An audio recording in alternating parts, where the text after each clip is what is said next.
Neoclassicism, the revival of classical art forms, written by Event, narrated by Kara Miller.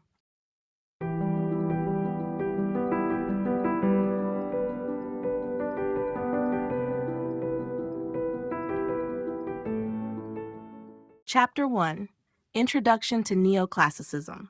Neoclassicism was an art movement that emerged in the mid-18th century as a response to the excesses and ornate style of the Baroque and Rococo periods.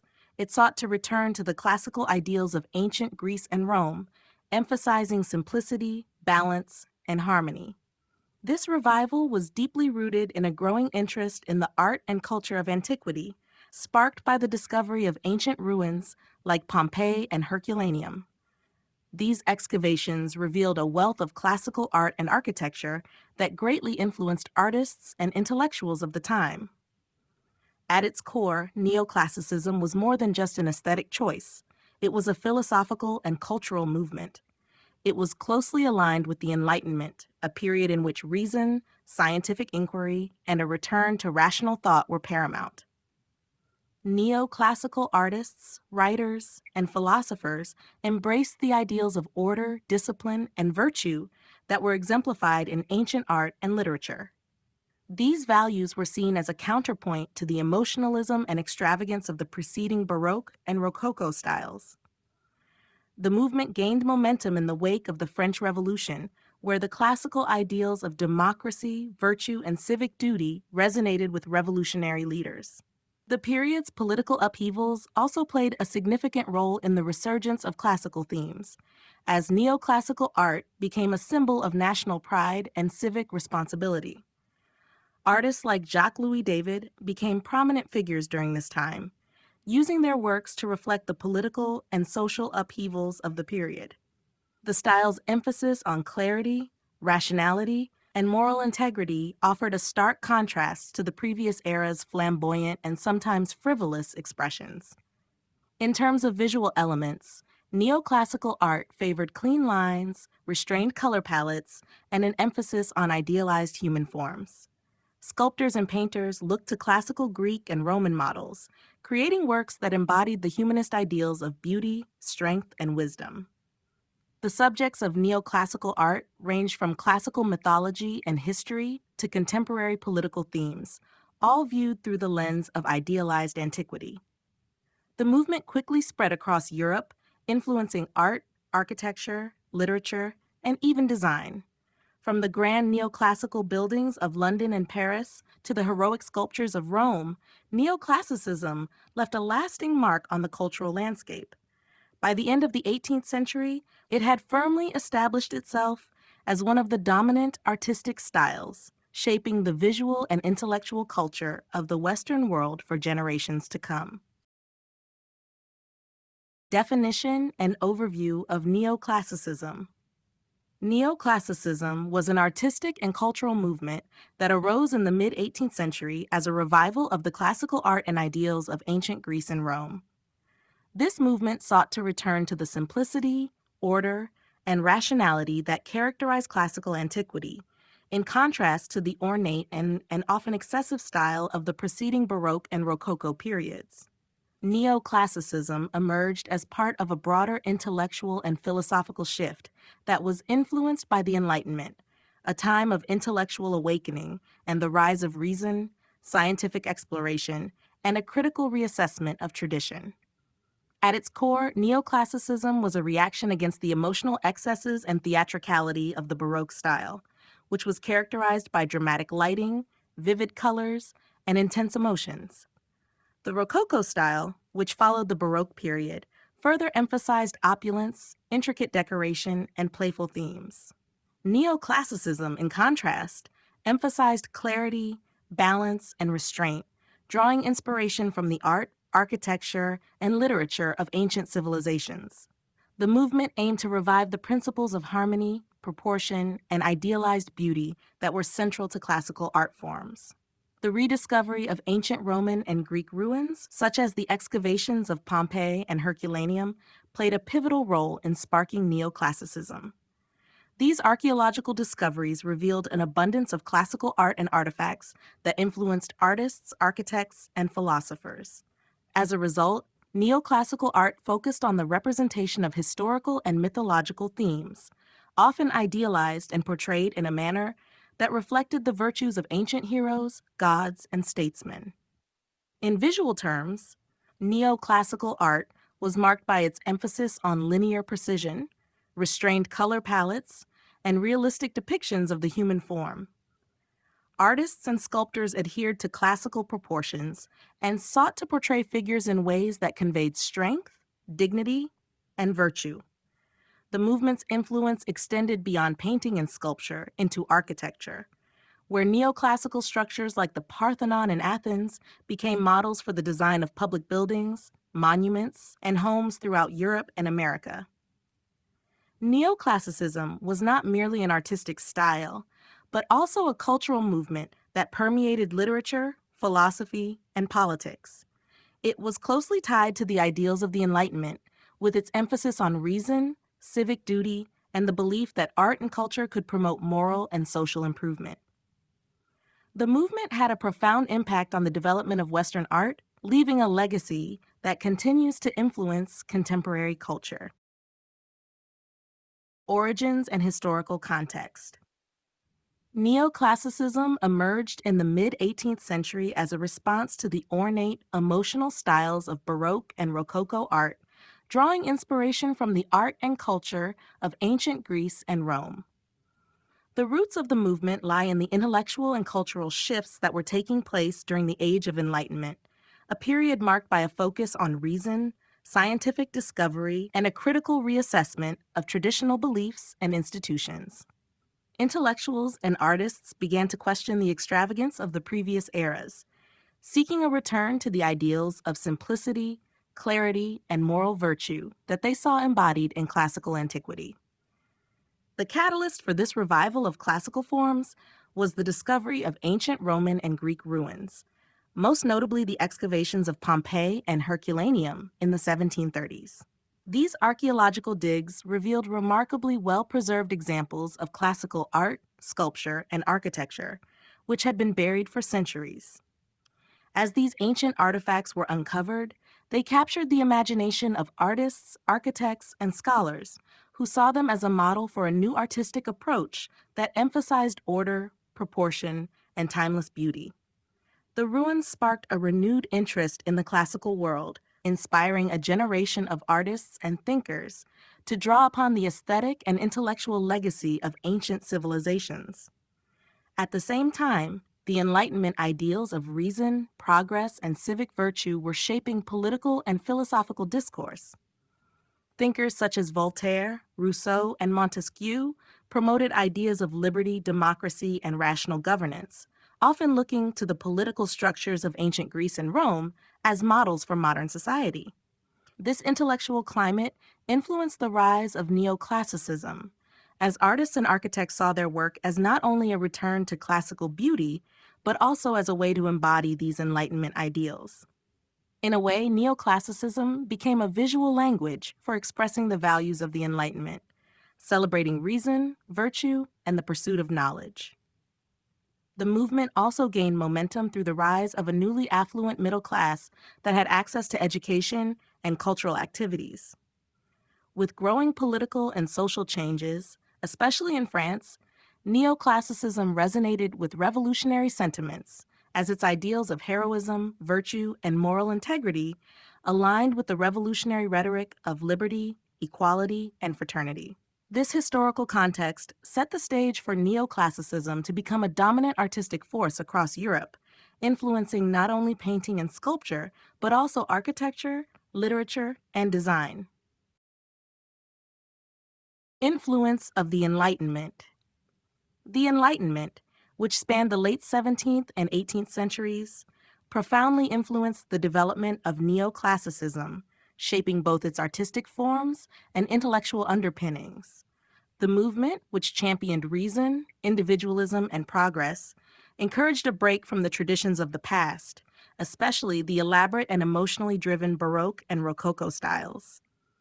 Enlightenment thinkers, such as Voltaire, Rousseau, and John Locke, advocated for reason as the ultimate source of knowledge and understanding, emphasizing the importance of logic, scientific inquiry, and the rational examination of society. And these ideals found a natural ally in neoclassicism, which sought to reflect the rationality, simplicity, and order that the Enlightenment valued. At the heart of neoclassicism was the belief that art could be a vehicle for promoting moral and civic virtues. Classical antiquity, which was admired by Enlightenment thinkers for its emphasis on reason, democracy, and civic duty, provided a model for artists and architects seeking to embody these values. Ancient Greece and Rome were viewed not only as sources of aesthetic beauty, but also as societies that had achieved a perfect balance between reason and culture. Enlightenment thinkers believed that by returning to the classical world's ideals, modern society could correct the excesses and irrationalities that had plagued previous centuries. The rise of public education and the spread of Enlightenment ideas made classical knowledge more accessible than ever before. Educated citizens began to see the ideals of classical antiquity as both aspirational and practical, especially in terms of governance and civic responsibility. Neoclassical art reflected these values, often depicting historical events, allegorical figures, and mythological subjects that embodied concepts such as heroism, sacrifice, and virtue. Artists like Jacques-Louis David, whose works portrayed the moral integrity of historical figures, aligned closely with the Enlightenment's belief in reason and the importance of ethics. Moreover, the Enlightenment's emphasis on universal rights and social reform also influenced the political context in which neoclassicism flourished. As revolutionary ideas about democracy and the rights of the individual gained traction, neoclassical artists, especially in France, used their work to reflect the desire for political and social change. The symbolism in neoclassical art was aligned with the Enlightenment's vision of a just society based on reason, equality, and morality. Neoclassicism, therefore, was not just an artistic style, but an intellectual movement deeply interconnected with the cultural, political, and philosophical transformations of the Enlightenment. Key characteristics of neoclassical art.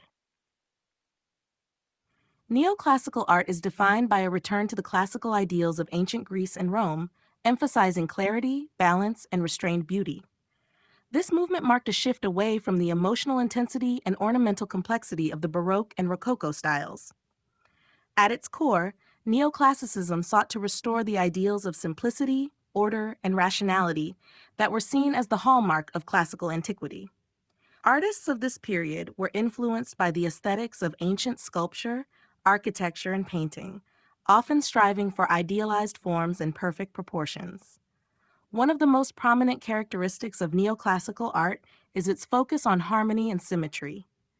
Unlike the dynamic compositions of Baroque art, neoclassical works often feature balanced, orderly arrangements of figures and objects, with careful attention to geometric proportion. This desire for harmony was rooted in the belief that beauty could be found in the natural world and the principles of classical architecture, such as the use of columns, arches, and domes, which were replicated in art and design. Another defining feature of neoclassical art is its emphasis on the human form. Artists studied classical sculptures to create idealized, realistic depictions of the human body. Figures were often portrayed in strong, composed poses, with clean lines and smooth contours, reflecting both strength and grace. The subject matter of neoclassical art frequently drew from classical mythology, historical events, and allegorical themes, often with the intention of conveying moral lessons or civic virtue. These works celebrated heroism, virtue, and self-sacrifice, reflecting the Enlightenment ideals of rationality, morality, and social responsibility. In terms of color, neoclassical art favored a more restrained palette compared to the vibrant hues of the Rococo style. Artists used muted, earthy tones with an emphasis on natural light and shadow, allowing the forms to stand out with clarity and precision. There was a clear rejection of the excessive ornamentation and decorative flourishes seen in previous styles, focusing instead on a clean and unadorned aesthetic that highlighted the simplicity and nobility of the subjects. Additionally, neoclassical art was deeply influenced by the scientific and intellectual climate of the Enlightenment. It sought not only to capture beauty, but also to embody the ideals of reason, knowledge, and moral integrity. This intellectual depth is reflected in the artwork's focus on themes of civic duty, historical narratives, and moral allegories, aligning the movement with the philosophical and political currents of the time. In sum, neoclassical art was a pursuit of perfection in form, drawing inspiration from the classical past to reflect the values of the present. The role of archaeology and rediscovery of ancient art. The rediscovery of ancient art and the rise of archaeology played a pivotal role in the development of neoclassicism, shaping both its aesthetic and intellectual foundations. In the 18th century, a series of significant archaeological discoveries, particularly the excavation of the Roman cities of Pompeii and Herculaneum, reignited an interest in classical antiquity. These ancient cities, buried by the eruption of Mount Vesuvius in 79 AD, were rediscovered in the early 1700s, and the excavation efforts that followed revealed well-preserved frescoes, sculptures, and architectural remnants. This brought to light a wealth of visual culture that had remained hidden for centuries, offering a direct link to the ancient world. These discoveries had an immediate and profound effect on the art world. For the first time, artists and intellectuals were able to examine ancient Greek and Roman art in its original form, rather than through Renaissance or Baroque interpretations. The artifacts uncovered in Pompeii and Herculaneum provided a detailed and accurate understanding of ancient aesthetics, influencing artists to study the proportions, poses, and techniques of classical sculptures and frescoes. These influences were evident in the sharp lines, idealized human forms, and restrained compositions that defined neoclassical art. In addition to these archaeological finds, the broader intellectual climate of the Enlightenment also encouraged a revival of classical antiquity. Enlightenment thinkers, who emphasized reason and rationality, were drawn to the clarity and order that classical art represented. They saw in the art of ancient Greece and Rome an ideal of beauty that was rooted in mathematical precision and harmonious proportions, principles that resonated with the Enlightenment's belief in universal truths. For artists and architects, the study of ancient ruins was not only an exploration of aesthetic beauty, but also an intellectual pursuit, as they sought to emulate the moral and civic values embodied in classical culture. The influence of archaeology extended beyond painting and sculpture into architecture, where neoclassical designs were often inspired by the remains of ancient temples and public buildings. The columns, porticos, and symmetry found in Roman architecture became the hallmark of neoclassical structures, from grand public monuments to private homes. As artists and architects incorporated these classical elements into their work, they aligned themselves with the belief that art could both reflect and shape society's ideals. Ultimately, the rediscovery of ancient art through archaeology was crucial to the development of neoclassicism. It provided the visual and intellectual resources needed for a new artistic movement that sought to revive the beauty, order, and virtue of the classical world, offering a model for contemporary art, architecture, and culture. Comparison with Rococo and Baroque art. Neoclassicism emerged as a direct contrast to the elaborate, emotional styles of Baroque and Rococo art, both of which dominated European artistic expression before its rise.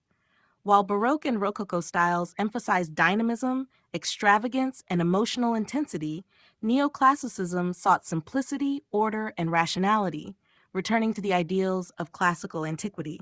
Baroque art, which flourished in the 17th century, was known for its dramatic use of light and shadow, vivid color contrasts, and emotional intensity. Artists like Caravaggio, Peter Paul Rubens, and Rembrandt used bold compositions to evoke strong emotional responses from viewers. Baroque works were often larger than life in scale, with subjects that conveyed grandeur, passion, and religious fervor. The style's ornamentation extended beyond visual art into architecture, where sweeping curves, intricate details, and a sense of movement were prominent. In contrast, neoclassical art emphasized calm, balanced compositions with clean lines and restrained color palettes that sought to create a sense of timelessness and reason rather than drama. Rococo, which followed the Baroque style in the 18th century, was characterized by its light, airy aesthetic and ornate decorations. It was often associated with the French aristocracy and the lavish lifestyle at the court of Louis XV. Rococo art featured pastel colors, delicate brushwork, and playful romantic themes, frequently portraying scenes of love, flirtation, and pleasure. Artists like François Boucher and Jean-Honoré Fragonard created works that celebrated beauty and sensuality, with an emphasis on elegance and whimsy. In stark contrast, neoclassical art rejected the frivolity of Rococo. Its subjects were more serious and moralistic, drawn from classical mythology, history, and allegory, often conveying themes of heroism, sacrifice, and civic virtue. The idealized human form, based on the study of ancient sculptures, replaced the soft, curvaceous figures common in Rococo. The shift from Baroque and Rococo to neoclassicism was not only a matter of style, but also a reflection of the changing social and intellectual climate of the time. The Enlightenment's focus on reason, order, and progress influenced the neoclassical movement, which sought to reflect these ideals in art.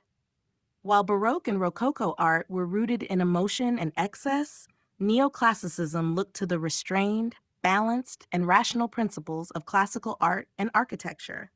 Neoclassical artists sought to promote moral and civic virtues, aiming for art that could inspire reason and ethical action rather than indulgence or excess.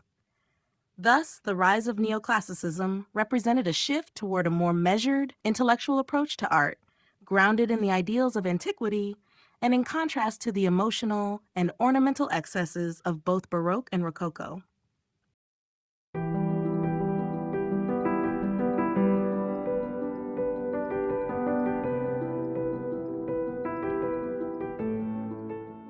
Chapter 2: The Philosophical Foundations. The philosophical foundations of neoclassicism are deeply intertwined with the intellectual currents of the Enlightenment, which emphasized reason, individualism, and the belief in the transformative power of knowledge. The Enlightenment was a period of radical change in the way people thought about society, politics, and human nature. Philosophers such as John Locke, Immanuel Kant, and Jean-Jacques Rousseau challenged long-standing traditions, advocating for rational thought, empirical evidence, and the questioning of established authority. These ideas not only influenced politics and society, but also had a profound impact on the arts, where they gave rise to neoclassicism as an artistic movement that sought to embrace the principles of order, reason, and virtue. At the heart of neoclassicism was the belief that art should reflect the ideals of classical antiquity, which Enlightenment thinkers viewed as a perfect embodiment of reason and civic virtue. The ancient civilizations of Greece and Rome were seen as models for achieving a harmonious balance between beauty, intellect, and moral integrity. The Enlightenment philosophers argued that by returning to the aesthetic principles of classical art, modern society could correct the excesses and irrationalities of the Baroque and Rococo periods. Artists, architects, and writers who embraced neoclassicism believed that through a return to classical ideals, they could inspire the public to live virtuously, morally, and rationally. This philosophical perspective was rooted in the belief that beauty and truth were inherently connected. Classical art, with its emphasis on idealized proportions, balanced compositions, and harmonious forms, was seen as a reflection of universal truths that transcended time and culture. Artists sought to create works that not only embodied these ideals, but also conveyed moral and intellectual messages. The use of allegory, history, and mythology in neoclassical art often carried deep moral and civic lessons, encouraging viewers to reflect on values such as heroism, patriotism, and the pursuit of virtue. Moreover, the Enlightenment's belief in human progress and the power of reason was reflected in neoclassical art's focus on realism and clarity. Rather than relying on the exaggerated emotionalism of previous artistic movements, neoclassical artists aimed for accuracy, simplicity, and intellectual depth. They rejected the ornamental complexity of Rococo and Baroque art, striving instead for an aesthetic that was grounded in rationality and moral integrity. This philosophical foundation provided the intellectual framework for the neoclassical movement, which saw art as a vehicle for both beauty and social change. By turning to the classical world, neoclassicism sought to inspire a new era of reason, virtue, and cultural enlightenment. The Enlightenment and rational thought. The Enlightenment, a philosophical movement that emerged in the 17th and 18th centuries, had a profound impact on the development of neoclassicism, particularly in its emphasis on rational thought, intellectual inquiry, and the rejection of traditional authority. Central to Enlightenment thinking was the belief that human reason could be the key to understanding the world and solving society's problems. This focus on reason and the scientific method provided the intellectual foundation for neoclassicism, which mirrored the Enlightenment's values of clarity, order, and balance. Enlightenment thinkers such as John Locke, Voltaire, and Jean-Jacques Rousseau challenged established doctrines, particularly those of religion, monarchy, and aristocracy. They advocated for the use of reason to improve society and promote individual liberty, equality, and justice. Rational thought, in their view, was the antidote to superstition, dogma, and irrationality.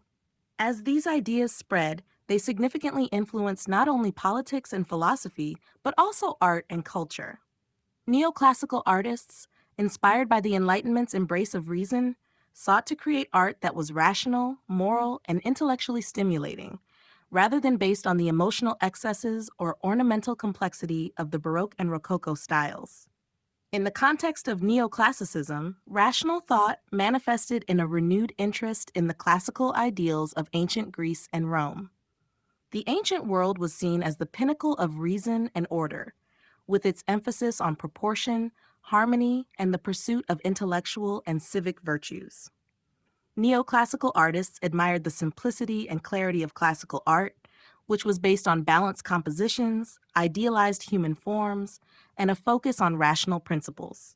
This was in stark contrast to the ornate, emotion-driven works of the Baroque period, which had been characterized by dramatic contrasts and intense emotional expression. The Enlightenment's insistence on the importance of reason also influenced the way neoclassical art was perceived.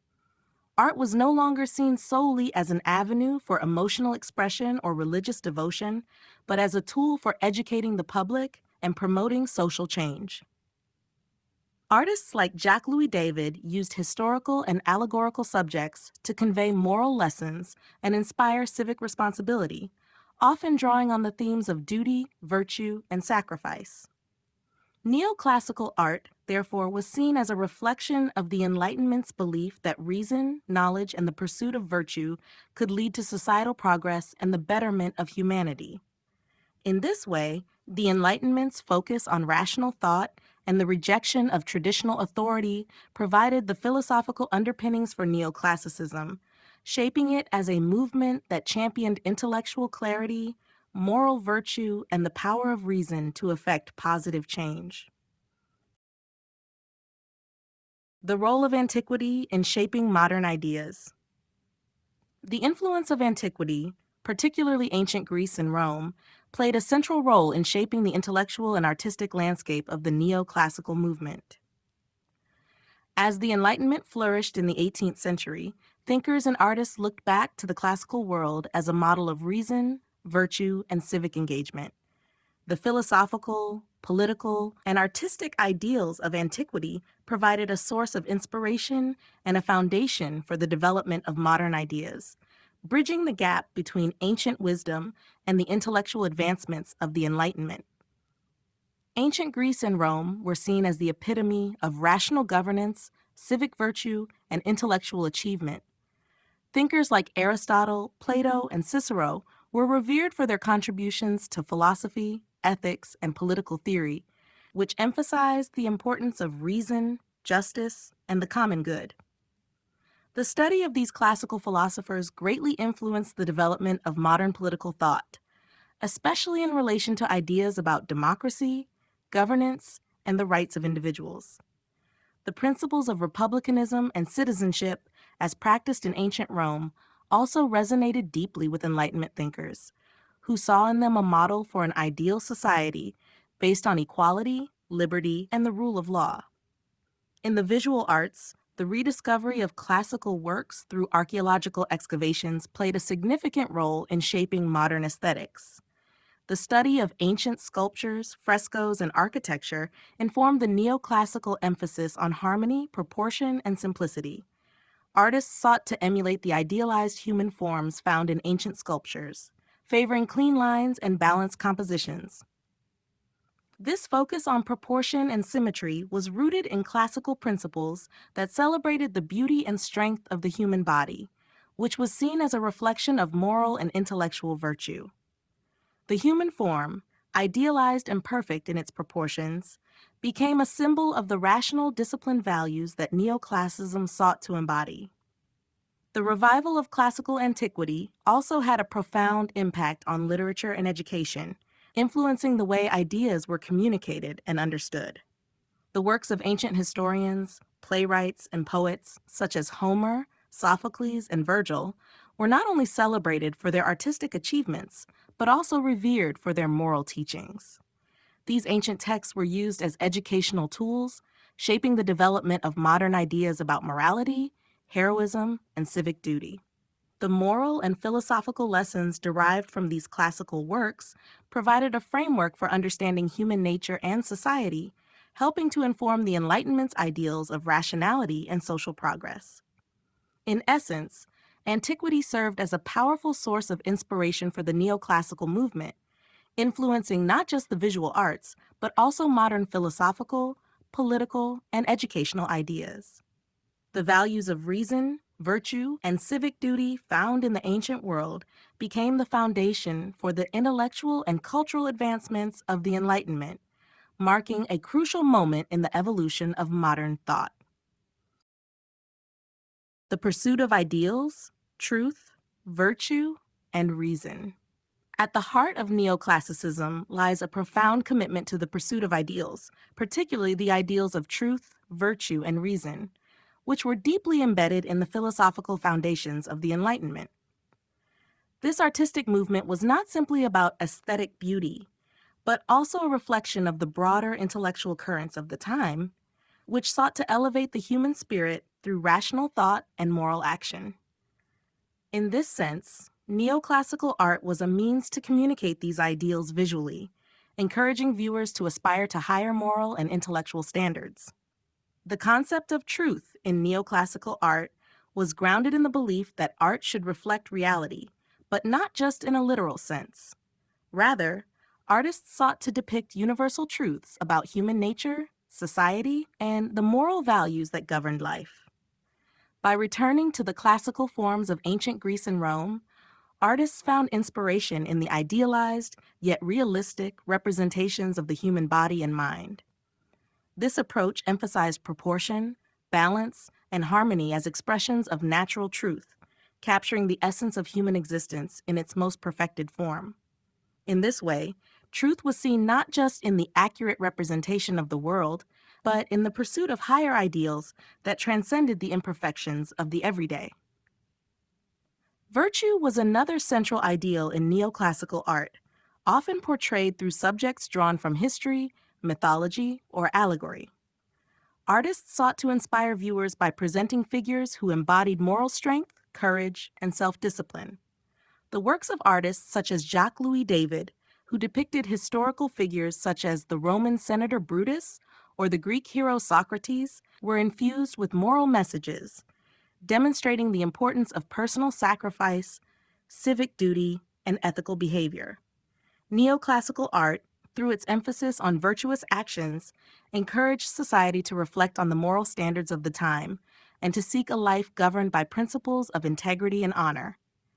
Reason, perhaps the most significant value of the Enlightenment, was likewise central to the neoclassical movement. Enlightenment thinkers believed that reason was the key to understanding the world and improving society. Artists, in turn, sought to embody these principles of rationality through their compositions.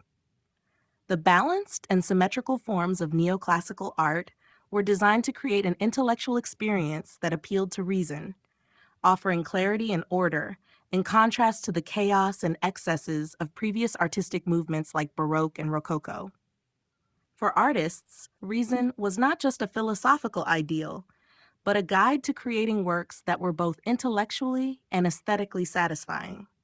In sum, the pursuit of truth, virtue, and reason was central to the neoclassical movement, providing not just a visual style, but a framework for living according to the Enlightenment ideals of moral and intellectual progress. Through its focus on these timeless ideals, neoclassical art sought to inspire a new era of rational thought, ethical conduct, and artistic excellence. Philosophical influences: John Locke, Immanuel Kant, and others. The philosophical underpinnings of neoclassicism were deeply shaped by the intellectual currents of the Enlightenment, with key thinkers such as John Locke, Immanuel Kant, and other prominent philosophers influencing the way artists approached their work and society's ideals. These philosophers emphasized reason, individualism, and the importance of moral and intellectual progress, values that were central to the neoclassical movement's pursuit of truth, virtue, and reason. John Locke, an English philosopher known for his work on empiricism and political theory, was a significant influence on the Enlightenment's intellectual climate. Locke's philosophy argued that human knowledge was derived from experience, and he emphasized the importance of reason in shaping the mind. This emphasis on reason and the capacity of humans to learn and understand the world resonated with neoclassical artists who sought to elevate rational thought through their works. Locke's belief in the rights of individuals, particularly in his advocacy for the separation of church and state and the protection of private property, also aligned with the neoclassical focus on the individual's role in society, civic virtue, and moral integrity. Immanuel Kant, another towering figure of the Enlightenment, introduced concepts that also deeply impacted neoclassical thought. Kant's ideas on aesthetics and morality, particularly his belief in the power of reason to guide moral action, were central to the intellectual environment in which neoclassical artists operated. Kant's critique of judgment argued that beauty was not just subjective, but could be understood through universal principles of harmony and proportion, aligning closely with the neoclassical emphasis on idealized forms and balance in art. Kant's moral philosophy also emphasized autonomy, reason, and the pursuit of moral duty, all of which were reflected in the allegorical and historical subjects of neoclassical art, which sought to portray virtuous actions and self-discipline as the ideal. Other thinkers, such as Jean-Jacques Rousseau and Voltaire, further contributed to the philosophical environment that shaped neoclassicism.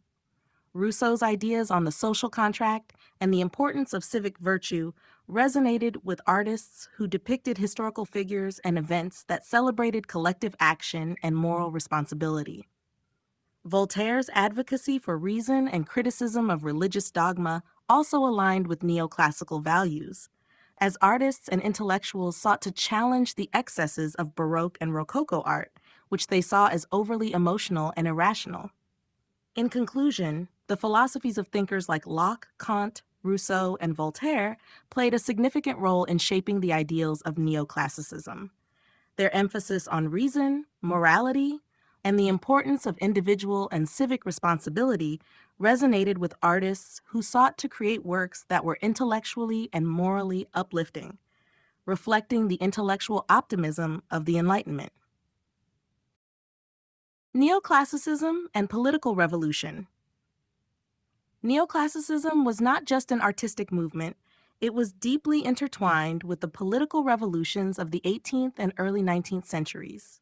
The Enlightenment's ideals of reason, liberty, and progress directly influenced political changes, including the American and French revolutions. In these contexts, neoclassical art became a powerful tool for expressing revolutionary ideals, promoting the virtues of democracy, civic responsibility, and the rights of individuals. The movement's focus on classical antiquity, which celebrated republicanism and civic virtue, resonated with the aspirations of the time. The French Revolution, in particular, had a strong connection to neoclassicism. The revolutionaries saw themselves as heirs to the values of ancient Greece and Rome, especially the Roman Republic, which was viewed as a model of civic engagement, political freedom, and the rejection of monarchical rule. Neoclassical artists, influenced by these ideals, portrayed historical events and figures that symbolized the virtues of liberty, equality, and fraternity. Works by artists like Jacques-Louis David, who was both a prominent neoclassical painter and a supporter of the revolution, captured these themes. His famous painting, The Oath of the Herati, was an emblematic work, showing Roman citizens swearing an oath of loyalty to the state. This was interpreted as a call to arms for revolutionary France, highlighting themes of patriotism and civic duty. The use of neoclassical imagery during the French Revolution was not only about artistic style, but also about the political message embedded in the works. The classical references to ancient republicanism were a deliberate attempt to connect contemporary political struggles with the moral and civic values of antiquity.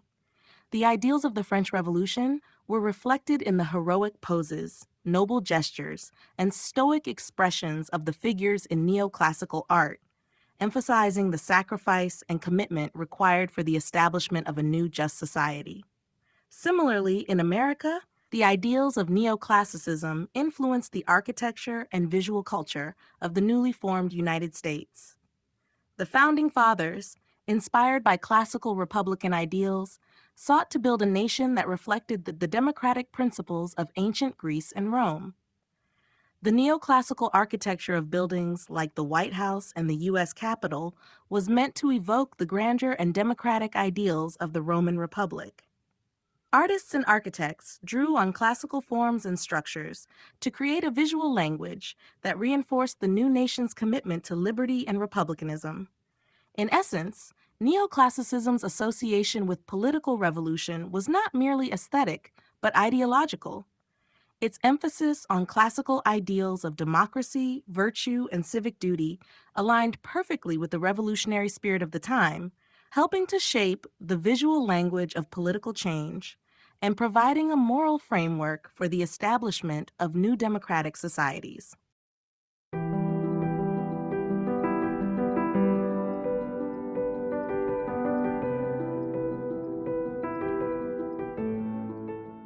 Chapter 3: The Major Artists of Neoclassicism. The neoclassical movement was marked by the contributions of several key artists who sought to revive the ideals of classical antiquity through their work. These artists were not only committed to the aesthetic principles of harmony, proportion, and balance, but they also used their art as a means to express the political and intellectual ideals of the Enlightenment. Among the most prominent figures of neoclassicism were Jacques-Louis David, Jean-Auguste Dominique Ingres, Antonio Canova, and Horace Vernet, each of whom played a significant role in shaping the movement and its legacy. Jacques-Louis David, often regarded as the most influential artist of the neoclassical period, was a key figure in both the art world and the political landscape of revolutionary France. David's work epitomized the neoclassical commitment to moral and civic virtue, with his paintings often drawing on classical history and mythology to convey messages of sacrifice, duty, and patriotism. His iconic work, The Oath of the Herati, exemplified these themes, showcasing the valor of Roman citizens pledging allegiance to the state. David's revolutionary fervor was reflected in his support of the French Revolution, and his art became a tool for conveying revolutionary ideals. His other works, such as The Death of Socrates and Napoleon Crossing the Alps, depicted heroic figures engaged in moral and political action, cementing David as the artist of revolutionary France.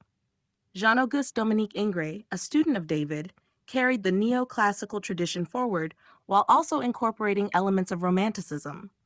Ingres was known for his precise technique, idealized depictions of the human body, and his emphasis on line and form.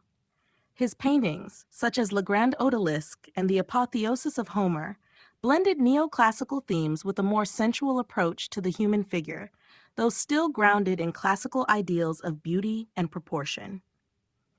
Ingres' works reflected a deep understanding of classical art, and his refined technique made him one of the most respected figures of his time. Antonio Canova, an Italian sculptor, was another key figure of the neoclassical movement. Known for his marble sculptures, Canova's work epitomized the neoclassical emphasis on idealized forms and classical subjects. His sculptures, such as Psyche Revived by Cupid's Kiss and The Three Graces, showcased his mastery of the human form and his ability to capture both grace and emotion in marble. Canova's works drew heavily on classical mythology, often depicting gods, goddesses, and mythological heroes, and his sculptures were widely admired for their refinement and beauty. Horace Vernet, though less well known than David or Ingres, was another important neoclassical artist. His historical paintings, often depicting military scenes, celebrated heroic action and the triumph of the human spirit. Vernet's work was infused with a sense of grandeur and nobility, drawing from both the classical and the contemporary to portray figures of courage and determination. These artists, along with many others, helped define the neoclassical movement by embracing the principles of classical art and using their work to communicate the values of the Enlightenment. Through their mastery of form, technique, and subject matter, they not only revived the ideals of antiquity, but also contributed to the political and intellectual changes that defined their era. Jacques-Louis David, the father of neoclassicism. Jacques-Louis David is widely regarded as the father of neoclassicism, a title that reflects his profound influence on the development of the movement and its ideals. His work was not just a revival of classical art, but also an embodiment of the political and moral ideals of the time. David's commitment to depicting historical and mythological themes through a lens of virtue, patriotism, and rationality made him a central figure in both the artistic and political spheres of his era. His ability to merge classical aesthetics with revolutionary ideals cemented his legacy as the most important artist of neoclassical art. David's early training under the influence of the Rococo style gave way to his eventual embrace of neoclassical principles after his study of classical antiquity, which was deeply informed by the growing Enlightenment emphasis on reason, clarity, and moral values. He drew inspiration from the art and philosophy of ancient Greece and Rome, and his work often centered on themes of duty, sacrifice, and honor. His commitment to these ideals is most evident in his famous painting, The Oath of the Horatii, 1784, which depicted three Roman brothers swearing an oath to defend their country, even at the cost of their lives. The painting's sharp lines, restrained color palette, and heroic subject matter became a visual manifesto for the values of the Enlightenment and the political atmosphere of pre-revolutionary France. David's work was not only admired for its technical brilliance, but also for its political significance. His support for the French Revolution shaped much of his later work, as he sought to use his art as a tool for revolutionary propaganda.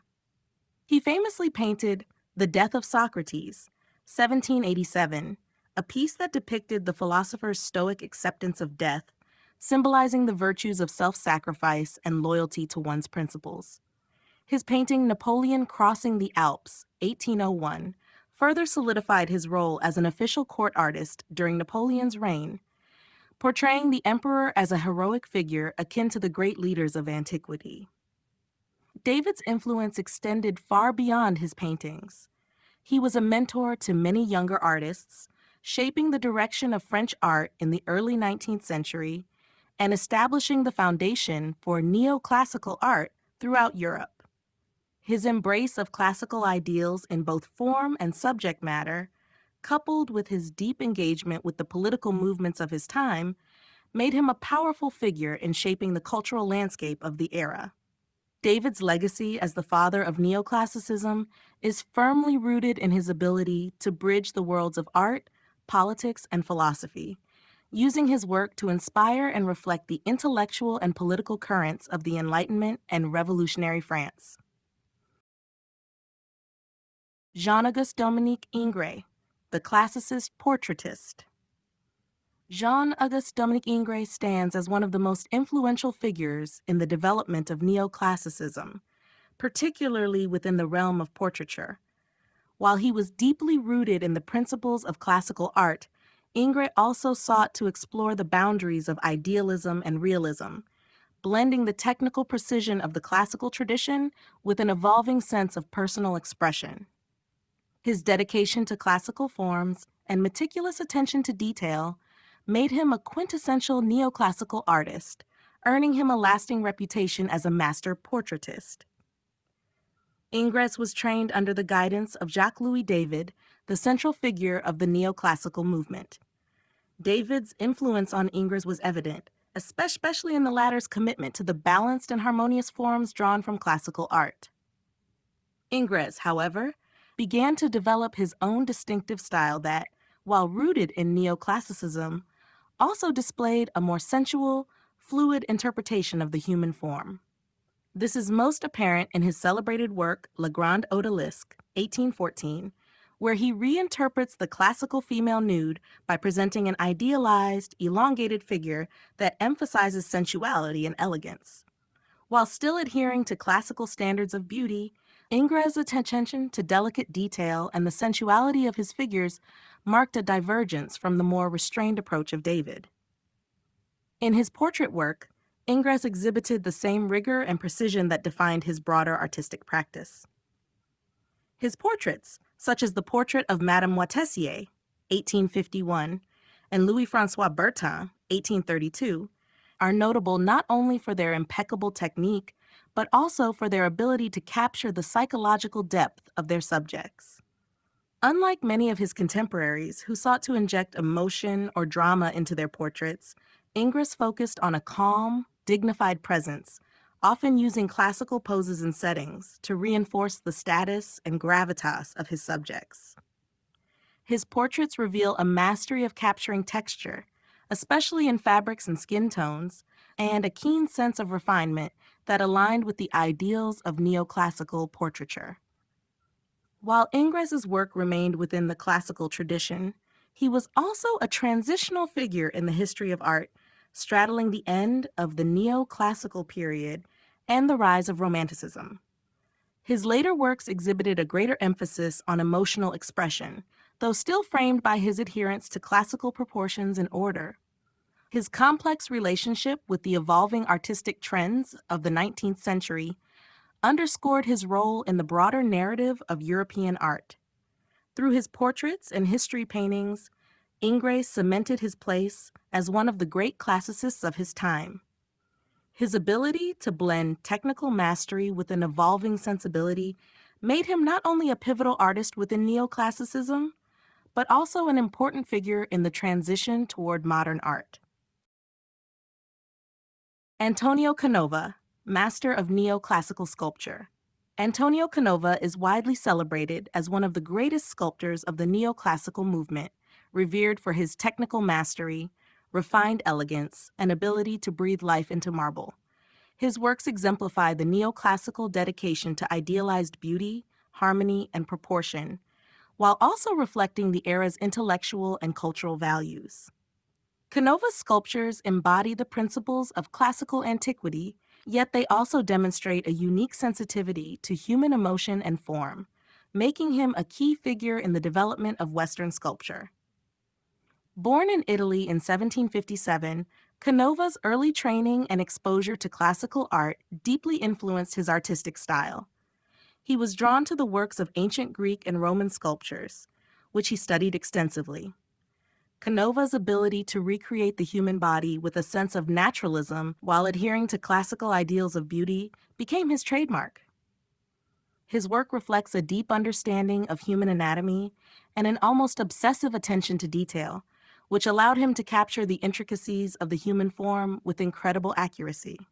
One of Canova's most famous works, Psyche Revived by Cupid's Kiss, 1787, showcases his signature style, perfectly smooth marble surfaces and an almost ethereal sense of lightness and grace. The sculpture depicts the mythological story of Psyche, whose lifeless body is revived by Cupid's kiss. Canova's exquisite treatment of the marble makes the figures appear almost weightless, evoking a sense of tenderness and sensuality that is in perfect harmony with the neoclassical ideals of beauty and virtue. This combination of classical subject matter with a heightened emotional sensitivity helped distinguish Canova's work from other sculptors of the period. Another of Canova's masterpieces, The Three Graces, 1814 to 1817, also epitomizes his refined approach to neoclassical sculpture. This sculpture depicts three female figures in a harmonious embrace, symbolizing beauty, charm, and creativity. The graceful positioning of the figures, combined with the smooth, almost translucent quality of the marble, conveys a sense of unity and balance, while also highlighting Canova's technical prowess. His ability to transform the cold, rigid material of marble into forms that seem soft and full of life was unmatched in his time.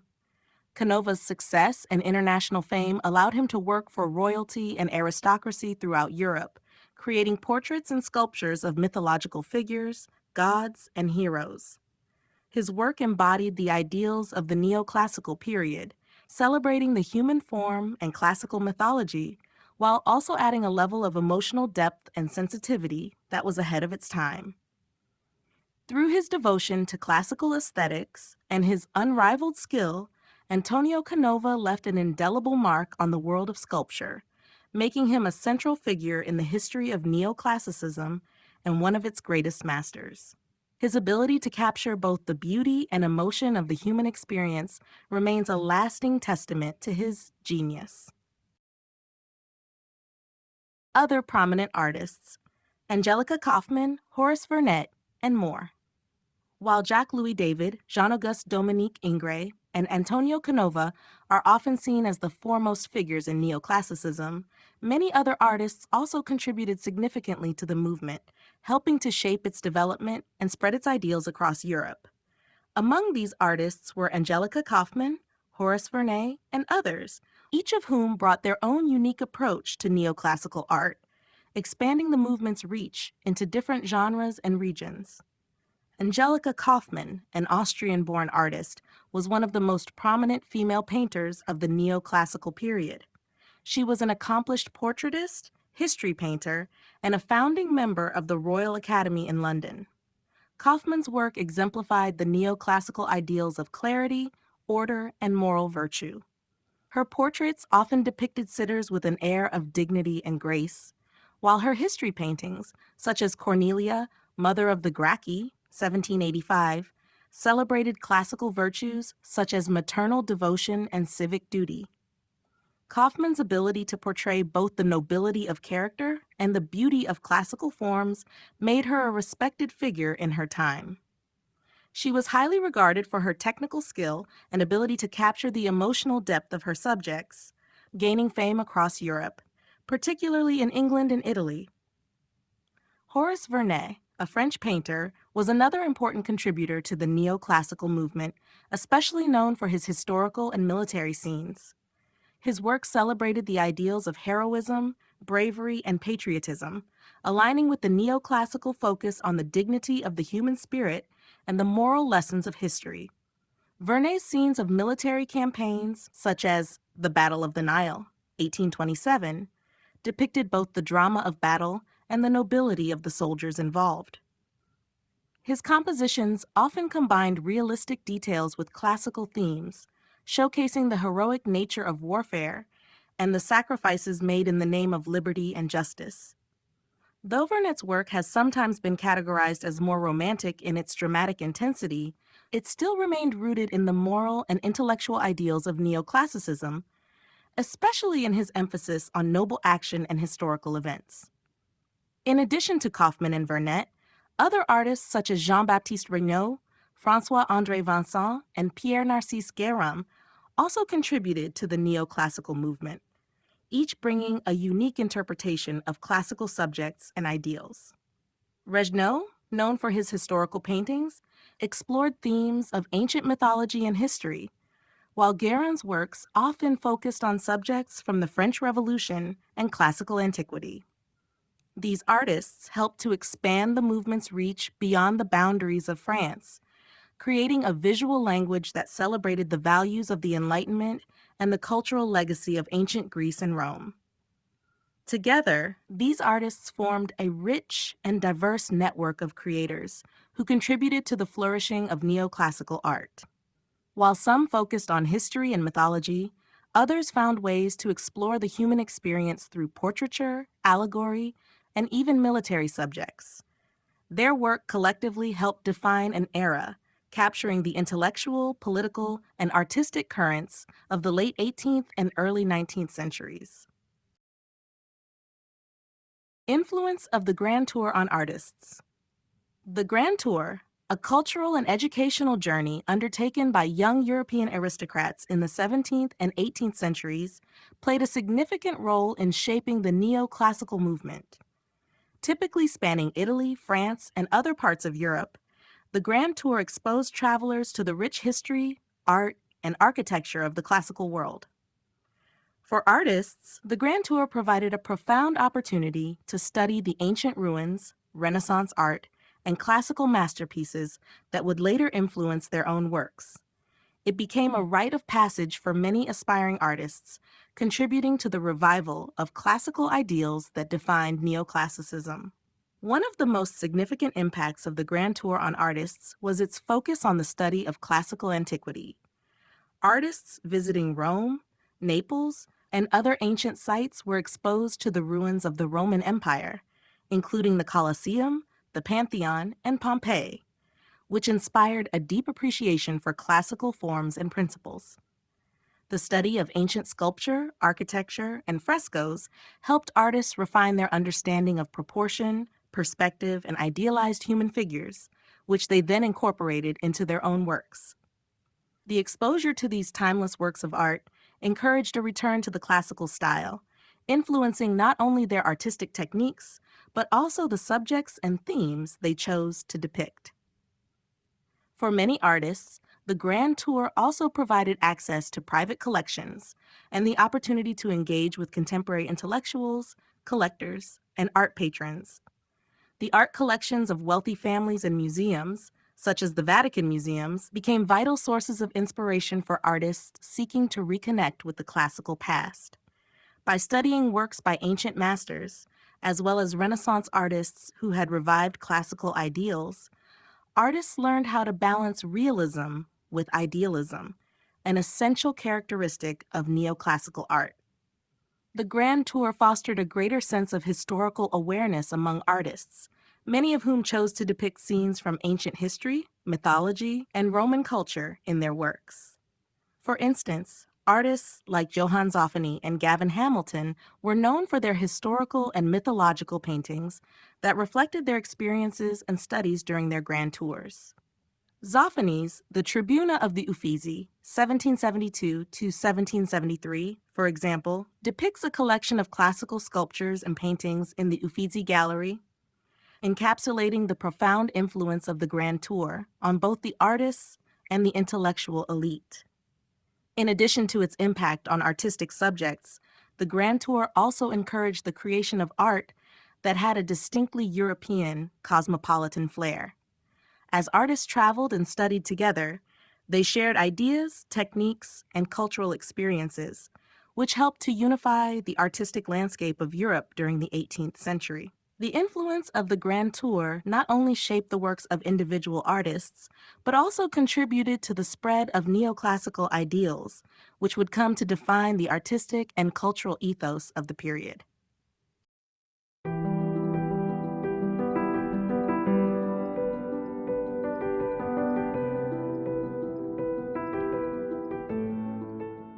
Chapter 4: Neoclassical Architecture.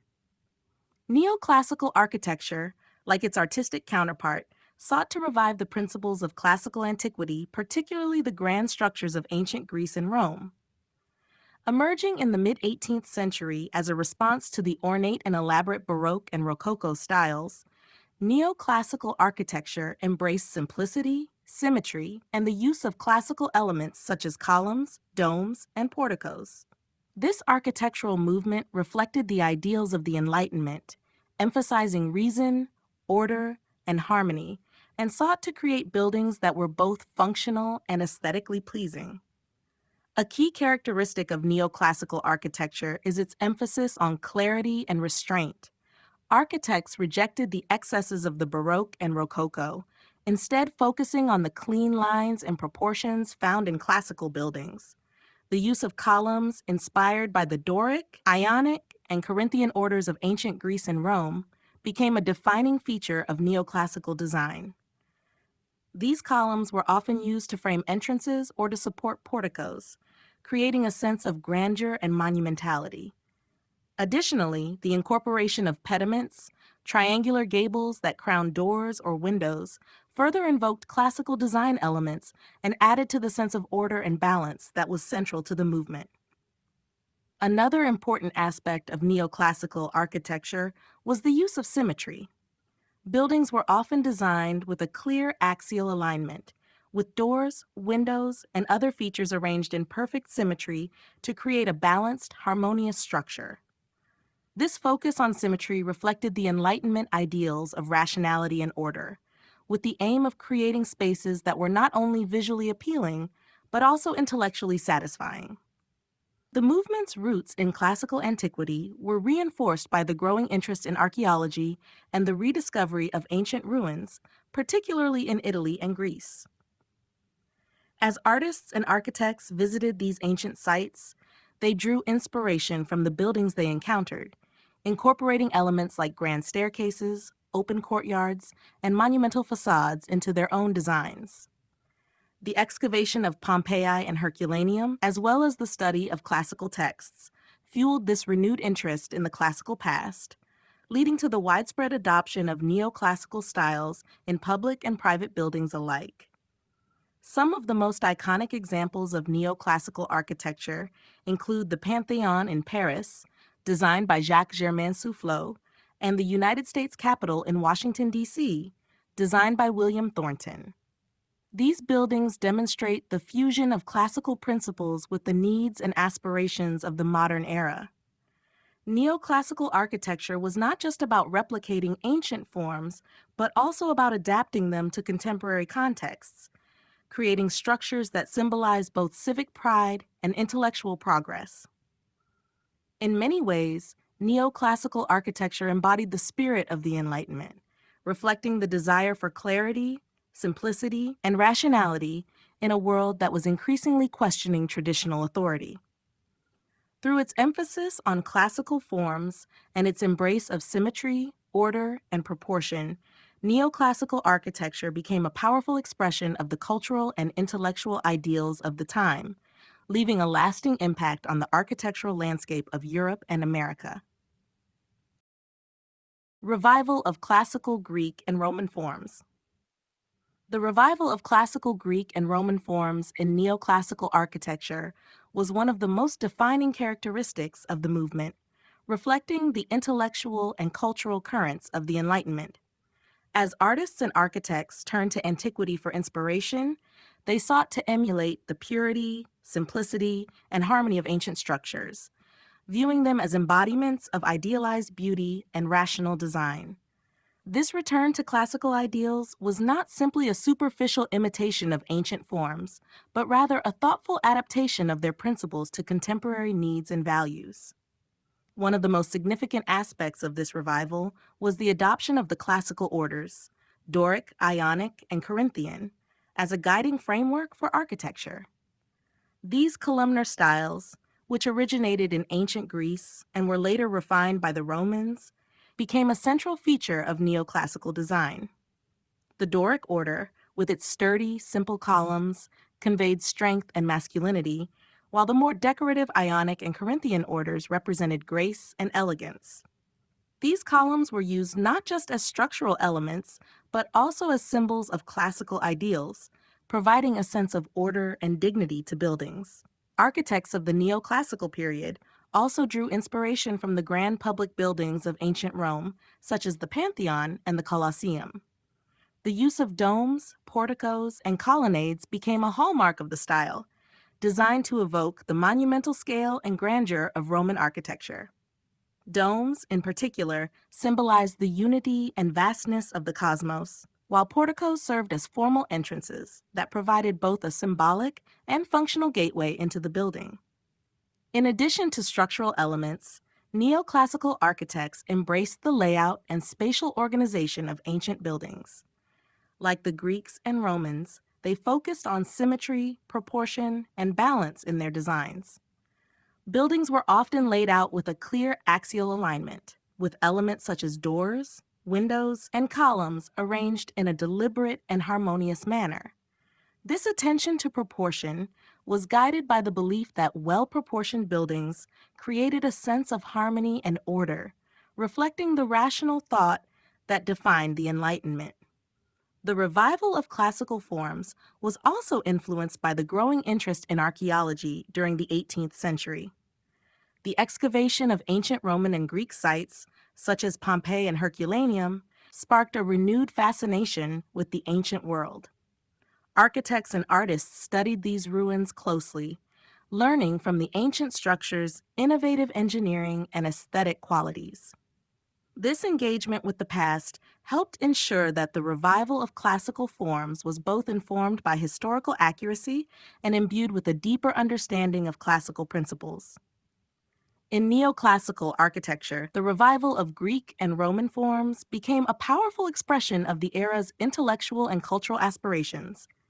It was seen as a way to connect the present with a revered past, emphasizing values like reason, order, and beauty, while also reinforcing the growing sense of nationalism and civic pride.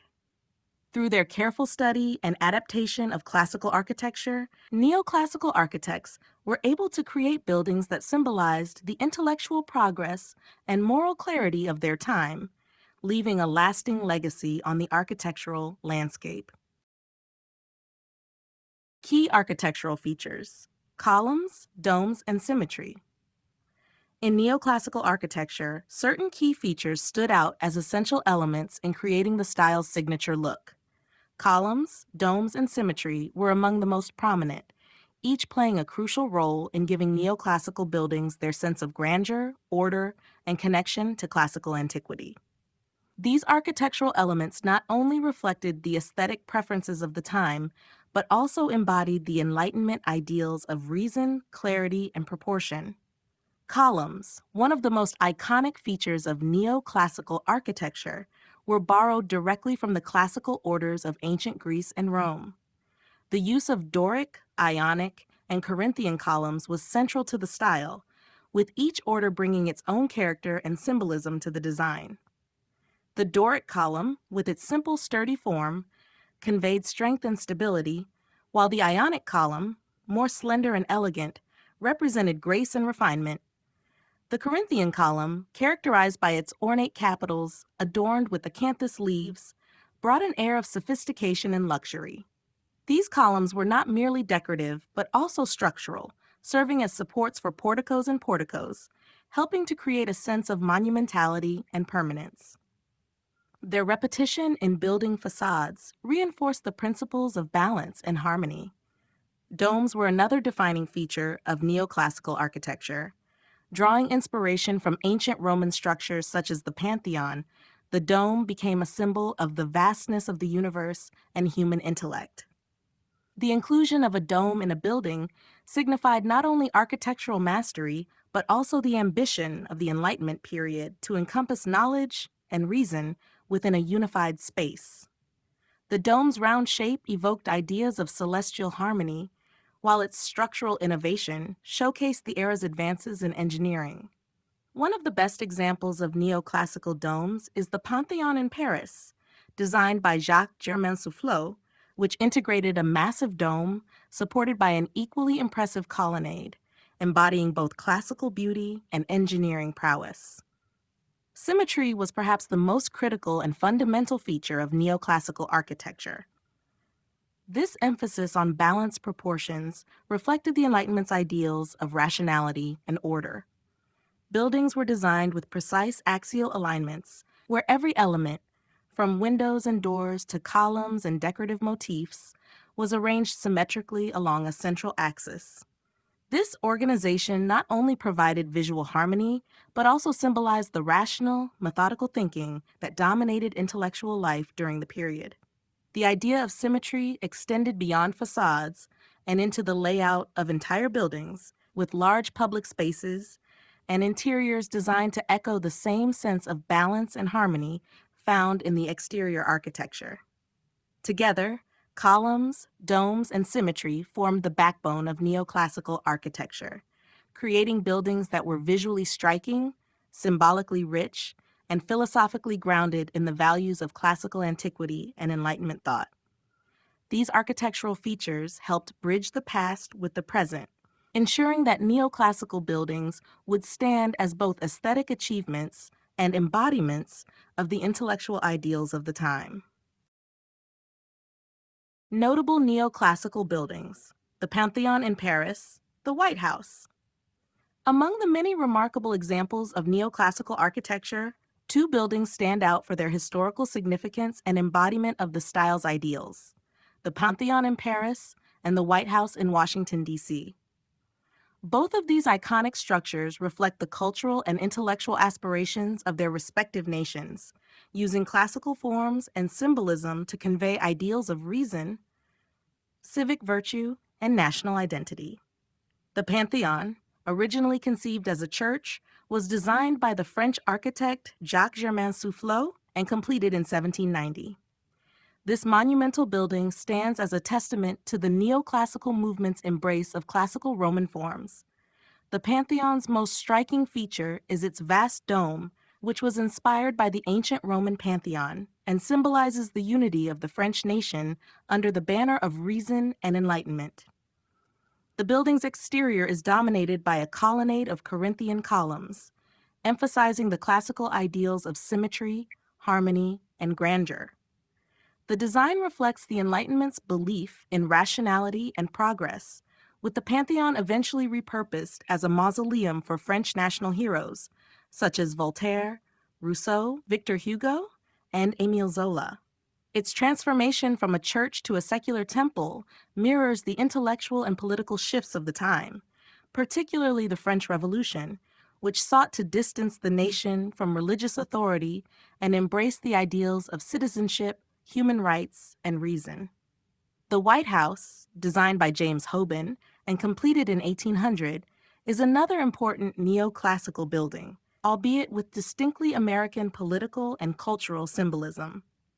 Inspired by classical European architecture, the White House combines elements of Georgian and neoclassical styles, featuring a simple, symmetrical facade, a columned portico, and a central dome that evokes the grandeur of classical public buildings.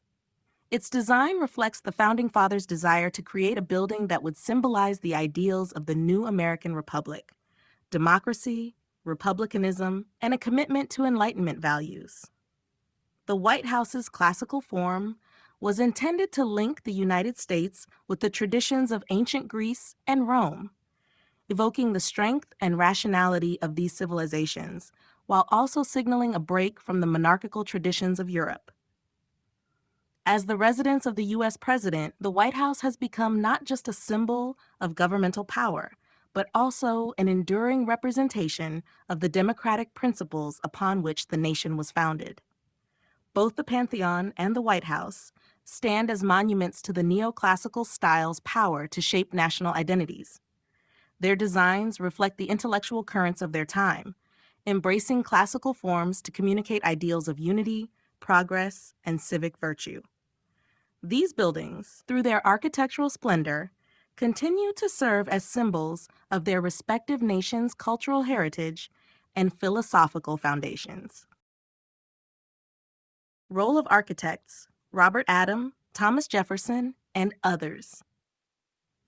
The neoclassical architectural movement was shaped not only by the intellectual currents of the Enlightenment, but also by the contributions of individual architects who embraced classical forms and sought to integrate them into contemporary designs. Among these architects, Robert Adam and Thomas Jefferson stand out as pivotal figures, with each playing a significant role in popularizing the neoclassical style in their respective countries. Their work, along with that of other notable architects, helped define the neoclassical aesthetic, blending classical ideals with modern needs and aspirations. Robert Adam, a Scottish architect, was one of the most influential figures in the development of neoclassical architecture in Britain. Known for his refined and elegant designs, Adam's work combined the principles of classical antiquity with a distinctive flair for interior decoration.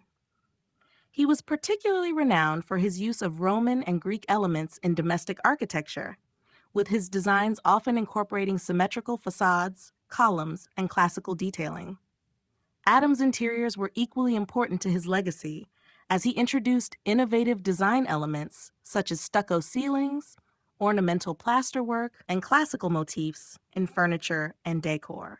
His most famous work, the design of the interiors of Kenwood House in London, exemplifies his talent for combining architectural grandeur with functional domesticity, creating spaces that were both refined and comfortable.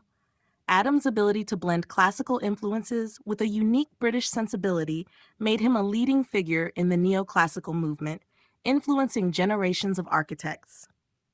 In the United States, Thomas Jefferson played a similarly crucial role in promoting neoclassical architecture, particularly in the design of public buildings. As an architect and the third president of the United States, Jefferson saw architecture as a means to express the ideals of the newly formed republic. Jefferson's most famous architectural achievement is the design of his own home, Monticello, which combines elements of Palladianism and neoclassicism to create a building that symbolizes both classical ideals and American independence.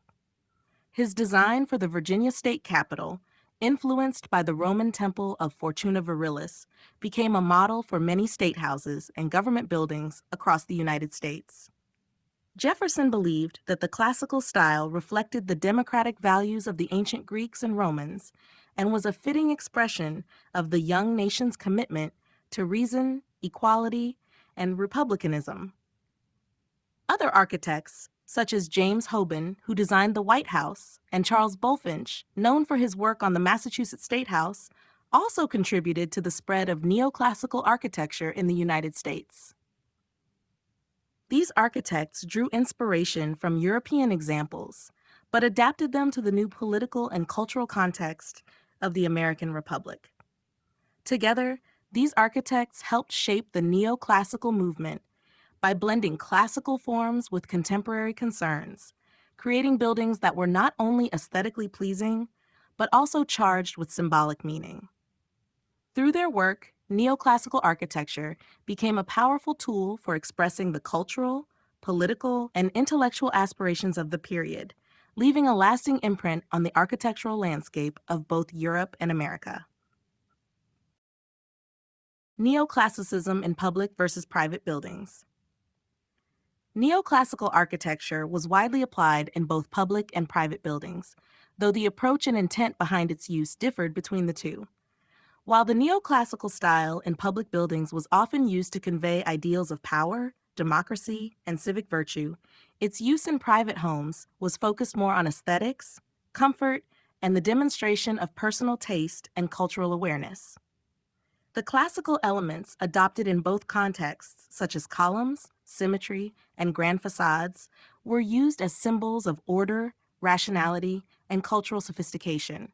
In public architecture, neoclassical designs were adopted to express the political and philosophical ideals of the time, especially in the wake of the Enlightenment. Governments, particularly in revolutionary France and the United States, embraced neoclassical forms to create buildings that symbolized the aspirations of the Republic, democracy, and the civic virtues of ancient Greece and Rome.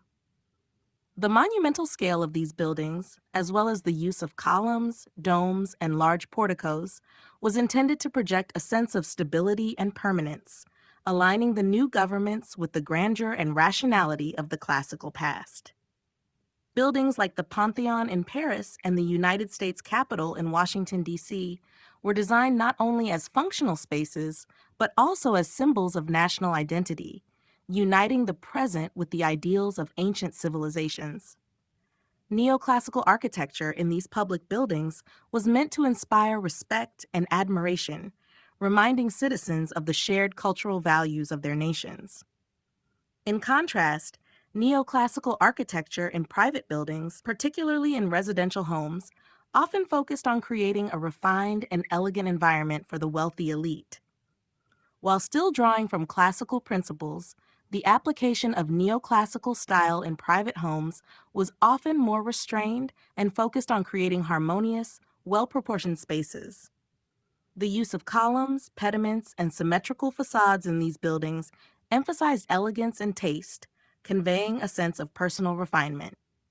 Architects like Robert Adam, in his design of private residences, skillfully incorporated classical elements into domestic settings, blending the grandeur of classical architecture with the functional needs of a home. Homes such as Kenwood House in London or Monticello in Virginia exemplify how neoclassical architecture in private buildings was employed to create spaces that were both intellectually stimulating and visually pleasing, reflecting the status and cultural aspirations of the owners. Though the use of neoclassical style differed between public and private buildings, the overarching theme remained consistent. Both sought to communicate values of reason, order, and harmony.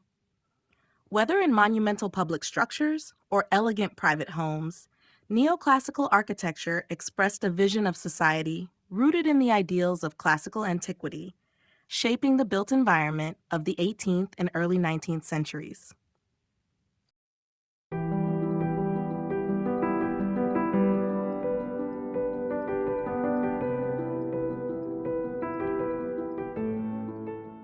Chapter 5: Neoclassical Sculpture and Painting. Neoclassical sculpture and painting were instrumental in expressing the ideals of the Enlightenment and the revival of classical antiquity. Both art forms sought to capture the virtues of simplicity, harmony, and idealized beauty, drawing inspiration from ancient Greek and Roman art. They stood in stark contrast to the preceding Baroque and Rococo styles, which were characterized by ornate detail and exuberance. Instead, neoclassical artists aim to evoke rationality, moral virtue, and heroism, responding to the intellectual currents of their time. In sculpture, the neoclassical period marked a return to the clean, restrained forms seen in ancient works. Sculptors like Antonio Canova and Johann Gottfried Schadow were celebrated for their refined techniques and emphasis on the human form. Canova, perhaps the most renowned neoclassical sculptor, created works that embodied the grace and idealized beauty of classical antiquity. His sculptures, such as Psyche Revived by Cupid's Kiss and The Three Graces, are characterized by smooth marble surfaces and delicate poses, reflecting both the elegance of Greek sculpture and the moral messages associated with classical themes. Canova's works were not merely representations of the human body, but idealized portrayals of human virtue, often inspired by classical mythology or history. His ability to capture both beauty and emotion made him a central figure in the neoclassical movement. While Canova's sculptures emphasized beauty, other artists like Antonio Corradini and Jean-Baptiste Carpeaux approached the medium with a focus on moral or historical themes. They used the human form to tell stories of sacrifice, heroism, and virtue, highlighting moral lessons rooted in classical philosophy. This focus on storytelling, combined with the emphasis on idealized physical forms, aligned with the neoclassical belief in the power of art to educate and inspire. In painting, neoclassical artists followed similar principles, favoring historical, mythological, and allegorical subjects. Jacques-Louis David, one of the foremost painters of the period, became famous for his dramatic depictions of historical events and heroic subjects, such as the death of Socrates and Napoleon crossing the Alps.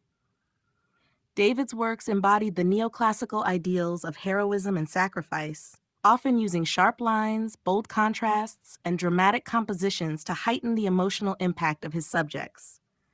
His focus on clarity, order, and moral themes was in direct opposition to the emotional and ornate Baroque style that preceded it. Other notable neoclassical painters, such as Jean-Auguste Dominique Ingres, also embraced the classical tradition. Ingres' works, such as Le Grand Odalisque, incorporated classical influence in the form of idealized figures and serene compositions. However, he introduced a degree of sensuality into his works, which set him apart from other neoclassical artists. Ingres' precise draftsmanship and meticulous attention to the human form further reflected the movement's commitment to technical skill and the portrayal of beauty through classical ideals. Both neoclassical sculpture and painting reflected the Enlightenment's focus on reason, order, and virtue. Artists sought to depict figures and scenes that embodied the noble and rational aspects of humanity, whether through the idealized human form in sculpture or the depiction of heroic deeds and moral lessons in painting. Through these art forms, neoclassical artists aimed to revive the classical traditions while also contributing to the cultural and intellectual climate of their time, leaving a lasting legacy in the world of art. Return to classical themes, mythology, history, and allegory. In both neoclassical sculpture and painting, a significant return to classical themes marked a clear departure from the ornamental and emotionally charged Baroque and Rococo styles that preceded it. Neoclassical artists deliberately turned to the classical traditions of ancient Greece and Rome, using mythological, historical, and allegorical subjects as central themes in their works. This return to classical themes was not just a stylistic choice, but also a reflection of the intellectual currents of the Enlightenment, where reason, morality, and civic virtue were prioritized. Mythology was a dominant theme in neoclassical art, as artists sought to reimagine ancient Greek and Roman myths in a manner that emphasized the virtues and moral lessons embedded within them. Mythological figures, such as Hercules, Venus, and Apollo, were reinterpreted in works that focused on ideals of heroism, sacrifice, love, and beauty. Sculptors like Antonio Canova and painters like Jacques-Louis David often used these mythological subjects to express moral values. For example, Canova's Psyche Revived by Cupid's Kiss portrays the myth of Cupid and Psyche, emphasizing the themes of love, redemption, and the triumph of virtue. The treatment of mythological subjects was often idealized, with figures portrayed as embodying perfect beauty and moral strength, thus reinforcing the neoclassical belief in the power of art to instruct and elevate the viewer. History was another key theme that neoclassical artists explored, often through the depiction of significant moments from antiquity or contemporary events that reflected the era's ideals of republicanism and virtue. The focus on historical subjects allowed artists to engage with themes of sacrifice, moral duty, and political values. Jacques-Louis David's The Death of Socrates and The Oath of the Horatii are prime examples of this, as they draw on historical events to explore themes of heroism, honor, and civic duty. These works were not merely historical recounts, but moral lessons that sought to inspire viewers to reflect on the importance of virtue and rationality in both personal and public life. Through such historical depictions, neoclassical artists sought to align contemporary political movements, such as the French Revolution, with the values of classical antiquity. Allegory, the representation of abstract concepts through personified figures, was another key theme in neoclassical art. Allegorical figures were often used to embody concepts such as justice, liberty, reason, and virtue. These figures, derived from classical tradition, were depicted with idealized features and were often shown in powerful poses, symbolizing the strength and importance of the abstract qualities they represented. In works such as David's The Death of Marat, allegorical elements were combined with historical narrative to convey complex ideas about the political climate of the time.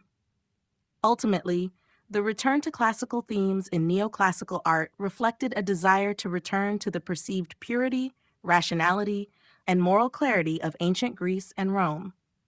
Through mythology, history, and allegory, neoclassical artists sought to convey lessons that were both visually stunning and intellectually stimulating, reaffirming the Enlightenment ideals of reason, virtue, and civic responsibility. These themes continue to be among the most enduring and influential in Western art history. The depiction of heroism and civic virtue in art. One of the defining characteristics of neoclassical art is its emphasis on heroism and civic virtue, ideals that were drawn from the philosophical and political currents of the Enlightenment.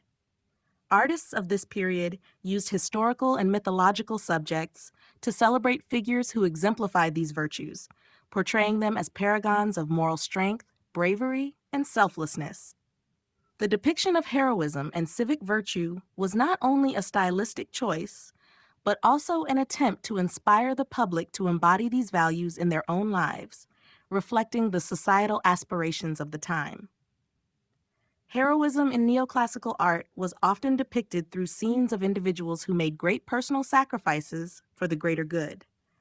This idealized portrayal of heroism was rooted in the values of ancient Greece and Rome, where heroes were celebrated for their courage, integrity, and dedication to their communities. Paintings like Jacques-Louis David's The Oath of the Haradee exemplify this ideal, with the three Roman brothers swearing an oath to defend their country at the expense of their personal lives. The figures are depicted with strong, determined expressions, embodying the neoclassical belief in the importance of duty and self-sacrifice for the greater good. The composition itself, with its strong linearity and bold symmetry, further emphasizes the moral clarity and order associated with heroism. The concept of civic virtue, closely tied to heroism, was also central to neoclassical art. This idea held that individuals, particularly those in positions of power, should act in the service of the public good, putting aside personal ambition and selfish desires in favor of the well-being of the community. Neoclassical artists, such as David, sought to portray figures who embodied these qualities, often using historical or allegorical subjects to underscore the importance of virtue in both personal and public life. In works like The Death of Socrates, David captures the philosopher's unwavering commitment to his principles, even in the face of death. Socrates' calm demeanor as he prepares to drink the hemlock symbolizes the triumph of reason and virtue over fear and personal interest, reinforcing the Enlightenment ideals of rational thought and moral integrity. Civic virtue was also reflected in the way that neoclassical artists depicted public figures and historical events, such as those from the French Revolution. Artists sought to immortalize the actions of revolutionary leaders, portraying them as martyrs for the cause of liberty, equality, and fraternity. The idealization of figures like Jean-Paul Marat in David's The Death of Marat imbued their sacrifice with a sense of moral righteousness, elevating their actions to the level of heroic deeds. Ultimately, the depiction of heroism and civic virtue in neoclassical art was a reflection of the period's philosophical and political ideals. By portraying figures who exemplified these virtues, artists sought to inspire viewers to aspire to the same moral heights, reinforcing the notion that personal sacrifice for the collective good was the highest form of nobility.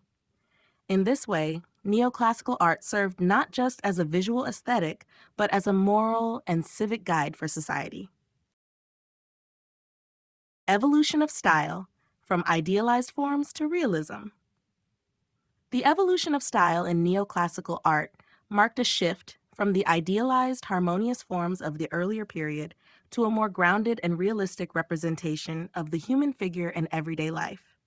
While neoclassical artists initially drew heavily from the classical ideals of ancient Greece and Rome, with their focus on beauty, proportion, and moral virtue, the later stages of the movement began to embrace a greater emphasis on naturalism and the depiction of the human experience in a more truthful, less stylized manner. This transition paved the way for the emergence of realism in the 19th century, a style that would further distance itself from idealization and focus on depicting life as it was. At the height of the neoclassical period, artists like Jacques-Louis David and Jean-Auguste Dominique Ingres adhered closely to the principles of classical art. Figures were often idealized, depicted in highly stylized poses that emphasized grace, symmetry, and proportion. David's works, such as The Death of Socrates and The Oath of the Hohelai, are prime examples of this idealized approach. These paintings were not meant to be literal representations of historical events, but rather symbolic depictions of heroism and virtue. The figures in these works are depicted with perfect anatomical precision and idealized beauty, in keeping with the classical tradition of representing the human body in its most perfect form. The emphasis was on elevating the subject to the level of moral and intellectual ideals, rather than focusing on the reality of individual human experience. However, as the neoclassical period progressed, a growing sense of realism began to take root. Artists began to move away from the strict adherence to classical proportions and idealized beauty, opting instead to depict their subjects in a more naturalistic manner. This shift was influenced in part by the social and political changes of the time, as well as by the scientific advancements in anatomy and the study of human form. Artists such as Ingres, while still influenced by the classical tradition, began to incorporate more individualized and less stylized depictions of the human figure. Ingres' La Grande Odalisque, for example, retains the smooth, polished surfaces of classical art, but also introduces a greater sense of sensuality and realism in the portrayal of the female form. The transition toward realism was also influenced by the rise of Romanticism, which focused on emotion, individuality, and the sublime. Romantic artists rejected the controlled, idealized world of neoclassicism in favor of more expressive and spontaneous depictions of human experience.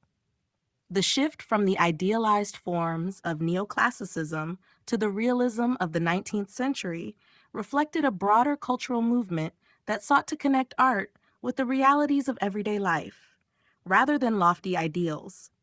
This evolution in style from the idealized forms of neoclassical art to the realism of later movements reflects a deepening of the artist's engagement with the world around them. While neoclassicism initially sought to elevate the human form to its most perfect state, later developments moved toward a more honest and raw depiction of humanity, laying the foundation for the modern artistic movements that followed. Neoclassical portraiture. Neoclassical portraiture emerged as a significant artistic genre during the late 18th and early 19th centuries, reflecting the intellectual and cultural values of the Enlightenment and the neoclassical revival. This style of portraiture was characterized by a focus on idealized representation, simplicity, and a sense of dignity, drawing on the classical traditions of ancient Greece and Rome. Artists sought to capture not only the physical likeness of their subjects, but also their moral character and social standing, often elevating their status through the use of classical elements and compositional techniques.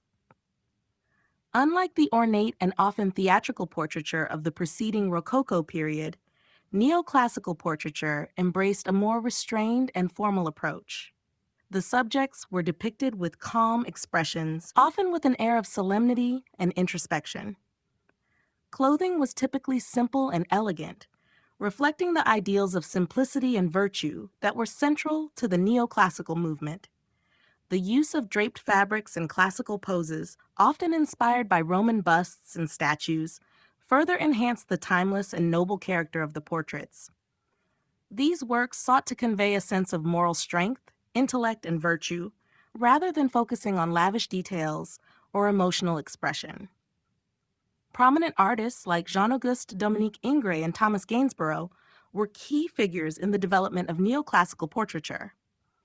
Ingres, for example, brought a highly polished technique to his portraits, combining idealized forms with a careful study of human anatomy. His famous portrait of Madame Moitessier exemplifies the neoclassical approach, with the subject depicted in an elegant pose, her attire modest yet refined, and her facial expression calm and composed. The portrait exudes a sense of dignity and grace, qualities that were central to the neoclassical aesthetic. In England, Thomas Gainsborough also embraced a more restrained and naturalistic approach to portraiture. While his style retained elements of Rococo, his later works, such as The Blue Boy, demonstrated a neoclassical sensibility, with the subject portrayed in an idealized but realistic manner. Gainsborough's portraits often emphasized the individual's character and moral standing, presenting subjects in a way that highlighted their elegance and refinement, rather than their wealth or social status. Neoclassical portraiture also played an important role in the representation of political figures, especially during periods of revolution and social change.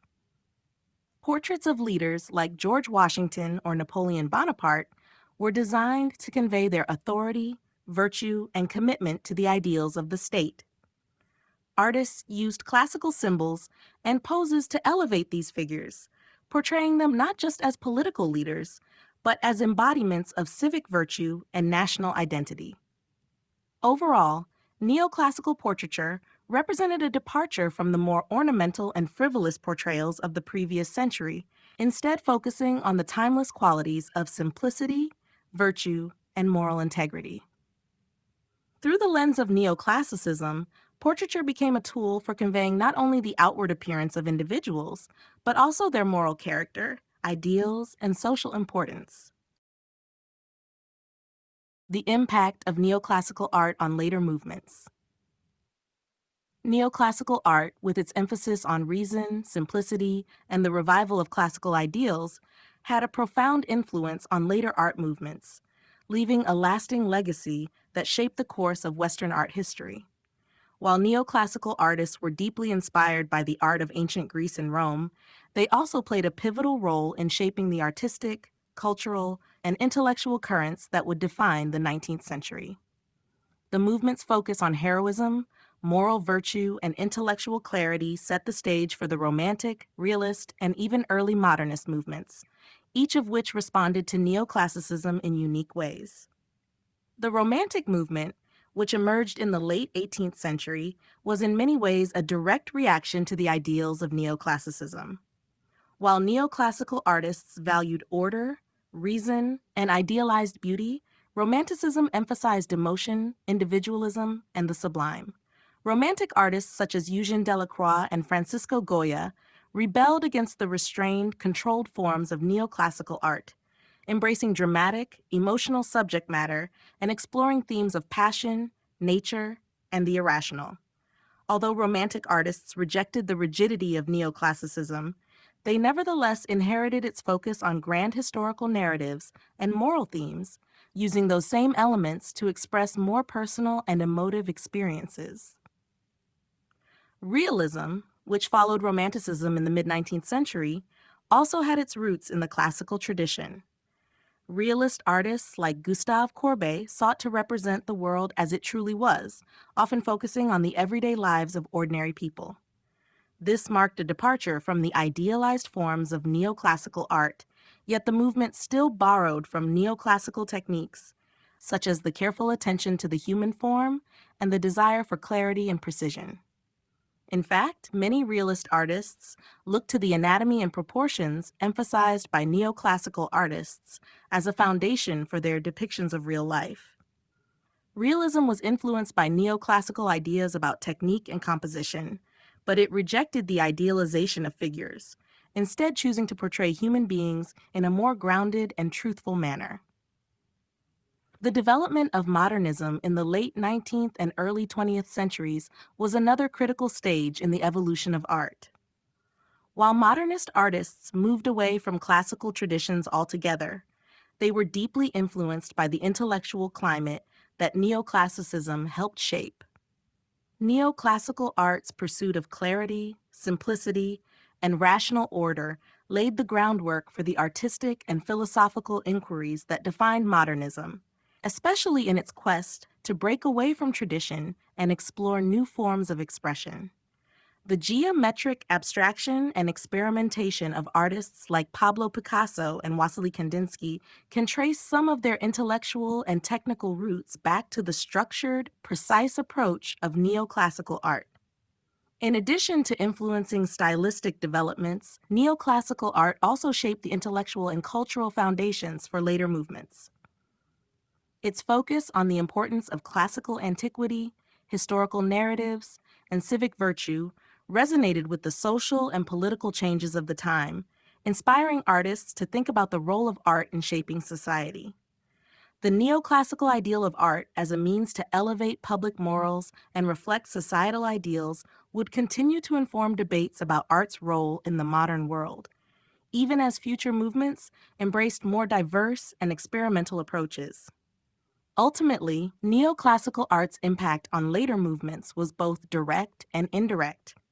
It set the stage for the intellectual, technical, and thematic concerns that would define Romanticism, Realism, and Modernism, and its legacy can still be seen in the ways contemporary artists engage with tradition and innovation.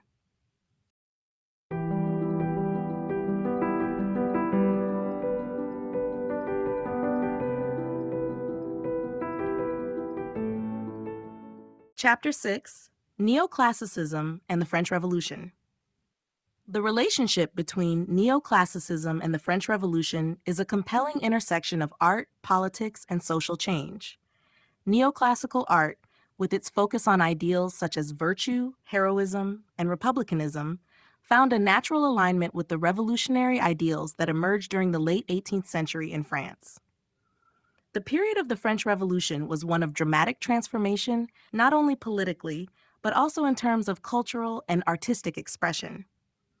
Neoclassical art became a powerful tool for communicating the values of the revolution and for legitimizing the new republican order that sought to dismantle the old aristocratic regimes. As the revolution unfolded, the emphasis on rationality, civic virtue, and the rejection of monarchy aligned with the neoclassical ideals of ancient Rome and Greece, where republican values were championed. Revolutionary leaders and intellectuals saw in classical antiquity an example of the values they wished to establish in France: democracy, liberty, equality, and the active participation of citizens in public life. Neoclassical art was thus adopted by revolutionary figures as a means of symbolizing these ideals. Artists like Jacques-Louis David, who was closely associated with the revolution, used neoclassical styles to convey the heroism of the revolutionary cause and to elevate the new political figures as embodiments of civic virtue. David's work, The Death of Marat, is one of the most iconic examples of neoclassical art during the French Revolution. The painting depicts the revolutionary martyr Jean-Paul Marat in a calm, almost saintly manner, which serves to elevate him to the status of a hero and martyr of the revolutionary cause. Through the composition and the use of classical techniques, David conveys Marat's sacrifice for the revolutionary ideals of liberty and equality, aligning his image with the Stoic figures of classical antiquity. This approach was typical of how neoclassical artists depicted revolutionary heroes, placing them in noble, heroic contexts that suggested a direct link between the revolution and the great republics of the past. Furthermore, neoclassical art's portrayal of history and allegory made it a powerful tool for articulating the moral messages of the revolution.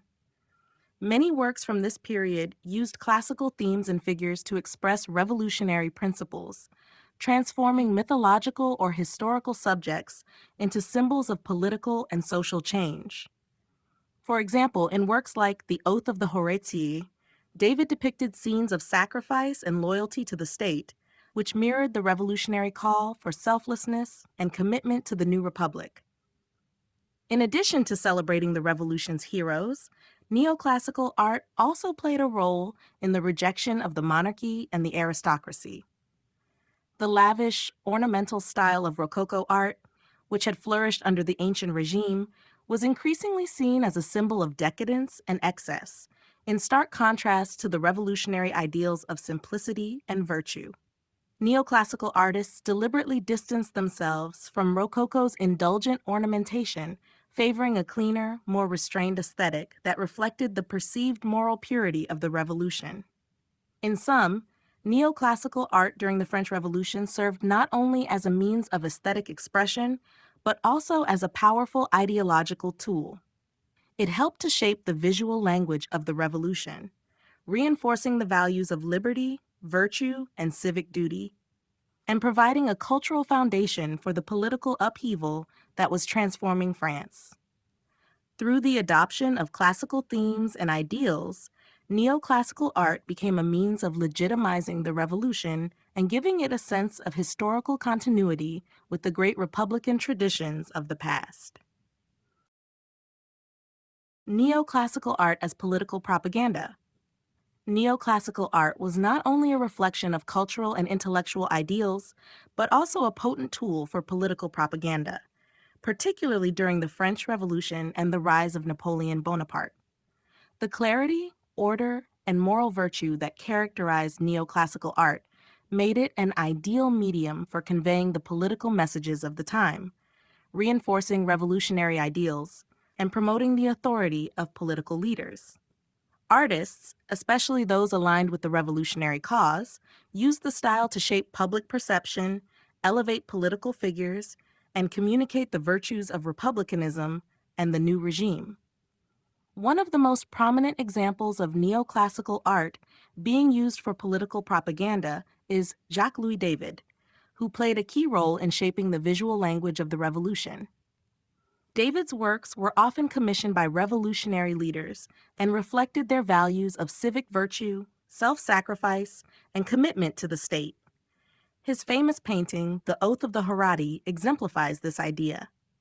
The work depicts three Roman brothers swearing an oath to defend their country, emphasizing themes of loyalty to the state and personal sacrifice for the greater good, messages that resonated deeply with the political climate of the French Revolution. By invoking classical imagery and allegories, David elevated the revolutionary cause to a higher moral plane, drawing parallels between the virtues of ancient Rome and the ideals of the new French Republic. David's painting, The Death of Marat, serves as another example of neoclassical art used as propaganda. The image of the revolutionary martyr Jean-Paul Marat is portrayed with classical composure, elevating his death to the status of a heroic sacrifice for the revolutionary cause. The simplicity of the composition and the calmness of Marat's expression are designed to emphasize his virtue and martyrdom, making his death appear not only as a personal loss, but as a symbolic act for the nation. In this way, David's work aligned the revolution with noble, virtuous ideals, presenting it as the legitimate heir to the classical republics of antiquity. The use of neoclassical art as political propaganda was not limited to the revolutionaries. When Napoleon Bonaparte rose to power, he embraced the neoclassical style as a means of asserting his authority and aligning himself with the great rulers of the past. Napoleon was often portrayed as a heroic, larger-than-life figure, reminiscent of ancient emperors and military leaders. David's Napoleon Crossing the Alps is a prime example of this, where Napoleon is depicted as a resolute and heroic leader, confidently leading his army through the Alps, a direct visual reference to the classical military leaders of antiquity. The role of neoclassical art in political propaganda was not limited to France. Across Europe, leaders sought to use the classical language of art to convey their power and legitimacy. Neoclassical style allowed for a visual language that reinforced the ideas of public service, civic virtue, and moral clarity, which aligned with the political aspirations of the time. Through its ability to evoke classical ideals and heroism, neoclassical art was used to shape public sentiment, promote political ideologies, and legitimize revolutionary and imperial leadership. In this way, neoclassical art was not only a reflection of the cultural values of its time, but also a deliberate, strategic tool in the political landscape. Through its refined aesthetic and idealized depictions of virtue, neoclassical art helped to shape the political narrative of the era, reinforcing the legitimacy of new regimes and promoting revolutionary or imperial ideals. David's role in revolutionary France. Jacques-Louis David, one of the most influential artists of the late 18th and early 19th centuries, played a crucial role in shaping the visual and ideological landscape of revolutionary France. As the leading figure of the neoclassical movement, David's work was deeply intertwined with the political and social upheavals of the French Revolution, and his art became a powerful tool for communicating revolutionary ideals. David not only captured key moments of the revolution, but also actively used his art to influence public opinion, promote Republican virtues, and support the revolutionary leaders. David's commitment to the principles of the French Revolution was reflected in both his subject matter and his style. His paintings were imbued with the ideals of liberty, sacrifice, and civic virtue that were central to the revolutionary cause. One of his most famous works, The Oath of the Horatii, 1784, though painted just before the Revolution, became emblematic of the revolutionary spirit. The painting, which depicts the Roman brothers swearing an oath to defend their country, was a powerful visual metaphor for the Revolution's call to sacrifice personal interests for the greater good of the nation. The painting's focus on stoic heroism and selflessness resonated deeply with the revolutionaries' ideals of civic duty, patriotism, and commitment to the Republic. When the revolution broke out, David's role as an artist aligned him closely with the radical faction of the movement. He became an active supporter of the Jacobins and their leader, Maximilien Robespierre, and his art became a tool of propaganda for the new Republican government. David's political involvement extended beyond his work as an artist. He was appointed as a deputy to the National Convention and was deeply involved in the political discussions and decisions of the time. His commitment to the revolutionary cause led him to depict revolutionary martyrs, such as The Death of Marat, 1793, which commemorated the assassination of Jean-Paul Marat. In this iconic painting, David presents Marat as a martyr for the cause of the revolution, elevating his death to a heroic sacrifice. The composition, with its classical simplicity and emotional restraint, frames Marat's death as a noble act of devotion to the Republic. David's art also served to glorify the revolution's leaders. During the rise of Napoleon Bonaparte, David shifted his focus to portraying Napoleon as a heroic, almost divine figure. His iconic work, Napoleon Crossing the Alps, 1801, presents the emperor as a conquering hero, drawing visual parallels between Napoleon and classical military leaders such as Julius Caesar. This work was not just a portrait of Napoleon, but a statement of his authority and his connection to the great rulers of history. David's ability to frame Napoleon's rule in terms of classical grandeur helped solidify the emperor's position as a leader with a legitimate claim to power, rooted in the ideals of the Roman Empire. David's art was a crucial part of the propaganda machinery that helped to legitimize and strengthen the revolutionary and imperial governments of France. Through his meticulous use of neoclassical style, David connected the French Revolution and Napoleon's regime to the esteemed traditions of ancient Rome, emphasizing virtue, sacrifice, and heroic leadership. His work not only captured pivotal moments in French history, but also shaped the way the public viewed those moments, solidifying his legacy as a central figure in the visual history of revolutionary France. The depiction of revolutionary heroes and martyrs. During the French Revolution, art became an essential vehicle for communicating the ideals of the revolution and elevating its key figures to the status of heroes and martyrs. Artists, most notably Jacques-Louis David, used neoclassical styles to depict revolutionary figures in ways that imbued them with a sense of moral grandeur and heroic sacrifice. These portrayals were not only intended to honor the individuals themselves, but also to inspire the public and reinforce the revolutionary cause, framing it as one of high moral purpose. One of the most iconic works in this genre is Jacques-Louis David's The Death of Marat, 1793, which portrays Jean-Paul Marat, a prominent revolutionary and journalist, in the moments following his assassination. Marat is depicted as a martyr, calm and serene in death, with his outstretched hand clutching a letter, symbolizing his dedication to the revolutionary cause. The image of his bloodied body contrasts with his peaceful expression, creating a powerful sense of nobility and sacrifice. Through the simplicity of the composition and the restrained use of color, David elevates Marat's death to an almost saintly level, suggesting that Marat's martyrdom is integral to the advancement of revolutionary ideals. In this portrayal, the death of Marat becomes a symbol of selfless commitment to the revolution, aligning him with the classical figures of virtue and honor. This theme of martyrdom extended beyond Marat. Revolutionary leaders and figures of the cause were often depicted in ways that emphasized their heroic actions and unwavering devotion to the Republic. David's The Oath of the Hurrah, 1784, while painted before the Revolution, came to represent the type of self-sacrifice that revolutionaries aspired to. The Horatii brothers, preparing to swear allegiance to their country before going into battle, are depicted in a manner that suggests the importance of putting the state above personal life, a sentiment that mirrored the revolutionary ethos. This type of heroic, stoic imagery became the visual language of the revolution, reinforcing the idea that personal sacrifice for the greater good was noble and necessary. In addition to martyrdom, the depiction of revolutionary heroes also became a way to validate the legitimacy of the revolution.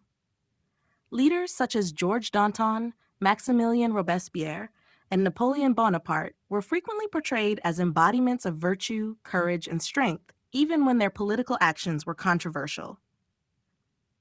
David's The Intervention of the Sabine Women, 1799, although painted during the Revolution, is a powerful allegory of unity and reconciliation, in which the women prevent violence between Romans and Sabines, symbolizing the harmony and peace the revolutionaries hoped to achieve for France. Through such works, artists were able to reinforce the revolutionary message of unity, justice, and moral integrity. The visual representation of revolutionary heroes and martyrs served a dual purpose: to honor those who died for the cause and to inspire the public to continue fighting for the principles of liberty, equality, and fraternity. Through these depictions, artists contributed to the creation of a revolutionary mythology, one that connected the struggles of the present to the ideals of classical antiquity and the historical narrative of heroism and sacrifice. The legacy of these artistic portrayals helped to shape the collective memory of the French Revolution, ensuring that the Revolution's heroes and martyrs would be remembered as symbols of virtue and devotion to the Republic. The symbolism of neoclassical art in revolutionary ideals. Neoclassical art, with its emphasis on order, rationality, and virtue, became a powerful tool for symbolizing the revolutionary ideals of the late 18th century. The French Revolution was not merely a political upheaval, but also a radical shift in how people understood concepts like liberty, equality, and civic responsibility. The neoclassical style, which drew on the visual language of ancient Greece and Rome, was ideally suited to convey these ideals. Artists like Jacques-Louis David, who became closely associated with the Revolution, employed classical symbolism to communicate messages of patriotism, moral duty, and sacrifice for the greater good. One of the central symbolic themes of neoclassical art during the Revolution was the idea of virtue, particularly civic virtue, which emphasized selflessness, loyalty to the state, and personal sacrifice for the collective. Ancient Rome, with its republican ideals, provided a model for the kind of virtue that revolutionaries hoped to instill in the French populace. This was reflected in many works of art that portrayed figures of sacrifice, such as The Oath of the Horatii, in which the Roman brothers swear to defend their country above all else. The stoic, unwavering commitment to the Republic in these works symbolized the kind of loyalty the revolutionaries sought to promote among the citizens of France. Another important symbol in neoclassical art was the use of heroism. Revolutionaries wanted to present themselves as heroes, defending the principles of liberty and justice against oppressive forces. Paintings, such as David's The Death of Marat, used classical techniques to portray revolutionary figures, like Marat as martyrs to the cause, elevating their deaths to acts of heroism. The solemn, dignified manner in which these figures were depicted suggested that their sacrifices were noble and in service of a higher moral order. The notion of heroism was also conveyed through allegorical depictions of the revolution as a force of righteousness, often drawing on classical themes like the triumph of justice over tyranny. In addition to heroism and virtue, freedom was another critical symbol in neoclassical art, often personified in allegorical representations of liberty. In Liberty Leading the People by Eugène Delacroix, a later example influenced by the revolutionary spirit, liberty is depicted as a strong, guiding figure leading the people to freedom, holding the flag of revolution.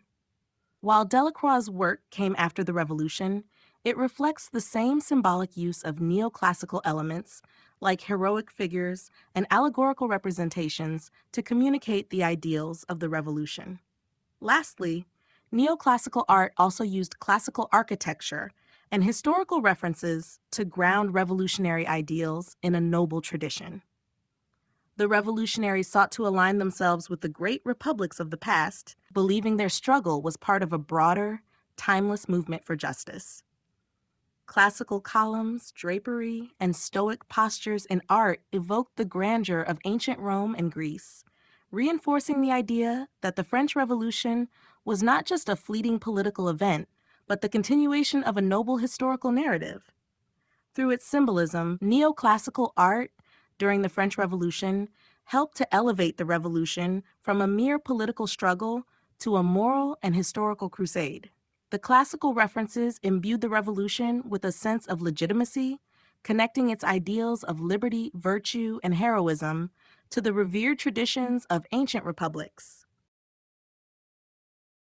Shifts in artistic themes during the Revolution. The French Revolution brought profound changes not only to the political and social landscape of France, but also to the themes and purposes of art. As the revolution evolved, so too did the way artists approached their subjects, reflecting the shifting ideals, emotions, and priorities of the time. The transformation of artistic themes mirrored the turbulence of the revolution, with art moving from a focus on royal patronage and religious imagery to a commitment to revolutionary ideals and civic virtues.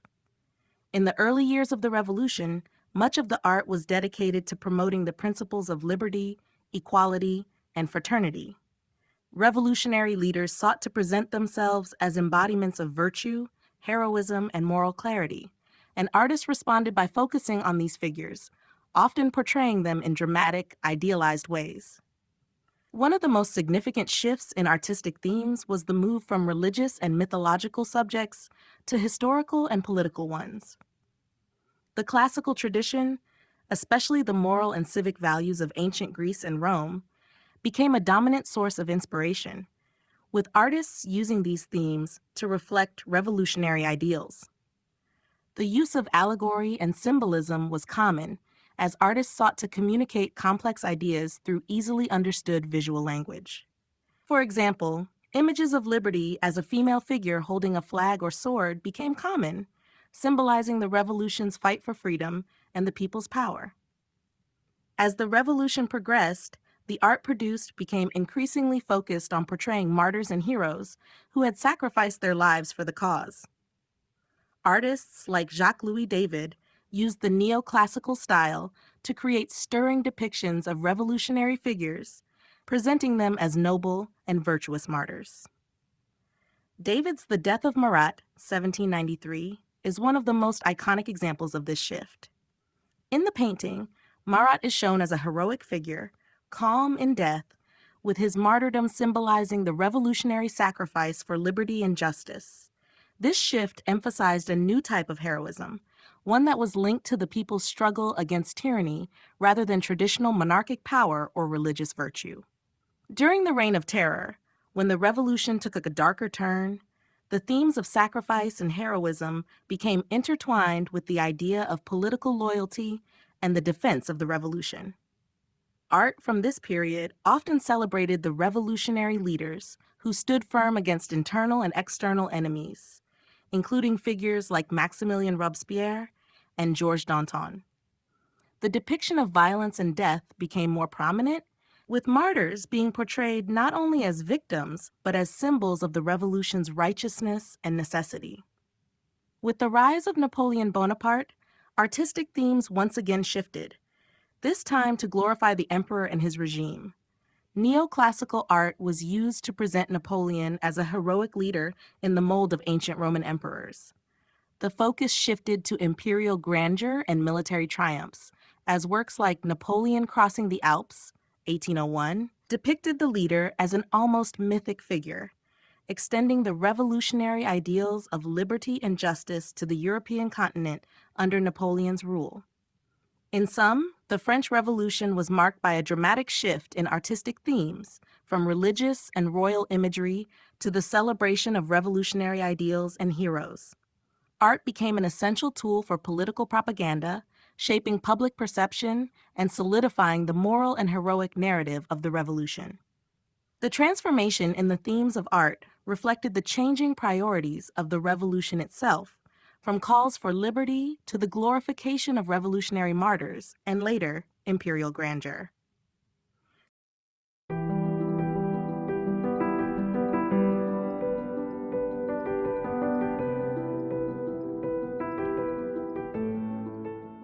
Chapter 7: Neoclassicism in England and the United States.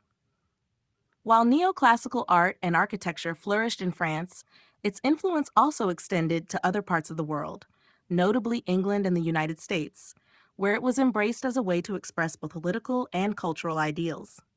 In both countries, neoclassical style was used to symbolize a break from the past, an embrace of Enlightenment principles, and the creation of new national identities.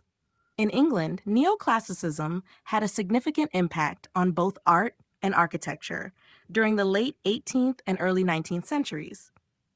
As the country moved through political changes, particularly the American Revolution and the subsequent rise of industrialism, there was a growing desire to reject the ornate excesses of the Baroque and Rococo styles. English artists and architects sought to revive the simplicity and moral clarity associated with classical antiquity. In architecture, figures like Robert Adam were instrumental in popularizing the neoclassical style. Adam's designs blended classical elements with new innovations, creating elegant, harmonious spaces that emphasized balance and proportion. His work on the interior of the Adelphi Building in London is a prime example, showcasing the clean lines and symmetrical designs that became a hallmark of neoclassical architecture. Similarly, English painters like Sir Joshua Reynolds and Thomas Gainsborough were influenced by neoclassical ideals, although they were more known for their portraiture. Reynolds, in particular, used the classical past as a reference for the idealized, heroic portrayal of his subjects. His works reflected a growing interest in depicting people not just as they were, but as they could be seen through the lens of classical virtue and dignity. Portraits like Lady Sarah Bunbury, Sacrificing to the Graces, 1765, reflect the neoclassical interest in elevating the status of individuals by associating them with classical notions of nobility and grace. In the United States, the adoption of neoclassical style was closely linked to the country's formation and the ideals of the American Revolution. The Founding Fathers, many of whom were influenced by Enlightenment thought, saw ancient Greece and Rome as models for the new republic. Neoclassical architecture became a way to symbolize the democratic and republican principles on which the United States was founded. The most famous example of this is the design of the White House, created by James Hoban, and the United States Capitol, which was influenced by classical Roman temples. These buildings were intended to evoke the ideals of the Roman Republic, drawing parallels between the ancient republic and the new democratic government of the United States. American painters also adopted neoclassical themes, using the style to reflect the emerging national identity. Artists like Gilbert Stuart and John Trumbull painted portraits of the nation's leaders and pivotal moments in American history. Trumbull's work, The Declaration of Independence, 1819, exemplifies the neoclassical influence by presenting a monumental historical scene that conveys the gravity and righteousness of the nation's founding. In both England and the United States, neoclassical art and architecture served as powerful tools for expressing political aspirations and national identity. By connecting contemporary ideals with the revered classical past, neoclassicism in these countries helped to shape the visual representation of the modern state, promoting values of democracy, virtue, and civic responsibility. The influence of neoclassical architecture in Britain. Neoclassical architecture in Britain emerged as a significant movement during the late 18th and early 19th centuries, coinciding with a period of political, social, and economic change. The rise of the Enlightenment and the increasing interest in classical antiquity provided a fertile ground for the development of a style that emphasized symmetry, proportion, and the ideals of civic virtue. In Britain, neoclassical architecture was not just an aesthetic choice, but a statement about the nation's cultural and political aspirations. One of the most influential figures in British neoclassical architecture was Robert Adam, whose designs transformed the architectural landscape of the time. Adam, who was deeply inspired by classical Roman and Greek architecture, sought to create spaces that were harmonious, elegant, and refined. His work, particularly in domestic interiors and public buildings, blended classical elements with new ideas, incorporating lighter, more decorative details compared to the heavier, more formal classical styles of his predecessors. One of Adam's most famous projects was the design of the Adelphi Building in London, a prime example of neoclassical elegance. His innovative use of symmetry, clean lines, and classical motifs set the standard for British neoclassical design. Neoclassical architecture in Britain was also deeply intertwined with the ideals of the Age of Enlightenment.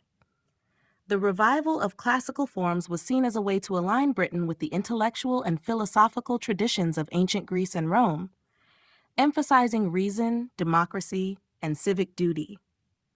The British elite, many of whom had traveled to Italy on the Grand Tour, were eager to incorporate the timeless beauty and ideals of classical architecture into their own country. As a result, many public buildings, such as museums, libraries, and government institutions, were constructed in the neoclassical style to symbolize rationality, order, and the growing importance of the state. In addition to Robert Adam, other prominent architects like James Stewart and John Soane contributed to the development of neoclassical architecture in Britain. Stewart, known for his work on the Bank of England and the British Museum, was instrumental in integrating classical design into Britain's public architecture. Meanwhile, John Soane, with his imaginative use of light and space, took the neoclassical style in new directions, exemplified by his design for the Bank of England and his own home, Sir John Soane's Museum, which is a treasure trove of classical-inspired design. The influence of neoclassical architecture in Britain extended beyond just the design of public and private buildings. The style played a role in shaping the national identity, symbolizing the virtues of order, rationality, and democratic ideals. Neoclassical buildings became representations of British pride and intellectual sophistication, standing as physical embodiments of the cultural and philosophical values that defined the Enlightenment era. Through its careful balance of classical forms and modern needs, neoclassical architecture in Britain helped to define an era and influence the architectural development of the Western world for generations. The neoclassical movement in American art and architecture. The neoclassical movement in American art and architecture emerged in the late 18th and early 19th centuries as the United States sought to define its identity and express its democratic ideals. Influenced by the Enlightenment and the ideals of the French and American revolutions, neoclassical style provided a visual language that emphasized reason, virtue, and civic responsibility. The movement played a crucial role in shaping the nation's public image, influencing both the design of government buildings and the portrayal of national figures in art. In architecture, neoclassicism became the dominant style for many important government structures, symbolizing the new republic's commitment to the ideals of democracy, civic virtue, and rational governance. The United States Capitol, designed by William Thornton and later modified by Thomas Jefferson and others, is one of the most iconic examples of neoclassical architecture in America. Its design, inspired by the ancient Roman Pantheon and other classical structures, was intended to convey the strength and stability of the young nation. Similarly, the White House, designed by James Hoban, also embraced neoclassical elements, with its clean lines, symmetrical proportions, and use of columns, reflecting the influence of Roman public buildings. These structures, along with others like the Virginia State Capitol, constructed by Thomas Jefferson, became powerful symbols of the American government's commitment to Republican ideals. In addition to government buildings, neoclassical style also influenced the design of private homes, especially in the more affluent classes. Architects like Charles Bulfinch and William Thornton adopted classical elements in residential designs, creating elegant, symmetrical homes that reflected the status and cultural aspirations of their owners.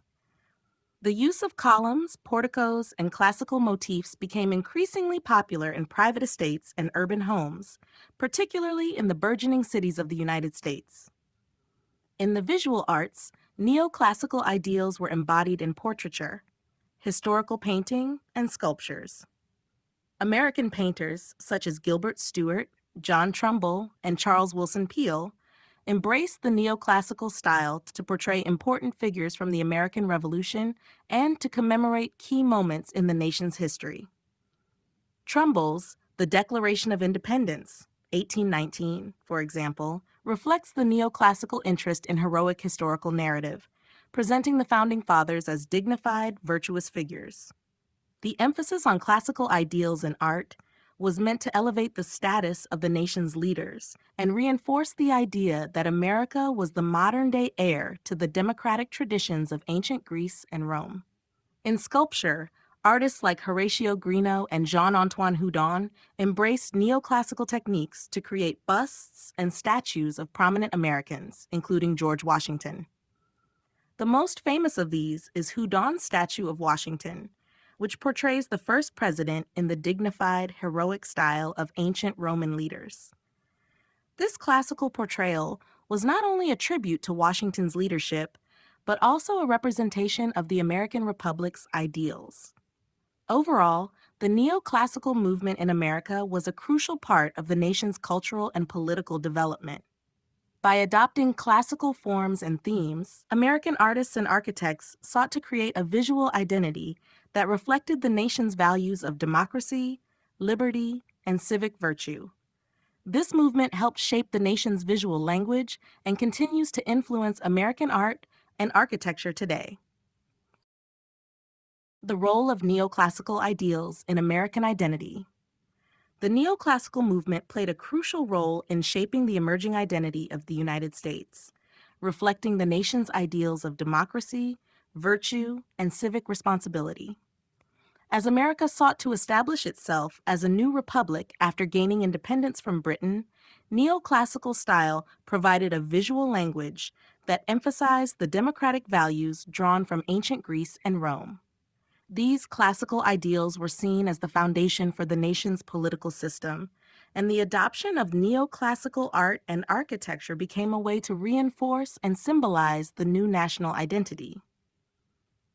In the early years of the American Republic, neoclassical architecture was embraced for its association with the classical world, especially the Roman Republic, which was viewed as a model for the democratic government the United States hoped to establish. The use of columns, symmetry, and open spaces in public buildings like the White House and the United States Capitol signified the values of order, equality, and transparency. These government structures were designed not just for functionality, but to embody the very principles upon which the country was founded. The architecture of Washington, D.C., with its grandiose, classical-inspired buildings, served as a reminder of America's commitment to democratic ideals and its aspirations to be a beacon of liberty. Similarly, neoclassical ideals found expression in American art, where artists like Gilbert Stuart, John Trumbull and Charles Wilson Peale used the classical style to depict portraits of the nation's leaders and commemorate key historical events.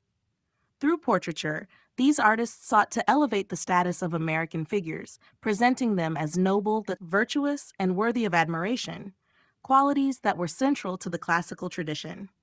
Trumbull's The Declaration of Independence, 1819, is an example of how historical painting, infused with neoclassical elements, was used to symbolize the revolutionary spirit and the heroic nature of America's founding fathers. The ideals of neoclassicism also extended to American sculpture, where works like Jean-Antoine Houdon's statue of George Washington sought to portray the nation's first president in the dignified manner of ancient Roman statesmen. These sculptures were more than just representations of individuals. They were meant to embody the virtues and ideals that the nation held dear. By adopting and adapting neoclassical themes, Americans sought to connect their new nation with the revered cultural heritage of antiquity, emphasizing the continuity of democratic ideals from the classical world to the modern era.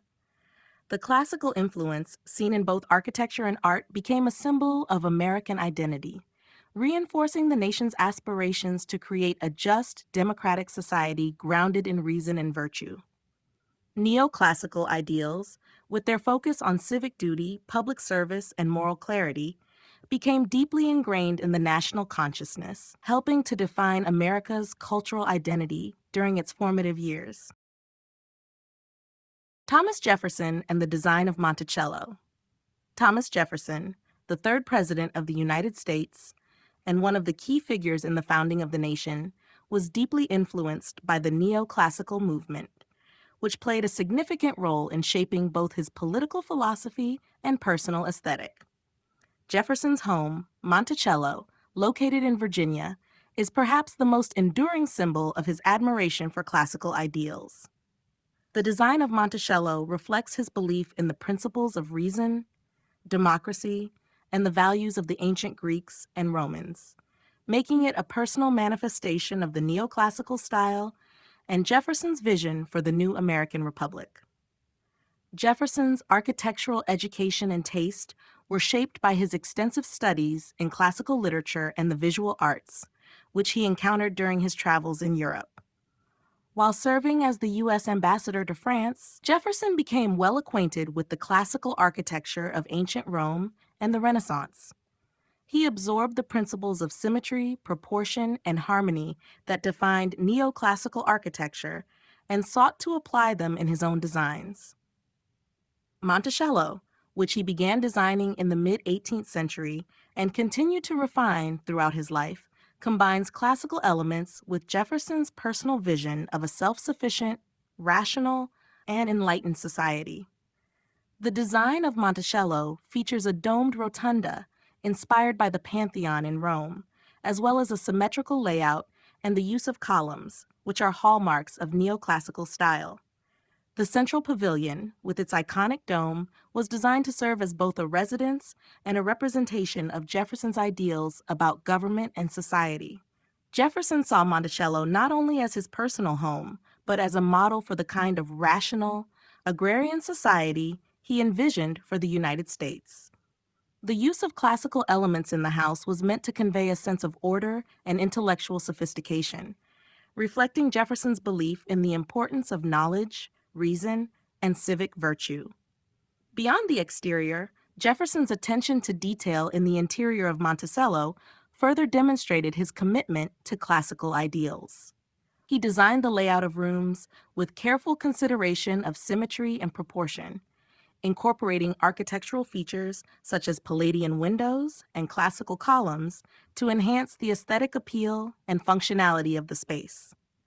The furnishings and decorations, many of which were sourced from Europe, also reflected a classical style, reinforcing Jefferson's desire to create an environment that promoted learning, reflection, and intellectual exchange. Monticello was not only a personal residence for Jefferson, but also a physical representation of his commitment to the ideals of the Enlightenment and the classical world.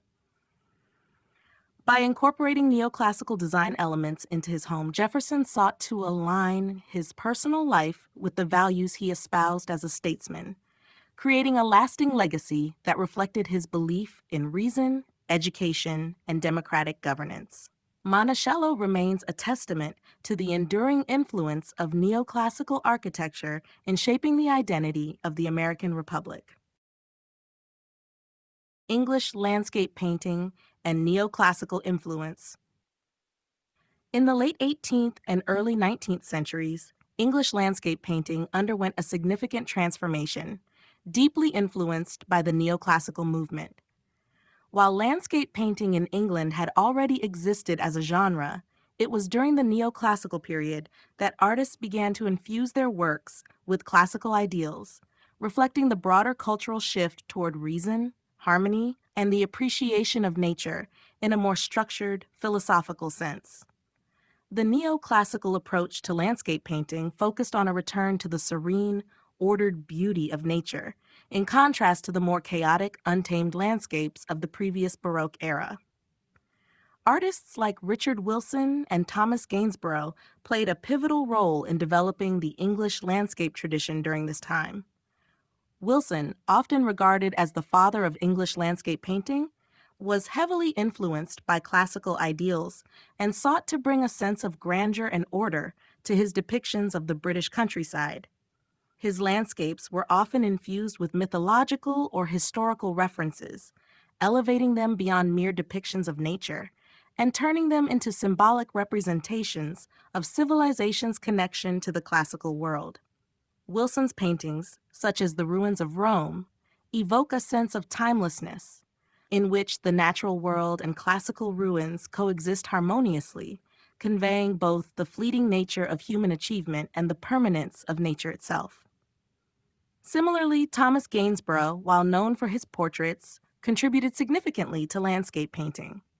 His works, such as Mr. and Mrs. Andrews, combine portraiture with landscape and reflect a neoclassical approach to nature. Gainsborough's treatment of the countryside was idealized, with serene, sweeping vistas and a focus on the relationship between humanity and nature, in line with the period's classical sensibilities. While his landscapes were more romanticized than those of Wilson, they still carried the neoclassical emphasis on balance, harmony, and idealization.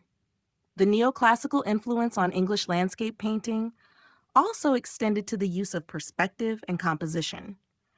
Landscapes were carefully structured with an emphasis on symmetry and proportion, often drawing inspiration from classical notions of beauty. This was evident in the use of formal gardens, classical ruins, and mythological references, creating a connection between the natural world and classical ideals. These elements help to elevate landscape painting as a serious art form, capable of expressing not only the beauty of nature, but also deeper philosophical and cultural themes. In conclusion, neoclassical ideals profoundly impacted English landscape painting by encouraging artists to blend the natural world with classical themes of reason, harmony, and order. This period marked a shift from the romanticized, chaotic landscapes of the past to more structured, thoughtful depictions that aligned closely with the values of the Enlightenment and the neoclassical movement, ultimately shaping the future of landscape art in Britain.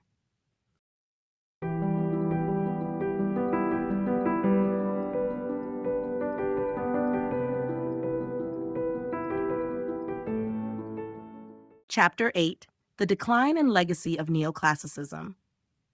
The neoclassical movement, which flourished during the late 18th and early 19th centuries, gradually began to lose its dominance in the art world as new styles emerged, particularly with the onset of Romanticism.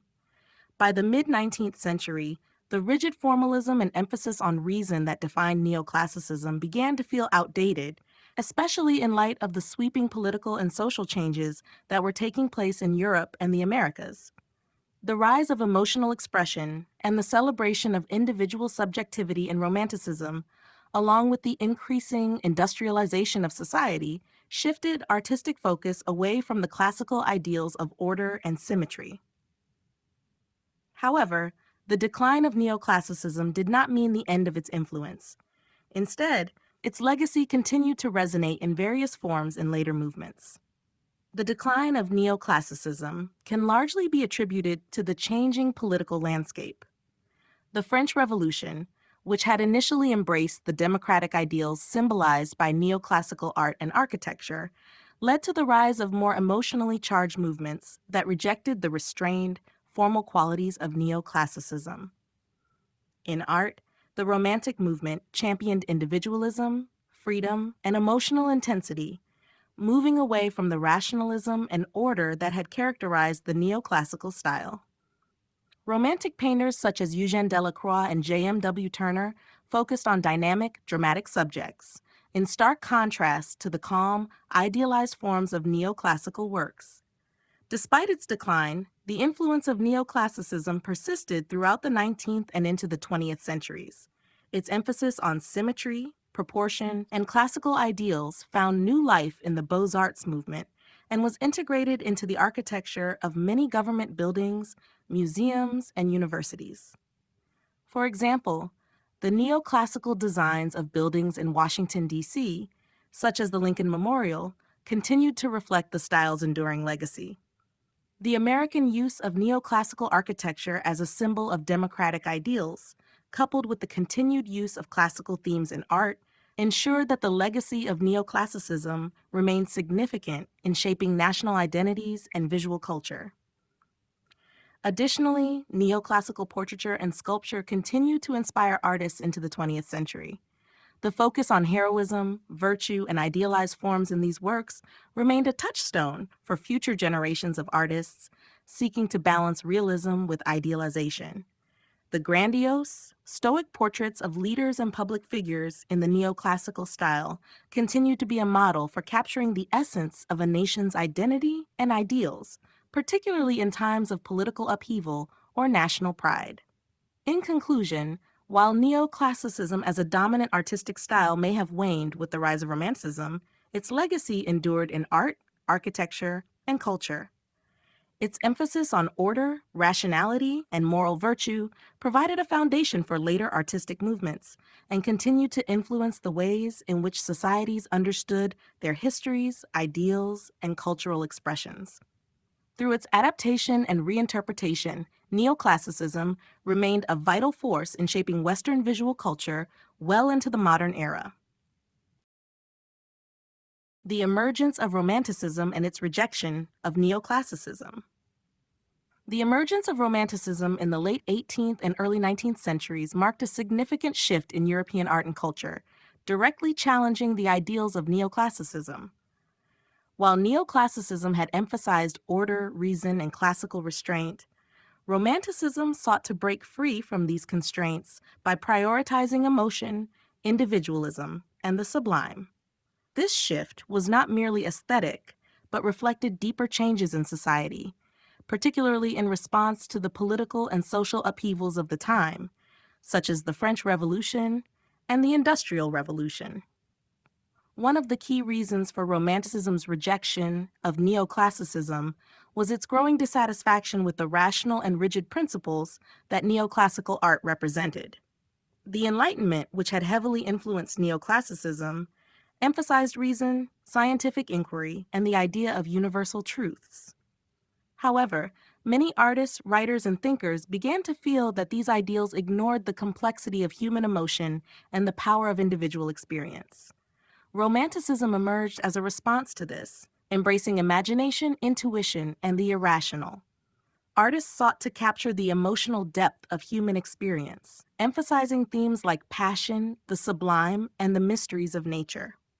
In contrast to the idealized, harmonious compositions of neoclassicism, Romantic art often focused on dramatic, turbulent subjects, such as intense human struggle or the overwhelming power of nature.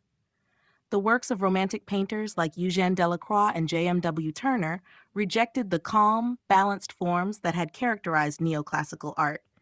Instead, they embraced dynamic compositions, vivid colors, and energetic brushstrokes, which conveyed emotional intensity and a sense of personal expression.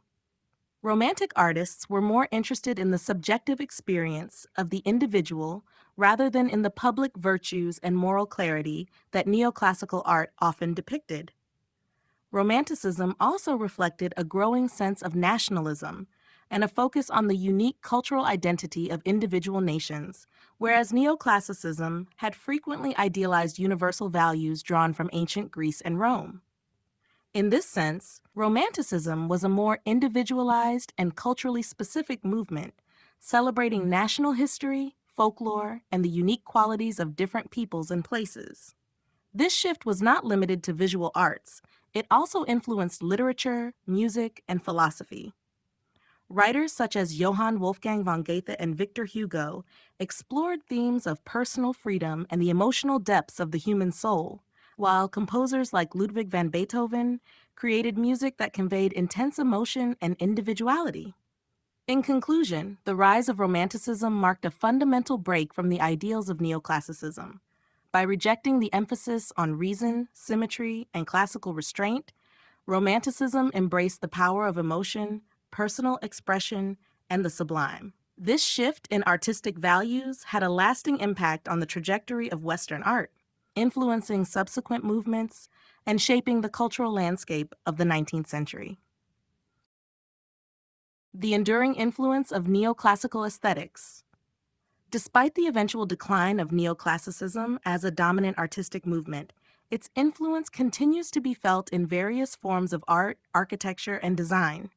While the rise of Romanticism in the 19th century marked a shift away from neoclassical ideals, many of the core principles of neoclassicism, such as emphasis on order, proportion, and the celebration of classical ideals, remained foundational to Western art and culture. The lasting impact of neoclassical aesthetics is visible in both historical contexts and contemporary interpretations, underscoring its enduring relevance. One of the most prominent legacies of neoclassicism is its profound influence on architecture. The use of columns, symmetrical designs, and the incorporation of classical elements such as domes and pediments became staples of public architecture, especially in governmental and civic buildings. In the United States, neoclassical architecture was instrumental in shaping the identity of the fledgling republic. Buildings such as the White House and the Lincoln Memorial in Washington, D.C., are enduring symbols of the nation's values of democracy, reason, and civic virtue, ideals strongly associated with the classical world.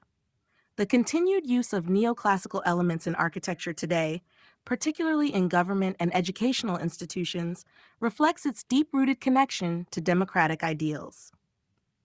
In visual art, the focus on idealized human forms and the representation of virtuous, heroic figures continued to influence artists long after the neoclassical era, while later movements like Romanticism and Realism shifted the focus toward more expressive and individualistic themes. The formal techniques and compositional approaches of neoclassicism were still employed by artists well into the 19th and 20th centuries. The clarity of line, restrained color palette, and emphasis on balanced compositions can still be seen in the work of artists who sought to reconcile modern styles with classical tradition. Moreover, the enduring influence of neoclassical aesthetics extends beyond traditional visual arts and architecture to areas like literature and design.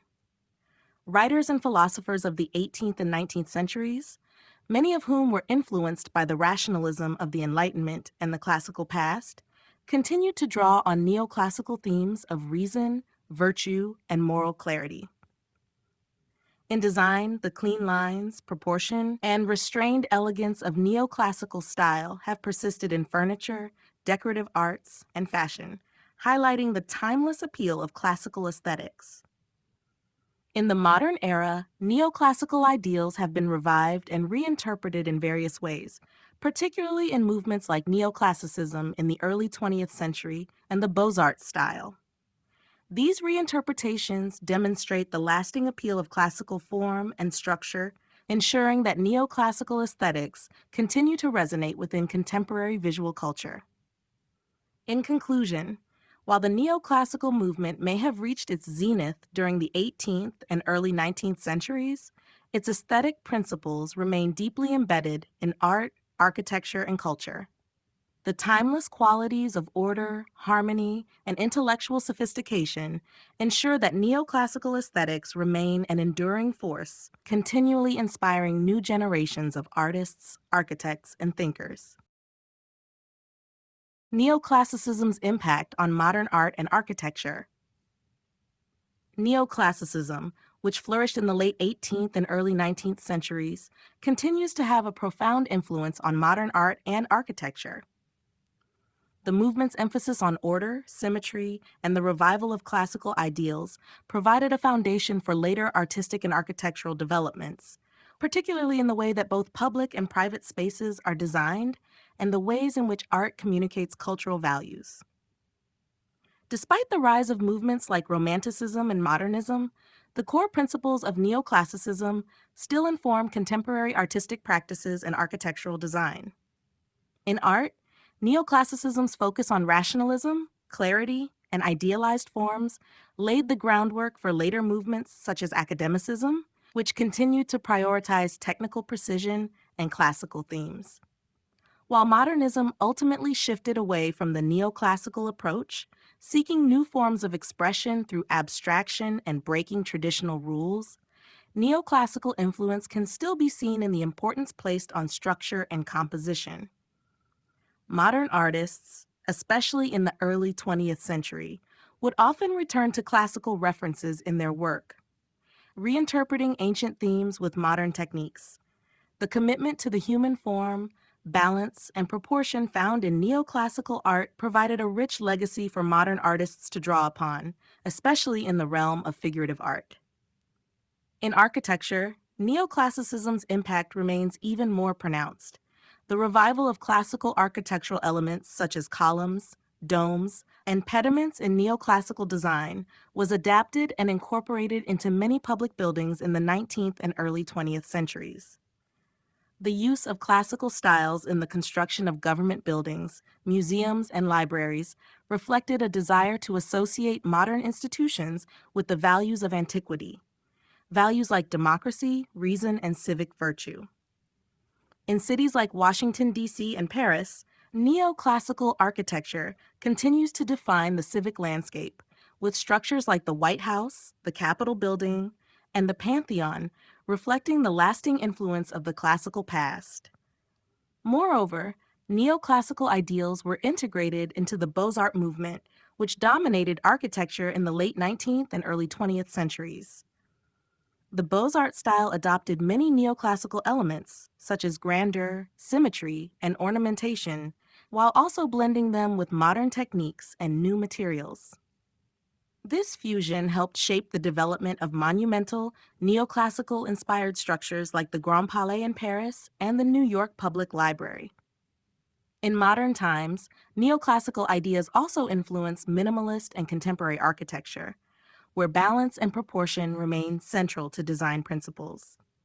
Architects such as Robert A. M. Stern have revitalized neoclassical aesthetics in their works, incorporating classical elements into modern designs. This shows that despite the ever-evolving landscape of contemporary architecture and art, neoclassical ideas continue to provide a timeless framework for understanding beauty, order, and humanism in design. In conclusion, neoclassicism's impact on modern art and architecture is both lasting and multifaceted. Its emphasis on classical ideals, symmetry, and humanistic values continues to shape contemporary artistic practices and architectural design, ensuring that its influence endures across centuries. Neoclassical resurgence in the 20th century. While the dominance of neoclassicism waned in the face of Romanticism and Modernism, the principles of the movement saw a resurgence in the 20th century, especially in architecture and design. This revival reflected a renewed interest in classical ideals of beauty, order, and symmetry during a period marked by rapid industrialization, technological advancement, and political change. The early 20th century saw artists and architects revisiting neoclassical forms, integrating them into new creative contexts, and applying their timeless principles to the modern world. In architecture, The resurgence of neoclassical elements was particularly evident in the Beaux-Arts movement and in the construction of monumental government and civic buildings.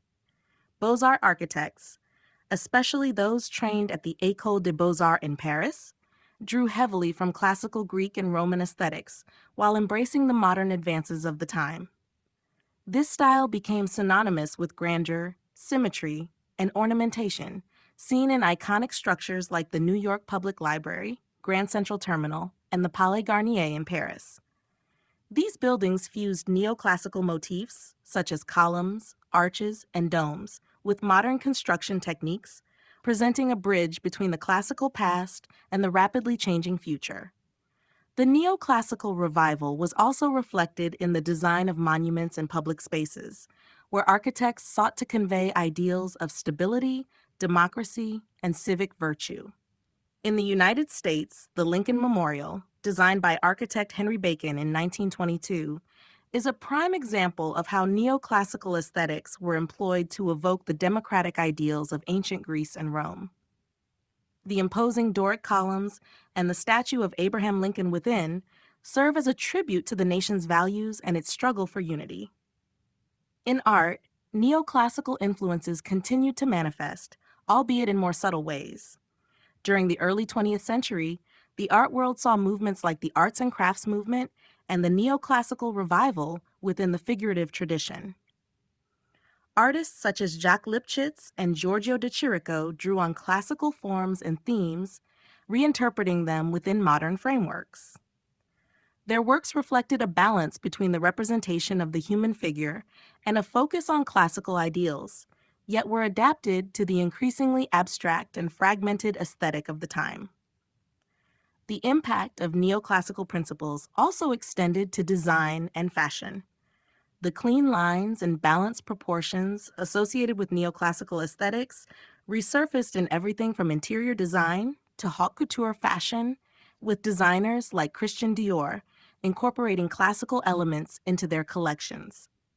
In conclusion, the neoclassical resurgence in the 20th century was marked by a re-engagement with classical aesthetics across a range of artistic and architectural practices, whether through the grandeur of Beaux-Arts architecture, the reinterpretation of classical themes in modern art, or the influence on design and fashion. Neoclassical principles remained an enduring source of inspiration, helping to shape the cultural landscape of the 20th century. Conclusion: Neoclassicism's role in shaping art history. Neoclassicism played a pivotal role in shaping the trajectory of Western art history, serving as a bridge between the classical ideals of antiquity and the dynamic shifts of modern artistic movements. Emerging in the 18th century as a reaction against the extravagance of the Baroque and Rococo styles, Neoclassicism sought to return to the simplicity, order, and rationality found in the art and architecture of ancient Greece and Rome. This revival was not just an aesthetic choice, but a reflection of the philosophical and political shifts of the time, particularly the Enlightenment and the ideals of reason, democracy, and civic virtue. Through its emphasis on idealized human forms, balanced compositions, and classical themes like mythology, history, and allegory, Neoclassicism defined the art world for much of the late 18th and early 19th centuries. Iconic figures such as Jacques-Louis David, Jean-Auguste Dominique Ingres, and Antonio Canova embodied the movement's devotion to portraying heroism, virtue, and the human capacity for reason. Their work not only reflected the social and political climates of their time, but also set the stage for the future of art by establishing standards of technical precision and moral clarity. The movement's influence extended beyond painting and sculpture, shaping architecture, design, and even political symbolism. Neoclassical architecture, with its grand columns, domes, and symmetrical layouts, became synonymous with power and democratic ideals, particularly in the United States and revolutionary France. Buildings like the White House and the Pantheon in Paris stand as lasting symbols of the movement's ideals. Moreover, neoclassical art and architecture became a tool for political propaganda, reinforcing the values of the French Revolution and the democratic principles emerging in the New World. Despite the rise of Romanticism and other modern movements, neoclassicism's impact persisted into the 20th century, influencing both the Beaux-Arts style and the resurgence of classical aesthetics in contemporary architecture and design. The movement's focus on balance, proportion, and rationality provided a foundation for later generations of artists and architects to build upon and reinterpret within their own contexts. In conclusion, neoclassicism's profound role in shaping art history cannot be overstated. Its legacy, from its philosophical foundations to its lasting influence on the visual and architectural arts, has provided an enduring framework for understanding beauty, order, and intellectual engagement in art. The movement's principles continue to resonate today, affirming its place as a cornerstone in the history of Western art.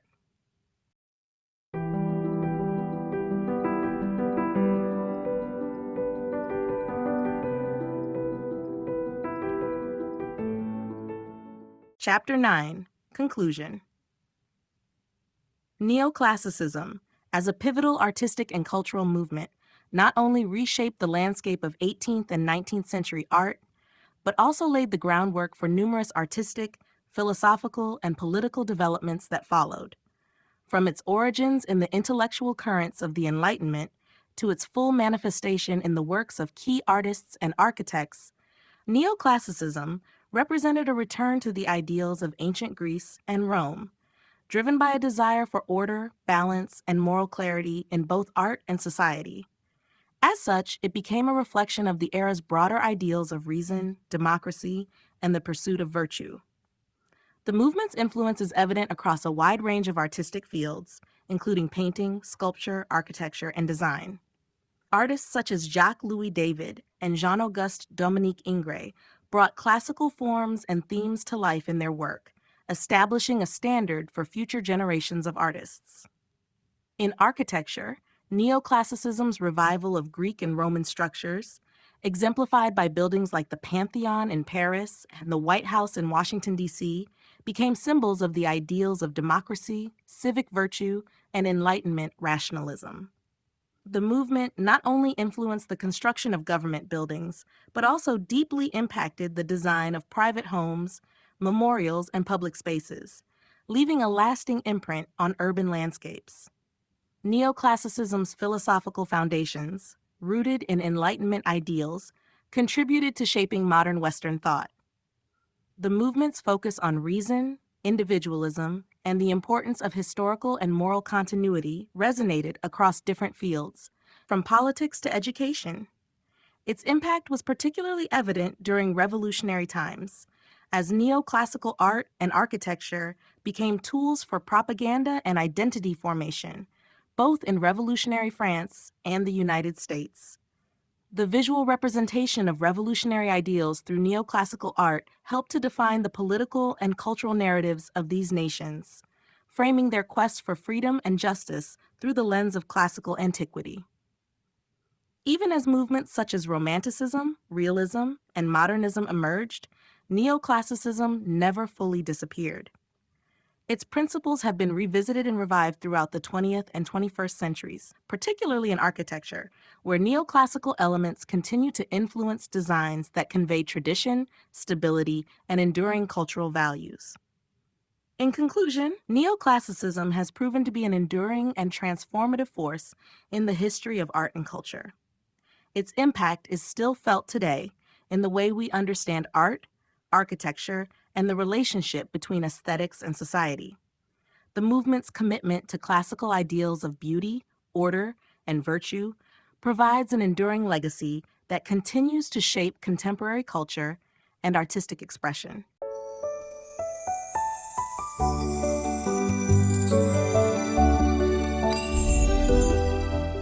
The Art of the Northern Renaissance, a study of the art from the Low Countries and Germany, written by Haya Vent, narrated by Kara Miller.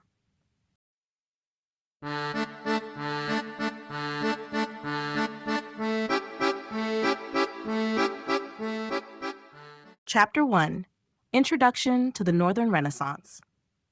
The The Northern Renaissance was a transformative period in European art, spanning roughly from the late 14th to the early 17th century. While often overshadowed by the Italian Renaissance, the Northern Renaissance developed its own distinct artistic identity, deeply influenced by the cultural, religious, and technological shifts occurring in the Low Countries, modern-day Belgium, the Netherlands, and Luxembourg, and Germany. This movement was characterized by an unparalleled attention to detail, mastery of oil painting, and an emphasis on realism, symbolism, and religious themes. Unlike the Italian Renaissance, which drew heavily from classical antiquity and humanist ideals rooted in Greco-Roman philosophy, the Northern Renaissance remained deeply tied to medieval traditions while integrating new humanist influences. Artists in the Low Countries and Germany focused on meticulous naturalism, rendering subjects with lifelike precision. Their works often contained intricate symbolism, with everyday objects carrying hidden religious or moral meanings. Jan van Eyck, one of the most celebrated painters of the period, perfected oil painting techniques that allowed for richer colors, finer details, and a heightened sense of realism. His meticulous approach set the standard for Northern artists and distinguished their work from the fresco-based techniques prevalent in Italy. The rise of printmaking played a crucial role in spreading Renaissance ideas throughout Northern Europe. German artist Albrecht Dürer, a master engraver and painter, helped elevate printmaking into a respected art form, making intricate woodcuts and engravings that reached a broader audience than traditional paintings. His works combined the intellectual rigor of the Italian Renaissance with the minute detail and realism of Northern traditions, positioning him as a bridge between the two movements. The accessibility of printed artworks and texts allowed artistic innovations, religious reformist ideas, and humanist thought to spread rapidly, further shaping the cultural landscape. Religious upheaval also influenced Northern Renaissance art. The Protestant Reformation, initiated by Martin Luther in 1517, brought significant changes to artistic production. In regions that embraced Protestantism, religious imagery shifted away from grand altarpieces and Catholic iconography toward more restrained, didactic, or secular subjects. Artists like Hans Holbein the Younger excelled in portraiture, capturing not only physical likeness, but also the intellectual depth and status of their subjects. Meanwhile, in Catholic regions, the Counter-Reformation spurred the continued production of elaborate devotional works. The Northern Renaissance was not merely a reflection of artistic advancements, but also a visual record of an era shaped by economic prosperity, religious transformation, and intellectual progress. Its influence extended far beyond its time, setting the stage for the Baroque period and shaping artistic traditions that persist today. Defining the Northern Renaissance. The Northern Renaissance was a period of profound artistic and cultural transformation that took place in Northern Europe, primarily in the Low Countries, modern-day Belgium, the Netherlands, and Luxembourg and Germany, between the late 14th and early 17th centuries. While influenced by the Italian Renaissance, this movement developed its own distinct characteristics, emphasizing realism, intricate detail, and the use of oil paints to achieve depth and texture. The Northern Renaissance was shaped by unique regional factors, including economic prosperity, the rise of printmaking, and religious upheaval, all of which contributed to the development of a distinctive artistic tradition. One of the defining features of the Northern Renaissance was its focus on realism and minute detail. Unlike Italian Renaissance artists who were inspired by classical antiquity and idealized human forms, Northern artists sought to depict their subjects with extraordinary accuracy. Painters such as Jan van Eyck, Rogier van der Weyden, and Hieronymus Bosch mastered oil painting techniques that allowed for richer colors, smoother transitions, and intricate textures. Their works often featured elaborate landscapes, lifelike portraits, and highly detailed depictions of everyday objects, which frequently carried symbolic meanings. This level of realism set Northern Renaissance art apart and influenced artistic traditions for centuries to come. Another key aspect of the Northern Renaissance was its deep connection to religious themes. While Italian Renaissance art often portrayed biblical scenes with idealized figures and grand architectural settings, Northern artists infused their religious works with emotional intensity and symbolism. This was particularly evident in the works of Bosch, whose imaginative and sometimes unsettling compositions explored themes of sin, morality, and salvation. The Northern Renaissance coincided with the Protestant Reformation, which further shaped artistic production. In Protestant regions, artists moved away from large religious altarpieces and instead focused on portraiture, genre painting, and moralizing themes. Meanwhile, Catholic areas continued to produce elaborate devotional works, responding to the religious changes of the era. The rise of printmaking was another defining feature of the Northern Renaissance. German artist Albrecht Dürer played a crucial role in popularizing engraving and woodcut prints, allowing artistic ideas to spread more rapidly than ever before. The printing press, invented by Johannes Gutenberg in the mid-15th century, also facilitated the dissemination of humanist thought and religious texts, making knowledge more accessible to a broader audience. This technological innovation helped solidify the Northern Renaissance as not just an artistic movement, but also an intellectual and cultural revolution. Ultimately, the Northern Renaissance was a period of extraordinary artistic achievement and cultural change. It merged medieval traditions with new humanist ideas, embraced technical innovations, and responded to the shifting religious landscape of Europe. Its legacy continues to shape Western art, leaving a lasting impact on both artistic techniques and cultural expression. Differences between the Italian and Northern Renaissances. The Italian and Northern Renaissances were two distinct yet interconnected movements that transformed European art and culture between the 14th and 17th centuries. While both were influenced by humanist thought and shared an emphasis on realism, they diverged in artistic techniques, subject matter, and underlying philosophical influences. These differences were shaped by geography, religious traditions, and technological advancements, resulting in two unique artistic traditions that left a lasting impact on Western art. One of the most significant differences between the Italian and Northern Renaissances was their approach to artistic techniques. Italian Renaissance artists, inspired by classical antiquity, focused on linear perspective, anatomical accuracy, and idealized human figures. They sought to revive the grandeur of ancient Rome and Greece, leading to compositions with balanced proportions, symmetrical structures, and dramatic use of space. Figures in Italian paintings, such as those by Leonardo da Vinci, Michelangelo, and Raphael, were often depicted with an almost divine perfection, embodying the harmony and rationality celebrated in classical philosophy. In contrast, Northern Renaissance artists emphasized meticulous detail and naturalism. Rather than idealizing their subjects, they captured textures, fabrics, and facial expressions with astonishing precision. Oil painting became the dominant medium in the North, allowing for rich colors, delicate shading, and subtle variations in light, as seen in the works of John van Eyck and Rogier van der Weyden. Religious themes played a central role in both movements, but their interpretations varied significantly. The Italian Renaissance, heavily influenced by the Catholic Church, often portrayed biblical scenes with grandiose settings, heroic figures, and classical architecture. The use of perspective and large-scale frescoes in churches and palaces reinforced the connection between faith and human achievement. In contrast, the Northern Renaissance, particularly in regions affected by the Protestant Reformation, placed a greater emphasis on personal devotion and moralistic storytelling.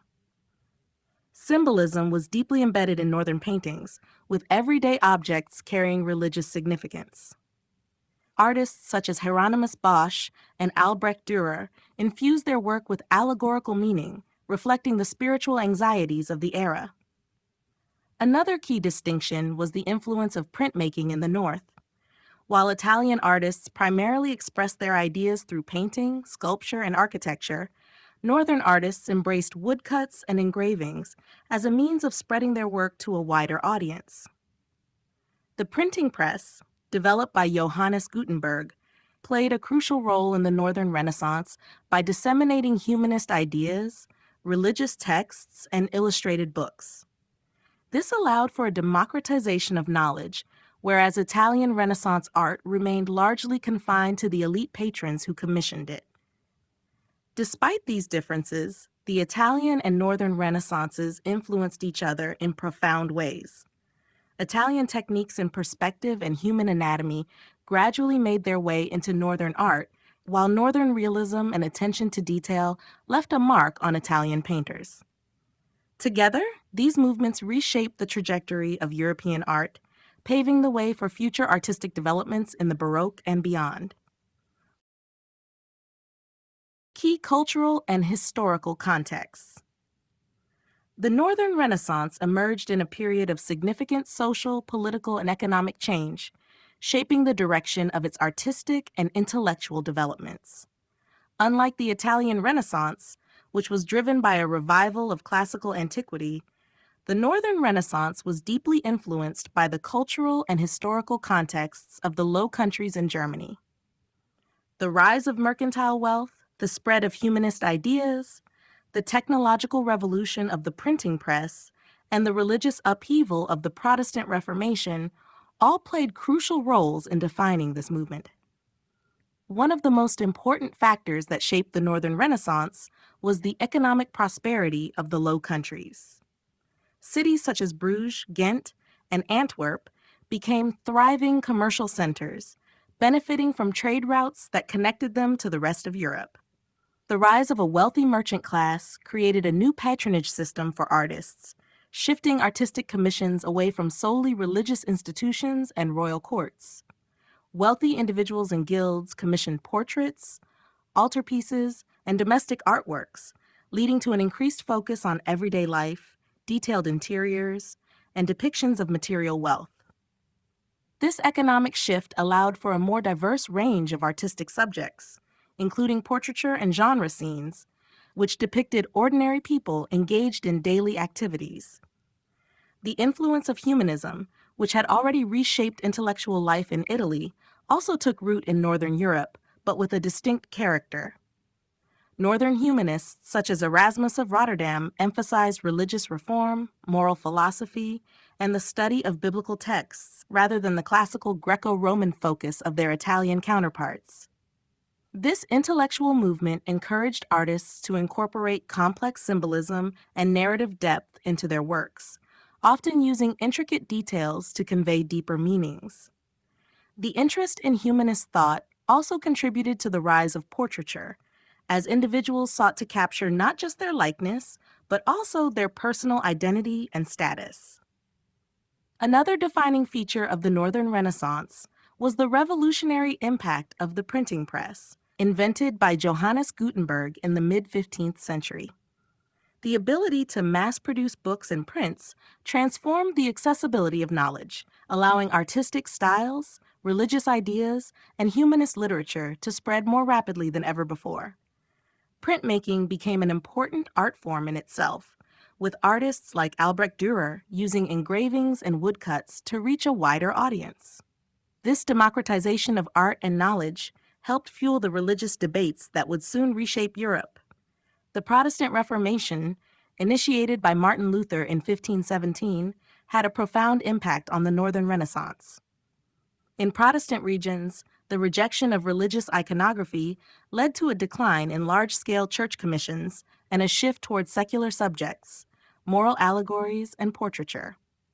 Meanwhile, Catholic regions continued to produce elaborate devotional art as part of the Counter-Reformation.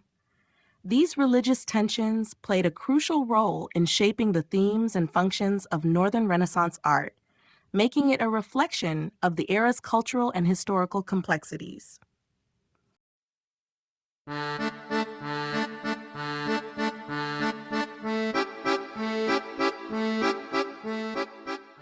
Chapter 2: The Influence of Humanism and Religion. The Northern Renaissance was deeply shaped by the interplay between humanist thought and religious belief, resulting in a distinctive artistic and intellectual movement that differed from its Italian counterpart. While Italian humanism was largely centered on the revival of classical antiquity, Northern humanism placed a stronger emphasis on religious reform, moral philosophy, and personal devotion. This fusion of humanist ideals with Christian faith had a profound impact on art, literature, and intellectual life in the Low Countries and Germany. Humanism in Northern Europe was championed by scholars such as Erasmus of Rotterdam, who sought to reconcile classical learning with Christian ethics. Unlike the secular tendencies of Italian humanists, Erasmus and his contemporaries focused on improving society through education, critical thinking, and religious reform. His work, The Praise of Folly, satirized the corruption within the church while advocating for a return to the core values of Christianity. This intellectual shift encouraged artists to create works that were not only visually stunning, but also rich in symbolic meaning, often conveying moral or religious messages through intricate details and allegorical elements. Religion remained a dominant force in Northern Renaissance art, but its representation evolved in response to the changing spiritual landscape. The Protestant Reformation, initiated by Martin Luther in 1517, challenged the authority of the Catholic Church and led to new artistic traditions. Protestant regions saw a decline in large religious commissions as reformers rejected the use of religious imagery in churches. Instead, artists turned to portraiture, moralistic themes, and depictions of everyday life as a means of expressing spiritual ideas.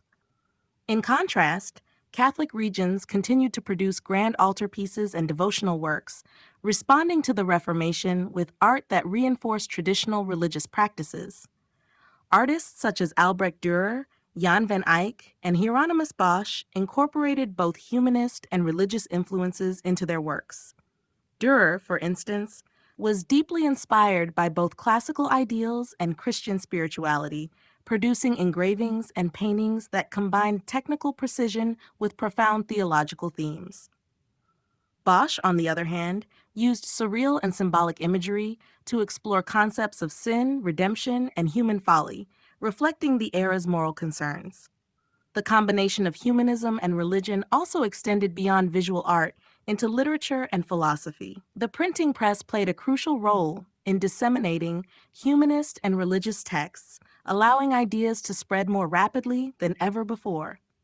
This intellectual exchange fueled debates about faith, ethics, and the role of the church, shaping the cultural and artistic landscape of Northern Europe. Ultimately, the Northern Renaissance was defined by this dynamic relationship between humanist thought and religious devotion, producing art and ideas that reflected the complexities of a changing world. The spread of humanist thought. The Northern Renaissance was profoundly influenced by the spread of humanist thought, which reshaped education, literature, and the arts across the Low Countries and Germany. Unlike the Italian Renaissance, which focused on reviving classical antiquity, Northern humanism emphasized religious reform, ethical living, and intellectual inquiry. This movement flourished due to key figures such as Erasmus of Rotterdam, Johannes Reuchlin, and Thomas More, as well as technological advancements like the printing press, which allowed humanist ideas to reach a broader audience. At the heart of Northern humanism was the belief in the power of education and critical thinking. Scholars sought to apply classical knowledge to Christian teachings, encouraging a return to the original texts of the Bible rather than relying on church doctrine alone. Erasmus, one of the most influential humanists of the period, promoted this approach through his works, particularly his Greek edition of the New Testament, which allowed scholars to study the scriptures in their original language. His satirical work, The Praise of Folly, criticized corruption within the church, advocating for moral and intellectual reform. These ideas resonated with many across Europe, fueling discussions that would later contribute to the Protestant Reformation. The spread of humanist thought was significantly accelerated by the invention of the printing press by Johannes Gutenberg in the mid-15th century. This technological breakthrough made books more affordable and widely available, allowing humanist literature to circulate beyond elite academic circles. Previously, handwritten manuscripts were expensive and time-consuming to produce, limiting access to knowledge. With printed books, humanist texts, religious writings, and classical works reached a much larger audience, fostering a culture of learning and debate. In addition to religious scholarship, Northern humanists made important contributions to law, politics, and ethics. Thomas More's Utopia, 1516, presented an idealized vision of society based on reason and communal living, critiquing the injustices of his time. More's work exemplified the way humanists used literature to engage with contemporary political and social issues, advocating for rational governance and moral responsibility. Similarly, Johannes Reuchlin championed the study of Hebrew texts, emphasizing the importance of linguistic scholarship in understanding religious traditions. The influence of humanism extended into the arts, as painters and engravers incorporated humanist ideals into their work. Artists such as Albrecht Dürer blended scientific precision with artistic expression, reflecting the Renaissance emphasis on observation and naturalism. His detailed engravings and religious compositions demonstrated the intellectual depth that humanist thought brought to visual culture. Ultimately, the spread of humanist thought transformed Northern Europe by challenging established institutions, promoting literacy, and encouraging independent thinking. This intellectual movement laid the foundation for future developments in education, science, and religious reform, shaping the course of European history. The role of the Church and the Reformation. The Church played a central role in shaping the Northern Renaissance, influencing not only religious life but also art, culture, and intellectual thought. However, as the Renaissance progressed, growing discontent with the Catholic Church's practices led to one of the most significant religious upheavals in European history, the Protestant Reformation. This movement, initiated by Martin Luther in 1517, fundamentally altered the religious and artistic landscape of Northern Europe, challenging the Church's authority and reshaping the way people engaged with faith and spirituality. Before the Reformation, the Catholic Church was the dominant institution in Europe, overseeing religious doctrine, education, and artistic patronage. Many of the most significant artistic commissions came from churches and monasteries, resulting in grand altarpieces, illuminated manuscripts, and religious paintings. The Church used visual art to communicate biblical narratives to a largely illiterate population, reinforcing religious devotion through imagery. Artists such as Jan van Eyck and Rogier van der Weyden created highly detailed religious works that reflected both the Church's influence and the emerging humanist ideals of individual faith and introspection. However, by the early 16th century, criticism of the Catholic Church had reached a breaking point. Many scholars and religious thinkers condemned the sale of indulgences, clerical corruption, and the Church's excessive wealth. Martin Luther, a German monk and theologian, voiced these concerns in his 95 Theses, calling for reform and arguing that salvation came through faith alone, not through church sacraments or financial transactions. His ideas, along with those of other reformers like John Calvin and Huldrych Zwingli, spread rapidly, in large part due to the printing press. The Reformation led to a dramatic shift in religious art and patronage. In Protestant regions, particularly in Germany and the Low Countries, many churches rejected religious imagery, believing it could lead to idolatry. As a result, large altarpieces and frescoes became less common, and artists adapted by focusing on secular subjects, portraiture, and moralistic themes. Scenes of everyday life, landscapes, and still life paintings became increasingly popular, reflecting the Protestant emphasis on personal faith and modesty. Meanwhile, Catholic regions responded with the Counter-Reformation, commissioning elaborate religious works that reaffirmed church doctrine and encouraged devotion. Despite the divisions caused by the Reformation, the Church remained a powerful force in European society. While Protestantism encouraged a more direct and personal relationship with God, the Catholic Church sought to reinforce its teachings through grand architectural projects and art. This period of religious transformation deeply influenced Northern Renaissance artists who navigated the shifting landscape by adapting their themes and artistic styles to the changing demands of their patrons. Ultimately, the Reformation reshaped not only religious beliefs, but also the cultural and artistic expressions of the Northern Renaissance. Religious themes in Northern Renaissance art. Religious themes played a crucial role in the art of the Northern Renaissance, reflecting the deep spiritual concerns and evolving theological debates of the period. Unlike the idealized classical influences seen in the Italian Renaissance, Northern Renaissance artists approached religious subjects with a heightened sense of detail, symbolism, and emotional depth. Their works often emphasized personal devotion, moral reflection, and complex allegories, making them distinct from their Southern counterparts. One of the most defining characteristics of Northern Renaissance religious art was its use of meticulous detail to create an immersive and lifelike representation of sacred subjects. Artists such as Jan van Eyck, Rogier van der Weyden, and Hans Memling painted religious scenes with an extraordinary level of realism, using oil paints to achieve rich textures, luminous colors, and intricate details. This attention to precision allowed them to depict religious figures in a deeply humanized way, making spiritual themes more accessible to viewers. In works like the Ghent Altarpiece by Van Eyck, religious iconography is rendered with breathtaking clarity, reinforcing the sacred significance of the scene while drawing the viewer into an intimate devotional experience. Symbolism was another key aspect of religious art in the Northern Renaissance. Artists infused their compositions with hidden meanings and allegorical details that reflected theological concepts. Everyday objects often carried spiritual significance. Candles symbolized divine presence, lilies represented purity, and mirrors suggested self-reflection and the omniscience of God.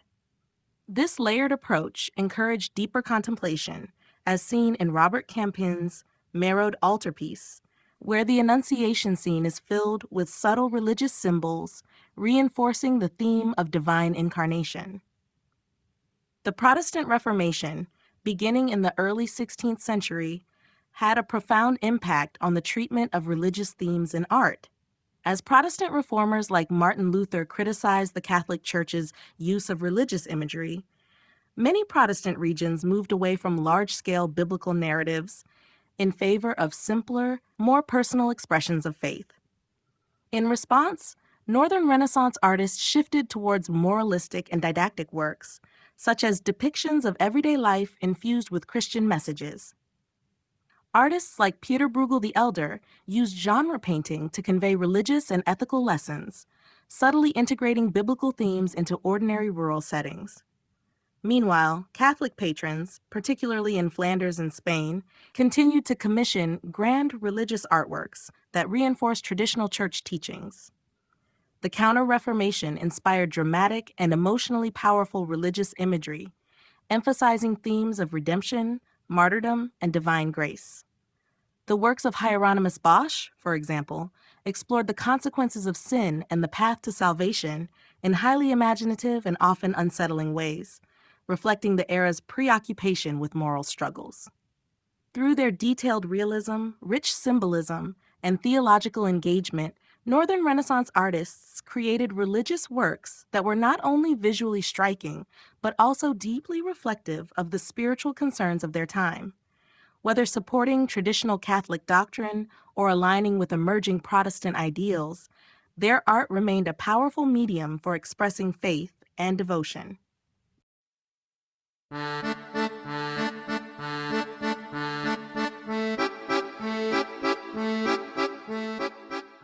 Chapter 3, Masters of the Low Countries. The Low Countries, encompassing present-day Belgium, the Netherlands, and Luxembourg, were home to some of the most influential artists of the Northern Renaissance.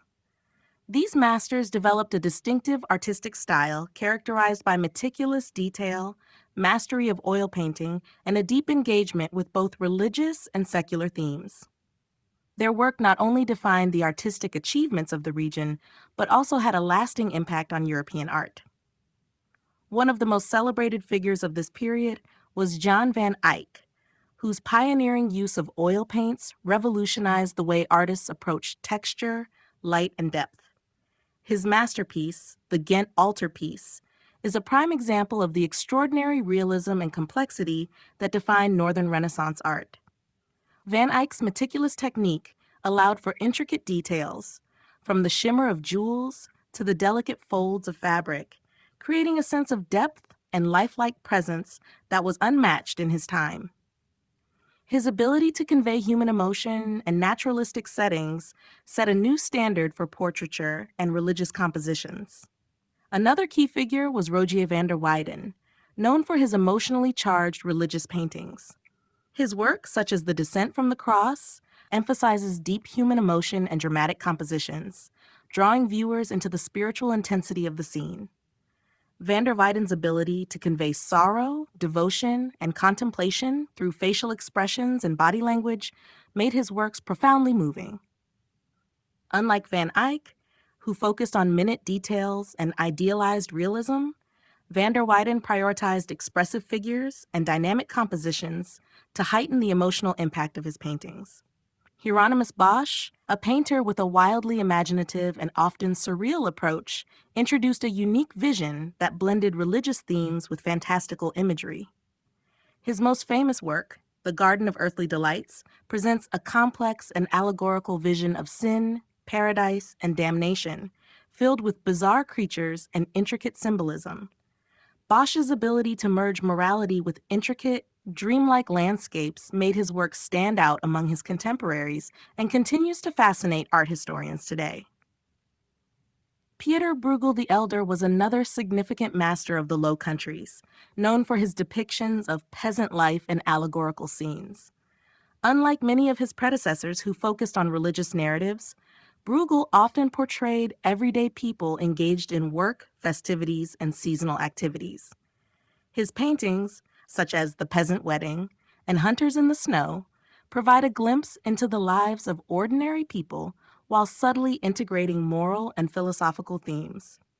His detailed landscapes and social commentary reflected the changing artistic tastes of the late Northern Renaissance. The masters of the Low Countries elevated Northern Renaissance art to new heights, combining technical innovation with rich symbolism and emotional depth. Their contributions shaped the development of European painting, influencing generations of artists and solidifying the Low Countries as a vital center of artistic excellence. Jan van Eyck and the mastery of oil painting. Jan van Eyck is often credited with revolutionizing the art of painting through his mastery of oil paints, a technique that transformed the way artists approached light, texture, and detail. Although he did not invent oil painting, he refined it to an unprecedented level, creating works of stunning realism and complexity. His meticulous approach and innovative use of the medium set a new standard for painters across Europe and defined the Northern Renaissance. One of Van Eyck's most remarkable achievements was his ability to manipulate oil paints to create an extraordinary sense of depth and luminosity. Unlike tempera, which dried quickly and limited blending, oil paint allowed for gradual layering, subtle shading, and rich color transitions. Van Eyck's technique involved building up thin, transparent glazes to achieve a vibrant, almost glowing effect. This method enabled him to depict surfaces with remarkable precision, from the soft texture of fur to the gleam of polished metal. His attention to light and reflection gave his paintings an unparalleled sense of realism. Perhaps the most famous example of his skill is the Arnolfini portrait, a masterpiece of detail and symbolism. The textures in the painting, from the velvety folds of the green dress to the smooth, reflective surface of the mirror, demonstrate his ability to capture the material world with astonishing accuracy. The mirror itself, which reflects not only the couple but also unseen figures, showcases Van Eyck's deep understanding of optics and perspective. His signature, inscribed above the mirror, further highlights his role in elevating the status of artists as intellectuals rather than mere craftsmen. Another defining work is the Ghent altarpiece, a monumental polyptych that exemplifies Van Eyck's ability to balance intricate detail with grand religious themes. The altarpiece is filled with lifelike figures, each rendered with exquisite attention to individual expression, fabric, and lighting. The panels depict a vision of divine splendor with radiant colors and textures that give the illusion of three-dimensional space. The altarpiece's meticulous execution set a benchmark for religious painting and influenced generations of artists. Van Eyck's mastery of oil painting not only enhanced the technical possibilities of art, but also helped shift the role of the artist. His skill in rendering human figures with psychological depth and naturalistic detail allowed for more personal and intimate portrayals. His innovations laid the foundation for later painters, such as Rogier van der Weyden and Albrecht Dürer, who further developed the potential of oil painting. Through his groundbreaking techniques and commitment to realism, Jan van Eyck transformed the landscape of European art. His ability to capture the world with precision and luminosity ensured his place as one of the most influential figures of the Northern Renaissance. Rogier van der Weyden, Drama and Emotion in Art. Rogier van der Weyden was one of the most influential painters of the Northern Renaissance, known for his ability to convey deep human emotion and dramatic intensity in his works. His paintings, often centered on religious themes, stand out for their expressive figures, dynamic compositions, and a heightened sense of realism that draws viewers into the emotional core of the scene. While Jan van Eyck was celebrated for his technical precision and mastery of oil painting, van der Weyden brought an unparalleled emotional depth to his art, making his works profoundly moving and spiritually engaging. One of his most famous paintings, The Descent from the Cross, exemplifies his talent for capturing raw emotion. The scene, depicting Christ being lowered from the cross, is marked by the deeply sorrowful expressions and contorted postures of the grieving figures. The Virgin Mary, collapsing in grief, mirrors the lifeless body of Christ, creating a striking parallel that enhances the emotional weight of the composition. The figures' flowing garments and dramatic gestures amplify the sense of movement and urgency, making the viewer feel as though they are witnessing a moment of profound sorrow. Van der Weyden's ability to evoke empathy in his audience was unmatched in his time. Another characteristic of his work is the way he structured his compositions to guide the viewer's eye through the scene. Unlike the static, balanced arrangements of earlier painters, van der Weyden often used diagonal lines, overlapping figures, and tightly cropped spaces to create a sense of immediacy. His paintings draw the viewer into the drama, making them feel like participants rather than mere observers. The richness of his colors, particularly the deep reds and blues, adds to the intensity of his compositions, further enhancing their emotional power. Beyond his religious paintings, van der Weyden was also a master of portraiture. His portraits, such as Portrait of a Lady, display a psychological depth that goes beyond mere likeness. The subjects are often presented with a quiet dignity, their subtle expressions hinting at an inner life. His attention to fine details, whether in the delicate rendering of a veil or the soft glow of skin, reflects his deep understanding of human nature. Rogier van der Weyden's work had a lasting influence on Northern Renaissance art, inspiring generations of painters who sought to blend realism with emotional expression. His ability to capture the spiritual and psychological depth of his subjects made his paintings not only visually striking, but also deeply moving. Through his innovative use of composition, color, and expression, he helped define the emotional intensity that became a hallmark of Northern Renaissance art. Hieronymus Bosch, visionary and symbolist. Hieronymus Bosch stands out as one of the most enigmatic and imaginative artists of the Northern Renaissance.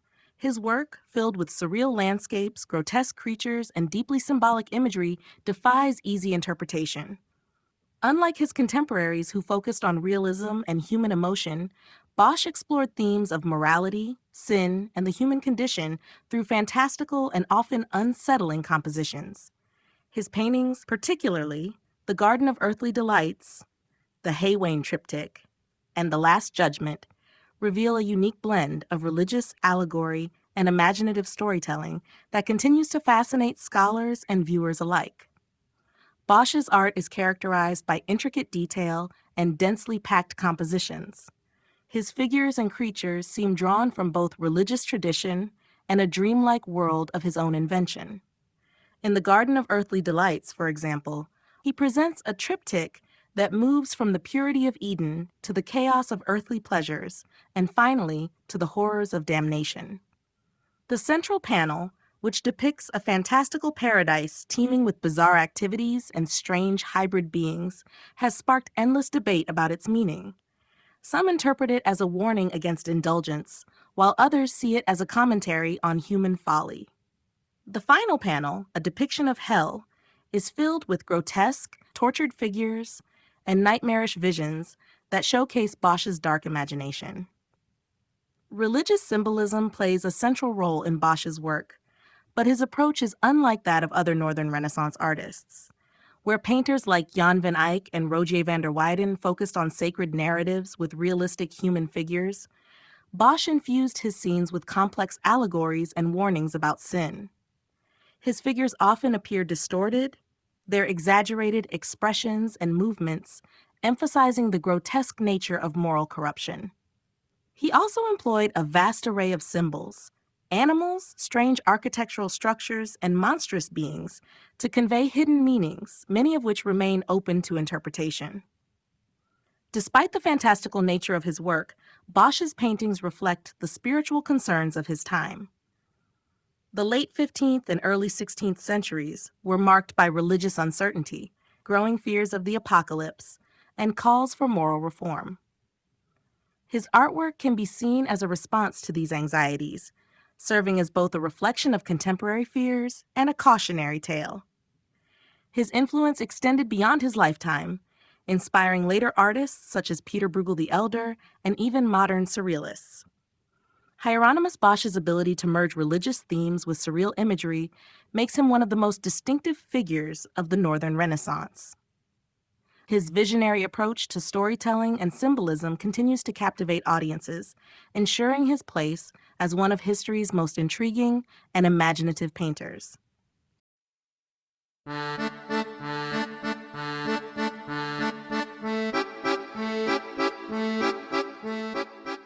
Chapter 4: The German Masters and Printmaking Revolution. The Northern Renaissance in Germany saw the emergence of some of the most influential artists of the period, particularly in the fields of painting and printmaking. While painters such as Albrecht Dürer, Hans Holbein the Younger, and Matthias Grunewald developed a distinctly German artistic style, the rise of printmaking played a crucial role in shaping the spread of Renaissance ideas. The invention of the printing press by Johannes Gutenberg in the mid-15th century revolutionized the dissemination of knowledge, and artists quickly adopted the medium to reach a wider audience. Albrecht Dürer was one of the foremost German masters of the Renaissance, renowned for his technical skill and innovative use of printmaking. His woodcuts and engravings, such as Melancholia Was and Night, Death, and the Devil, showcased an unprecedented level of detail and intellectual depth. Dürer blended the mathematical precision and perspective of the Italian Renaissance with the intricate realism characteristic of Northern European art. His ability to elevate printmaking into a fine art form helped establish it as a major artistic medium, making his works widely accessible beyond the wealthy elite. Hans Holbein the Younger brought German Renaissance portraiture to new heights with his highly detailed and psychologically insightful depictions of his subjects.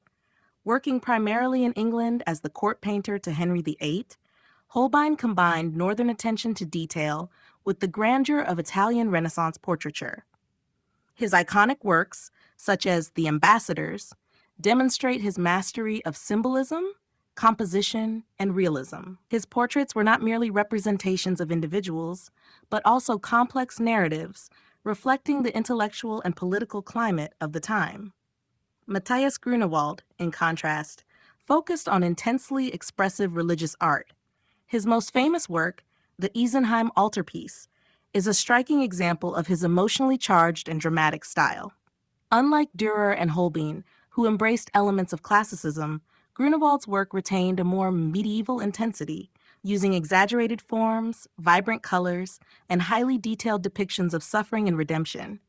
His art was deeply spiritual, aiming to evoke a powerful emotional response from viewers.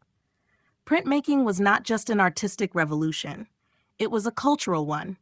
With the proliferation of prints, Renaissance ideas, religious reforms, and humanist thought spread more rapidly than ever before.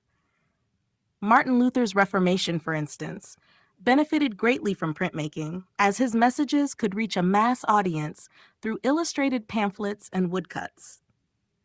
Artists played a key role in visually shaping these movements, using their skills to communicate religious and political ideas to the public.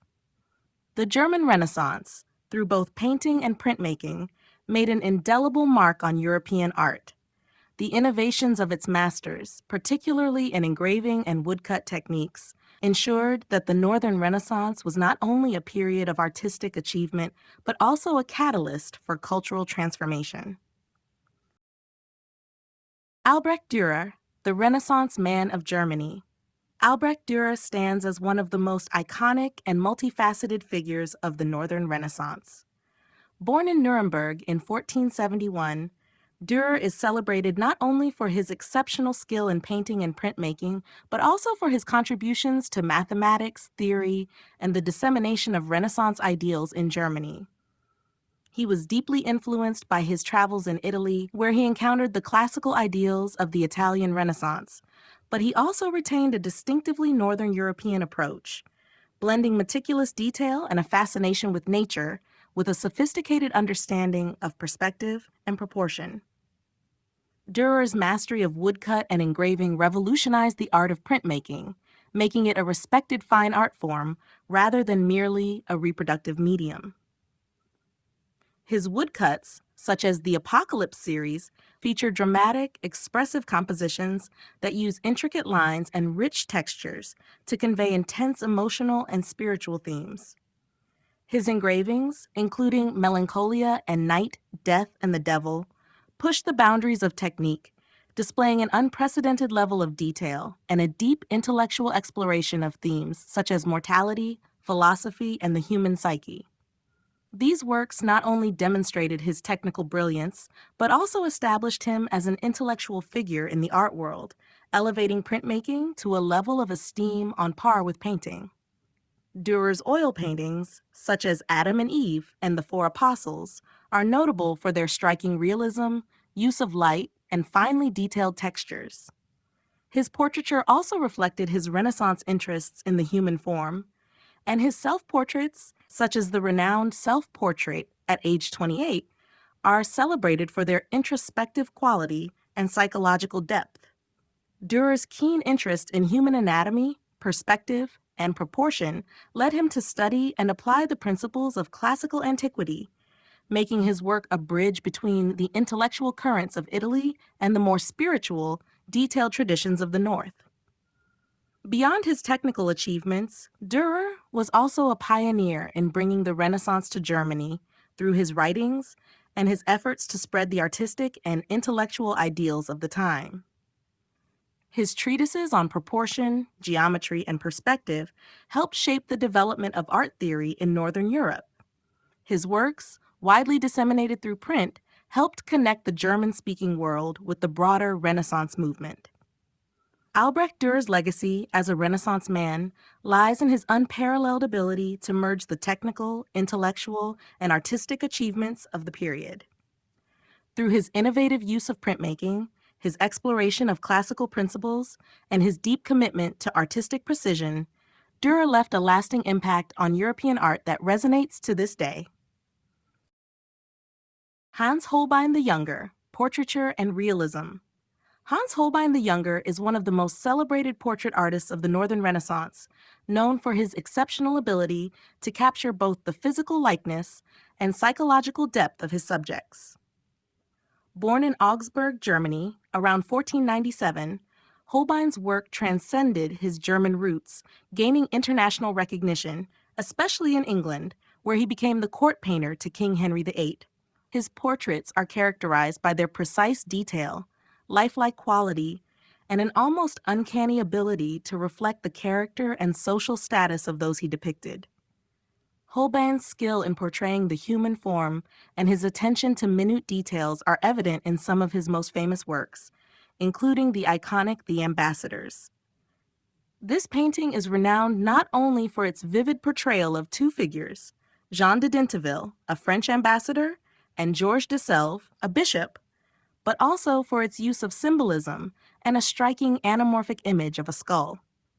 The painting is a visual exploration of the themes of life, death, and the transient nature of human existence. Holbein's ability to incorporate intricate details, such as the textures of clothing, the reflective surfaces of objects, and the play of light on the skin, shows his profound understanding of the world around him, making his portraits almost photographic in their realism.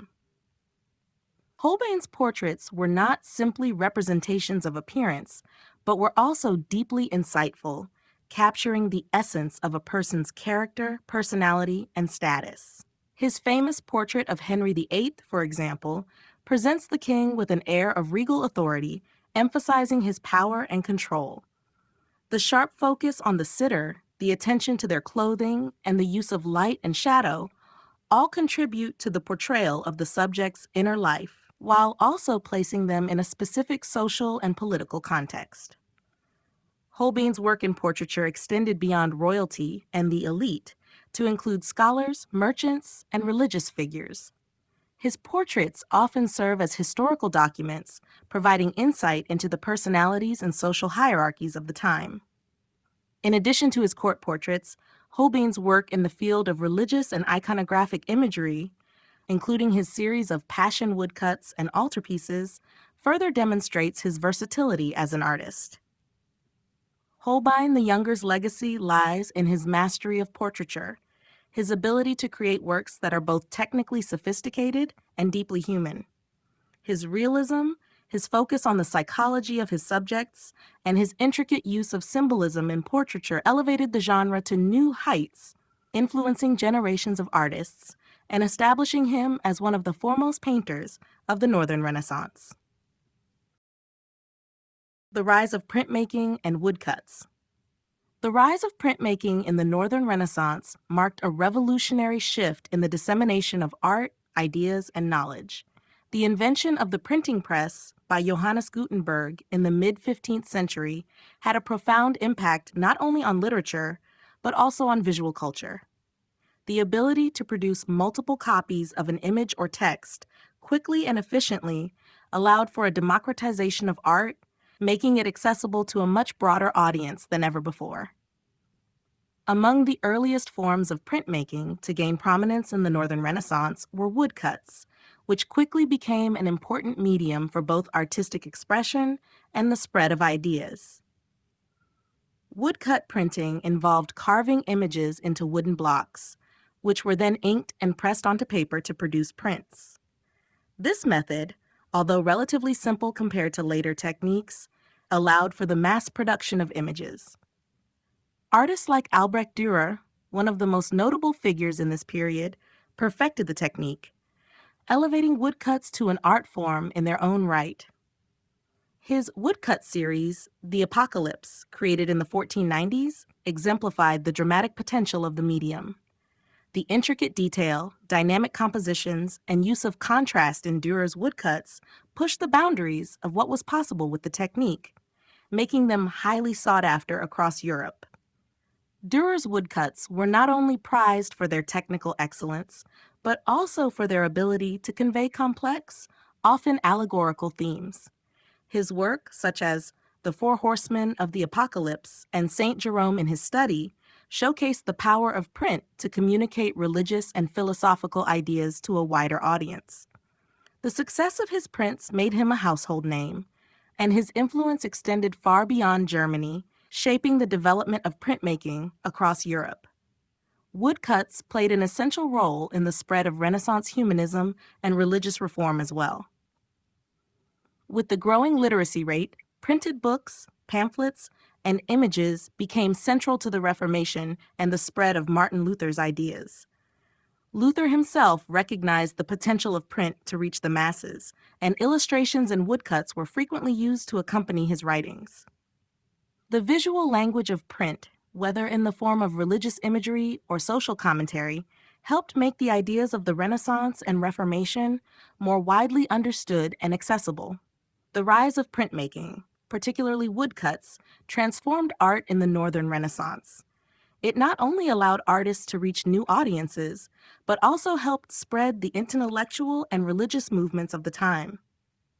Through the work of artists like Dürer, the art of printmaking became an essential vehicle for the exchange of ideas, paving the way for a new era of visual culture.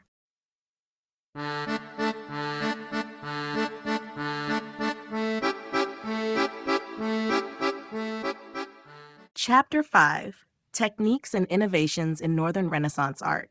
The Northern Renaissance was characterized by a remarkable array of artistic techniques and innovations that distinguished it from its Italian counterpart.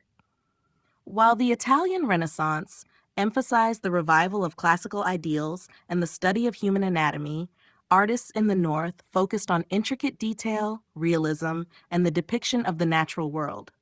These artists developed and perfected a variety of techniques that allowed them to achieve a level of precision and clarity that would influence art for centuries to come. One of the most notable innovations of the Northern Renaissance was the mastery of oil painting, which became the defining medium for artists like Jan van Eyck. The ability to layer translucent glazes of oil paint allowed artists to achieve a depth of color and luminosity that was previously unattainable with tempera. Oil paint also provided greater flexibility and control, enabling artists to achieve fine detail and subtle tonal variations. This technique was ideal for the meticulous depictions of textures, light, and shadow that were characteristic of Northern Renaissance art. Van Eyck's Arnolfini portrait is a prime example of this, where every surface, from the fur of the dog to the reflection in the convex mirror, is rendered with exceptional realism. In addition to oil painting, the Northern Renaissance saw a refinement of the use of perspective. While artists in Italy were developing linear perspective, artists in the North focused more on atmospheric perspective, which emphasized the use of color and light to create the illusion of depth. This technique is evident in works like those of Rogier van der Weyden, where backgrounds are blurred and less detailed, drawing the viewer's focus to the figures in the foreground. The soft transitions in color and tone created a sense of space without the strict use of geometric perspective, giving Northern Renaissance works a unique sense of realism. Another key technique was the use of highly detailed, intricate brushwork. Artists in the North were particularly adept at rendering textures, from the softness of fabric to the gleam of metal or glass. This attention to detail extended to the depiction of light, where artists used subtle gradations of color to capture the way light interacted with objects. This meticulous attention to detail was not only a hallmark of the Northern Renaissance, but also a reflection of the period's cultural focus on observation and the study of nature. The Northern Renaissance also witnessed the rise of printmaking, particularly woodcuts and engravings. These allowed artists to create multiple copies of their work, spreading their influence and ideas far beyond their local communities. The innovation of printmaking was pivotal in the spread of both religious and secular ideas, making it an essential tool for artists like Albrecht Dürer and Hans Holbein, who used the medium to express complex intellectual and spiritual themes. The techniques and innovations developed during the Northern Renaissance laid the foundation for future artistic movements. Whether through the perfection of oil painting, the refinement of perspective, or the invention of printmaking, Northern Renaissance artists revolutionized the way art was created and consumed, leaving a lasting impact on the course of Western art history. The mastery of oil painting. The mastery of oil painting became one of the defining characteristics of Northern Renaissance art, revolutionizing the way artists approached their craft and allowing them to create works with unprecedented depth, detail, and realism. While oil painting had been used in some regions before, it was in the Low Countries, particularly with artists like Jan van Eyck, that the technique truly reached its peak and transformed the artistic landscape. Oil paint's advantages over the traditional tempera and fresco techniques were vast. Unlike tempera, which used egg yolk as a binder and dried quickly, oil paint used linseed oil, which allowed for longer drying times and greater flexibility. This slow-drying property enabled artists to layer multiple glazes of paint, which created a luminous, transparent quality that was impossible with earlier methods. The ability to add layer upon layer of thin, transparent paint gave artists the opportunity to refine their work, perfecting every detail from the folds of a garment to the subtle play of light on a face. The enhanced color depth and the smooth, blended transitions between light and shadow gave oil paintings an almost photographic realism. Jan van Eyck is often credited with perfecting the oil painting technique. His Arnolfini portrait, 1434, is one of the most famous examples of his mastery. In this work, Van Eyck demonstrated his unparalleled ability to capture textures, such as the soft fur of a dog, the reflective shine of a brass candelabra, and the richness of the fabrics worn by the subjects. The transparency and richness of the oil paint allowed Van Eyck to create a complex interplay of light and color that made his work incredibly lifelike. His technique also allowed for greater precision in detail, which became a hallmark of Northern Renaissance art. The use of oil paint also opened up new possibilities in terms of realism. Artists could now depict not only figures and objects in more lifelike ways, but also capture subtle atmospheric effects, such as the soft, hazy light filtering through a window or the delicate reflection of a face in a mirror. The added flexibility of oil painting also allowed for greater experimentation in composition and subject matter. While many Northern Renaissance artists, like Van Eyck, continued to focus on religious themes, others began exploring more secular subjects, such as portraiture, landscapes, and still life, all of which benefited from the heightened realism that oil paint allowed. The mastery of oil painting became a cornerstone of Northern Renaissance art, allowing artists to achieve an unparalleled level of realism and emotional depth. Its development in the Low Countries set the stage for the widespread use of the medium in Europe, influencing not only the course of Renaissance art, but also the evolution of Western painting in the centuries that followed. Use of perspective and light. The use of perspective and light in Northern Renaissance art was instrumental in creating a sense of realism and depth that set the period apart from earlier medieval art. While the Italians focused heavily on linear perspective to establish three-dimensional space, Northern artists, particularly in the Low Countries, refined and developed different methods of representing depth and volume, such as atmospheric perspective and the nuanced use of light. Atmospheric perspective was a key technique in Northern Renaissance painting, where artists used subtle gradations of color and tone to create a sense of distance. Rather than relying on strict geometric lines to depict depth, artists like Jan van Eyck and Rogier van der Weyden focused on how light and air affected the visibility of objects in the distance. Objects in the foreground were painted with sharp details and strong contrast, while those in the background became progressively softer and more muted. This technique allowed Northern Renaissance artists to create a naturalistic sense of space, as seen in Van Eyck's The Arnolfini portrait, where the fine details of the interior are contrasted with the soft blur of the landscape outside the window. The result was a striking realism where the viewer could sense the physical space of the scene.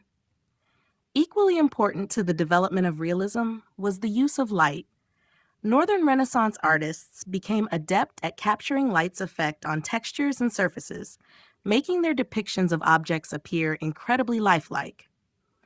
Oil paint allowed for the subtle layering of translucent glazes, which provided artists with the ability to depict light in a dynamic way. The reflection of light on different materials, such as glass, metal, or fabric, was rendered with remarkable precision.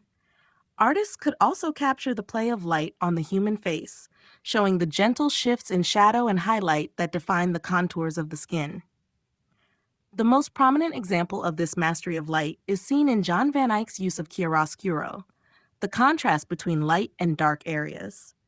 The soft, almost glowing light in his paintings illuminated subjects with a warmth and depth that gave them a three-dimensional quality, an effect that was heightened by his meticulous attention to detail.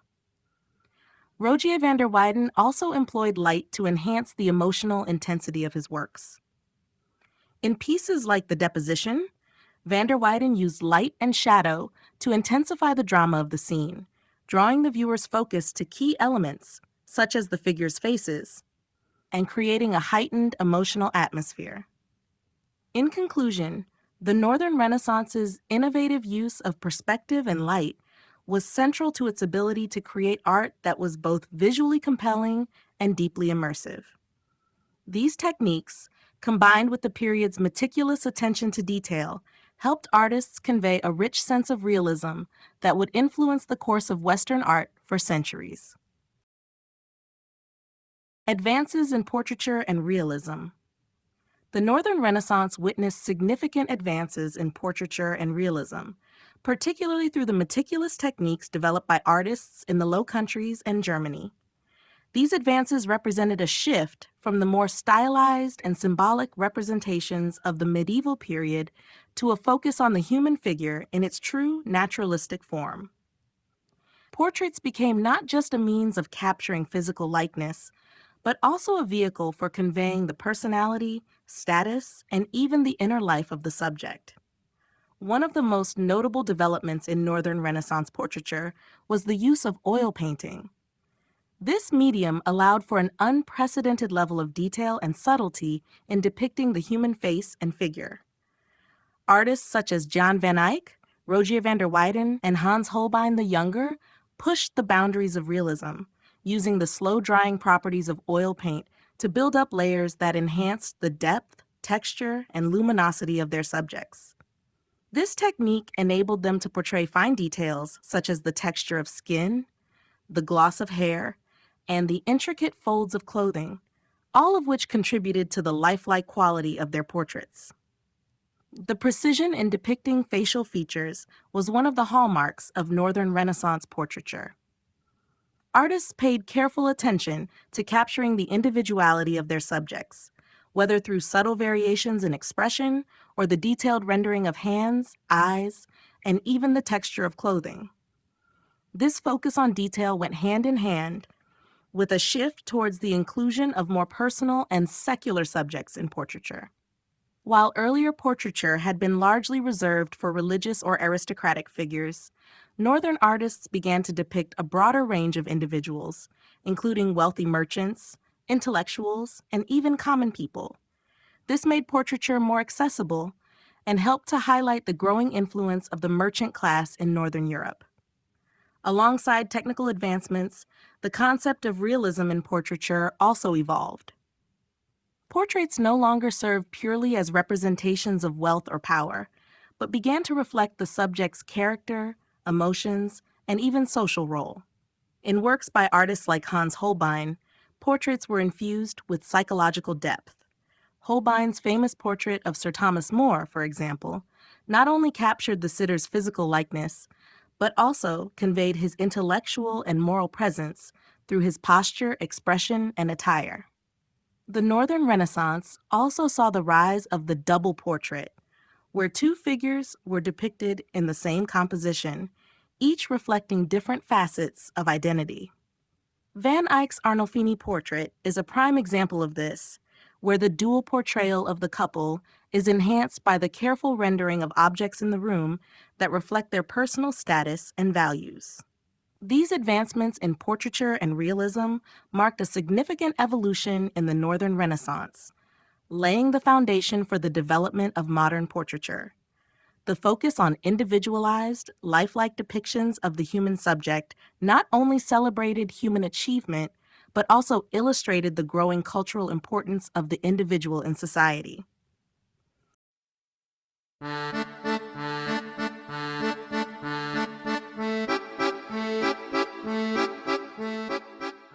Chapter 6: Patronage and Artistic Production.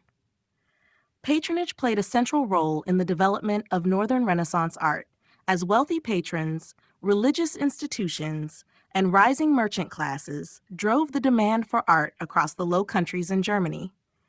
The rise of a prosperous middle class and the increasing power of urban centers significantly influenced the production and themes of art during this period. Patronage was not merely about commissioning works, but also about shaping the direction of artistic styles, techniques, and subjects. In the Northern Renaissance, the patronage system was relatively diverse compared to Italy. While Italian Renaissance art was often dominated by religious commissions from the Catholic Church, Northern European art saw a broader array of patrons. This included wealthy merchants, civic leaders, and families who were eager to display their status and power through art. The increasing wealth of cities like Bruges, Antwerp, and Nuremberg gave rise to a thriving art market, with artists such as Jan van Eyck and Albrecht Dürer finding success not only through court commissions, but also through private buyers. Religious patronage remained a significant source of income for many Northern artists, but the nature of these commissions was changing. Religious themes continued to dominate much of the subject matter, but artists were increasingly asked to create works that could also reflect the personal piety and moral values of the patrons. Many altarpieces and devotional works featured detailed and intimate depictions of religious scenes, often designed for private devotion rather than public worship. The trend toward more personal, private art was particularly evident in the rising popularity of small-scale works, such as altarpieces, devotional panels, and illuminated manuscripts, which could be kept in private chapels or homes. Artists like Jan van Eyck and Rogier van der Weyden often created works that included symbolic references to the patrons' lives and personal beliefs.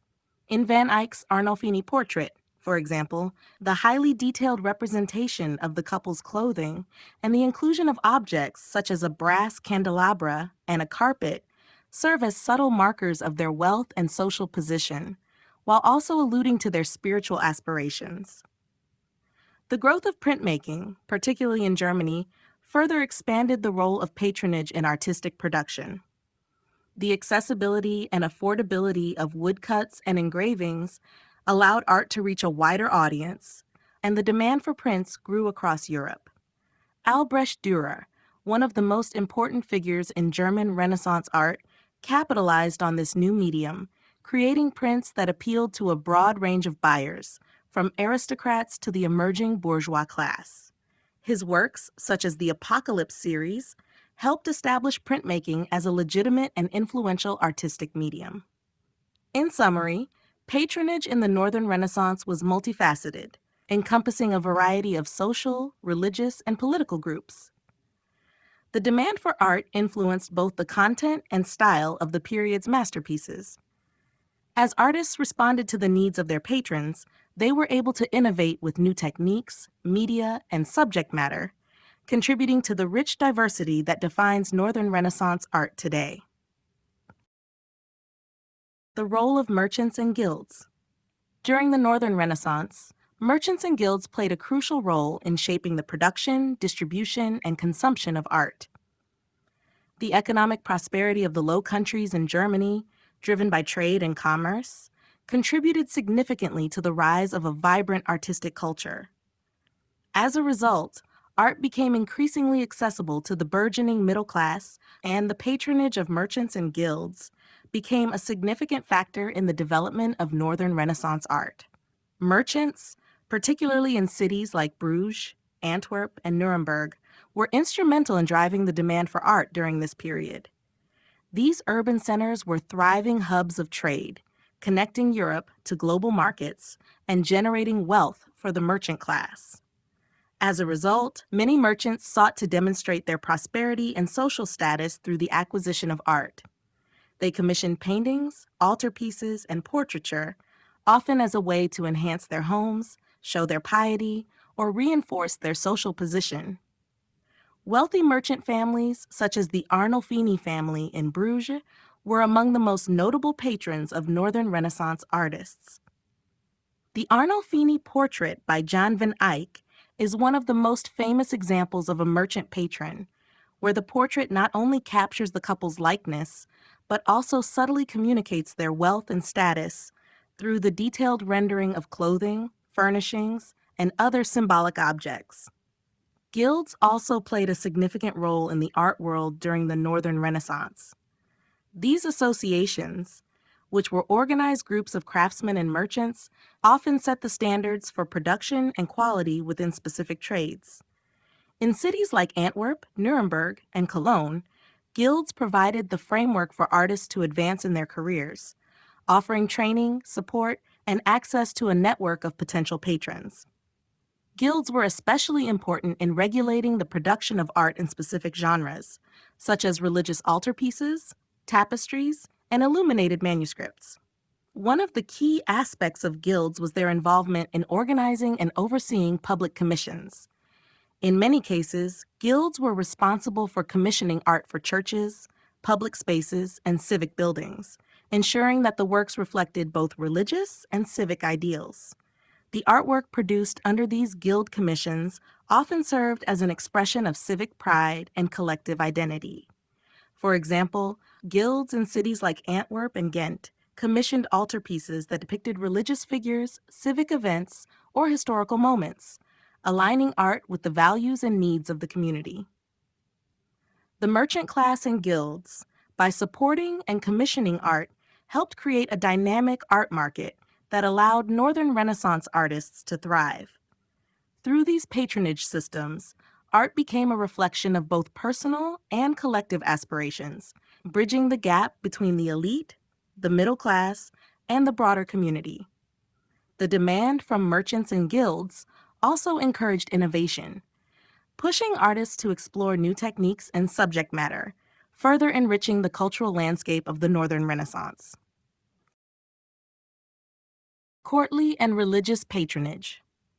During the Northern Renaissance, courtly and religious patronage were two of the most significant forces shaping the production of art. Nobles, royal families, and religious institutions commissioned artists to create works that would reflect their power, influence, and spiritual devotion.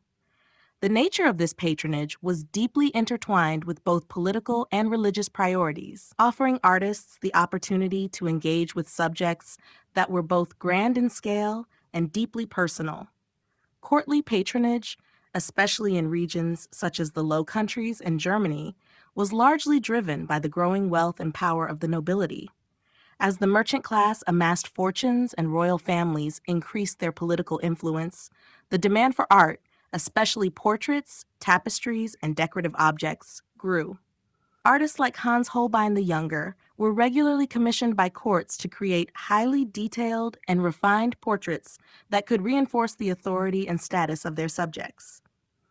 These works often served as tools for diplomatic and political purposes, immortalizing monarchs, high-ranking officials, and influential families in a manner that conveyed both their personal characteristics and their wealth. Holbein's famous portrait of Henry VIII is one such example, where the king's imposing presence is highlighted through intricate detail, luxurious textures, and an imposing composition that reinforces his power. Religious patronage also played an immense role in the production of Northern Renaissance art. The Catholic Church remained a dominant force throughout Europe during this period, and many artists received commissions to create altarpieces, religious icons, and frescoes that were displayed in churches and cathedrals. Religious works often depicted biblical scenes, saints, and Christ's life, intended to inspire devotion among the faithful. The church's patronage not only provided a steady source of income for many artists, but also shaped the artistic production to align with the church's teachings and aesthetics. Altarpieces like Jan van Eyck's Adoration of the Mystic Lamb or Rogier van der Weyden's Descent from the Cross are prime examples of how religious patrons dictated subject matter, composition, and style. These works were carefully designed to both educate and inspire the viewer, communicating religious themes with dramatic intensity and emotional resonance. At the same time, the relationship between courtly and religious patronage was not mutually exclusive. In fact, many aristocrats were deeply involved in religious affairs and sought to demonstrate their piety through commissions for religious artworks. The merging of these two spheres often resulted in highly complex, multi-layered works of art that bridged the secular and the sacred. For example, private altarpieces or devotional panels created for wealthy patrons served as symbols of both personal faith and social prestige. In summary, both courtly and religious patronage were essential to the flourishing of art in the Northern Renaissance. They not only provided financial support for artists, but also dictated the kinds of works produced, shaping the period's distinctive artistic character. Whether for secular or religious purposes, these patronage systems allowed artists to showcase their mastery while also serving the needs and desires of the elite and the church. The printing press and art distribution. The invention of the printing press in the mid-15th century had a profound impact on the distribution and accessibility of art during the Northern Renaissance. Before the advent of the printing press, the production of art was primarily confined to handmade manuscripts, paintings, and sculptures that were expensive and time-consuming to create. The printing press revolutionized this by allowing for mass production of prints, such as woodcuts and engravings, which were far more affordable and could be distributed to a much larger audience. This development democratized art, making it accessible to not only the elite and church patrons, but also the growing middle class. The printing press allowed artists to reproduce their works multiple times, leading to a more widespread dissemination of artistic ideas. Artists like Albrecht Dürer took full advantage of this new technology. Dürer, one of the foremost figures of the German Renaissance, became famous for his woodcuts and engravings, which were distributed widely across Europe.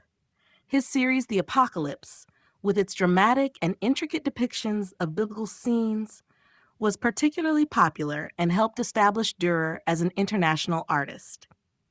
The ability to produce and distribute prints enabled Dürer's work to reach far beyond the limited circles of royal or church patronage, influencing not just other artists, but also intellectuals, theologians, and ordinary citizens. In addition to making art more accessible, the printing press also played a role in the spread of ideas, especially in relation to the Reformation and humanist thought. Printed religious works, such as pamphlets, books, and illustrated Bibles, could be widely disseminated and read by a broader public. Artists, including those like Lucas Cranach the Elder, contributed illustrations to such works, helping to visually communicate the ideas of Martin Luther and other reformers. These printed images often depicted scenes that supported the Protestant Reformation's challenges to Catholic doctrine, using art as a powerful tool to communicate religious and political messages. Furthermore, the widespread distribution of prints also fostered the growth of a new art market. Art collectors and patrons could now acquire high-quality reproductions of famous works of art, even if they could not afford an original painting or sculpture. The popularity of these prints helped establish a new form of art consumption, where the visual impact of an image became more important than its exclusivity. In summary, the printing press had a transformative effect on the production, distribution, and consumption of art during the Northern Renaissance. It enabled artists to reach a broader audience, made art more affordable and accessible, and played a pivotal role in the spread of intellectual and religious movements that defined the period.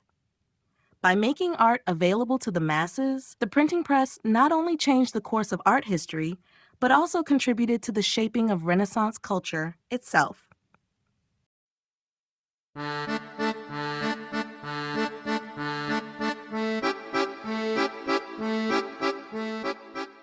Chapter 7. Symbolism and Allegory in Northern Renaissance Art. Symbolism and allegory were central to the visual language of Northern Renaissance art, and artists of this period often imbued their works with layers of meaning that transcended their immediate visual representation.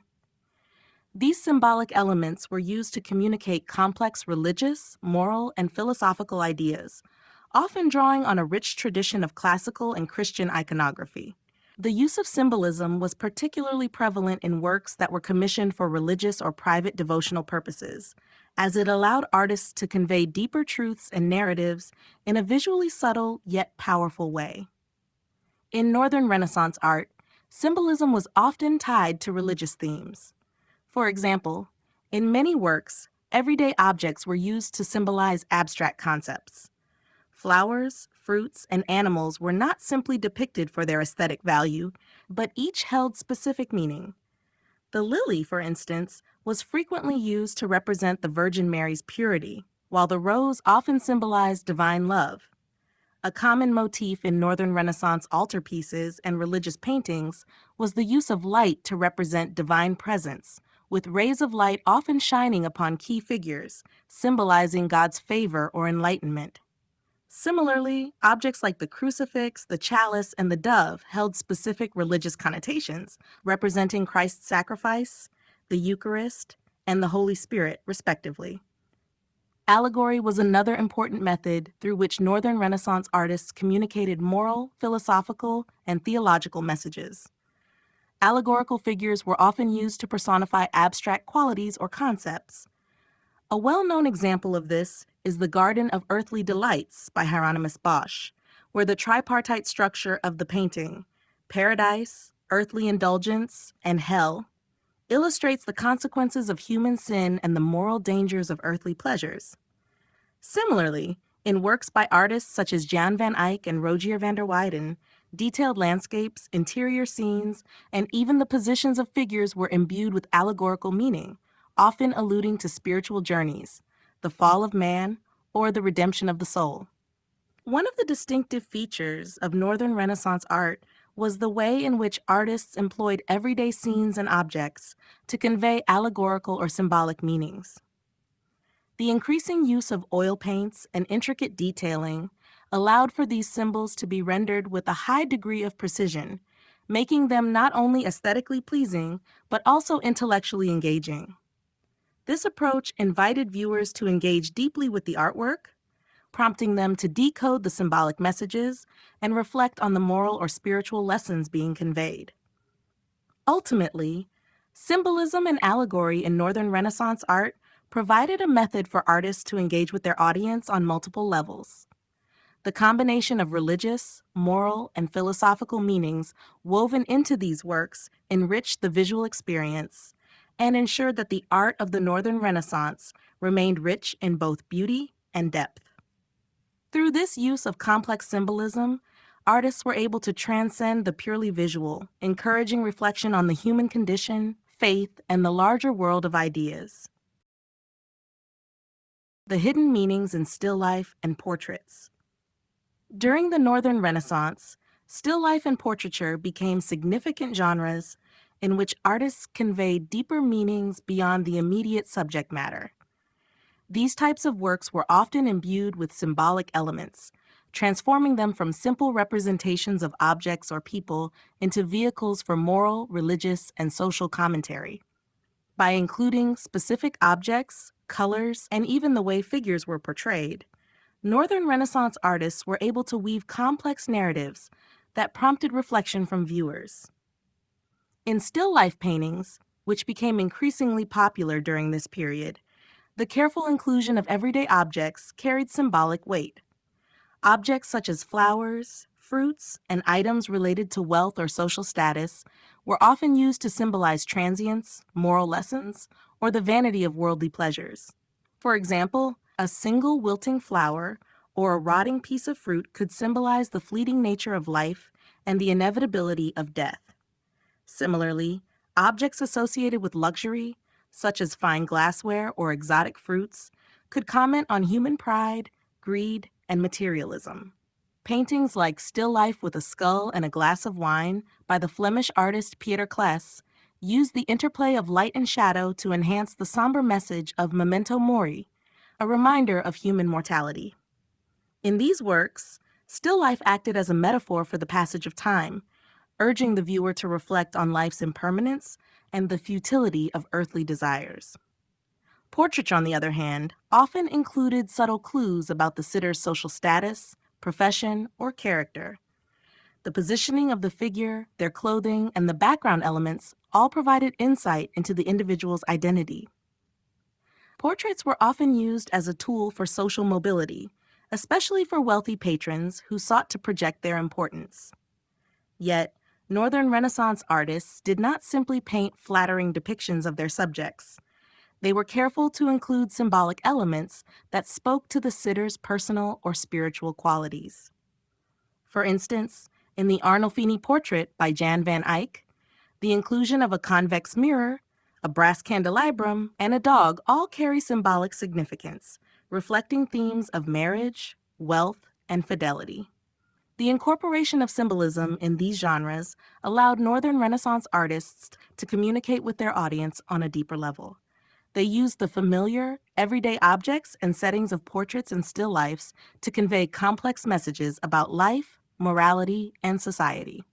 These works encouraged viewers to look beyond the surface and engage with the artwork on a more intellectual and philosophical plane, creating a richer and more meaningful visual experience. Ultimately, the hidden meanings in still life and portraits in Northern Renaissance art exemplify the period's engagement with both the material and spiritual worlds, offering insight into the broader cultural, religious, and moral concerns of the time. Religious and secular symbolism. Religious and secular symbolism in Northern Renaissance art offered a rich and complex interplay of ideas, with artists skillfully embedding both sacred and worldly meanings into their works. These symbols were carefully chosen to reflect the deeply religious atmosphere of the time, while also engaging with the growing secular concerns and interests that characterized the period.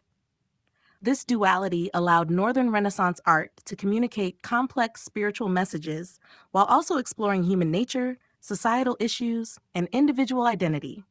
In religious works, symbolism played a crucial role in conveying theological concepts. Artists often used iconography drawn from Christian teachings to communicate the divine, moral virtues, and biblical narratives. A common symbol was the lamb, representing Christ as the Lamb of God, or the use of the crucifix, which reminded viewers of Christ's sacrifice. In religious altarpieces or devotional paintings, everyday objects like flowers, fruit, and animals were imbued with deeper meanings that reflected Christian virtues or moral lessons. The rose, for example, could symbolize the Virgin Mary's purity, while lilies were associated with both the Annunciation and the purity of the Christ child. The use of light and the placement of figures within these paintings could also reflect the divine presence, creating a spiritual atmosphere that transcended the physical realm. However, the Northern Renaissance was also a time of rising secularism, and secular symbolism began to emerge in parallel with religious themes. This reflected the increasing interest in individualism, humanism, and the changing social dynamics of the time. In portraits, artists incorporated symbolic elements to represent the sitter's social status, personal qualities, or moral character. Objects like books, globes, or elaborate attire were used to signify intellect, wealth, or high status. In secular still lifes, objects associated with vanity and material wealth were often depicted, but with symbolic undertones warning against the dangers of excess. Expensive items like precious metals, exotic foods, or finely crafted jewelry could be seen as symbols of transience, vanity, and the futility of earthly desires, mirroring themes of memento mori, or reminders of mortality. The tension between religious and secular symbolism in Northern Renaissance art highlights the era's complex relationship between faith, reason, and the material world. While artists often employed religious symbols to address eternal truths, they also recognized the allure and significance of the worldly life. This dual use of symbolism allowed for a broader exploration of the human experience, making Northern Renaissance art both a tool for spiritual reflection and a means of engaging with contemporary societal issues. The influence of medieval traditions. The Northern Renaissance was deeply influenced by medieval traditions, and many aspects of medieval art, philosophy, and religious practices continued to shape the visual language of the period. While the Renaissance is often associated with a break from the medieval past, the Northern Renaissance, in particular, retained much of the symbolic depth, religious focus, and attention to detail that had characterized medieval art. Artists and thinkers of the Northern Renaissance drew upon these medieval traditions while also adapting them to the changing cultural and intellectual landscape of the time. One of the most significant influences of medieval art was the continued emphasis on religious themes. Despite the growing influence of humanism and secularism in the Renaissance, religious subject matter remained central to much of the art produced in the northern regions. Medieval iconography, such as depictions of the Virgin Mary, Christ, saints, and angels, continued to play a vital role in the Northern Renaissance. Artists like Jan van Eyck and Rogier van der Weyden maintained the tradition of using religious symbols to convey moral and spiritual lessons, yet they added greater realism and emotional depth to their subjects. While medieval art often featured flat, stylized representations, Northern Renaissance artists sought to render these religious figures with more lifelike precision, yet still within a context that emphasized their spiritual significance. Another key medieval influence on Northern Renaissance art was the use of detailed, intricate symbolism.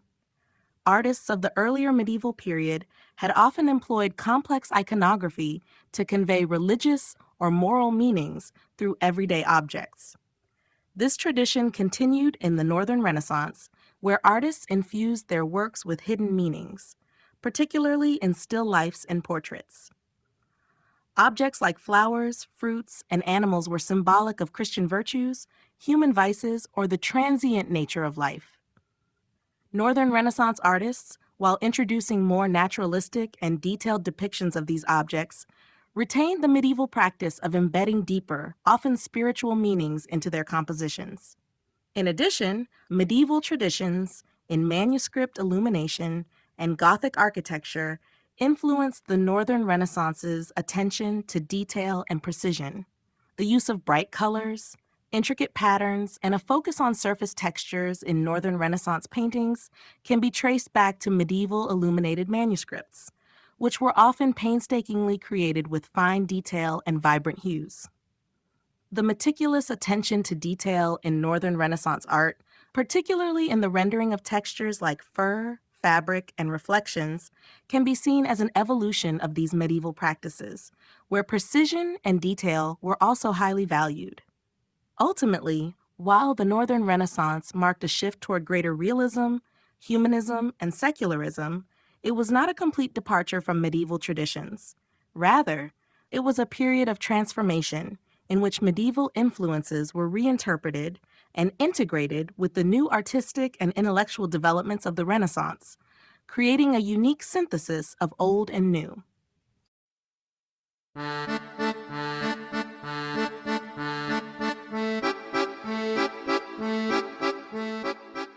Chapter 8: Architectural Developments and Decorative Arts. The Northern Renaissance, while deeply rooted in the broader European Renaissance movement, brought its own distinctive contributions to architecture and decorative arts. These developments not only reflected the cultural shifts of the period, but also embodied the region's unique blend of religious devotion, emerging humanism, and growing interest in individualism and personal expression. Architectural designs and decorative arts during this time were characterized by intricate detail, vibrant ornamentation, and a closer connection between functionality and artistic expression. In architecture, the Northern Renaissance continued the Gothic tradition while also embracing elements of classical design that had become central to the Italian Renaissance. Gothic features such as pointed arches, ribbed vaults, and flying buttresses remained prominent, but architects began to incorporate more classical motifs, including columns, pilasters, and domes. This blend of styles can be seen in the design of churches, civic buildings, and private residences across the Low Countries and Germany. The use of brick, which was abundant in the north, also distinguished Northern Renaissance architecture from its Italian counterpart, which favored marble and stone. While Italian architects like Bramante and Michelangelo focused on grand, sweeping structures, Northern architects used a more intricate and delicate approach, creating detailed facades and emphasizing verticality in their buildings. The most notable architectural developments in the Northern Renaissance often took place in religious structures. Churches, cathedrals, and abbeys were adorned with elaborate decorations and stained glass windows that depicted biblical scenes and saints, much like their medieval predecessors. However, these decorative elements became more refined and detailed, reflecting the Northern emphasis on realism and the natural world. The design of church interiors, in particular, reflected the growing desire for personal devotion. Altarpieces, sculptural works, and paintings were arranged to create an intimate and spiritually rich environment, encouraging personal reflection and prayer. In the realm of decorative arts, the Northern Renaissance saw a flourishing of fine craftsmanship, especially in textiles, metalwork, and woodwork. Tapestries, for example, were highly prized and often depicted both religious and secular themes. Their intricate designs, vibrant colors, and attention to detail made them a symbol of wealth and sophistication. Metalwork and wood carving also flourished during this period, with artisans creating finely crafted altarpieces, cabinetry, and household items that reflected both functionality and artistry. The use of gold leaf, intricate wood inlays, and finely wrought metal became common in both secular and religious items, blending the practical with the decorative. Overall, the architectural and decorative developments of the Northern Renaissance reveal a region deeply invested in both artistic expression and the enhancement of everyday life. Buildings, interiors, and objects were designed not only for their practical use, but also to reflect the beauty of the natural world, religious devotion, and the growing individualism of the time. These artistic achievements helped to define the Northern Renaissance as a period of both cultural transformation and lasting artistic legacy. Gothic influence on Renaissance architecture. The Northern Renaissance, while embracing the new ideas of the Italian Renaissance, continued to be deeply influenced by the Gothic style that preceded it. This influence can be seen in both the architectural forms and the decorative elements that characterize buildings from this period. The Gothic style, which had dominated European architecture for several centuries, was known for its verticality, light-filled spaces, and intricate details. These qualities did not fade with the advent of the Renaissance, but were instead adapted and integrated into the new architectural language that emerged in the North. One of the key features of Gothic architecture that persisted into the Northern Renaissance was the emphasis on height and verticality. While the classical columns and arches of the Italian Renaissance became dominant in the South, Northern architects continued to use the pointed arches and ribbed vaults that had been hallmarks of Gothic cathedrals. These elements allowed for the creation of grand, towering structures that gave the impression of reaching toward the heavens. This verticality was especially significant in religious buildings, where the desire to create awe-inspiring spaces for worship was closely tied to the medieval notion of divine transcendence.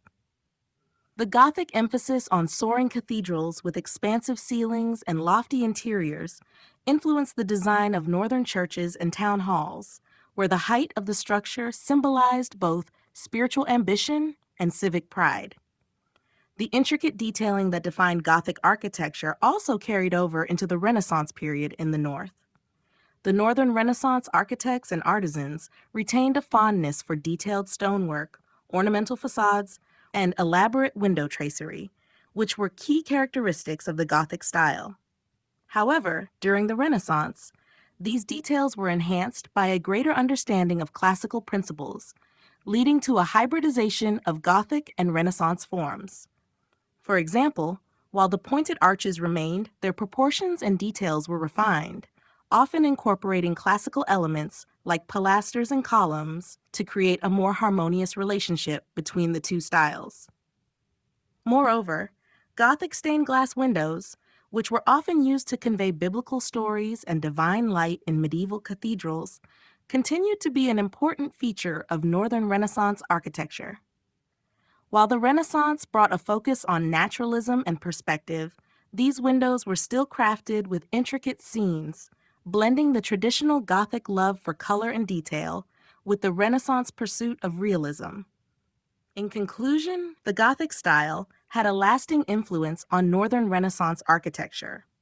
While the Renaissance introduced new classical elements and ideas, the verticality, detailed ornamentation, and spiritual focus of the Gothic period remained integral to the architectural expression of the Northern Renaissance. This blend of Gothic and Renaissance ideals helped create a distinctive architectural style that was both rooted in tradition and open to innovation. Innovations in interior design and ornamentation. During the Northern Renaissance, innovations in interior design and ornamentation reflected the growing influence of humanism, religious devotion, and a desire for individualized spaces. The period saw a shift in how interior spaces were designed, with an emphasis on blending functionality with aesthetic appeal, enhancing both public and private environments. These changes were particularly visible in religious and secular buildings, where the interior was not only a place of use, but also a space for artistic expression and personal reflection. One of the most notable innovations in Northern Renaissance interior design was the increasing use of elaborate altarpieces, sculptures, and wall paintings. These decorative elements were designed to engage viewers spiritually, creating an immersive atmosphere that invited contemplation. In churches, altarpieces often became the centerpiece of the space, with intricate panels depicting biblical stories and religious iconography. Artists like Jan van Eyck and Rogier van der Weyden were instrumental in developing the highly detailed, naturalistic altarpiece style that became a hallmark of Northern Renaissance art. These pieces were not only important religious symbols, but also exemplified the craftsmanship and attention to detail characteristic of the period. The growing interest in perspective and realism during the Renaissance also influenced the design of church interiors. Artists and architects began to experiment with the placement of figures and architectural elements to create a sense of depth and space. This was particularly evident in the use of painted ceilings and walls that created the illusion of three-dimensionality. The application of perspective in frescoes and murals allowed for a more dynamic visual experience, making the interiors feel more expansive and lifelike. The development of trompe-l'œil, or deceive the eye techniques, also became popular, especially in secular spaces, where painted decorations appeared to be three-dimensional or functioning objects like moldings or draperies. In secular homes, the Northern Renaissance saw the rise of increasingly luxurious and personalized interiors. Wealthy merchants and nobles sought to create homes that reflected their status and taste, leading to a demand for finely crafted furniture, tapestries, and decorative objects. The use of wood paneling, intricate carvings, and gilded details became common in both private and public interiors. Tapestries, in particular, became a symbol of wealth and were used not only for decoration, but also for insulation in colder climates. These textiles often depicted religious, historical, or mythological themes and were woven with fine threads, showcasing both artistry and technical skill. In conclusion, the innovations in interior design and ornamentation during the Northern Renaissance reflected broader cultural shifts, from a focus on individual expression and devotion to a greater appreciation for detailed craftsmanship. Whether in the grandeur of religious buildings or the refined interiors of private homes, the period marked a flourishing of creativity that blended function with beauty, paving the way for the evolution of design in the following centuries. Tapestries, metalwork, and illuminated manuscripts. In the Northern Renaissance, craftsmanship extended beyond painting and sculpture to include other forms of decorative art, such as tapestries, metalwork, and illuminated manuscripts. These art forms were highly prized for their technical skill, intricate detail, and cultural significance. Tapestries, metalwork, and manuscripts not only adorned the interiors of churches and palaces, but also played important roles in conveying religious, political, and personal narratives. They served as symbols of wealth, status, and intellectual achievement during a period of cultural flourishing. Tapestries were one of the most important forms of decorative art during the Northern Renaissance, prized for both their beauty and functionality. Often commissioned by wealthy patrons, these textiles served as both decoration and insulation in large stone buildings, particularly in Northern Europe where the climate was colder. Tapestries were intricately woven from wool, silk, and sometimes gold thread, with detailed scenes that range from biblical stories to mythological tales and allegorical subjects. They were often created in large series, which told a complete story when displayed together. The vibrant colors and detailed representations demonstrated the skill of the weavers, who used sophisticated techniques to capture a sense of depth, texture, and narrative in their work. The art of tapestry making became especially prominent in cities like Bruges, where renowned workshops produced some of the most celebrated examples of Northern Renaissance textile art. Metalwork, particularly in the form of reliquaries, chalices, and liturgical vessels, was another area in which Northern Renaissance artisans excelled. Using materials like gold, silver, and bronze, metalworkers created intricate religious artifacts that were both functional and highly decorative.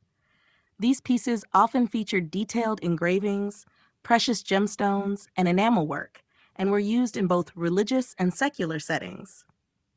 The religious significance of these objects was heightened by their craftsmanship, with their beauty intended to reflect the divine.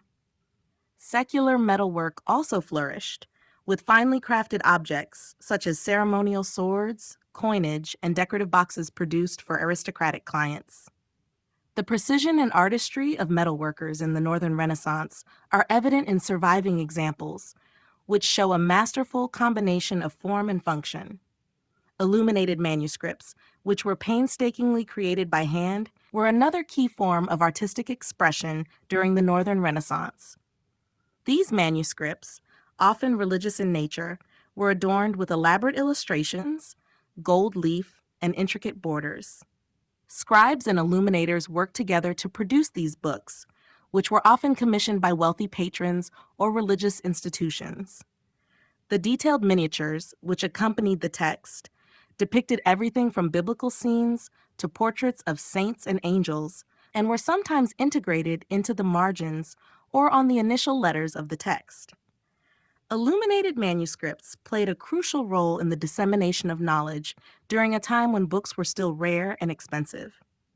They were seen not only as religious or educational tools, but also as status symbols for the elite, showcasing the owner's wealth and refinement. In conclusion, tapestries, metalwork, and illuminated manuscripts were integral to the cultural and artistic landscape of the Northern Renaissance. These crafts demonstrated the period's extraordinary attention to detail, its reverence for both religious and secular subjects, and its desire to merge beauty with function. Each of these art forms contributed to the rich fabric of Renaissance society, helping to shape the artistic and intellectual legacy of the time.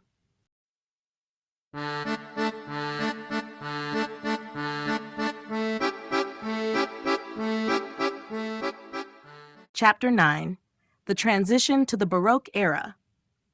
The transition from the Northern Renaissance to the Baroque era represents a profound shift in artistic expression, driven by both social and cultural transformations in Europe. The Northern Renaissance, which had reached its peak in the 15th and early 16th centuries, was characterized by detailed realism, religious symbolism, and an emphasis on humanist ideals. However, by the late 16th century, Europe was undergoing significant changes, politically, religiously, and intellectually, that began to shape the art of the following century. The Baroque era, which emerged around 1600, was marked by dramatic expression, heightened emotional intensity, and a sense of grandeur. This transition was not abrupt, but rather a gradual evolution fueled by shifting values and artistic experimentation. One of the main catalysts for this transition was the Protestant Reformation and the Catholic Counter-Reformation. The Reformation, which had begun in the early 1500s, challenged the authority of the Catholic Church and led to significant changes in religious practice and art. As Protestantism spread, it called for a simplification of religious imagery, resulting in a decline in the production of religious artwork in Protestant regions. In contrast, the Catholic Church, seeking to reassert its authority in the face of Protestantism, embraced art as a powerful tool for conveying religious messages and inspiring devotion. This led to the development of the Counter-Reformation, during which the Catholic Church supported the creation of highly emotional, dynamic, and visually compelling artworks to engage the faithful. At the same time, the rise of powerful monarchies and the expanding influence of courts across Europe helped to foster the development of a more theatrical, grandiose style. Kings, queens, and aristocrats sought to demonstrate their power, wealth, and divine right through art, commissioning larger-than-life paintings, sculptures, and architectural works. The Baroque style, with its emphasis on movement, emotion, and drama, aligned perfectly with this desire for artistic expression that could evoke awe and command attention. In addition, the advancements in science, particularly in areas like optics and the understanding of light and perspective, inspired artists to experiment with techniques that heightened the realism and intensity of their works. The Baroque era also saw a renewed interest in classical antiquity, though with a greater focus on emotional content and dramatic flair. Artists sought to create works that could engage the viewer's senses and emotions, moving away from the restrained and measured compositions of the Renaissance. This shift was also evident in architecture, where the grandeur and sweeping curves of Baroque buildings symbolized the power of both the church and the monarchy. In conclusion, the transition to the Baroque era was a multifaceted process, shaped by religious, political, and cultural upheavals. As Northern Renaissance ideals gave way to the dramatic intensity of Baroque art, artists responded to the changing world around them, creating works that sought to captivate, evoke emotion, and express power. This period marked a turning point in the history of art, where the focus shifted from the serene beauty and restrained realism of the Renaissance to the bold, dynamic expressions of the Baroque. The Late Northern Renaissance and Mannerism. The Late Northern Renaissance and the rise of Mannerism represent a transitional period in European art, marking a shift from the detailed realism and humanist ideals of the earlier Renaissance to a more distorted, stylized, and emotionally charged form of expression. While the Northern Renaissance had been grounded in naturalism and a meticulous attention to detail, the late Northern Renaissance and the emergence of Mannerism reflected the complex political, social, and religious upheavals of the time. The influence of the Renaissance still lingered, but artists began to move away from its balanced compositions and classical ideals in favor of experimentation with form, space, and proportion. The Northern Renaissance reached its zenith in the early 1500s, with figures like Jan van Eyck and Albrecht Dürer shaping the era's emphasis on realism and meticulous attention to detail. However, as the century drew to a close, the political and religious turmoil brought about by events like the Protestant Reformation and the Catholic Counter-Reformation began to influence artistic trends. The disintegration of religious and political unity in Europe created an environment ripe for experimentation, and artists increasingly turned away from the harmony and proportion of earlier Renaissance styles in favor of more emotional, dramatic, and sometimes irrational depictions. This shift in artistic focus was embodied by the rise of Mannerism, a style that emerged around 1520 and flourished in the decades that followed. Mannerism was characterized by elongated forms, distorted proportions, and unusual color palettes. The figures in Mannerist paintings often appeared to be stretched or twisted, with exaggerated poses and compositions that defied the naturalistic conventions of earlier Renaissance art. This style reflected a deeper sense of anxiety and instability in the face of religious conflict and political upheaval, capturing a world that was no longer governed by the order and rationality of the Renaissance. In the northern regions, artists like El Greco and Parmigianino began to incorporate these Mannerist techniques, combining intricate detail with a heightened sense of drama and emotion. The use of light and shadow became more pronounced, and the spatial relationships in paintings became more complex and disorienting. These elements were often employed to convey a sense of tension or spiritual anguish, which resonated with the religious uncertainty of the time. The Northern artists who adopted Mannerism moved away from the idealized forms of the earlier Renaissance and instead explored new ways of expressing complexity, subjectivity, and the human condition. In conclusion, the late Northern Renaissance and the advent of Mannerism marked a period of artistic experimentation and emotional intensity. This shift reflected the broader changes occurring in Europe, from religious reformations to political fragmentation, and provided artists with the freedom to break from traditional Renaissance ideals in search of new modes of expression. Mannerism, with its emphasis on distortion, emotion, and complexity, represented a crucial turning point in the evolution of European art, paving the way for the dramatic and energetic forms of the Baroque era. The influence of Caravaggio and the Italian Baroque. The influence of Caravaggio on the development of the Italian Baroque style cannot be overstated. Born Michelangelo Merisi da Caravaggio in 1571, his work fundamentally altered the course of European art, initiating a dramatic shift in how artists approached the depiction of reality, light, and emotion. Caravaggio's pioneering use of naturalism, combined with intense light and shadow, laid the groundwork for what would come to define the Baroque period. Emotional intensity, a heightened sense of realism, and a dynamic use of light and composition. Caravaggio's art marked a stark departure from the idealized figures and harmonious compositions of the Renaissance, where Renaissance artists sought to depict the human form with perfect proportions and balance. Caravaggio embraced raw realism, often portraying his subjects in a natural, unidealized manner. His figures were not glorified. They were shown with all their imperfections, weathered faces, calloused hands, and sometimes even in moments of intense emotional distress. This commitment to realism was part of a broader trend in the Baroque era, which sought to evoke emotion and connect with the viewer on a more visceral level. His works often featured ordinary people as models, including beggars, prostitutes, and street vendors, which gave his paintings a sense of immediacy and accessibility that was unprecedented at the time. One of the most important innovations Caravaggio introduced was his mastery of chiaroscuro, the use of stark contrasts between light and dark. This technique not only created dramatic effects, but also imbued his works with a powerful sense of depth and movement. The light in Caravaggio's paintings often appears to emerge from a single source, illuminating certain areas while casting others into darkness, thereby heightening the emotional impact of his compositions. This manipulation of light became one of the hallmarks of Baroque art and influenced countless artists throughout Italy and beyond. Caravaggio's influence extended well beyond his own lifetime.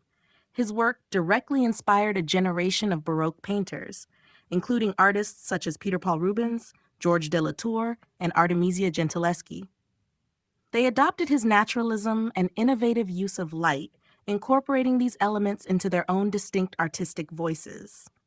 Moreover, Caravaggio's emphasis on emotional drama and the human experience resonated with the Baroque fascination with spirituality and the complexities of human nature. In conclusion, Caravaggio's work played a pivotal role in the development of the Italian Baroque. His focus on realism, emotional intensity, and the innovative use of light transformed the visual language of the time, leaving an enduring legacy that would shape the art of the Baroque period and beyond.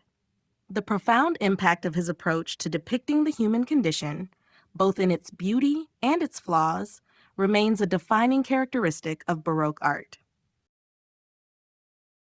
The legacy of the Northern Renaissance in later art movements. The Northern Renaissance, with its focus on detail, realism, and complex symbolism, left an indelible mark on the evolution of European art, influencing a wide array of later art movements. While its immediate successors, such as the Baroque and Rococo, often departed from the restrained and meticulous style of the Northern Renaissance, the artistic innovations from this period continued to resonate deeply in subsequent centuries, particularly in their approach to realism, symbolism, and the portrayal of the human experience. One of the key legacies of the Northern Renaissance was the continued emphasis on fine detail and texture. Artists from the later movements, particularly during the 17th and 18th centuries, borrowed from the techniques of Flemish and Dutch painters like Jan van Eyck and Peter Bruegel the Elder. The exquisite rendering of everyday objects and the use of light to capture textures remain significant features in Baroque still life painting, where artists such as Francisco de Zurbarán and Willem Heda took inspiration from the Northern Renaissance's meticulousness in their depiction of objects. The precise observation of nature, whether in still life or in portraiture, remained a central theme in these later works. Additionally, the symbolic richness of Northern Renaissance art carried forward into the art of later periods. The detailed iconography in the works of artists like Hieronymus Bosch and Albrecht Dürer, with its allegorical and religious themes, influenced later symbolist and surrealist movements. For example, the enigmatic, dreamlike imagery of artists such as Salvador Dalí and René Magritte drew on the complex layers of meaning and visual metaphor that were a hallmark of the Northern Renaissance. The ability to infuse seemingly mundane scenes with profound symbolic depth was a key element that continued to resonate through the 20th century. Furthermore, the exploration of human psychology and emotion, pioneered by artists like Rogier van der Weyden, also found its way into later art. The Northern Renaissance's nuanced portrayal of human suffering, introspection, and spirituality would continue to influence both religious and secular art throughout history. This emotional depth would be explored in the Baroque period, particularly in works by Caravaggio, as well as in Romanticism, where artists like Francisco Goya sought to convey intense human experiences. In conclusion, while the Northern Renaissance's artistic ideals evolved over time, its emphasis on realism, symbolism, and the human condition provided a foundation for the development of later artistic movements. Its legacy can be seen not only in the evolution of technical skill and expression, but also in the persistent use of art as a means of exploring complex themes of faith, human nature, and existential reflection.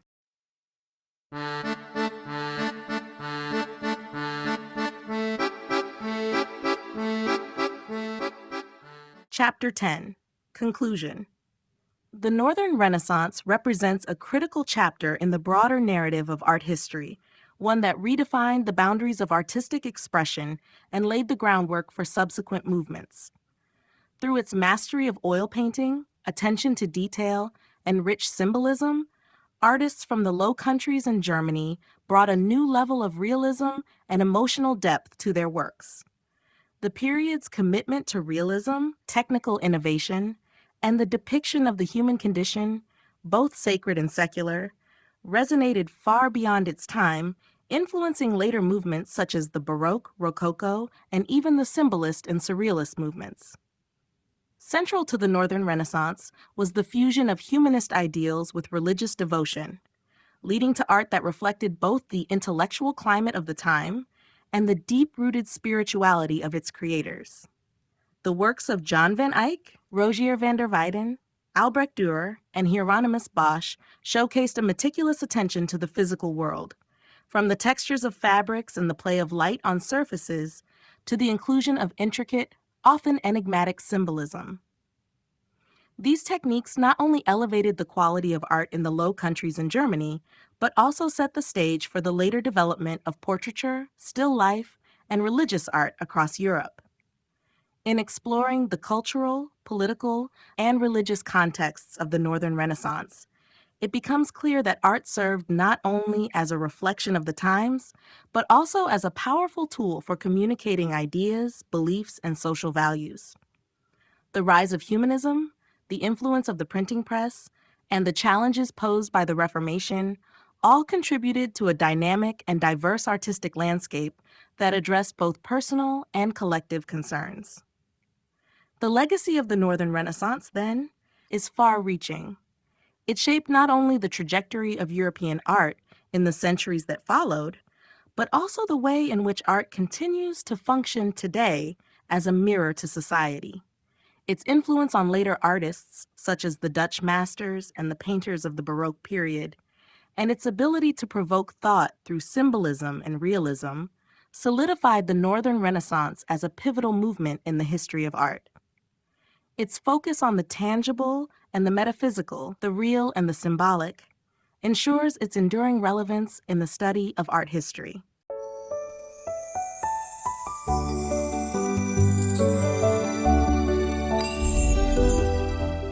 The Art of the Enlightenment, Exploring the Age of Reason and Artistic Innovation, written by Haya Vent, narrated by Kara Miller.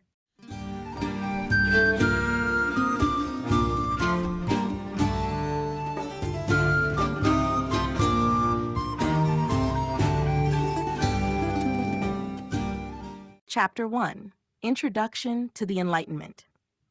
The Enlightenment, also known as the Age of Reason, was an intellectual and cultural movement that began in the late 17th century and reached its peak in the 18th century. It marked a profound shift in European thought, characterized by an emphasis on reason, science, individualism, and skepticism of traditional authority. The Enlightenment was a response to centuries of religious and monarchic rule, with thinkers seeking to challenge long-standing beliefs and institutions. Central to the movement was the idea that human beings, through reason, could improve themselves and their societies. The origins of the Enlightenment lie in earlier intellectual developments, such as the Renaissance and the scientific revolution. During the Renaissance, there was a renewed interest in the classics of ancient Greece and Rome, which emphasized reason and empirical observation. Meanwhile, the scientific revolution introduced groundbreaking advancements in fields like astronomy, physics, and biology, which challenged traditional views of the universe and the human body. These shifts in thought paved the way for Enlightenment thinkers to question the established social, political, and religious systems of their time. At its core, the Enlightenment sought to establish a new framework for understanding the world, one based on empirical evidence, rational thought, and the scientific method. Enlightenment thinkers believed that individuals had the capacity to reason, and that this ability could be harnessed to improve not only their own lives, but also the broader society. They emphasized education and the dissemination of knowledge, believing that an informed public was essential to a just and prosperous society. This led to the expansion of libraries, the publication of books and pamphlets, and the formation of intellectual salons where ideas could be exchanged freely. The Enlightenment also had profound implications for politics.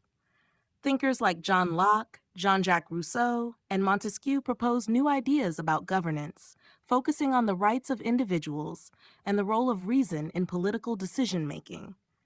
They challenged the absolute power of monarchs and advocated for democracy, the separation of powers, and the protection of natural rights. These ideas played a crucial role in inspiring political revolutions in France and America. Ultimately, the Enlightenment's emphasis on reason and human progress would shape much of the modern world. Its influence extended beyond philosophy and politics to art, literature, and culture, sparking new forms of creativity and expression. This chapter sets the stage for a deeper exploration of how the Enlightenment transformed European society and laid the groundwork for the intellectual, artistic, and political developments that followed. Defining the Enlightenment. The Enlightenment, often referred to as the Age of Reason, was a transformative intellectual and cultural movement that swept across Europe during the 17th and 18th centuries. It was defined by a shift in thought, where reason, science, and individualism became central to the pursuit of knowledge and societal progress.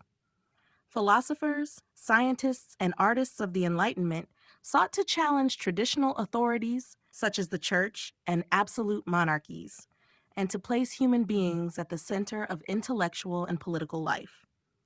The movement marked a departure from the medieval worldview, which was dominated by religious dogma and superstition, and ushered in an era where human reason was seen as the key to unlocking truth and achieving progress. At its core, the Enlightenment emphasized rational thought as the primary means of understanding the world and improving society. Enlightenment thinkers believed that through reason, individuals could gain knowledge, challenge established beliefs, and make informed decisions that would lead to a better, more just world. They viewed human beings as capable of achieving personal and collective advancement, rejecting the idea that human destiny was predetermined by divine will or monarchic power. This emphasis on reason led to the development of the scientific method, which encouraged observation, experimentation, and empirical evidence as the basis for knowledge. The Enlightenment also heralded a shift in attitudes toward authority and governance. It questioned the legitimacy of absolute monarchies and the divine right of kings, advocating instead for systems of government that protected individual rights and freedoms. Thinkers like John Locke and Montesquieu proposed the idea of social contracts and the separation of powers, laying the foundation for modern democracy and constitutional government. The belief in human rights and the capacity for self-governance became key elements of Enlightenment thought, influencing revolutionary movements, particularly the French and American revolutions. In addition to its impact on politics, the Enlightenment had profound effects on the arts, literature, and education. Intellectuals promoted the idea that art should be accessible to all and should reflect the principles of reason, clarity, and universality.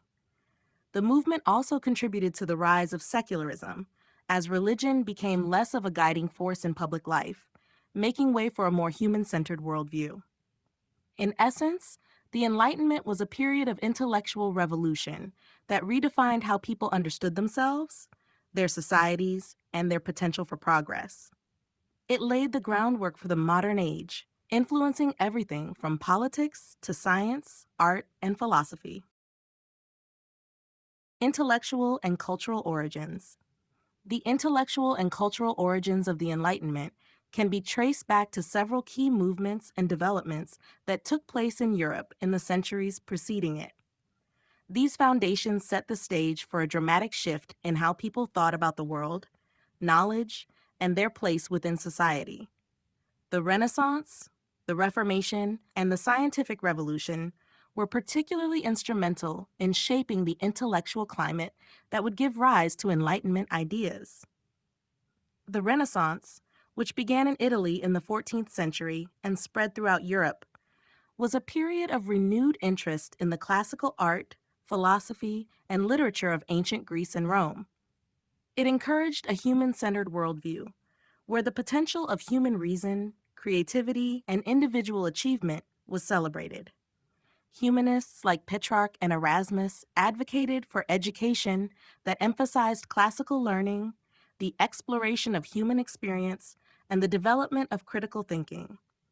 This focus on human agency and intellectual exploration helped to lay the groundwork for the Enlightenment's belief in the power of reason.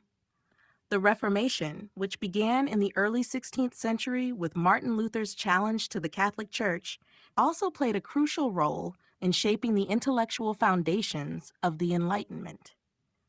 By questioning religious authority and promoting the idea that individuals could interpret religious texts for themselves, the Reformation fostered a spirit of skepticism toward traditional institutions and authority. This questioning attitude would later extend to all forms of authority, including political and social structures, during the Enlightenment. It also helped to foster a sense of individualism, as people began to think of themselves as autonomous thinkers capable of making decisions independent of church or state influence. The scientific revolution, which began in the 16th century with figures like Copernicus, Galileo, and Kepler, further catalyzed the intellectual transformation that led to the Enlightenment. The emphasis on empirical observation, experimentation, and the scientific method represented a break from medieval scholasticism and religious explanations of the natural world. The work of scientists like Isaac Newton, who formulated the laws of motion and gravity, demonstrated the power of reason to uncover the underlying principles of the universe. These discoveries fostered a belief in the potential of human knowledge and scientific progress, which became central tenets of Enlightenment thought. Together, these movements created a fertile intellectual environment in which the ideas of the Enlightenment could flourish. They encouraged a focus on human potential, reason, and empirical knowledge, all of which would form the basis for the challenges to traditional beliefs and the pursuit of social and political reform that defined the Enlightenment era. Philosophical foundations of the era. The philosophical foundations of the Enlightenment were deeply influenced by earlier intellectual movements, particularly the Renaissance and the Scientific Revolution, which emphasized the power of human reason, empirical observation, and individualism. Enlightenment philosophers sought to apply the principles of reason and scientific inquiry to all aspects of life, including politics, society, and morality. The era was defined by a belief that human beings, through the use of reason, could unlock universal truths and solve social and political problems, leading to progress and human flourishing. Central to the philosophy of the Enlightenment was the concept of reason itself. Enlightenment thinkers believed that reason was the key to understanding the world, and that through rational thought, individuals could achieve knowledge and make decisions that would improve their lives and societies. This emphasis on reason also led to a focus on skepticism, as Enlightenment thinkers questioned inherited beliefs and traditional authority. The idea that human beings could use their intellect to challenge superstition, dogma, and authority was a driving force behind the movement. One of the most significant philosophical influences on the Enlightenment was the work of René Descartes, whose method of doubt and emphasis on reason as the foundation of knowledge was deeply influential. Descartes famously stated, "Cogito ergo sum," I think, therefore I am, establishing the idea that reason and the act of thinking were the only certain foundation for knowledge. His work on epistemology, the theory of knowledge, encouraged a more critical and analytical approach to understanding the world. Another key figure in the philosophical foundations of the Enlightenment was John Locke. Locke's theories of natural rights and the social contract challenged the divine right of kings and the absolute authority of monarchs. According to Locke, all individuals possessed natural rights to life, liberty, and property, and governments existed to protect these rights. His ideas about the separation of powers, as articulated in his Two Treatises of Government, influenced the development of modern democratic systems, including the American Constitution. The philosophy of the Enlightenment also saw the rise of secularism, as thinkers like Voltaire and Montesquieu advocated for a separation between church and state.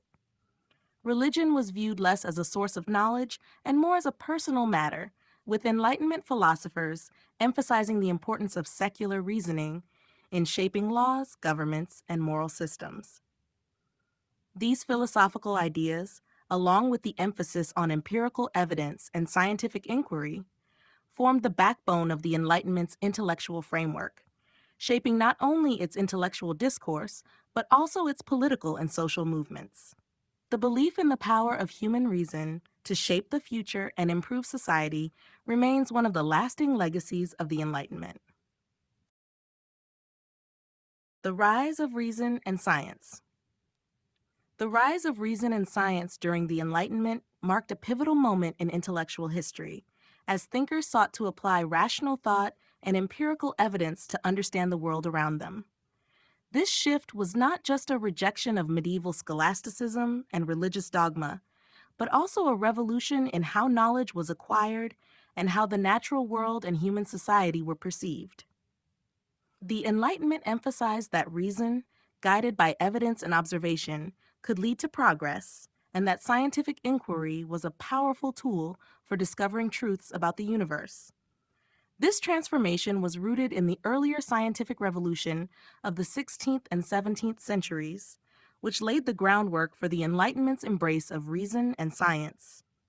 Figures like Nicholas Copernicus, Galileo Galilei, Johannes Kepler, and Isaac Newton challenged the Aristotelian and Ptolemaic models of the universe, replacing them with new theories grounded in observation and experimentation. Copernicus's heliocentric theory, which placed the sun at the center of the universe, contradicted centuries of geocentric belief, while Galileo's telescopic observations and Kepler's laws of planetary motion provided irrefutable evidence for the Copernican model. Most notably, Isaac Newton's laws of motion and universal gravitation, detailed in his work Principia, synthesized the work of his predecessors and presented a new, rational framework for understanding the physical world. The success of the scientific revolution fostered a growing belief that reason and empirical observation could be applied to all areas of human inquiry, not just the natural sciences. Enlightenment thinkers like René Descartes and Francis Bacon, building on the achievements of earlier scientists, championed the scientific method as a tool for discovering truth. Descartes, with his emphasis on doubt and reason, argued that the application of methodical reasoning could lead to certain knowledge. Bacon's work, on the other hand, called for a systematic approach to gathering and analyzing data through experimentation, a method that would become central to scientific inquiry in the following centuries. As science advanced, so too did the belief that it was the key to human progress. Enlightenment thinkers sought to free society from superstition, tyranny, and ignorance through the application of scientific reasoning to all aspects of life. Philosophers like Voltaire and John Locke argued for a more rational approach to governance and society, based on principles of natural law and the protection of individual rights. In doing so, science became not only a means of understanding the natural world, but also a tool for improving human society. The rise of reason and science during the Enlightenment reshaped human thought and set the stage for modernity, where rationality, scientific inquiry, and progress would become central values in shaping the future. A shift in the societal mindset. The Enlightenment ushered in a profound shift in the societal mindset as ideas rooted in reason, individualism, and progress began to challenge traditional authority and norms. This shift was not limited to intellectual circles, but permeated every level of society, transforming politics, religion, culture, and daily life.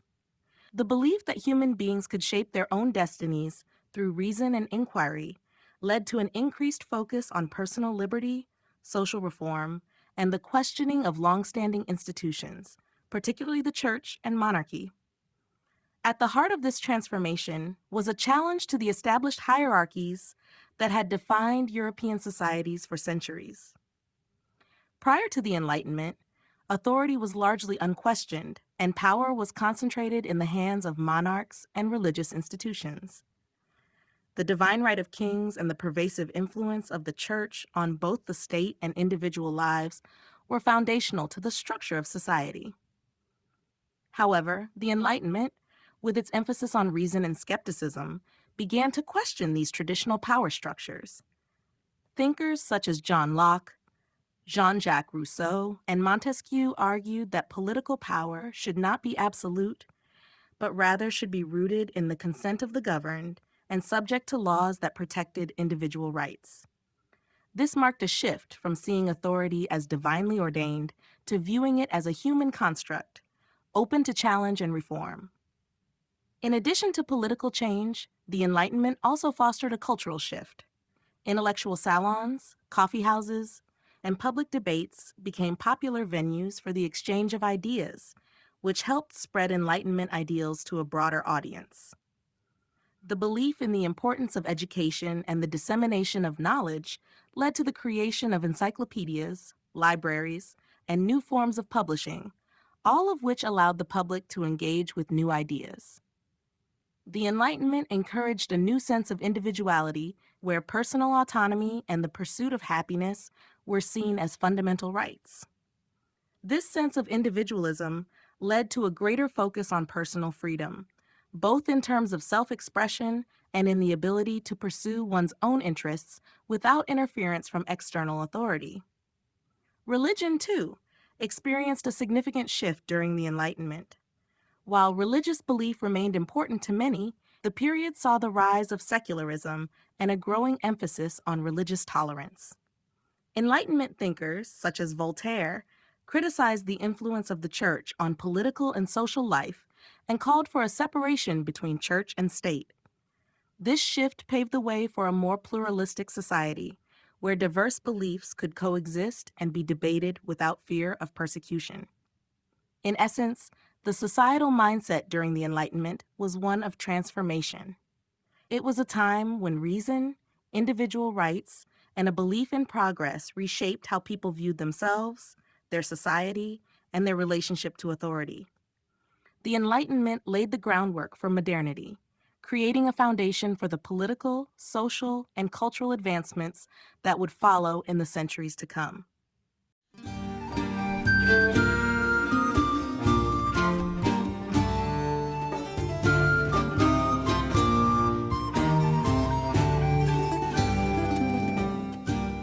Chapter 2: The Philosophical Roots of the Enlightenment. The philosophical roots of the Enlightenment are deeply intertwined with earlier intellectual movements, including the Renaissance, the Reformation, and the Scientific Revolution. These movements cultivated a mindset that valued reason, inquiry, and the questioning of traditional authority, all of which laid the groundwork for the profound intellectual shifts that defined the Enlightenment. Central to Enlightenment philosophy was the belief in the power of human reason, the capacity of individuals to achieve knowledge through their own thinking, and the rejection of superstitions and dogma that had long dominated European thought.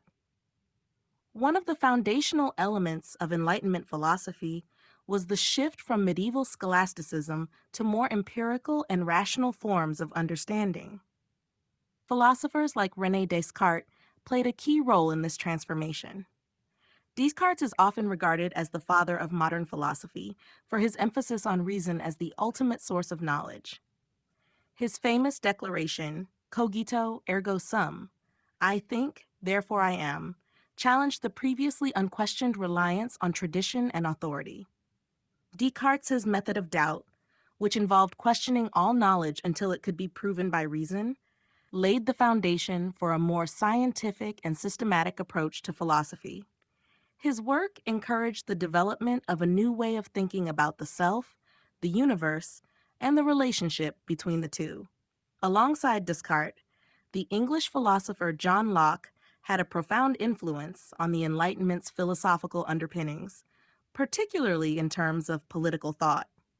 Locke's theories of natural rights and the social contract argued that individuals were born with inherent rights to life, liberty, and property. In contrast to the absolute rule of monarchs, Locke proposed that governments were formed through the consent of the governed to protect these rights. His belief that knowledge and ideas are shaped by experience and that human nature is not inherently corrupt helped to form a more optimistic view of human potential. Locke's ideas were instrumental in shaping the political philosophy that would later influence revolutions in America and France. In addition to Descartes and Locke, other Enlightenment thinkers like Jean-Jacques Rousseau, Montesquieu, and Voltaire further developed and expanded upon these ideas. Rousseau's concept of the general will and Montesquieu's theory of the separation of powers in government were revolutionary in their challenges to absolute monarchy and the idea that society could be organized in ways that promoted individual freedom and justice. Voltaire, with his advocacy for religious tolerance and freedom of speech, pushed the boundaries of Enlightenment thought by questioning the influence of organized religion and the state on personal liberty. Overall, the philosophical roots of the Enlightenment were grounded in a commitment to reason, empirical evidence, and individual rights. The thinkers of the period sought to redefine humanity's relationship with the world, with government, and with the divine, laying the foundation for the political and social transformations that would follow. Rationalism versus empiricism. Rationalism and empiricism were two central philosophical approaches that shaped the intellectual landscape of the Enlightenment, each offering distinct views on the nature of knowledge and how it is acquired. These two schools of thought were in constant dialogue and often in conflict, as they presented contrasting perspectives on the role of reason and experience in shaping human understanding. The tension between these two approaches became one of the defining debates of the era and influenced much of the philosophical development during the Enlightenment. Rationalism, championed by philosophers such as René Descartes, argued that reason was the primary source of knowledge and that certain truths could be known independently of sensory experience. Descartes, often considered the father of modern rationalism, believed that the mind, through its ability to reason, could grasp certain fundamental truths about the world. His famous dictum, cogito ergo sum, I think, therefore I am, emphasized the role of the thinking subject in constructing knowledge. Rationalists believed that reason, rather than sensory experience, could lead to universal and certain truths about the world. For them, knowledge derived from intellectual deduction and logical reasoning, often in the form of mathematical and metaphysical principles. This view was rooted in the idea that the world had an inherent order that could be understood through reason, and that human beings possessed the intellectual capacity to access this order. Empiricism, on the other hand, was articulated by philosophers like John Locke, George Berkeley, and David Hume, who contended that all knowledge derives from sensory experience. According to empiricists, the mind is a blank slate, tabula rasa, at birth, and individuals acquire knowledge through their experiences and interactions with the world around them. Locke argued that humans gain knowledge through observation and experience, and that all ideas originate from sensory impressions. Empiricists emphasize the importance of observation, experimentation, and evidence in the pursuit of knowledge, particularly in the natural sciences. For them, truths about the world could only be verified through experience, and they rejected the idea of innate ideas or knowledge that existed independently of sensory data. The debate between rationalism and empiricism was significant during the Enlightenment, as it raised fundamental questions about how humans understand their environment and the limits of human knowledge. While rationalists emphasized the power of reason to uncover truths, empiricists insisted that knowledge must be grounded in observable, verifiable experience. The influence of both traditions shaped Enlightenment thought, with rationalist principles contributing to advances in mathematics and metaphysics, while empiricism drove the development of the scientific method and the focus on observation and experimentation. The tension between these two perspectives would continue to evolve, influencing later philosophical and scientific developments in the modern era. Key Enlightenment thinkers: Descartes, Locke, Kant. The Enlightenment was shaped by the contributions of numerous key thinkers, each of whom played a pivotal role in redefining human understanding, society, and governance. Among the most influential figures of the era were René Descartes, John Locke, and Immanuel Kant. These philosophers helped to establish the intellectual framework that would guide Enlightenment thought, shaping the way people viewed reason, knowledge, and the human capacity for progress. René Descartes, often referred to as the father of modern philosophy, was a central figure in the development of rationalism. Descartes emphasized the importance of reason as the foundation for knowledge, famously stating, cogito ergo sum, I think, therefore I am. He argued that the only thing certain in the world was the existence of the self as a thinking being, and from this certainty, he sought to build a system of knowledge grounded in reason. Descartes' method of doubt, which involved questioning everything that could be doubted in order to arrive at indubitable truths, was revolutionary. His work laid the groundwork for the scientific method and influenced a wide range of disciplines, from philosophy to mathematics and natural science. Descartes' focus on reason and the power of the human mind to comprehend the world marked a significant break from the medieval reliance on religious and authoritative teachings. John Locke, an English philosopher, was a leading figure in the development of empiricism and political philosophy. Locke's theories of knowledge and government had a profound impact on the Enlightenment.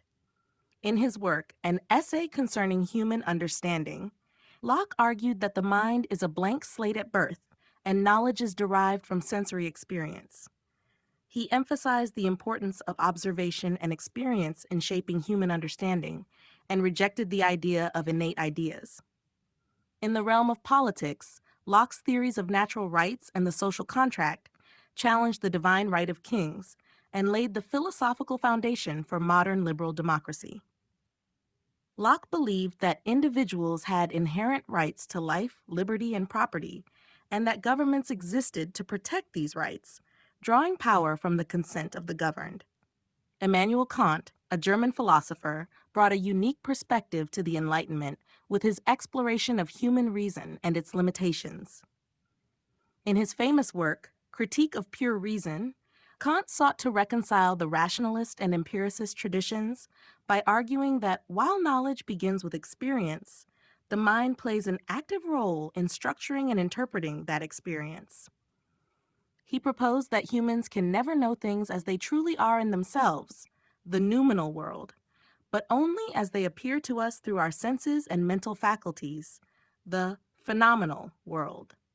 Kant's emphasis on the limits of human knowledge and his exploration of the nature of human perception revolutionized philosophy and influenced later thinkers in epistemology, ethics, and metaphysics. Together, Descartes, Locke, and Kant shaped the intellectual currents of the Enlightenment. Their work, based on the power of reason and a commitment to challenging established beliefs, laid the philosophical groundwork for the social and political changes that followed during this transformative period. The concept of natural rights. The concept of natural rights was one of the central ideas that emerged during the Enlightenment and had a profound impact on political philosophy. Rooted in the belief that all individuals possess certain fundamental rights simply by virtue of being human, natural rights provided a framework for understanding individual liberty and the relationship between the state and its citizens. This concept not only challenged traditional authority, but also laid the groundwork for modern democratic principles, including the protection of individual freedoms and the establishment of constitutional governments. The notion of natural rights can be traced back to ancient philosophy, but it was during the Enlightenment that it gained prominence as a political and moral theory. One of the key proponents of natural rights was the English philosopher John Locke, who argued that individuals are born with inherent rights to life, liberty, and property. Locke's theory was based on the idea that these rights exist independently of government or laws and are part of the natural condition of human beings. According to Locke, these natural rights are inalienable, meaning they cannot be surrendered or transferred, even with an individual's consent. In his Second Treatise of Government, Locke argued that the role of government is to protect these rights, and if a government fails to do so, citizens have the right to overthrow it. Locke's ideas provided the philosophical foundation for liberal democracy and had a profound influence on the American and French revolutions. The concept of natural rights also challenged the prevailing notion of divine right monarchy, which held that kings ruled by the will of God and were answerable only to God. Locke and other Enlightenment thinkers, such as Jean-Jacques Rousseau, questioned this absolutist view of power. Rousseau, in his work The Social Contract, argued that legitimate political authority arises from the consent of the governed, not divine mandate or inherited privilege. Rousseau's idea of the general will emphasized that the collective interests of society should guide government decisions, and individuals should have the right to participate in determining the laws under which they live. This vision of political equality and collective decision-making, rooted in natural rights, laid the intellectual groundwork for modern democratic systems. Natural rights were also central to the debates over religious freedom, as thinkers like Voltaire and Thomas Jefferson emphasized that individuals should have the right to practice their religion without interference from the state. These ideas of individual autonomy and personal liberty became foundational to the development of human rights concepts and legal systems around the world. In conclusion, the Enlightenment's concept of natural rights was a revolutionary shift in how people thought about the individual's role within society and the state. By asserting that people are born with inalienable rights that cannot be taken away, Enlightenment thinkers challenged authoritarian rule and promoted the idea that government should exist to protect the freedoms of its citizens. This idea not only transformed political thought in the 18th century, but continues to influence modern political systems and human rights discourse. Secularism and religious tolerance. Secularism and religious tolerance were fundamental concepts that gained traction during the Enlightenment, marking a departure from the traditional dominance of religious institutions in political and social life. As Enlightenment thinkers began to prioritize reason, individual liberty, and empirical evidence over superstition and dogma, they increasingly argued for the separation of church and state and the protection of religious freedoms. These ideas were instrumental in shaping modern conceptions of individual rights, freedom of expression, and pluralism, and they played a key role in challenging the authority of religious institutions over governance and daily life.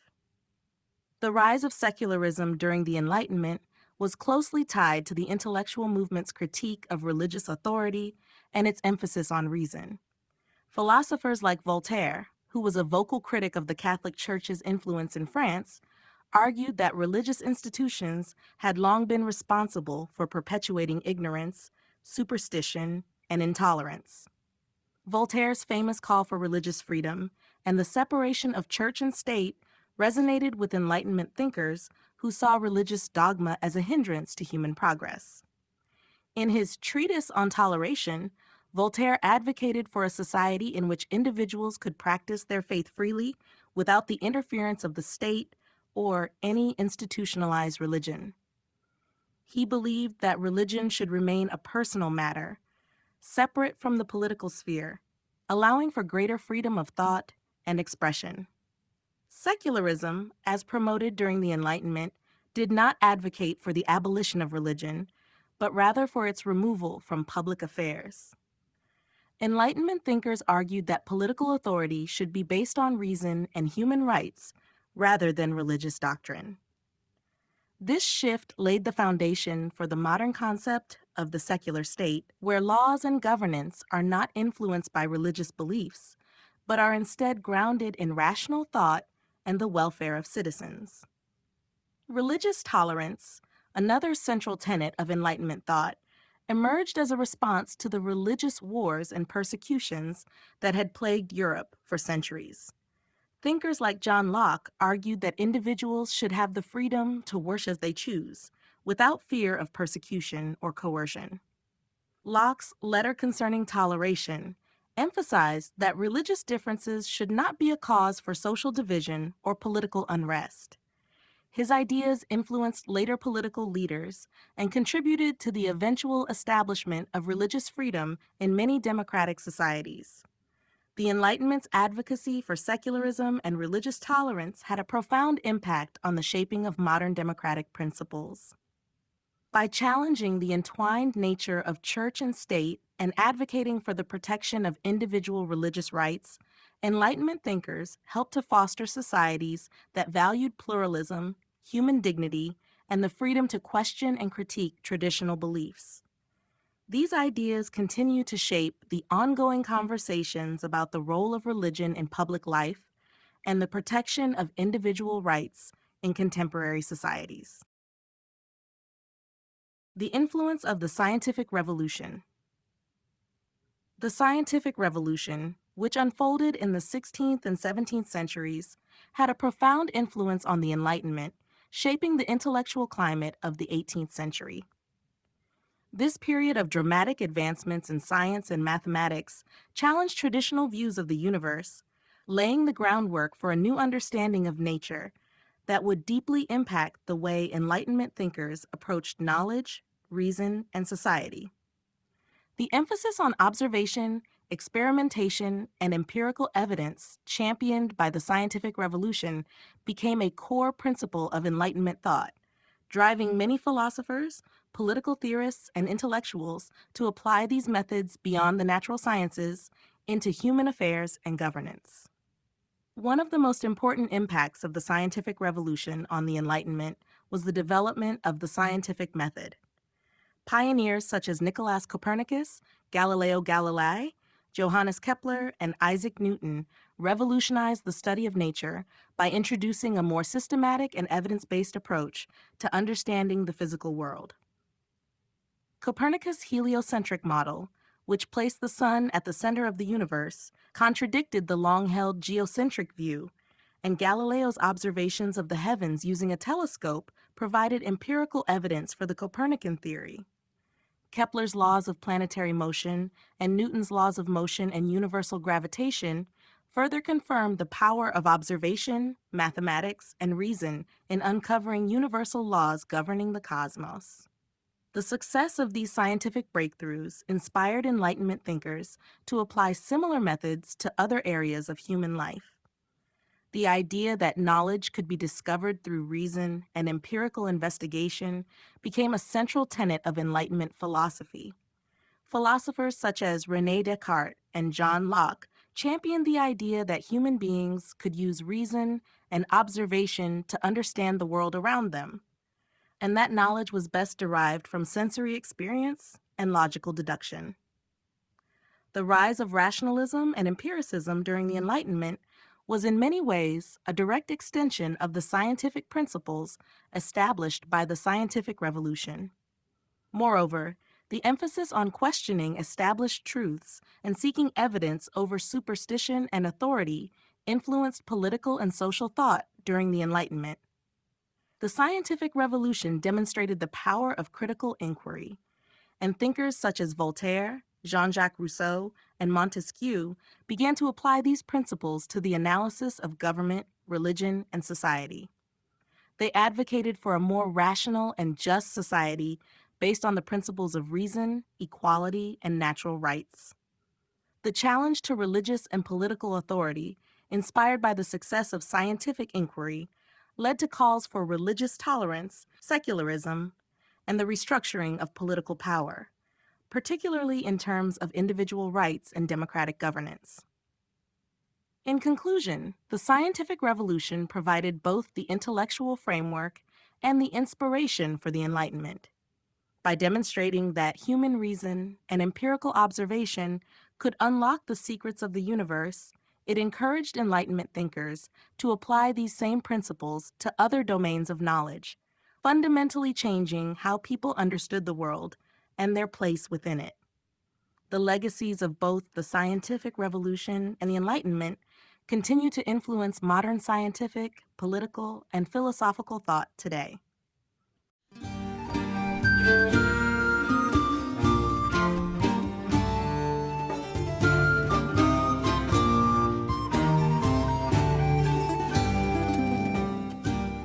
Chapter 3, The Role of Art in the Age of Reason. The Age of Reason, or the Enlightenment, brought significant transformations not only to philosophy and politics, but also to the world of art. During this period, art became a tool for expressing the ideals of reason, progress, and the celebration of human achievement. As Enlightenment thinkers rejected superstition and dogma, artists increasingly focused on subjects that embodied the virtues of rationality, order, and clarity, and sought to reflect the changing intellectual climate of the time. Art was no longer solely about religious or royal patronage. It became a medium for exploring new ideas and addressing social issues, reflecting the Enlightenment's commitment to the improvement of society through reason and intellectual progress. One of the key artistic movements associated with the Enlightenment was neoclassicism, which sought to revive the classical ideals of ancient Greece and Rome. This movement was inspired by the rationalism and order that characterized classical art, with its emphasis on harmony, proportion, and simplicity. Artists such as Jacques-Louis David, Jean-Auguste Dominique Ingres, and Antonio Canova looked to classical antiquity for inspiration, using these ideals to create works that celebrated heroism, civic virtue, and moral integrity. Neoclassical art rejected the excesses and ornate style of the Baroque and Rococo periods, favoring clean lines, restrained color palettes, and a focus on the human form. The works of these artists often depicted scenes from classical history, mythology, and politics, conveying messages about duty, honor, and the rational organization of society. Art during the Enlightenment also reflected the growing interest in science and empirical observation. Many Enlightenment thinkers, such as Isaac Newton and René Descartes, sought to understand the natural world through reason and observation, and artists, in turn, began to depict the world with a greater sense of realism and accuracy. The development of perspective, anatomy, and light and shadow was crucial during this time, as artists strove to create works that captured the essence of human experience and nature in a more scientifically grounded way. This focus on realism and accuracy can be seen in the work of artists like Francisco Goya, who combined realistic depictions with social commentary, and Joseph Wright of Derby, whose work often depicted scientific experiments and technological advancements. Furthermore, art in the Age of Reason played an important role in the growing ideals of social reform and political change. Artists used their works to engage with contemporary social issues, such as the abolition of slavery, the rights of women, and the critique of monarchy and inequality. Art became a powerful tool for spreading Enlightenment ideas to a broader audience, with exhibitions, prints, and books making these works more accessible to the public. As the Enlightenment encouraged critical thinking and the questioning of authority, artists became key figures in the dissemination of ideas, making their works a critical component of the intellectual revolution of the time. In conclusion, art in the Age of Reason was intricately linked to the intellectual and cultural shifts of the Enlightenment. Through neoclassicism, realism, and social commentary, artists not only embraced the principles of reason, order, and progress, but also played an active role in shaping public opinion and reflecting the changing values of society. The art of this period was a visual representation of the Enlightenment's commitment to human advancement, intellectual exploration, and the betterment of society. Art as a reflection of intellectual change. During the Enlightenment, art evolved as a powerful reflection of the intellectual and philosophical changes of the time.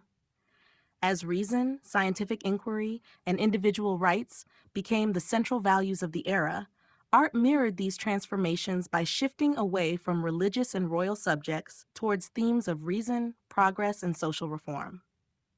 The connection between art and the evolving intellectual landscape is evident in how artists responded to the changing ideas about society, politics, and the natural world, using their work to both reflect and challenge the beliefs of their time. One of the most significant ways in which art reflected intellectual change was through the rise of neoclassicism. Inspired by the rationality and order of ancient Greece and Rome, neoclassical artists emphasized clarity, simplicity, and moral virtue in their work. This aesthetic was not just an artistic choice, but a visual embodiment of Enlightenment values, such as rationality, civic duty, and the belief in the power of reason to shape society. Artists like Jacques-Louis David and Jean-Auguste Dominique Ingres sought to portray figures from classical history and mythology in ways that conveyed moral lessons and promoted values such as heroism, justice, and honor. Their works often reflected the Enlightenment's critique of absolute monarchy and its promotion of republican ideals, with scenes of historical figures making rational decisions or standing as examples of virtuous leadership. In addition to neoclassicism, Art in the Enlightenment also became more focused on human observation and the natural world, reflecting the growing influence of scientific thought. Enlightenment thinkers such as Isaac Newton and Carl Linnaeus emphasized the importance of studying nature through observation and empirical methods. Artists, in turn, began to incorporate these principles into their work. The rise of naturalism in painting, exemplified by the work of artists like Joseph Wright of Derby, demonstrated an increased interest in depicting the world with greater accuracy and realism. Wright's paintings of scientific experiments, such as an experiment on a bird in the air pump, conveyed not only the advancements in science, but also the Enlightenment's belief in human progress through rational inquiry. Furthermore, art began to reflect the Enlightenment's interest in social and political change. Artists like Francisco Goya and William Hogarth used their works to comment on social injustices, the abuse of power, and the human condition. Goya's The 3rd of May, 1808, for example, depicts the brutal execution of Spanish civilians by French soldiers, highlighting the atrocities of war and the suffering of the common people. These works were a direct reflection of the Enlightenment's growing emphasis on human rights, equality, and the critique of oppressive authority. Art during the Enlightenment was not merely decorative or aesthetic. It was deeply intertwined with the era's intellectual currents. Through neoclassicism, naturalism, and social critique, artists provided visual commentary on the intellectual changes of the time, using their work to reflect, challenge, and shape the ideas that defined the Age of Reason. In doing so, they played an active role in the Enlightenment's mission to promote reason, knowledge, and societal progress. Transition from Baroque to Rococo. The transition from Baroque to Rococo in the early 18th century marked a significant shift in artistic style, reflecting broader changes in society, culture, and intellectual life. The Baroque period, which emerged in the late 16th century and flourished into the early 17th century, was characterized by dramatic, emotional, and highly detailed works, often designed to evoke awe and grandeur. It was deeply connected to the Catholic Counter-Reformation, which sought to reaffirm the power of the Church through art. Artists like Caravaggio, Peter Paul Rubens, and Gian Lorenzo Bernini emphasized movement, emotion, and intense light and shadow to create a sense of divine energy and spiritual fervor. However, by the early 18th century, a new sensibility began to take hold in Europe, particularly in France, leading to the rise of Rococo. This style emerged as a reaction against the boldness and religious intensity of Baroque art, reflecting a shift toward a more playful, decorative, and secular aesthetic. While Baroque art conveyed drama and grandeur, Rococo focused on grace, lightness, and sensuality. The change was partly a response to the changing cultural climate of the time, including the increasing wealth of the European aristocracy and the rise of a more hedonistic, pleasure-oriented society. Rococo art, often associated with the French court of Louis XV, was characterized by its light color palette, soft curves, and delicate details. Artists like Antoine Watteau, François Boucher, and Jean-Honoré Fragonard embraced these qualities, creating works that were intimate, romantic, and filled with playful and whimsical themes. Rococo paintings often depicted scenes of flirtation, love, and leisurely activities, such as picnics or gatherings in idyllic gardens. The style also found expression in interior design, with elaborate but lighter furniture, mirrors, and decorations that evoked a sense of elegance and refinement. In contrast to the Baroque's emphasis on grandeur and religious or historical themes, Rococo favored more personal and secular subjects. The Rococo period mirrored the growing influence of the Enlightenment, which emphasized individualism, pleasure, and the pursuit of happiness. The aristocracy, particularly in France, had more leisure time and wealth to indulge in entertainment and luxuries, which was reflected in the art and culture of the period. Despite its appeal to the upper classes, Rococo's emphasis on frivolity and excess led to criticism, especially as the Enlightenment's focus on reason and morality began to challenge such hedonism. By the mid-18th century, Rococo gave way to neoclassicism, which sought a return to the more restrained, noble ideals of ancient Greece and Rome. Nonetheless, the transition from Baroque to Rococo represented an important moment in art history, marking a shift from the emotional intensity of the Baroque to the light-hearted, decorative elegance of Rococo, and serving as a precursor to the intellectual and artistic changes of the Enlightenment. The rise of neoclassicism. The rise of neoclassicism in the mid-18th century was a significant cultural shift, marking a return to the classical ideals of ancient Greece and Rome. This movement emerged as a response to the excesses of the Rococo style, which had dominated European art in the earlier part of the century. Neoclassicism, with its emphasis on reason, simplicity, and moral virtue, reflected the intellectual currents of the Enlightenment, which sought to reform society through reason and the application of universal principles. It was a movement deeply influenced by the rediscovery of classical antiquity, particularly through archaeological excavations such as those at Pompeii and Herculaneum, which uncovered ancient Greek and Roman art and architecture. The intellectual foundation of neoclassicism can be traced to the Enlightenment's focus on rationality and order. Thinkers of the time, such as Voltaire, Rousseau, and Montesquieu, championed the idea that human behavior should be governed by reason and that society should be organized according to principles of justice and equality.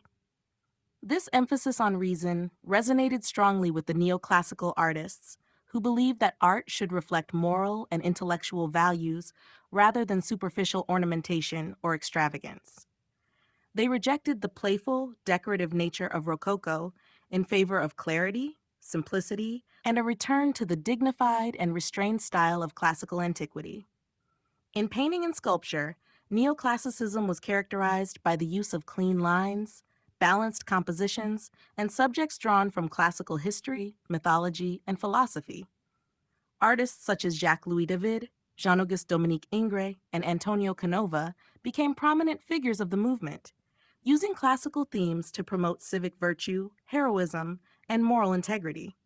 David, for example, in works like The Oath of the Horatii, 1784, depicted scenes of moral duty and sacrifice, reflecting the Enlightenment belief in the importance of individual responsibility to society. His works were also deeply political, often celebrating Republican ideals in contrast to the monarchy and aristocracy that were being challenged during the French Revolution.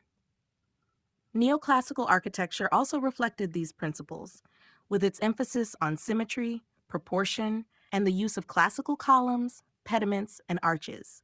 The movement was not only about visual style, but also about creating a sense of rational order and moral clarity in society.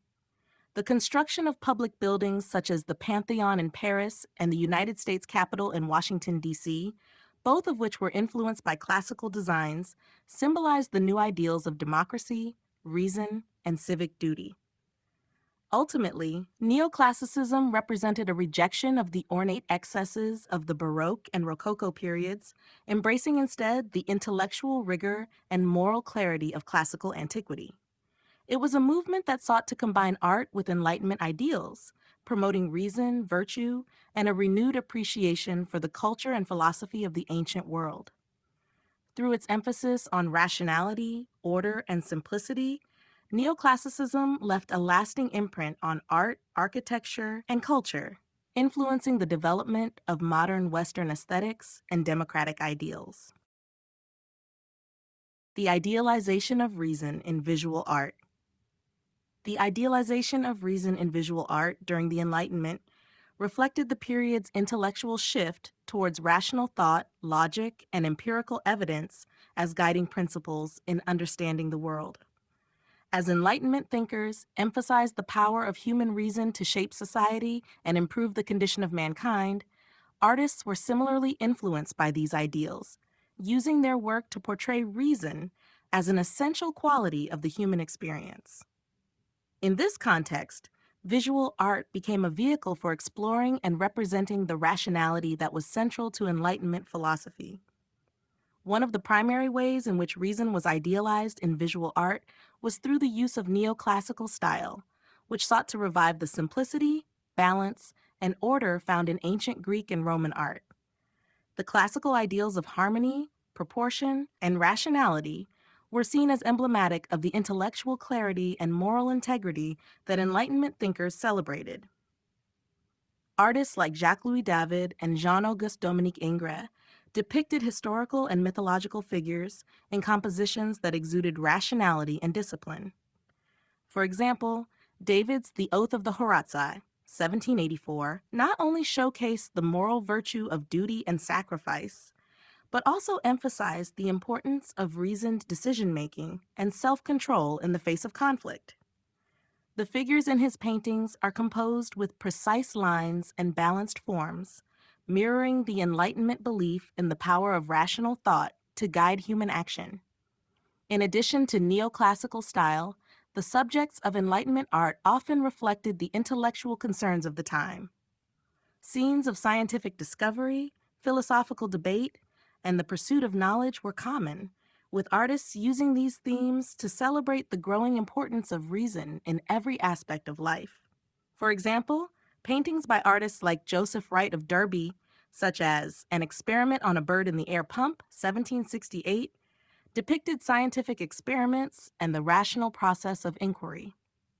These works emphasized the Enlightenment's reverence for the scientific method, which sought to understand the natural world through observation, reason, and evidence. By showcasing these moments of intellectual exploration, artists reinforced the idea that reason was the key to unlocking new knowledge and advancing human progress. The idealization of reason in art was also reflected in the portrayal of idealized, heroic figures engaged in acts of intellectual achievement or civic virtue.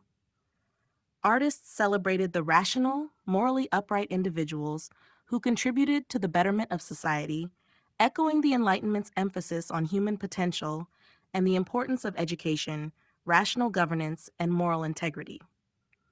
In works that depicted philosophers like Socrates or figures like Napoleon, reason was not just an abstract concept, but a dynamic force that shaped the individual's actions and their impact on society. Ultimately, the idealization of reason in visual art during the Enlightenment served both as a reflection of the period's intellectual climate and as a means to promote Enlightenment ideals. By embracing classical aesthetics, portraying moments of intellectual achievement, and celebrating reasoned action, art became a key tool in advancing the movement's belief in the power of human intellect to improve the world. Art as a tool for social and political commentary. During the Enlightenment, art became more than just a decorative or intellectual pursuit. It evolved into a powerful tool for social and political commentary. The period's emphasis on reason, equality, and individual rights sparked a desire to challenge existing power structures, question authority, and expose societal injustices. As a result, artists increasingly used their work to reflect on and critique the political, social, and cultural issues of the time, engaging with themes such as the abuse of power, inequality, and the fight for freedom. One of the most prominent ways in which art functioned as political commentary was through the depiction of current events and social issues. Artists like Francisco Goya and William Hogarth used their works to address the problems of their societies, often illustrating the effects of war, corruption, and the excesses of the ruling classes. Goya's The 3rd of May, 1808, 1814, for example, powerfully captures the brutal execution of Spanish civilians by French soldiers, exposing the horrors of war and the suffering of ordinary people. The painting serves as a condemnation of violence and oppression, emphasizing the humanity of the victims and criticizing the injustice of unchecked power. Goya's work was not just a representation of historical events, but a call to reflect on the moral consequences of war and tyranny. Similarly, Hogarth's satirical engravings, such as A Rake's Progress, 1733, critiqued the moral and social corruption of the time. Through a series of narrative paintings, Hogarth depicted the downfall of a young man who indulges in vice and excess, ultimately leading to his ruin. The work critiques the moral decay of society, highlighting the dangers of unchecked indulgence and the flaws of the aristocracy. Hogarth's social commentary also extended to issues of class, with his works often exposing the hypocrisy and inequality embedded in the social structure. Through his satirical lens, he encouraged his audience to question societal norms and examine the moral fabric of their world. Moreover, art became an important medium for advocating for political and social reform. As Enlightenment ideals began to spread, many artists saw their work as a way to support the growing movements for human rights, liberty, and democracy. The allegorical paintings and sculptures of the period often depicted the triumph of virtue over tyranny, symbolizing the Enlightenment's belief in the power of reason to bring about social change. Artists like Jacques-Louis David, who was deeply involved in the political atmosphere of revolutionary France, used their art to support revolutionary ideals, advocating for the overthrow of corrupt regimes and the establishment of republican values.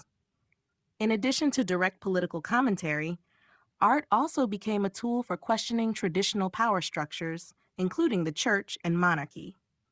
Many Enlightenment thinkers, influenced by the philosophy of secularism, challenged the authority of religious and royal institutions, and artists followed suit.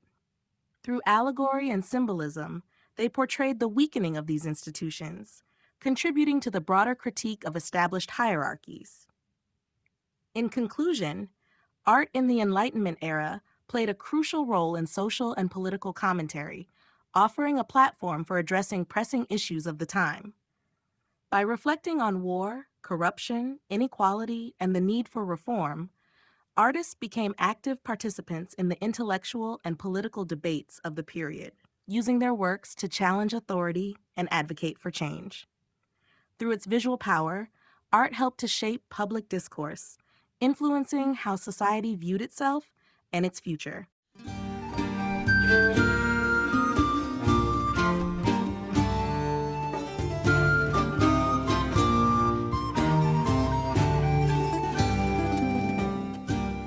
Chapter 4: Enlightenment Architecture. Enlightenment architecture emerged as a reflection of intellectual and cultural shifts of the 18th century, aligning closely with the ideals of reason, order, and clarity that defined the period. As Enlightenment thinkers rejected superstition and sought to advance society through rational thought, architecture evolved to embody these principles, emphasizing symmetry, simplicity, and functionality. The period saw a transition from the extravagant and highly decorative Baroque style to a more restrained, classical approach that aligned with the Enlightenment's ideals of rationality and moderation. One of the most significant movements in Enlightenment architecture was neoclassicism, which sought to revive the classical forms and proportions of ancient Greek and Roman architecture. Influenced by the study of classical antiquity, architects of the time sought to create buildings that symbolized the ideals of democracy, rationality, and civic virtue. The architectural designs of this period were often marked by clear lines, balanced proportions, and the use of classical elements such as columns, pediments, and porticos. These features evoked a sense of order and stability, qualities that the Enlightenment thinkers believed were central to a just and rational society. One of the most famous examples of Enlightenment architecture is the Pantheon in Paris, originally conceived as a church and later repurposed as a secular monument. Designed by Jacques-Germain Soufflot, the Pantheon's grand neoclassical facade, with its majestic columns and domed roof, reflects the Enlightenment's embrace of classical ideals while also symbolizing the secular values of reason and progress. The building's transformation from a religious space to a secular one illustrates the era's growing emphasis on secularism and the shifting relationship between religion and public life. Another key development in Enlightenment architecture was the design of public spaces that emphasized accessibility and transparency. As ideas of democracy and public participation gained prominence, architects began to create buildings that were open to the people and symbolized the ideals of inclusivity and civic engagement. The design of government buildings, universities, and cultural institutions incorporated open, spacious layouts that encouraged the flow of ideas and promoted intellectual exchange. The use of light, air, and open space in these designs was symbolic of the Enlightenment's belief in the illumination of the human mind and the pursuit of knowledge. Architects, such as Robert Adam in Britain and Étienne Louis Boulle in France, pushed the boundaries of architectural design, incorporating modern materials and innovative techniques while staying grounded in classical principles. Adam's work, for example, combined classical forms with new, more functional layouts for homes and public buildings, reflecting the era's desire for architecture that was both aesthetically pleasing and practical. Boulle, known for his visionary and monumental designs, created conceptual works that epitomized the Enlightenment's quest to apply reason and scientific principles to all areas of human endeavor.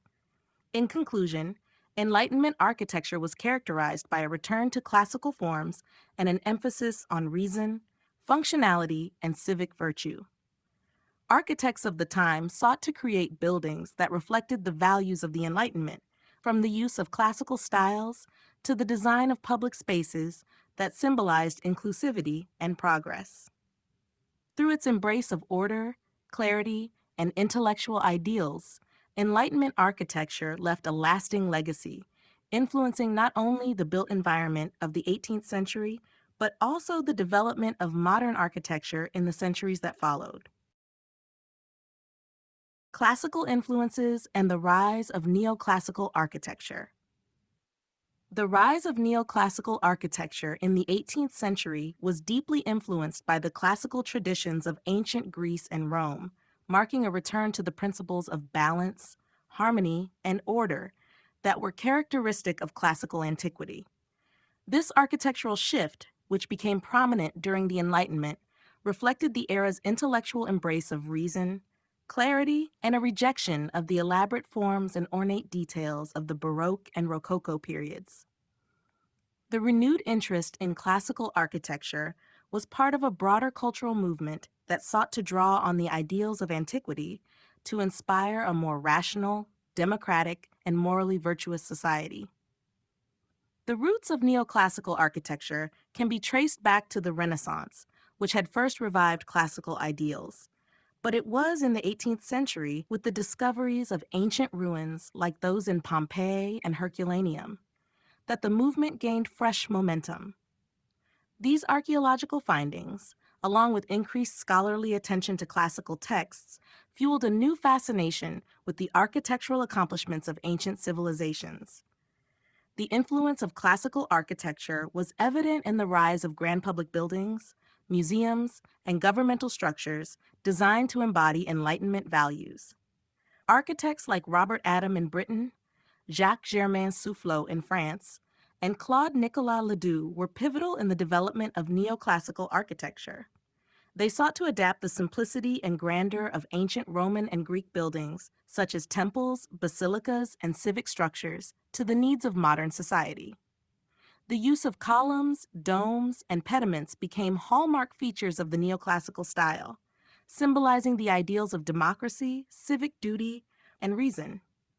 For example, the Pantheon in Paris, designed by Soufflot, embodied these principles with its majestic classical facade, large dome, and the use of symmetry and proportion to convey a sense of order and rationality. Neoclassical architecture was also closely linked to the political and social ideals of the Enlightenment. As thinkers like Voltaire, Rousseau, and Montesquieu promoted ideas of civic virtue, individual rights, and democracy, architects turned to classical forms as a symbol of these values. Buildings like the United States Capitol and the British Museum adopted classical elements to reflect the values of reason, equality, and intellectual advancement. These structures not only served as functional spaces, but also became powerful symbols of the Enlightenment's belief in the potential for human progress through rational governance and intellectual achievement. The neoclassical movement also aligned with the secular ideals of the time, rejecting the opulence and religious symbolism of previous architectural styles. In neoclassical buildings, there was an emphasis on simplicity, proportion, and balance, which reflected the Enlightenment's emphasis on intellectual clarity and rational thought. By returning to the simplicity and purity of classical forms, neoclassical architecture became a visual representation of the era's ideals, combining the elegance and grandeur of ancient architecture with a modern sensibility grounded in reason and progress. In conclusion, the rise of neoclassical architecture in the 18th century was a response to the intellectual currents of the Enlightenment, reflecting a return to the classical ideals of reason, balance, and order. Inspired by the architecture of ancient Greece and Rome, neoclassicism became a powerful symbol of the era's democratic and rational values, influencing the design of public buildings and monuments that continue to resonate with Enlightenment ideals. Through its simplicity, harmony, and moral clarity, neoclassical architecture played a crucial role in shaping the visual landscape of the 18th century and beyond. Prominent architects of the era. The 18th century witnessed the emergence of several prominent architects who played pivotal roles in shaping the neoclassical style and the built environment of the Enlightenment period. These architects were not only innovators in design, but also interpreters of the intellectual, cultural, and political ideals of their time. Their works reflected the Enlightenment's emphasis on reason, order, and civic virtue, as they sought to create structures that embodied the values of the period, including democracy, progress, and rationality. One of the most significant figures of this era was Jacques-Germain Soufflot, a French architect whose design of the Pantheon in Paris stands as a monumental achievement of neoclassical architecture. Originally conceived as a church, the Pantheon was later repurposed as a secular monument. Soufflot's design combined classical elements, such as a grand portico and a massive dome, with innovative engineering techniques, creating a structure that symbolized the rationality and grandeur of the Enlightenment.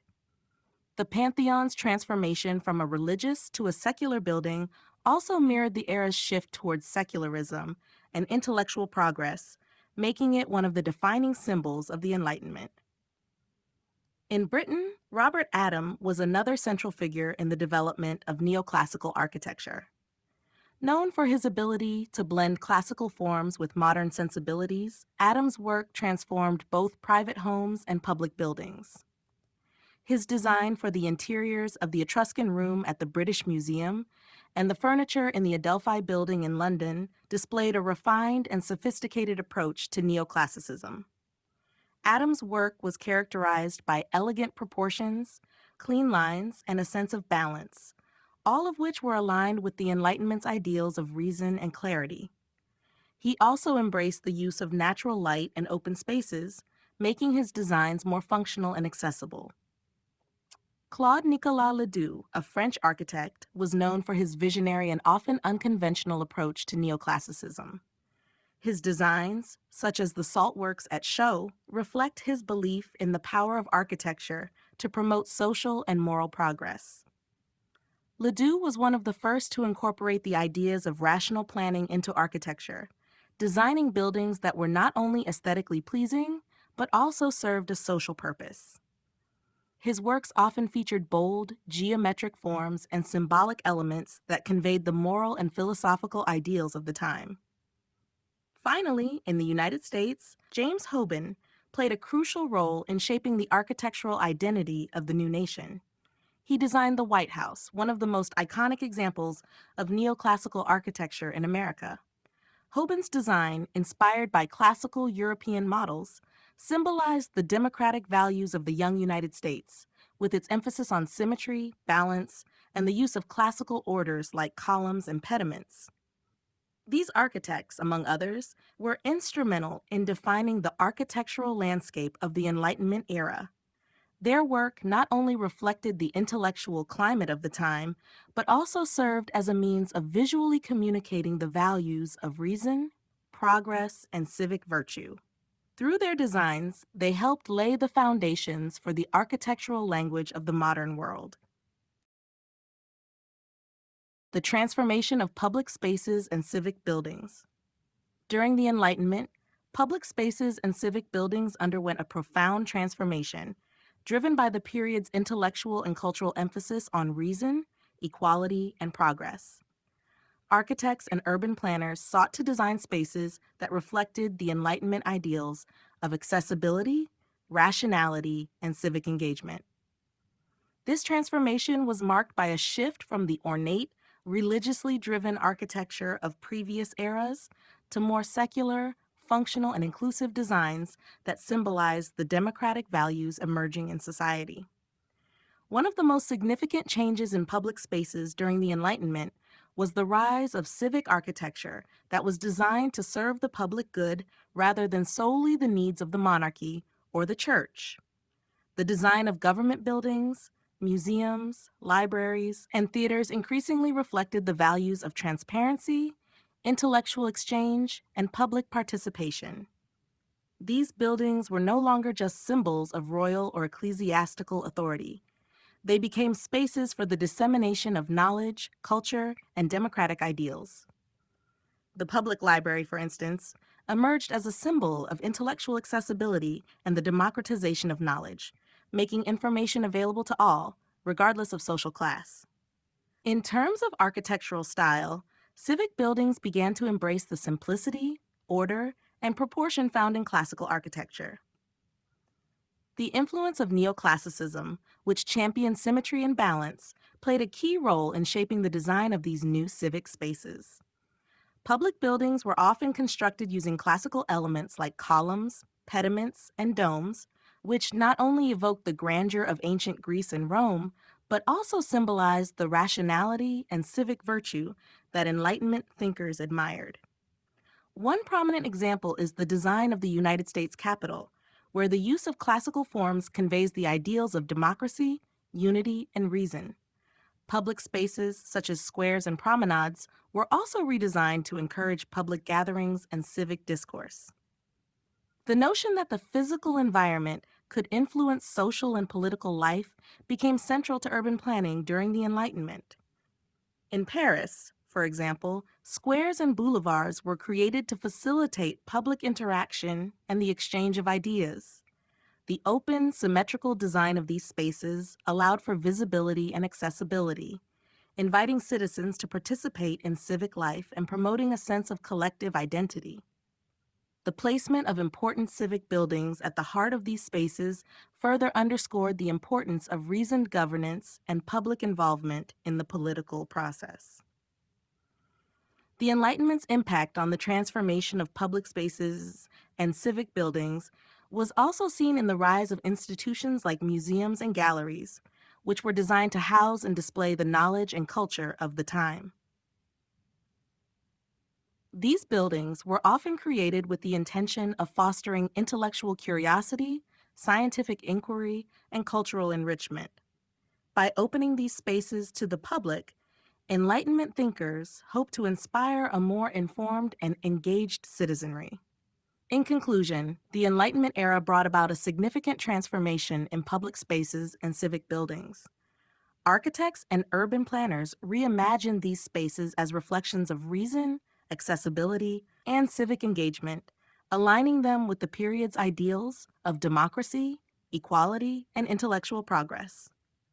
Through their design of public buildings and spaces, Enlightenment thinkers and architects helped shape the modern urban landscape, creating environments that promoted the free exchange of ideas and the active participation of citizens in civic life. The role of Enlightenment ideals in urban planning. Urban planning during the Enlightenment was heavily influenced by the intellectual currents of the period, which emphasized reason, progress, and the well-being of society. As Enlightenment thinkers sought to apply rational thought to all aspects of life, the design and organization of cities became seen as a reflection of these ideals. The belief that the built environment could shape human behavior and social interactions led to a new approach to urban planning, one that prioritized order, accessibility, and civic engagement, with a strong emphasis on creating environments that promoted health, equality, and intellectual development. One of the key principles of Enlightenment urban planning was the idea of symmetry and rationality. Architects and urban planners sought to create cities that were organized, functional, and harmonious, reflecting the rational thought that underpinned the philosophical movement. City layouts began to embrace clear lines and geometric shapes, with streets and buildings designed to create a sense of order and clarity.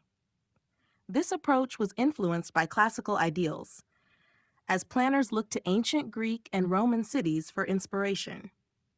In this way, urban planning became not only a practical concern, but also a symbolic one, representing the Enlightenment's belief in the power of reason to create a more just and orderly society. Another important aspect of Enlightenment urban planning was the creation of public spaces that fostered civic engagement and intellectual exchange. Enlightenment thinkers believed in the importance of public discourse, where citizens could freely exchange ideas and engage in political and social debate. As a result, cities were designed with open squares, boulevards, and parks that encouraged public gatherings and promoted interaction among citizens. These spaces were intended to reflect the democratic values of the time, offering venues where people could come together, discuss ideas, and participate in civic life. Health and hygiene also became central concerns in Enlightenment urban planning. The rapid growth of cities during the period, along with the increasing awareness of the importance of public health, led to new approaches to sanitation and urban design. Wider streets, improved sewage systems, and better ventilation were incorporated into urban plans in an effort to reduce the spread of disease and improve the quality of life for citizens. Enlightenment ideals of progress and rationality pushed urban planners to consider the health of the populace, creating cleaner, more organized cities that reflected the era's belief in the power of science and reason to solve societal problems. In addition to improving public health, urban planning during the Enlightenment also aimed to reduce social inequality. The design of cities reflected a growing belief in social and political equality, with efforts made to provide public spaces and services that were accessible to all citizens, regardless of their social class. Public buildings, libraries, and museums were designed to be open to the public, symbolizing the democratization of knowledge and culture. Furthermore, the layout of cities often sought to eliminate the barriers between different social groups, promoting a more cohesive, integrated society. In conclusion, the role of Enlightenment ideals in urban planning was transformative, as it introduced a rational, systematic approach to city design that prioritized order, public health, and civic engagement. The planning of cities during this period reflected the values of reason, progress, and equality that defined the Enlightenment, and these ideals helped shape the modern urban landscape. The emphasis on creating cities that served the public good, facilitated social interaction, and promoted intellectual development laid the foundation for contemporary urban planning, making the Enlightenment a crucial period in the evolution of the modern city. Architectural symbolism and its societal impact. During the Enlightenment, architecture became a powerful tool for expressing and reinforcing the intellectual and political ideals of the period. As a reflection of reason, order, and progress, architectural design was imbued with symbolism that conveyed messages about society's values, civic virtue, and aspirations for a better future. Buildings were not merely functional spaces, but served as visual representations of the Enlightenment's principles, reflecting both the ideals of the time and the changing dynamics between the individual, society, and government. One of the most significant ways in which architecture symbolized Enlightenment ideals was through its emphasis on classical forms and proportions. The revival of neoclassical architecture during this period was not only an aesthetic choice, but also a deliberate statement about the values of the Enlightenment. Classical architecture, with its use of columns, pediments, and symmetry, evoked the principles of reason, balance, and rationality that Enlightenment thinkers championed. By drawing on the architectural language of ancient Greece and Rome, Architects signified their connection to the democratic ideals of these ancient civilizations, particularly their commitment to reason, civic engagement, and social harmony. In civic buildings, the use of classical elements such as porticos and domes symbolized the ideals of democracy, civic virtue, and collective participation in public life. The United States Capitol, for example, was designed with neoclassical features to emphasize the democratic values of the new American Republic. Its grand dome and symmetrical layout represented the order and stability the founders hoped to establish, while its open, accessible spaces symbolized the principles of transparency and public involvement in governance. Such buildings were designed not only to be functional, but also to communicate the values of reason and democracy to the citizens who used them. Architectural symbolism also played a key role in the shift from religious to secular authority during the Enlightenment. As religion became less central to public life, architecture reflected this transformation. The construction of secular buildings such as museums, libraries, and government structures represented the growing influence of science, reason, and intellectual inquiry over religious dogma. For instance, the Pantheon in Paris, initially conceived as a church, was repurposed as a secular monument to honor the great men of the Republic. This transformation embodied the Enlightenment's increasing emphasis on reason, secularism, and the power of human progress. Furthermore, the design of public spaces during this period often embodied the ideals of equality and accessibility. The creation of open squares, boulevards, and parks reflected the Enlightenment's desire to create environments that fostered public discourse and social interaction. These spaces, which were often located at the heart of cities, symbolized the democratic aspirations of the time, offering citizens places to gather, exchange ideas, and participate in civic life. The architecture of these spaces promoted a sense of equality, as they were designed to be accessible to all, regardless of social class. In conclusion, architectural symbolism during the Enlightenment was a powerful means of expressing and reinforcing the intellectual and political ideals of the time. Through the use of classical forms and the design of civic spaces, architecture became a tool for communicating the values of reason, democracy, and secularism.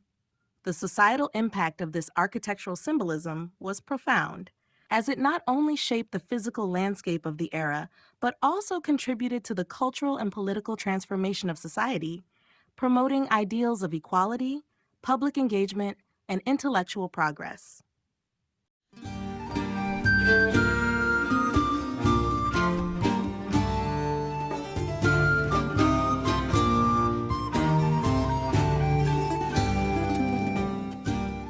Chapter 5: The Influence of the Enlightenment on Literature. The Enlightenment had a profound impact on literature, as it encouraged a shift in focus toward reason, individualism, and intellectual exploration. Writers of the period embraced the core values of the Enlightenment, seeking to challenge traditional authorities, promote human rights, and advocate for progress through rational thought. The literary output of the time reflected the broader cultural and philosophical movement that was sweeping through Europe, transforming the way society viewed knowledge, politics, and human nature. One of the key contributions of Enlightenment literature was its emphasis on reason and critical thinking. Writers sought to use their works to promote intellectual freedom and to challenge entrenched systems of power, particularly those rooted in religious and political institutions. Works like Voltaire's Candide and Montesquieu's The Spirit of the Laws were not only reflections of the Enlightenment's values, but also powerful critiques of societal norms. These authors used satire and analysis to expose the absurdities of oppressive systems and to advocate for a society based on reason, justice, and tolerance. The Enlightenment also brought about the rise of the novel as a literary form, which became a platform for exploring human nature and individual experiences. Authors such as Daniel Defoe, Samuel Richardson, and Lawrence Stern introduced works that delved into the complexities of personal choice, morality, and the consequences of individual actions. Defoe's Robinson Crusoe, for instance, reflects Enlightenment ideals through its focus on self-reliance and reasoned decision-making in the face of adversity. Similarly, Richardson's Pamela explored the development of personal virtue and the assertion of moral autonomy, reinforcing the Enlightenment belief in the capacity of individuals to shape their own destinies. Alongside the rise of individualism, Enlightenment literature was marked by an emphasis on social reform. Writers like Jean-Jacques Rousseau used their works to question existing social hierarchies and explore concepts of equality and liberty. Rousseau's The Social Contract argued for the inherent rights of individuals and the importance of collective responsibility, aligning with the Enlightenment's belief in the potential for societal progress through rational governance. In addition to these intellectual pursuits, the Enlightenment fostered a growing interest in science and the natural world, which also influenced literary works.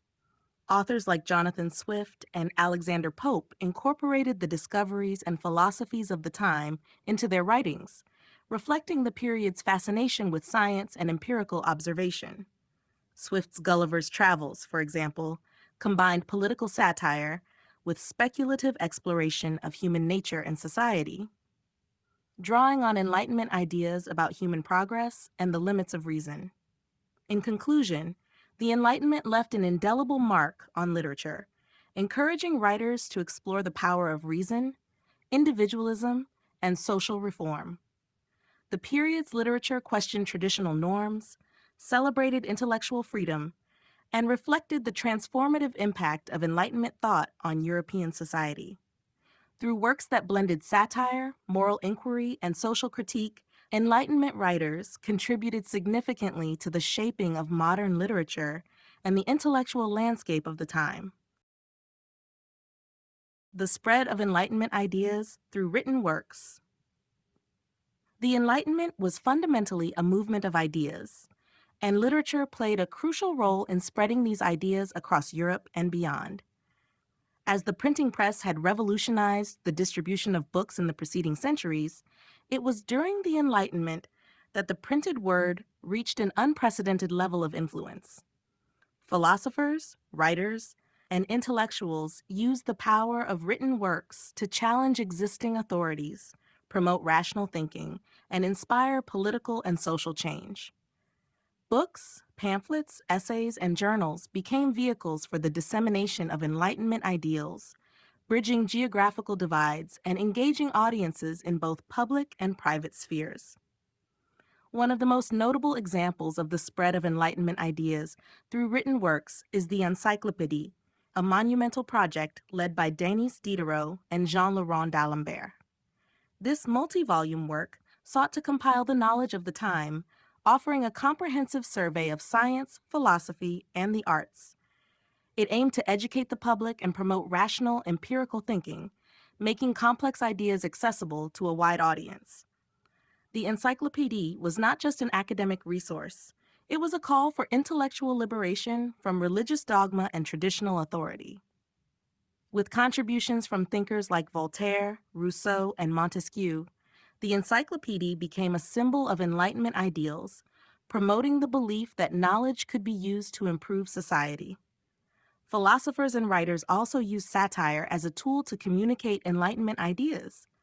Voltaire's Candide is a prime example of how literature could critique the status quo while entertaining and educating the reader. Through sharp wit and humorous narrative, Voltaire questioned the optimistic worldview of the time and exposed the flaws of religion, politics, and social inequality. Candide and other works like Jonathan Swift's Gulliver's Travels used satire to highlight the absurdities of human nature and the oppressive systems that govern society. These works resonated with readers and contributed to a broader cultural conversation about reform and progress. Pamphlets and essays also served as critical vehicles for Enlightenment thought, especially in places where censorship or political repression was more stringent.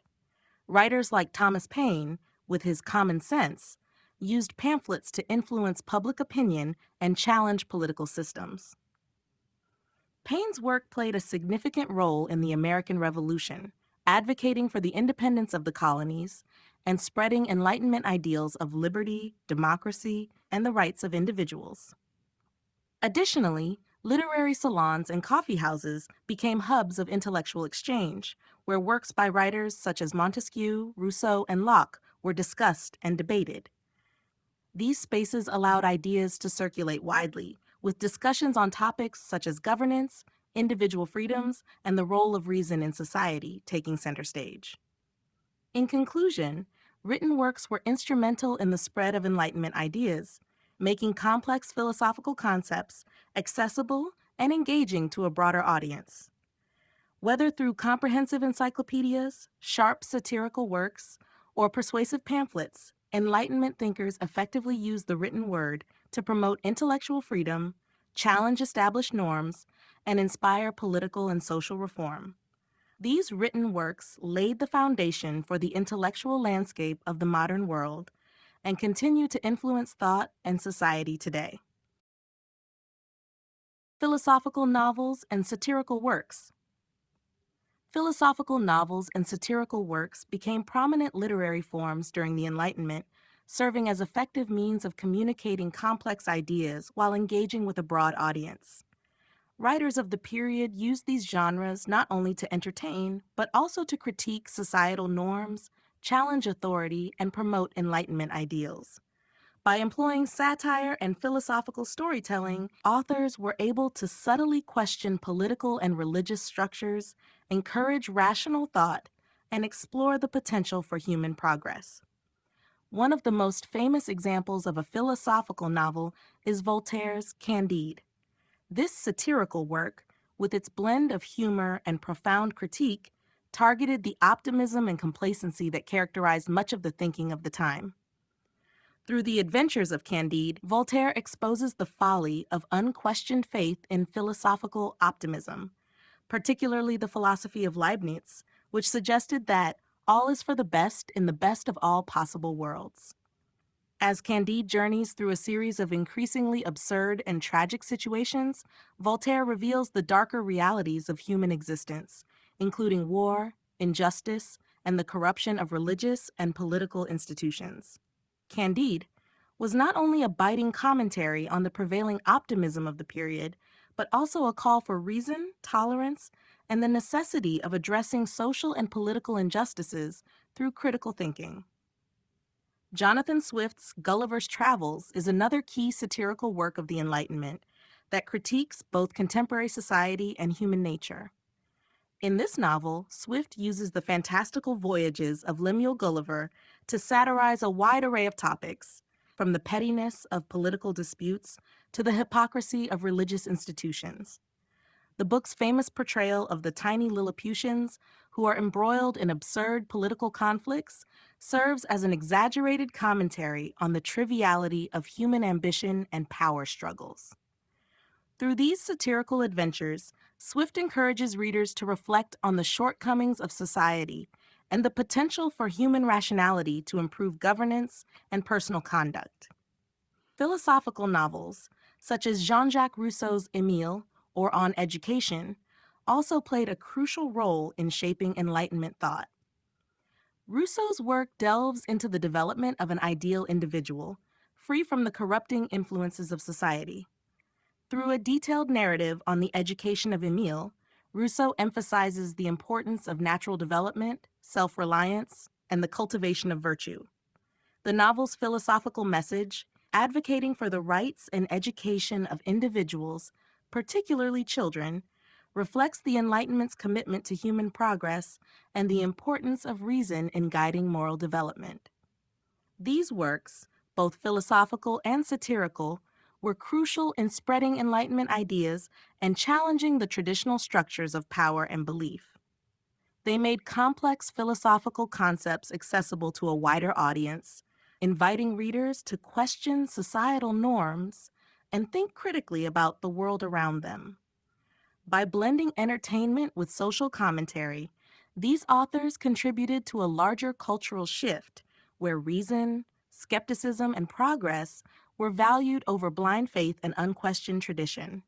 In doing so, they laid the intellectual groundwork for the transformations that would unfold in the political and social spheres in the centuries to follow.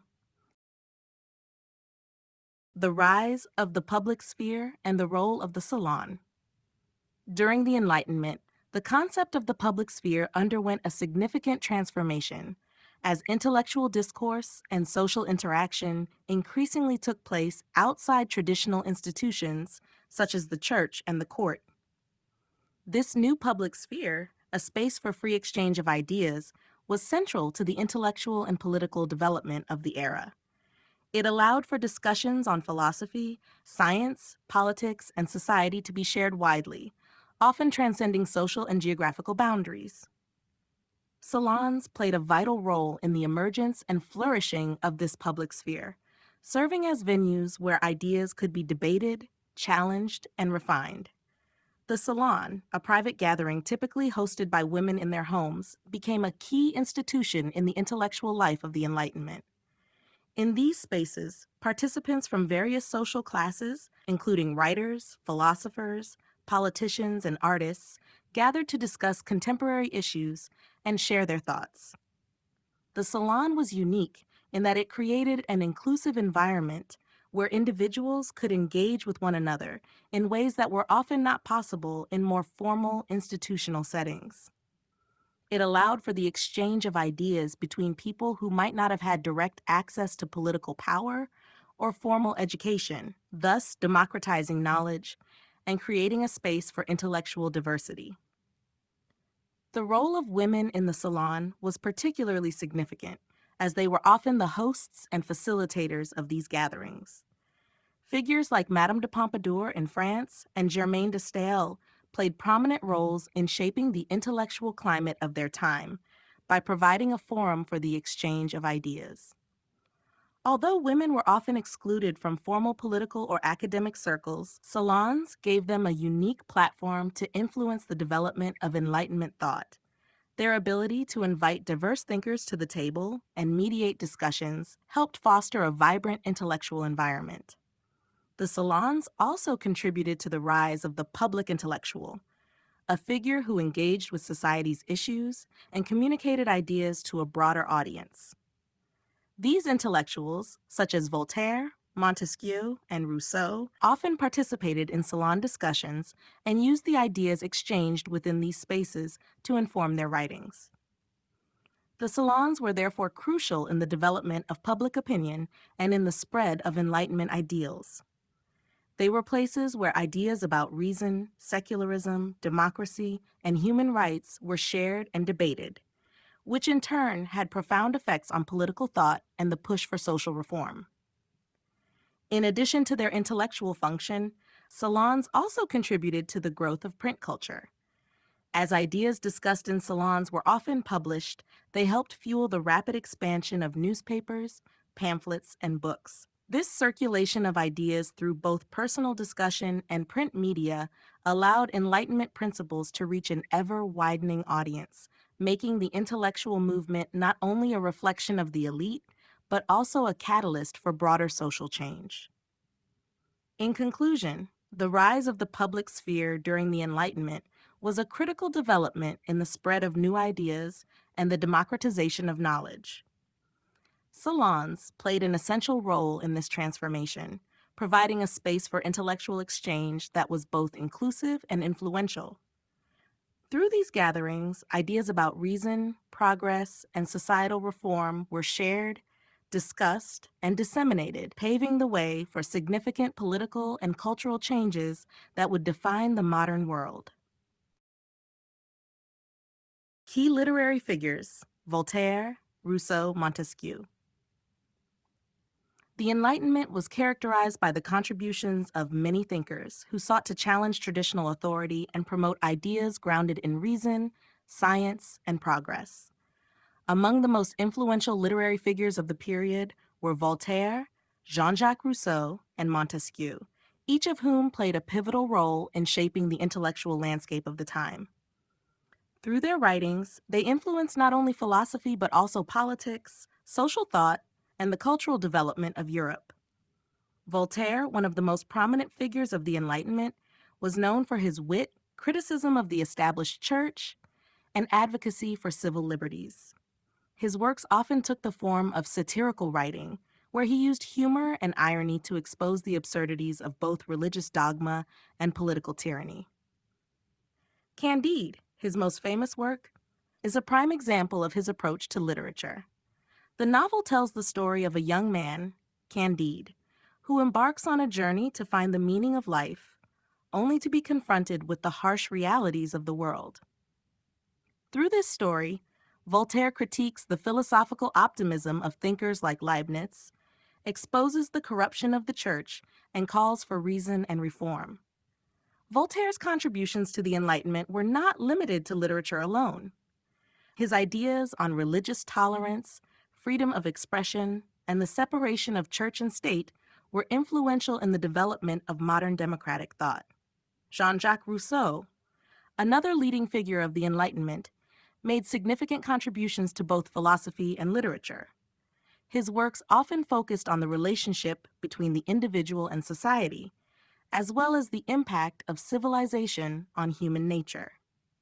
In The Social Contract, Rousseau famously declared that man is born free, and everywhere he is in chains, arguing that society and its institutions corrupt the innate goodness of humanity. He advocated for a form of government based on the general will, a concept that would later influence revolutionary movements and democratic theories. In his Confessions, Rousseau also pioneered the modern autobiographical genre, offering a deeply personal account of his life. His exploration of the tensions between individual freedom and social responsibility resonated throughout the Enlightenment and beyond, contributing to debates about equality, liberty, and human rights. Montesquieu, a French political philosopher, is best known for his work The Spirit of the Laws, which laid the foundations for modern political science. In this influential text, Montesquieu examined the relationship between law, government, and society, arguing for the separation of powers within a government to prevent tyranny. His ideas on the structure of government were groundbreaking, advocating for a system of checks and balances that would later influence the design of modern democracies, particularly in the United States. Montesquieu also explored the cultural and historical context of different societies, making comparisons between republics, monarchies, and despotic regimes. His works helped shape Enlightenment thought on governance and played a significant role in the intellectual underpinnings of both the American and French revolutions. In conclusion, Voltaire, Rousseau, and Montesquieu were key literary figures whose works profoundly influenced the development of Enlightenment thought. Their writings not only challenged the prevailing social, religious, and political structures of their time, but also provided the intellectual foundation for the revolutionary ideas of liberty, equality, and democracy that would shape the modern world. Through their engagement with issues of governance, human rights, and individual freedoms, these thinkers contributed to the shaping of the intellectual and political landscape of the 18th century and beyond. The relationship between literature and political thought.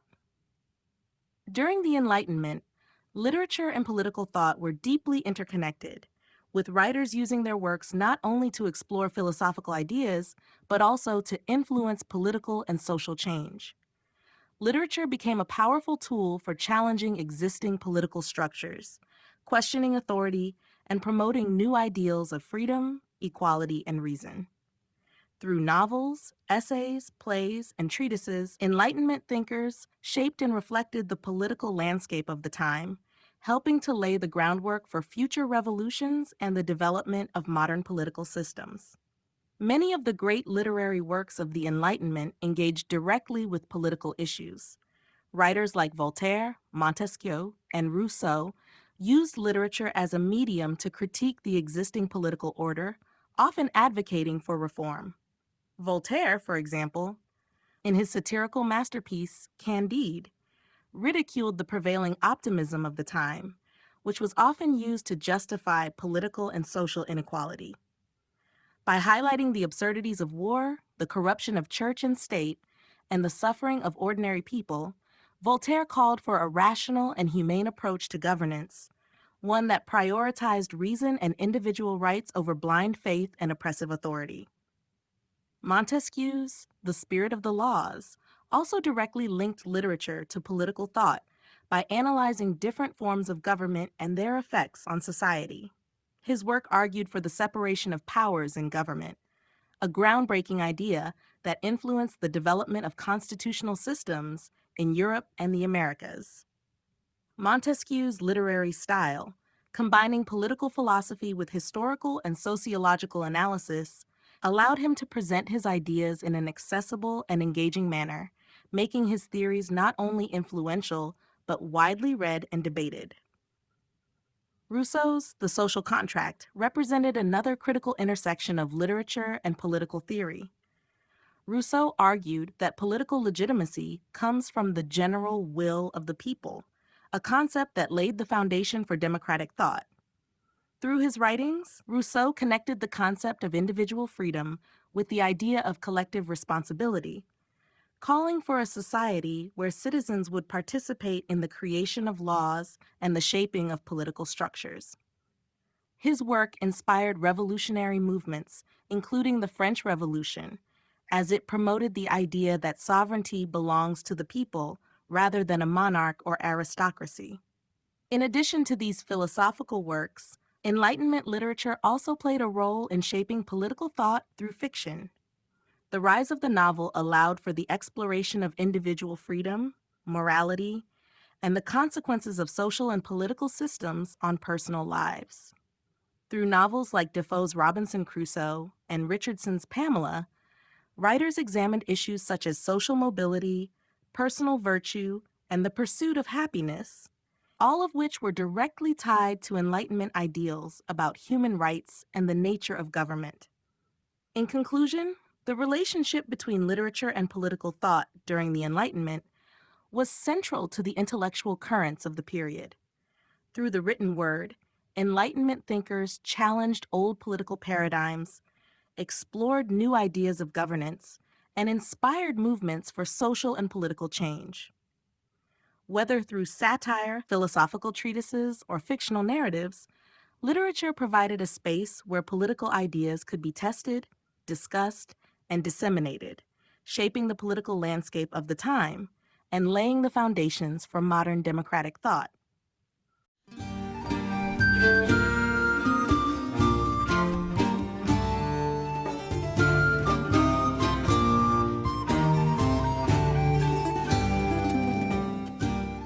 Chapter 6: Music and the Enlightenment. Music played a significant role in the intellectual and cultural transformation of the Enlightenment.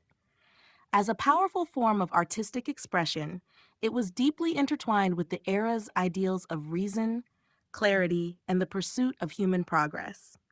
During this time, composers sought to refine their art by adhering to principles of balance, structure, and emotional restraint, reflecting the Enlightenment's emphasis on reason and order. Music was not only a source of entertainment, but also a means of conveying ideas, emotions, and social commentary, contributing to the broader intellectual movement of the period. One of the central developments in music during the Enlightenment was the shift from the complex, ornate styles of the Baroque era to the more restrained and elegant forms of classical music. This transition mirrored the philosophical changes of the time, as composers increasingly sought simplicity, clarity, and balance, qualities that were championed by Enlightenment thinkers. The classical style, with its clear harmonic structure, regular rhythms, and well-defined forms, became a musical expression of Enlightenment ideals. The symphony, sonata, and concerto emerged as the predominant forms, and these works reflected the era's belief in the importance of reason and order. Key figures like Joseph Haydn, Wolfgang Amadeus Mozart, and Ludwig van Beethoven were central to the development of classical music. Haydn, often called the father of the symphony, brought a sense of symmetry and balance to his compositions, which embodied Enlightenment ideals of order and harmony. His work was instrumental in the development of the symphonic form, and his music became a model of clarity and structure that resonated with the philosophical underpinnings of the era. Similarly, Mozart's music exemplified the Enlightenment's commitment to beauty and emotional depth, while maintaining a sense of balance and clarity in form. His operas, such as The Magic Flute and Don Giovanni, often included elements of social commentary, addressing issues of class, power, and human nature. Ludwig van Beethoven, although composing at the tail end of the Enlightenment, was deeply influenced by its ideals. His music, particularly in his later works, reflected a bold departure from classical norms, emphasizing the power of the individual and the potential for human greatness. Beethoven's symphonies, such as the Ode to Joy in Symphony No. 9, captured the optimism and idealism that were central to the Enlightenment, celebrating human dignity, freedom, and the possibility of progress. Music also became an important part of the public sphere in the Enlightenment. Concerts, opera performances, and public symphonies allowed music to reach a broader audience, including the emerging bourgeois middle class, which was increasingly involved in cultural and intellectual life. Public concerts and musical salons became spaces where Enlightenment ideas could be exchanged, and music provided an avenue for the public to engage with the intellectual currents of the time. In this sense, music was not only a reflection of Enlightenment ideals, but also a participant in the broader cultural movement, contributing to the transformation of society and thought. In conclusion, music in the Enlightenment was closely linked to the era's intellectual and philosophical currents. The shift to a more structured, elegant, and emotionally restrained style mirrored the emphasis on reason and order that defined the period. Composers like Haydn, Mozart, and Beethoven not only embodied these principles in their music, but also used their works to engage with the social and political issues of the time. As music became a central part of public life, it played an essential role in the dissemination of Enlightenment ideas, contributing to the cultural and intellectual transformation of the 18th century. The rise of classical music and its ties to reason. The rise of classical music in the 18th century was intrinsically linked to the philosophical ideals of the Enlightenment, particularly the emphasis on reason, order, and clarity. Classical composers sought to create a form of music that was structurally balanced and intellectually rigorous, reflecting the age's desire for logical coherence and universal harmony. The shift from the ornate complexity of the Baroque era to the more restrained and elegant style of the classical period mirrored the growing emphasis on rationality and simplicity that defined Enlightenment thinking. As such, classical music became not just an artistic expression, but a representation of the values and ideals of the time. One of the central features of classical music was its emphasis on form and structure, which aligned with the Enlightenment's belief in rationality and organization. Composers such as Joseph Haydn, Wolfgang Amadeus Mozart, and Ludwig van Beethoven adhered to well-defined musical forms, such as sonata allegro form, theme and variations, and the symphony. These structures provided a sense of clarity and order, reflecting the era's focus on logical progression and symmetry. Just as Enlightenment thinkers like Montesquieu and Voltaire sought to systematize knowledge and govern through reason, composers aimed to create music that was clear, balanced, and intellectually satisfying. In classical music, the use of counterpoint and harmony became more transparent, moving away from the dense textures of the Baroque period.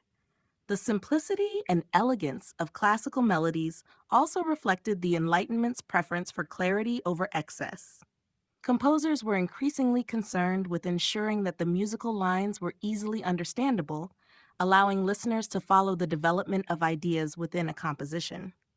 This focus on simplicity was not about reducing the emotional depth of music, but rather about making it accessible to a wider audience, much like the Enlightenment's goal of making knowledge and intellectual ideas available to all.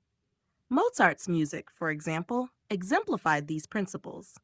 His works, particularly his symphonies and operas, showcase sophisticated harmonic structures and clear melodic lines, while still conveying profound emotional depth. His opera The Magic Flute, with its combination of sublime music and thoughtful exploration of Enlightenment ideals, such as reason, wisdom, and the struggle for personal enlightenment, is a prime example of how classical music embodied the era's intellectual values. Similarly, Joseph Haydn's symphonies, with their symmetrical phrasing and careful development, were deeply reflective of Enlightenment principles of order and clarity. Ludwig van Beethoven, though often considered the bridge between the classical and Romantic periods, also reflected the ideals of the Enlightenment in his early works. His music, particularly in symphonies such as the Eroica and his famous Ode to Joy in Symphony No. 9, celebrated the triumph of human reason and individualism, both core tenets of Enlightenment thought. Beethoven's compositions, while pushing the boundaries of classical form, maintained an intellectual coherence that aligned with the Enlightenment's emphasis on human progress and reason. In conclusion, the rise of classical music was deeply tied to the values of the Enlightenment. The form, clarity, and balance of classical compositions mirrored the intellectual currents of the time, which sought to apply reason and order to every aspect of life. As composers created music that was structured yet emotionally profound, they contributed to a broader cultural shift that emphasized rationality, individual expression, and the potential for human progress. Classical music, like the Enlightenment itself, aimed to illuminate the human experience through clarity, harmony, and the transformative power of reason. Key composers of the Enlightenment period: Mozart, Haydn, Beethoven. The Enlightenment period, with its emphasis on reason, order, and clarity, profoundly influenced the music of the 18th century. Three composers who are often regarded as central figures in the classical music era, Wolfgang Amadeus Mozart, Joseph Haydn, and Ludwig van Beethoven, embodied the intellectual spirit of the time. Each of these composers contributed to the development of music that balanced emotional expression with structural clarity, reflecting the Enlightenment's ideals. Joseph Haydn, often referred to as the father of the symphony, played a pivotal role in the development of classical music. His work was marked by a focus on form, balance, and innovation within well-established structures. Haydn was instrumental in shaping the symphony and the string quartet, refining these forms to achieve a balance between complexity and accessibility. His symphonies, such as the Surprise Symphony and the London Symphonies, were known for their clarity of structure and thematic development. The clarity and order of his compositions reflected the Enlightenment's emphasis on reason and rational thought. In addition to his instrumental works, Haydn also composed oratorios like The Creation, which combined religious themes with the Enlightenment ideal of progress through human knowledge and understanding of the natural world. Wolfgang Amadeus Mozart, perhaps the most celebrated composer of the classical period, is known for his extraordinary ability to blend complex musical ideas with emotional depth. Mozart's music exemplified the Enlightenment's ideals of grace, elegance, and clarity. His symphonies, operas, and chamber works were characterized by clear structure and innovative use of harmony, melody, and orchestration. His opera, The Magic Flute, is a quintessential example of how his music engaged with Enlightenment themes, including the importance of reason, wisdom, and the pursuit of personal enlightenment. Mozart's operatic works like Don Giovanni and The Marriage of Figaro also critiqued social hierarchies and explored themes of human nature, personal freedom, and moral responsibility, reflecting the period's focus on challenging authority and promoting social reform. Ludwig van Beethoven, while bridging the classical and Romantic periods, was significantly influenced by the ideals of the Enlightenment, particularly its focus on individual freedom and human dignity. Beethoven's early compositions adhered closely to classical forms, but as his career progressed, he pushed the boundaries of musical structure and expression. His symphonies, especially Symphony No. 3, Eroica, and Symphony No. 9, Ode to Joy, which famously celebrated brotherhood and universal human rights, embodied the Enlightenment's ideals of progress, liberty, and the triumph of human reason. Beethoven's work symbolized the potential of human expression and emotion, and his later compositions reflected a more personal, inward journey, while still retaining an intellectual depth that aligned with Enlightenment thought. In conclusion, Mozart, Haydn, and Beethoven were key figures in the development of classical music during the Enlightenment. Their works reflected the period's emphasis on reason, order, and intellectual exploration, while also pushing the boundaries of musical expression. Each composer contributed to shaping the trajectory of Western music, blending structure with emotional depth, and making music a central element of the Enlightenment's cultural and philosophical transformation. Music as a tool for emotional and intellectual engagement. During the Enlightenment, music became an essential tool for both emotional expression and intellectual engagement, playing a central role in the period's cultural and philosophical shift. Composers sought to strike a balance between rationality and emotion, blending the formal elegance of classical music with profound emotional depth. Music was not merely a form of entertainment. It was also a vehicle for exploring complex ideas and conveying powerful messages.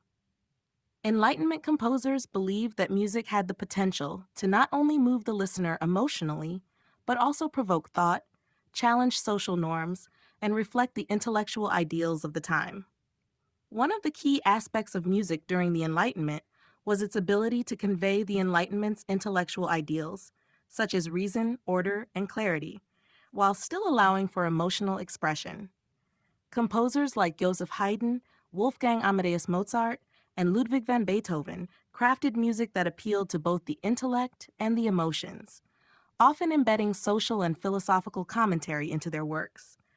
This balance reflected the period's belief that human nature was a combination of rational thought and emotional depth, and that both needed to be nurtured.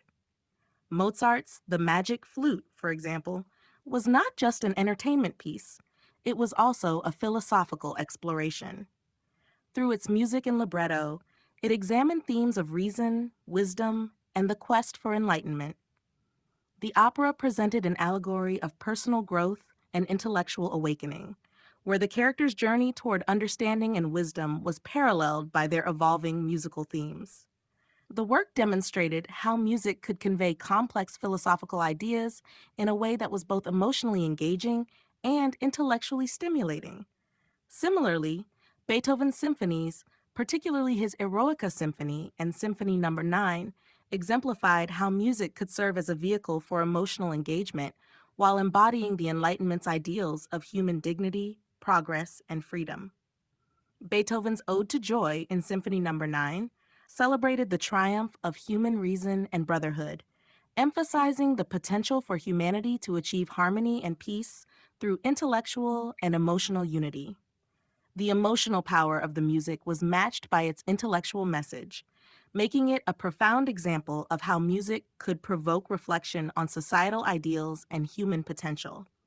In addition to these examples, music was also used in more personal, introspective ways. The structure of classical music, its symmetrical forms, clear harmonic progressions, and logical development, invited listeners to engage intellectually with the music, following the composer's reasoning through the composition. At the same time, the emotive quality of the music allowed listeners to experience a range of feelings, from joy and triumph to sorrow and contemplation. In this way, music became a dual tool for engagement. It engaged the mind through its form and structure, and it stirred the heart through its emotional depth. In conclusion, music during the Enlightenment was not only a means of emotional expression, but also a powerful tool for intellectual engagement. By balancing reason with emotion, composers created works that invited listeners to explore both the philosophical ideas of the time and the full range of human emotions. Music became a medium through which Enlightenment ideals could be communicated and experienced, serving as a bridge between thought and feeling, intellect and emotion. The relationship between music and societal reform. During the Enlightenment, music became an important tool for societal reform, aligning with the intellectual movement's ideals of progress, reason, and social change. Composers began to use their music as a means of challenging societal norms, critiquing injustice, and advocating for the values of equality and liberty. Music was not just a form of entertainment, it became an expression of intellectual thought and a vehicle for social commentary.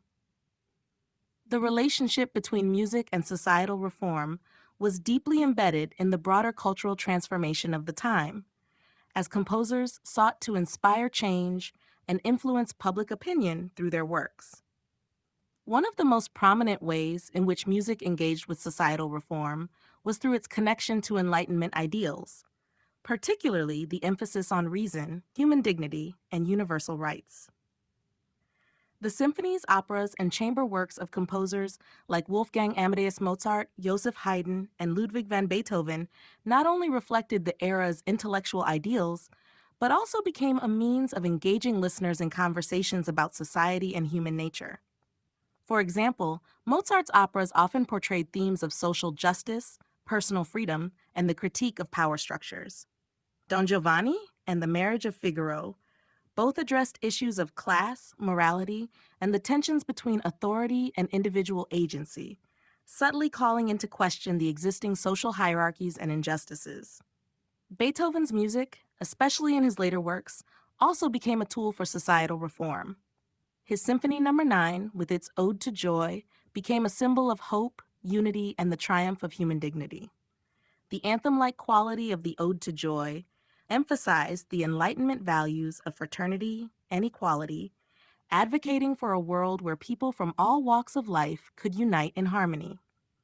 Beethoven's music transcended the boundaries of traditional musical forms and pushed the limits of intellectual thought, symbolizing the era's belief in human potential and the possibility for social and political transformation. Furthermore, the public nature of music in the Enlightenment made it a powerful means of reaching a broad audience. Public concerts, operas, and symphonies were attended by people from various social classes, including the emerging bourgeoisie, which was increasingly involved in the intellectual and cultural spheres of society. The accessibility of music in these settings allowed it to function as a form of social engagement, fostering discussions about the role of the individual within society, the responsibilities of rulers, and the rights of citizens. In this way, music became a forum for political thought and social reform, bridging the divide between the intellectual elite and the wider public.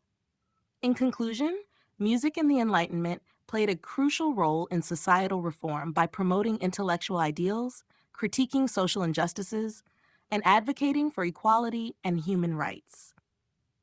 Through the works of composers like Mozart, Haydn, and Beethoven, music became a powerful tool for social change, using both emotional and intellectual appeal to inspire reform and challenge existing norms. The relationship between music and societal reform in the Enlightenment was central to the period's cultural transformation, as music provided a platform for the exchange of ideas and a means of shaping public discourse on the future of society. Evolution of musical forms during the period. The Enlightenment period marked a significant evolution in musical forms, as composers shifted from the elaborate, ornamented styles of the Baroque era toward a more refined, structured, and accessible musical language. This transformation paralleled the intellectual currents of the time, which emphasized reason, clarity, and balance. The musical forms that emerged during this era were designed to be clear, logical, and emotionally expressive, reflecting the Enlightenment's desire for rational thought and universal understanding. One of the most important developments in musical form during the Enlightenment was the rise of the sonata form. This structural framework became the cornerstone of many instrumental compositions, including symphonies, chamber music, and solo works. Sonata form is based on a three-part structure: the exposition, the development, and the recapitulation. It allows for the clear presentation of musical ideas, followed by their exploration and eventual return to the original material. This form mirrored the Enlightenment's focus on order and progression, offering composers a method to develop musical themes in a logical, intellectual manner while maintaining an engaging emotional arc. It was particularly prominent in the works of composers like Joseph Haydn and Wolfgang Amadeus Mozart, who used sonata form in their symphonies, piano sonatas, and string quartets. The symphony also evolved significantly during the Enlightenment. The classical symphony, epitomized by composers like Haydn and Mozart, generally consisted of 4 movements with distinct tempos and moods. The first movement typically followed sonata form, while the second movement was slower and more lyrical, often in a contrasting key. The third movement was a dance-like minuet or trio, and the fourth movement returned to a lively tempo, usually in sonata or rondo form. This structure created a balanced, cohesive musical experience, with each movement providing contrast while contributing to the overall unity of the work. The symphony became the most important orchestral genre of the period, a vehicle for expressing both intellectual ideas and emotional depth. Another important evolution during this time was the development of the string quartet. Haydn, often regarded as the father of the string quartet, helped define this genre, which was structured similarly to the symphony but performed by just 4 instruments: 2 violins, a viola, and a cello. The string quartet allowed for intimate, intricate dialogues between the instruments, with each part contributing to the overall harmonic structure. The clarity of the form and the balance between the voices reflected the Enlightenment's ideals of harmony and order. In conclusion, the evolution of musical forms during the Enlightenment was marked by an emphasis on structure, clarity, and emotional depth. The development of sonata form, the classical symphony, and the string quartet reflected the intellectual values of the period, while offering composers a means to express complex ideas and emotions in an accessible and engaging manner. These forms laid the foundation for much of Western classical music and continue to influence musical composition to this day.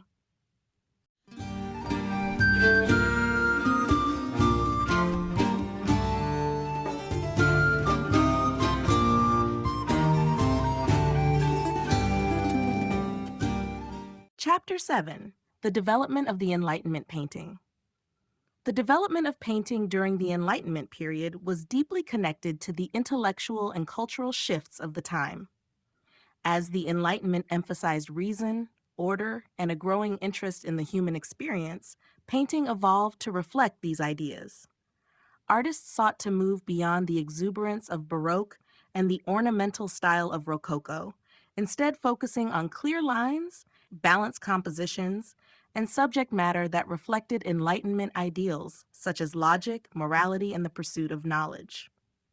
One of the most significant changes in painting during this era was the shift towards neoclassicism. Inspired by the classical art and architecture of ancient Greece and Rome, neoclassical painters emphasized simplicity, symmetry, and a return to the moral virtues and rationalism of antiquity.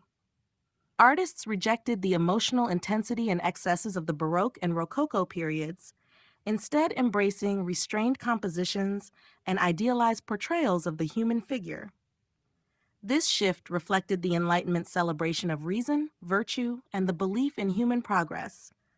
Prominent figures in neoclassical painting included Jacques-Louis David, who became the leading artist of the era in France. His works, such as The Oath of the Hierarchy and The Death of Socrates, exemplified the ideals of civic virtue, heroism, and self-sacrifice. These paintings depicted historical and mythological subjects with a focus on moral lessons and the triumph of reason over passion.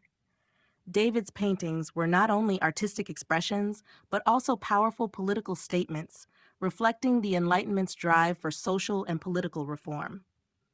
His work, in particular, had a strong influence on the French Revolution, aligning with the revolutionary ideals of liberty, equality, and fraternity.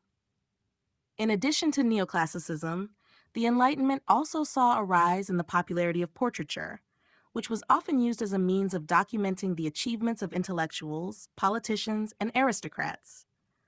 Portraits began to emphasize the individuality of the subject, moving away from the rigid, idealized forms of earlier periods. Artists like Thomas Gainsborough and John Singleton Copley in England created portraits that highlighted the personality and status of their subjects. capturing not only their physical likeness, but also their social and intellectual standing. The development of landscape painting also flourished during the Enlightenment.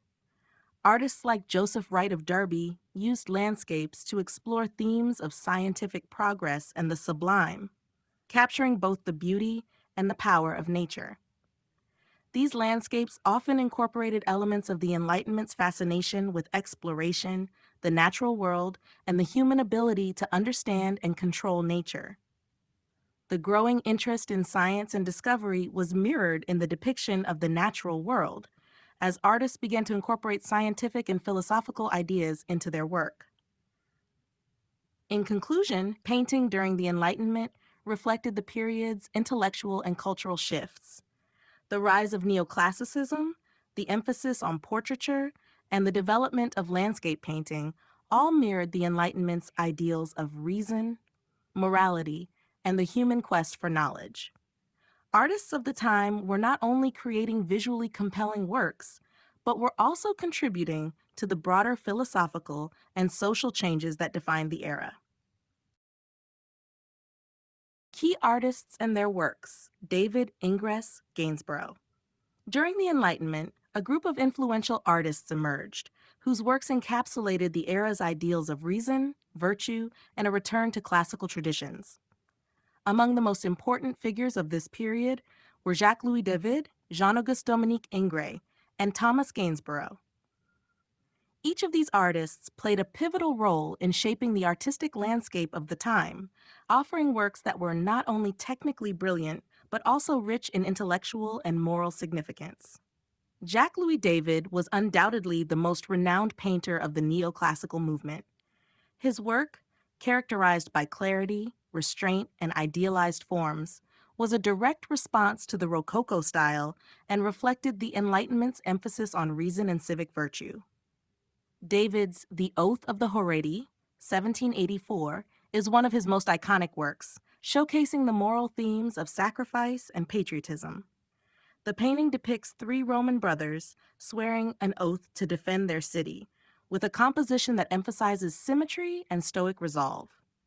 David's later work, The Death of Socrates, 1787, further embodied Enlightenment ideals by portraying the philosopher's calm acceptance of his fate, symbolizing intellectual integrity and rational thought. David's paintings were not just artistic achievements.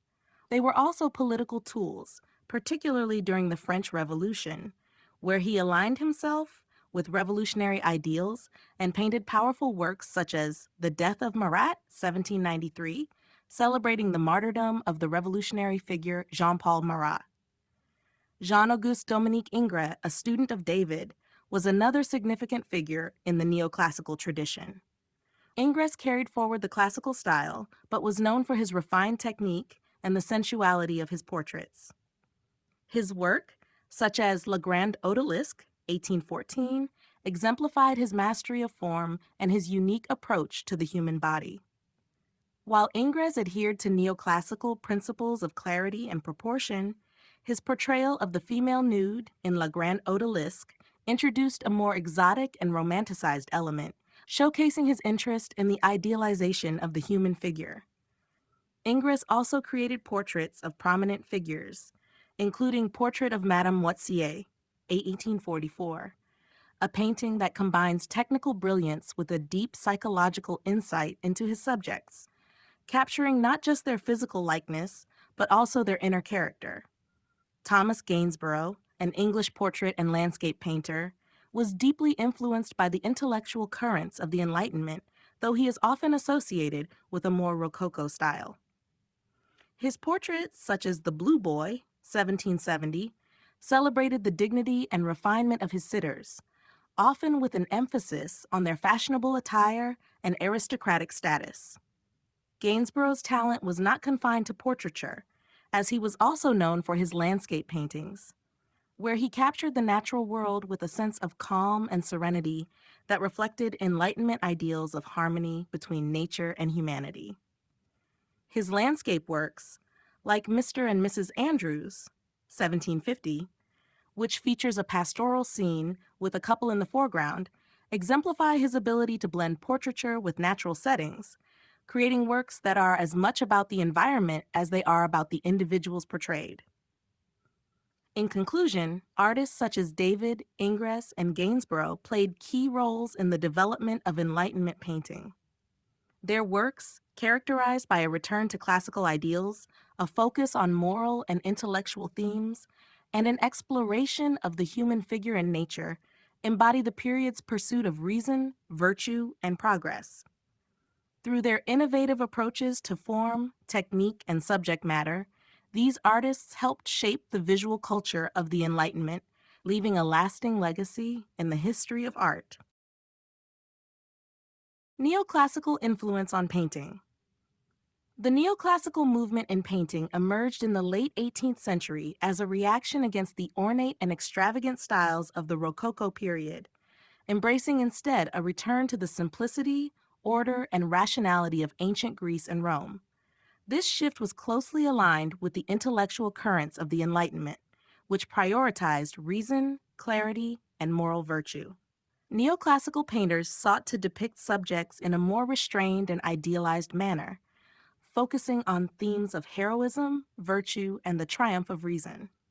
This aesthetic and philosophical turn deeply influenced the development of Western art, leaving an enduring legacy on the visual representation of historical and moral narratives. The neoclassical style in painting was characterized by clean lines, precise compositions, and an emphasis on the human figure, often rendered in idealized forms.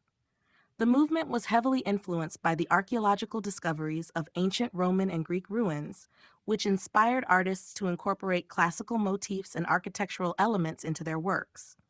In terms of subject matter, neoclassical artists frequently turned to ancient mythology, history, and philosophy, with many works focusing on the moral lessons of classical antiquity. The human body was idealized, emphasizing perfect proportions and calm, rational expressions that reflected Enlightenment values. One of the leading figures in the neoclassical movement was Jacques-Louis David, whose works exemplified the connection between neoclassical painting and the intellectual climate of the time. His masterpieces, such as The Oath of the Horatii, 1784, and The Death of Socrates, 1787, depicted historical and mythological figures with a sense of stoic dignity, heroism, and moral resolve. These paintings portrayed the triumph of reason and virtue over passion and personal interest, capturing the essence of Enlightenment thought. David's work also played a role in the political landscape of France, as his portrayal of virtuous sacrifice aligned with revolutionary ideals, and his images of historical figures became symbols of republicanism and civic virtue. Neoclassical painting's emphasis on rationalism also led to a more formalized approach to composition. Artists like Jean-Auguste Dominique Ingres, a student of David, continued to refine the classical style while introducing greater attention to the smoothness of the human figure. Ingres' La Grande Odalisque, 1814, exemplifies this blend of idealization and precision, as well as a fascination with the human form. Ingres brought a level of elegance and grace to the neoclassical style, while still adhering to its basic principles of clear structure and classical references. In addition to historical and mythological themes, neoclassical painting also had a significant impact on portraiture. Artists like Thomas Gainsborough and Joshua Reynolds in England embraced neoclassical ideals of dignity and composure in their portraits, highlighting their sitters' moral character and status. These portraits, such as The Blue Boy, 1770, by Gainsborough, conveyed not only the physical likeness of the subject, but also their social and intellectual standing, using a classical sensibility to represent both individuality and societal roles. In conclusion, the neoclassical movement had a profound influence on the development of painting, shaping not only the aesthetic qualities of artworks, but also the intellectual content of the subjects portrayed.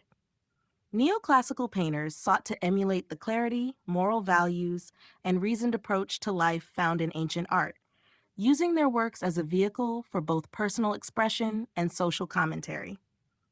Through their focus on idealized forms, classical themes, and moral lessons, neoclassical painters helped to define the visual language of the Enlightenment and set the stage for future developments in Western art.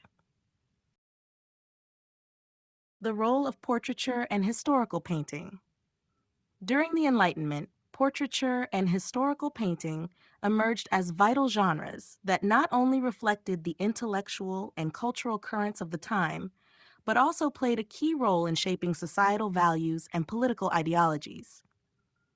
These forms of art provided artists with the opportunity to comment on the human condition, the pursuit of knowledge, and the ideals of reason, while also affirming the social and political structures that defined the era. Portraiture, particularly during the Enlightenment, was a means of asserting identity and status. It served as a powerful tool for documenting and immortalizing individuals who were influential in the intellectual, political, and cultural spheres. Unlike earlier periods, where portraiture often focused on idealized representations of royalty or aristocracy, Enlightenment portraiture began to emphasize the individuality and intellectual accomplishments of its subjects. Artists sought to capture the character and personal identity of their sitters, showcasing their intellectual engagement, moral virtue, and social standing. The works of artists like Thomas Gainsborough and Joshua Reynolds epitomized this trend.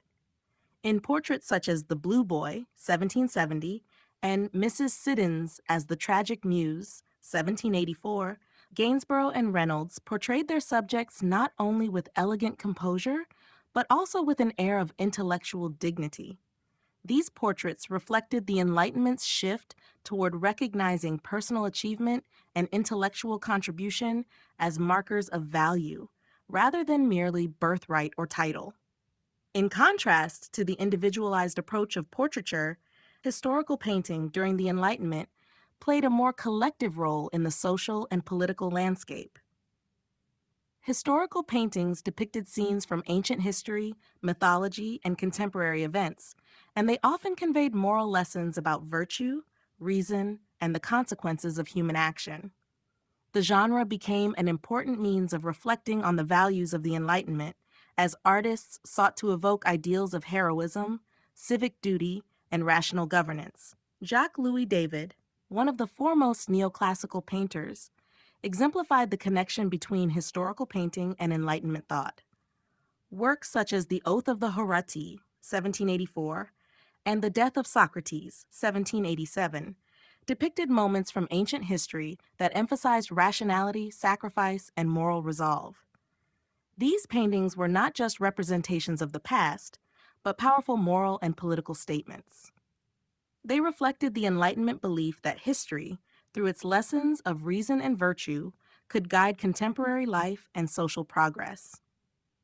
Historical paintings often carried a dual role during the Enlightenment, serving both as artistic expression and as vehicles for political or social commentary. Many Enlightenment artists, including David, were deeply involved in the political movements of the time. They used historical subjects to comment on contemporary issues, as seen in The Death of Marat, 1793, where David depicted the murder of revolutionary leader Jean-Paul Marat. This work, while grounded in historical realism, became a symbol of the revolutionary cause, blending the power of historical painting with the political ideals of the time. In conclusion, both portraiture and historical painting during the Enlightenment played crucial roles in reflecting the period's intellectual, political, and cultural transformations. Portraiture allowed for the representation of individual identity, intellect, and social standing, while historical painting became a means of conveying Enlightenment values such as reason, virtue, and the importance of moral and political progress. Together, these genres not only documented the individuals and events of the time, but also contributed to the broader philosophical and social shifts that defined the Enlightenment era. Symbolism in Enlightenment art. Symbolism played a significant role in the art of the Enlightenment, serving as a tool for conveying deeper meanings, moral lessons, and intellectual ideas. Artists of the era utilized symbols to reflect the key ideals of the period, such as reason, virtue, progress, and the rejection of superstition and irrationality. In an age that valued clarity and order, symbolism in art often conveyed complex philosophical and political messages, allowing works to resonate beyond their immediate visual impact. Through the use of classical imagery, allegory, and visual metaphors, Enlightenment artists were able to communicate the profound shifts occurring in society, culture, and thought. One of the most prominent forms of symbolism in Enlightenment art was the use of classical references. The revival of interest in ancient Greece and Rome during the period was not only reflected in artistic style, but also in the frequent incorporation of classical figures, motifs, and themes. These references often carried symbolic weight, invoking ideas of reason, civic virtue, and the idealized human form. For instance, in works like The Oath of the Horatii, 1784, by Jacques-Louis David, the classical story of the Horatii brothers swearing an oath to defend Rome became a powerful symbol of loyalty, honor, and self-sacrifice for the greater good, values central to the Enlightenment's emphasis on reason and moral integrity. Allegorical figures were another prominent feature of Enlightenment symbolism. Allegories allowed artists to embody abstract concepts such as liberty, justice, or knowledge in human form, making them visually accessible to audiences. In The Declaration of the Rights of Man and of the Citizen, 1789, a work closely associated with the French Revolution, artists used allegorical figures to represent Enlightenment ideals such as equality and fraternity. These symbolic representations were powerful tools for visualizing the era's philosophical beliefs, making complex political and moral arguments easier to understand and engage with for a wide audience. Additionally, the symbolism of nature became increasingly important during the Enlightenment, reflecting the growing influence of scientific inquiry and rational thought. Landscapes, for example, were often imbued with symbolic meaning, representing not only the beauty of the natural world, but also the Enlightenment belief in the harmony between nature and human progress. Artists like Joseph Wright of Derby used natural settings to convey the transformative power of science and exploration, using symbolic elements to underscore themes of discovery and enlightenment. Furthermore, the symbolism of light and shadow was often employed to represent knowledge, truth, and reason. The interplay of light and dark in the works of artists like Wright, who was famous for his use of dramatic lighting, highlighted the Enlightenment's focus on rationality and the enlightenment of the human mind, contrasting ignorance and superstition with the clarity of reason. In conclusion, symbolism in Enlightenment art was a powerful vehicle for conveying the era's intellectual and cultural shifts. Whether through classical references, allegorical figures, or the symbolic use of light and nature, artists used symbols to reflect the period's key ideals of reason, progress, and moral integrity. These symbolic elements deepened the viewer's understanding of the artwork and allowed art to engage with the broader philosophical and political changes of the time. Through symbolism, Enlightenment art became not just a reflection of the world, but a tool for shaping the ideas that would drive it forward. The role of the Art Academy and exhibitions. During the Enlightenment, the role of art academies and exhibitions became central to the development of both artistic practice and the intellectual climate of the time. These institutions played a key role in shaping the standards of artistic training, fostering the dissemination of new ideas, and providing artists with a platform for both social and professional recognition. As the Enlightenment emphasized reason, order, and progress, art academies and exhibitions became vehicles for advancing these ideals within the visual arts, guiding the evolution of artistic techniques and the types of subjects considered important to portray. Art academies, most notably the Royal Academy of Painting and Sculpture in France and the Royal Academy in London, emerged as powerful institutions that institutionalized the training of artists and set standards for artistic excellence.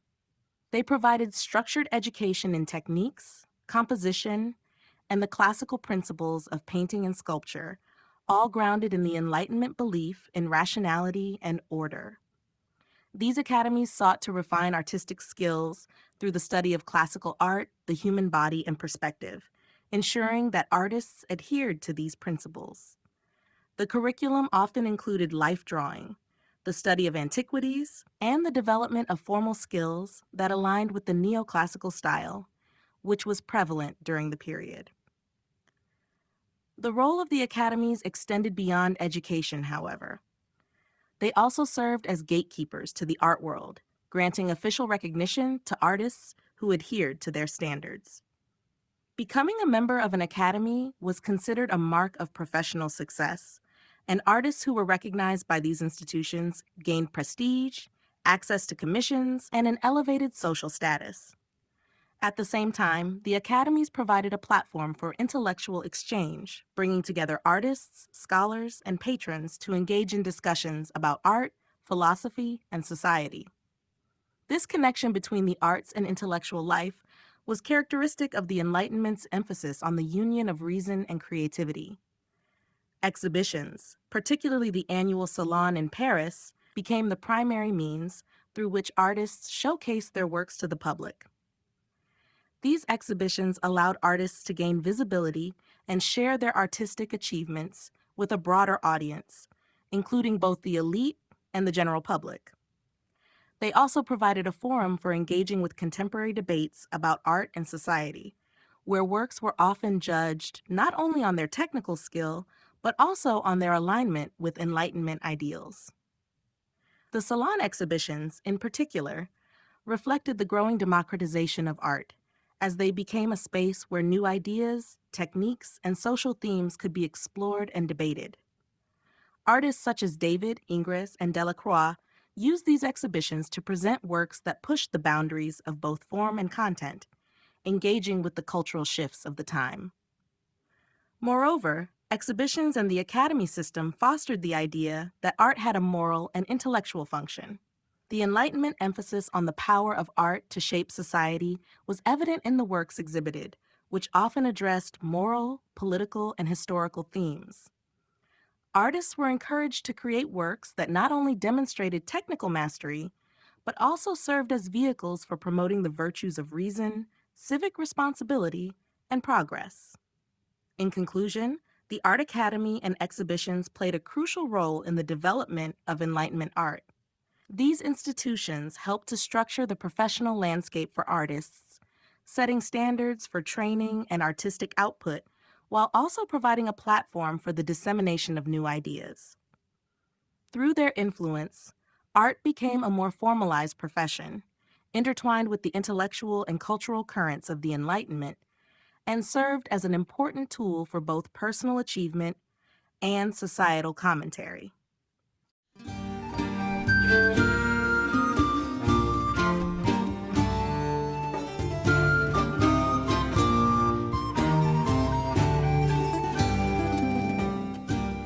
Chapter 8: Science, Innovation, and Enlightenment Thought. The Enlightenment was a period of intellectual and cultural flourishing, and at its core was a profound shift in the way people approached knowledge, reason, and the natural world. Science and innovation played pivotal roles in shaping the Enlightenment worldview, as the period saw remarkable advancements in fields such as physics, biology, astronomy, and medicine. Enlightenment thinkers championed the use of reason and empirical evidence to understand and improve the world, marking a departure from the medieval reliance on superstition and religious dogma. These scientific discoveries were not only groundbreaking in their own right, but also had far-reaching effects on society, politics, and the arts. One of the most significant developments during the Enlightenment was the growing reliance on the scientific method, which emphasized observation, experimentation, and evidence-based reasoning. Pioneers such as Isaac Newton, whose work in mathematics and physics laid the groundwork for modern science, exemplified the Enlightenment's commitment to understanding the natural world through rational inquiry. Newton's Principia Mathematica, 1687, which explained the laws of motion and universal gravitation, became a cornerstone of scientific thought and provided a model for future research. His work symbolized the Enlightenment's belief that the universe was governed by universal laws that could be discovered and understood through reason and empirical investigation. In addition to Newton, thinkers like Galileo Galilei and Johannes Kepler revolutionized our understanding of the cosmos. Galileo's support for the heliocentric model of the solar system, based on direct observation and experimentation, challenged traditional geocentric views and sparked debates about the relationship between science and religion. Kepler's laws of planetary motion, which demonstrated the elliptical orbits of planets, further solidified the shift toward a scientific, evidence-based view of the universe. These discoveries not only advanced scientific knowledge, but also shifted the way people understood humanity's place in the cosmos, encouraging a more secular and rational worldview. Alongside advancements in the physical sciences, the Enlightenment also saw progress in the fields of medicine, biology, and chemistry. The development of vaccines and advancements in the understanding of human anatomy and the circulatory system contributed to improved public health and longer life expectancy. Figures such as René Descartes and William Harvey, with their studies on the nervous system and blood circulation, respectively, helped lay the foundation for modern medicine. Enlightenment thinkers believed that by understanding and mastering the natural world, humans could better control their environment, leading to progress and the improvement of society. Innovation during the Enlightenment was not limited to the natural sciences. The period also saw the development of new technologies, such as the steam engine, which would later fuel the Industrial Revolution, and the printing press, which had already played a crucial role in disseminating Enlightenment ideas. These innovations, alongside advancements in science, reflected the Enlightenment's emphasis on progress and the belief that human beings, through reason and ingenuity, could continue to improve the world. In conclusion, science, innovation, and Enlightenment thought were deeply intertwined. The scientific achievements of the period, driven by the application of reason and empirical observation, revolutionized not only the understanding of the natural world, but also the ways in which people viewed themselves and their potential for progress. Enlightenment thinkers recognized that science and innovation were key to unlocking new possibilities for human flourishing, and they embraced these advancements as essential to the broader project of societal and intellectual improvement. The impact of the scientific method on art and society. The scientific revolution, with its emphasis on observation, experimentation, and empirical evidence, profoundly influenced not only the development of scientific thought, but also the realms of art and society during the Enlightenment. The scientific method, which emphasized rationality and systematic inquiry, reshaped how artists approached their craft and how society viewed the role of art in reflecting and influencing the world. For artists, the application of the scientific method brought a new focus on accuracy, observation, and the natural world. Artists began to study nature with a more scientific eye, seeking to understand its forms and structures in precise detail. The anatomical studies of the human body, for instance, became more rigorous as artists sought to depict figures with greater realism. Anatomists like Andreas Vesalius, whose work on human anatomy broke away from medieval misconceptions, influenced artists like Leonardo da Vinci and Michelangelo, who had already demonstrated a keen interest in anatomical accuracy. By the Enlightenment, artists like Jean-Antoine Watteau and Jacques-Louis David applied similar principles of observation and precision in their works. Their depictions of the human figure, landscapes, and still lifes were marked by an attempt to represent the world more accurately, influenced by the growing understanding of the natural laws that governed life and matter. In addition to a more realistic depiction of the human body and nature, artists also embraced the new scientific discoveries in other fields. Astronomy, physics, and biology sparked fresh inspiration for artistic subject matter and symbolism. For example, works like Joseph Wright of Derby's An Experiment on a Bird in the Air Pump, 1768, demonstrated the artist's engagement with the emerging scientific interests of the period.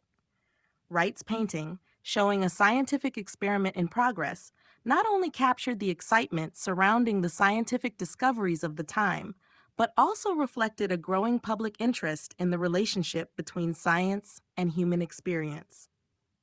The use of dramatic lighting, a hallmark of Wright's work, further emphasized the Enlightenment's embrace of reason and discovery. Beyond the influence on art, the impact of the scientific method extended into society at large. As scientific thought began to dominate intellectual circles, society began to view knowledge itself as something that could be systematically acquired and applied to improve human existence. The Enlightenment philosophers, inspired by the scientific method, believed that human progress could be achieved through the application of reason to all areas of life, from politics to morality to social institutions. The emphasis on empirical evidence and rational thought in science led to similar attitudes in other fields, encouraging skepticism toward superstition, tradition, and religious dogma. Moreover, the spread of scientific knowledge contributed to the rise of the public sphere and the democratization of knowledge. Scientific discoveries, once reserved for a select few, were increasingly shared through printed works, public lectures, and exhibitions. The growing accessibility of scientific knowledge helped foster a society that valued intellectual engagement and debate, making knowledge more widely available and challenging entrenched power structures. In this way, the scientific method not only transformed art, but also played a key role in shaping the broader societal values of reason, progress, and enlightenment. In conclusion, the scientific method had a profound impact on both art and society during the Enlightenment. Artists inspired by scientific inquiry embraced observation and realism, leading to more accurate and thoughtful representations of the world.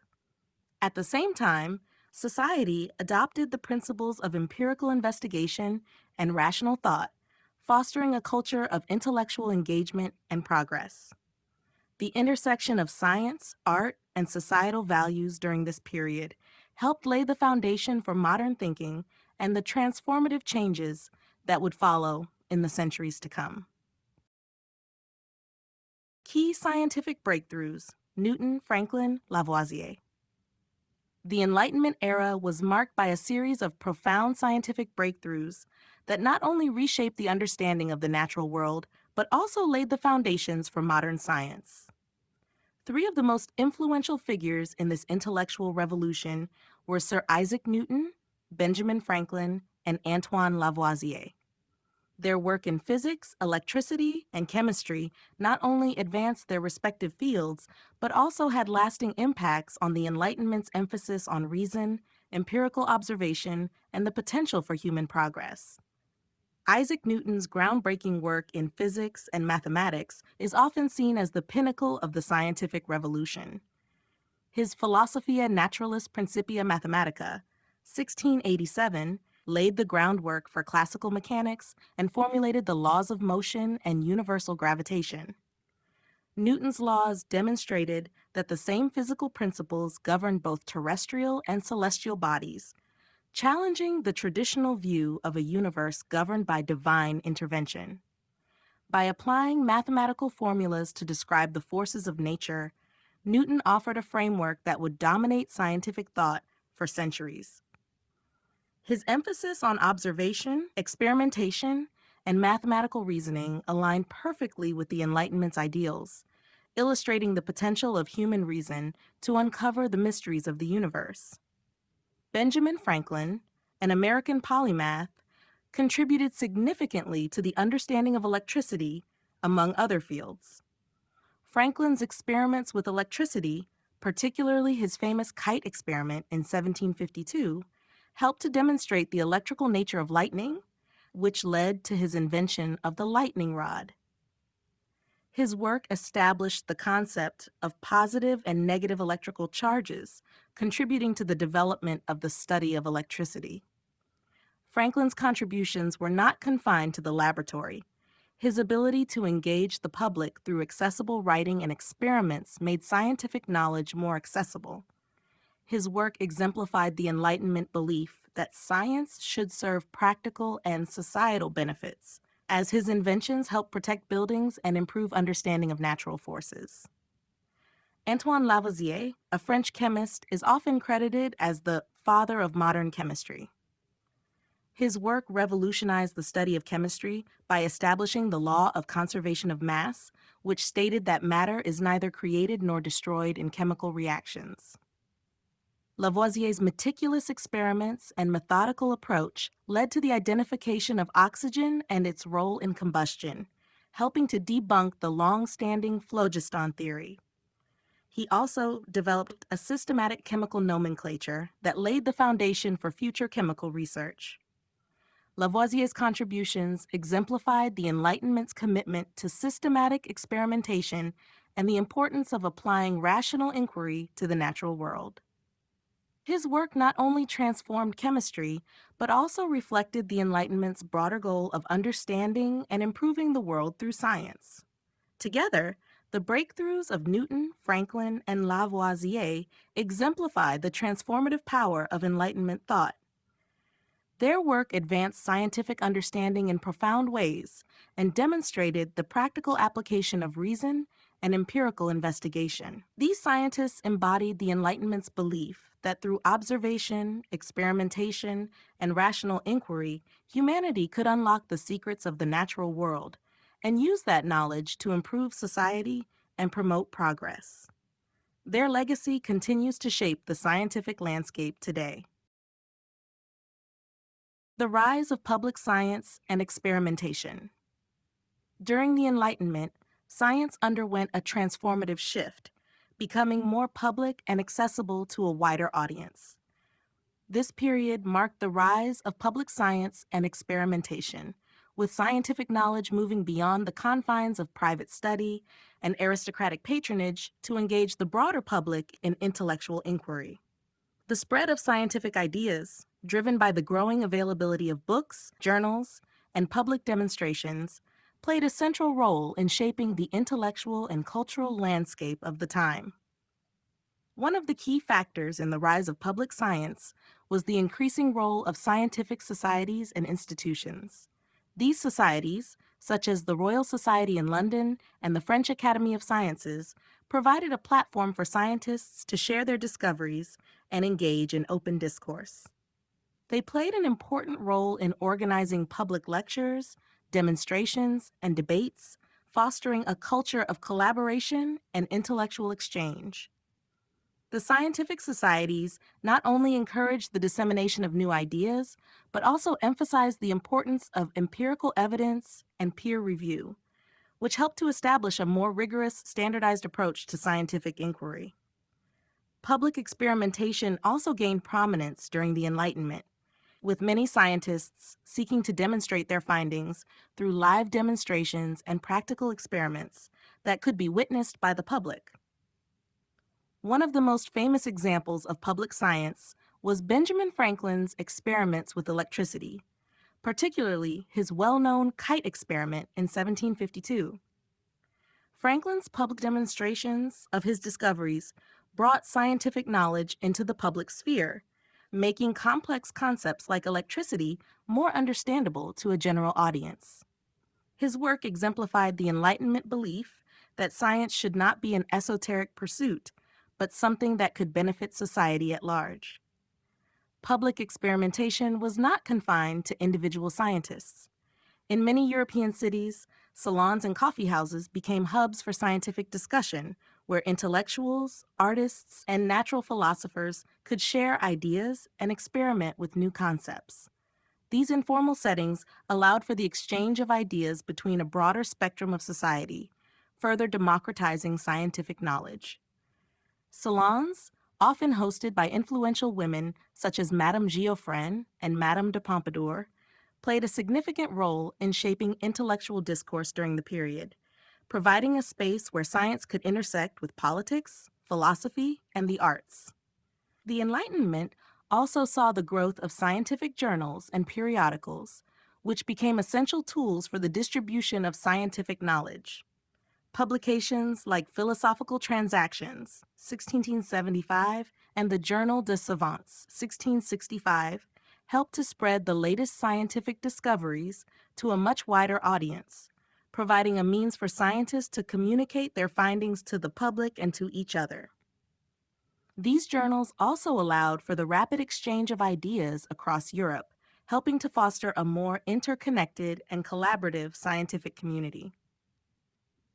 In conclusion, the rise of public science and experimentation during the Enlightenment was a crucial development in the evolution of modern scientific thought. Through the establishment of scientific societies, public demonstrations, and the proliferation of scientific journals, the Enlightenment helped to make science more accessible and relevant to society as a whole. Public science, in turn, played a central role in promoting the ideals of the Enlightenment, encouraging rational inquiry, skepticism of traditional beliefs, and the application of reason to improve human understanding and progress. The intersection of art and scientific discovery. The Enlightenment marked a period in which the relationship between art and science evolved in profound ways, with the boundaries between the two disciplines becoming increasingly blurred. During this time, both fields embraced the use of reason, observation, and experimentation, and their intersecting paths helped to foster new methods of inquiry, creativity, and expression. Art became not only a means of depicting the natural world, but also a tool for exploring scientific concepts and advancements, while science, in turn, inspired new forms of artistic representation. One of the most significant areas where art and science intersected was in the study of anatomy. Enlightenment artists, inspired by the scientific advances in the understanding of human biology, sought to depict the human body with unprecedented accuracy. Anatomical studies, such as those by Andreas Vesalius, provided artists with detailed knowledge of human muscle structure, bone composition, and internal organs, which they used to improve their representations of the human form.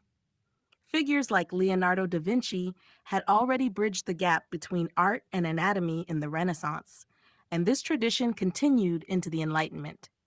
Artists such as Jean-Antoine Watteau and Jacques-Louis David drew upon these anatomical insights, emphasizing anatomical precision and naturalistic representation in their work. The ability to accurately depict the human body was seen as a marker of artistic mastery, and artists' studies of anatomy were closely tied to scientific developments. In the realm of natural history, art played an essential role in documenting and illustrating scientific discoveries. The exploration of new plant and animal species during the Enlightenment led to the creation of detailed botanical illustrations and animal studies, which helped bring the findings of naturalists to life. Artists worked alongside botanists, zoologists, and explorers to create scientifically accurate depictions of previously unknown species, which were published in scientific works and presented to the public. These illustrations were more than just artistic representations. They served as visual evidence that contributed to the scientific understanding of the natural world. Artists like Maria Sibylla Merian, whose works detailed the life cycles of insects and plants, exemplified the fusion of artistic skill and scientific inquiry. The advancement of scientific knowledge also influenced artistic themes and subject matter. As the natural sciences progressed, artists began to explore new ways to represent the cosmos, the laws of physics, and the inner workings of nature.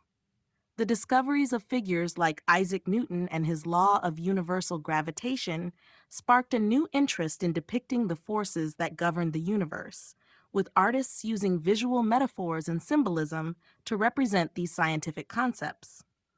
The theme of order and structure in the universe, as revealed by scientific discovery, also found its way into artistic compositions, reflecting the Enlightenment's belief in the rational organization of nature. In the field of optics, the discoveries of the scientific method also influenced the way light and color were treated in art. The study of light, reflection, and refraction by scientists like Isaac Newton had a profound effect on artists' use of color and perspective. Artists like Joseph Wright of Derby embraced these principles, incorporating dramatic lighting effects and an increased awareness of the scientific understanding of light into their works.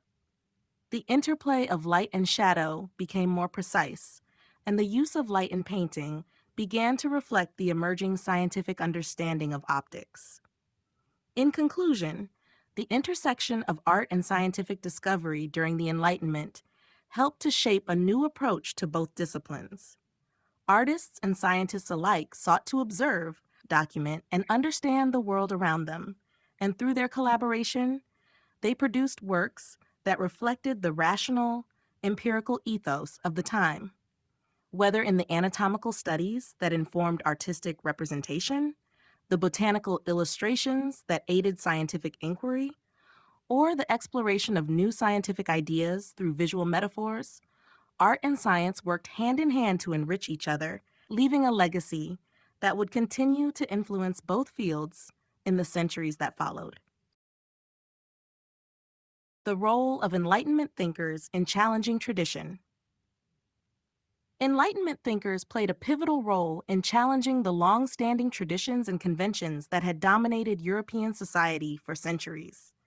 Their emphasis on reason, individualism, and empirical evidence sought to break free from the constraints imposed by religious dogma, political absolutism, and traditional hierarchies.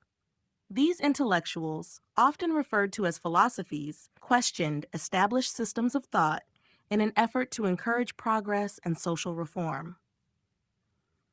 Their critiques of tradition laid the foundation for the radical transformations that would unfold in the centuries following the Enlightenment. One of the most significant ways Enlightenment thinkers challenged tradition was through their critique of religion and the dominance of the Church. The Catholic Church, which had held immense power over European intellectual and social life, was frequently at odds with Enlightenment values. Thinkers like Voltaire openly criticized the Church's authority, decrying its role in perpetuating superstition, intolerance, and repression. Voltaire's advocacy for religious tolerance and his attacks on institutionalized religion helped to weaken the Church's influence over society. Additionally, figures like Denis Diderot and the contributors to the Encyclopédie worked to disseminate secular knowledge, presenting human experience through a lens of reason rather than faith. The growing secularism that emerged from the Enlightenment empowered individuals to question traditional religious authority and promoted a more rational, scientific approach to understanding the world. In addition to religion, Enlightenment thinkers also challenged traditional political structures. The absolute monarchies that had ruled much of Europe for centuries were seen by many as oppressive and outdated, and thinkers like John Locke and Jean-Jacques Rousseau offered alternative visions of governance. Locke's ideas on natural rights and the social contract emphasized the right of individuals to life, liberty, and property, arguing that governments should be based on consent from the governed. Rousseau, in his work, The Social Contract, proposed that true political power resided in the general will of the people, advocating for democracy and participation. These ideas directly confronted the long-standing tradition of absolute monarchy, where kings ruled by divine right. Their work would later influence revolutionary movements, particularly during the French Revolution, which sought to replace old hierarchies with more egalitarian political systems. Furthermore, Enlightenment thinkers challenged traditional social hierarchies, particularly those based on class and gender. Figures like Mary Wollstonecraft argued for the education and equality of women, challenging the belief that women were naturally inferior to men and should be confined to the private sphere. Her advocacy for women's rights was a direct challenge to the patriarchal norms that had long been entrenched in European societies. Similarly, the Enlightenment's emphasis on reason and universal rights laid the intellectual groundwork for movements aimed at abolishing slavery and promoting racial equality. The ideas put forth by Enlightenment thinkers ultimately contributed to a shift in societal values, encouraging intellectual freedom, critical thinking, and social progress. By challenging tradition in matters of religion, politics, and social order, Enlightenment thinkers played a central role in reshaping the landscape of Europe, setting the stage for modern democratic societies, scientific advancements, and a more inclusive understanding of human rights. Their emphasis on reason and individual autonomy became the foundation upon which many of the political, social, and cultural movements of the modern world were built.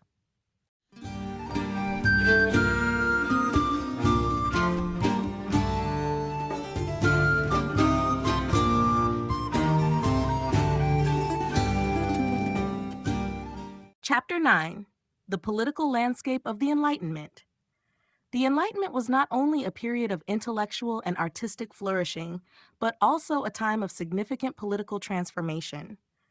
Thinkers of the era challenged traditional structures of power and authority, advocating for new systems of governance based on reason, equality, and individual rights.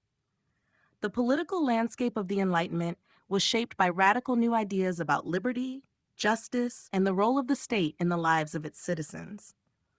These ideas would go on to influence revolutions, constitutional reforms, and the eventual rise of modern democratic principles. One of the key political ideas that emerged during the Enlightenment was the concept of the social contract.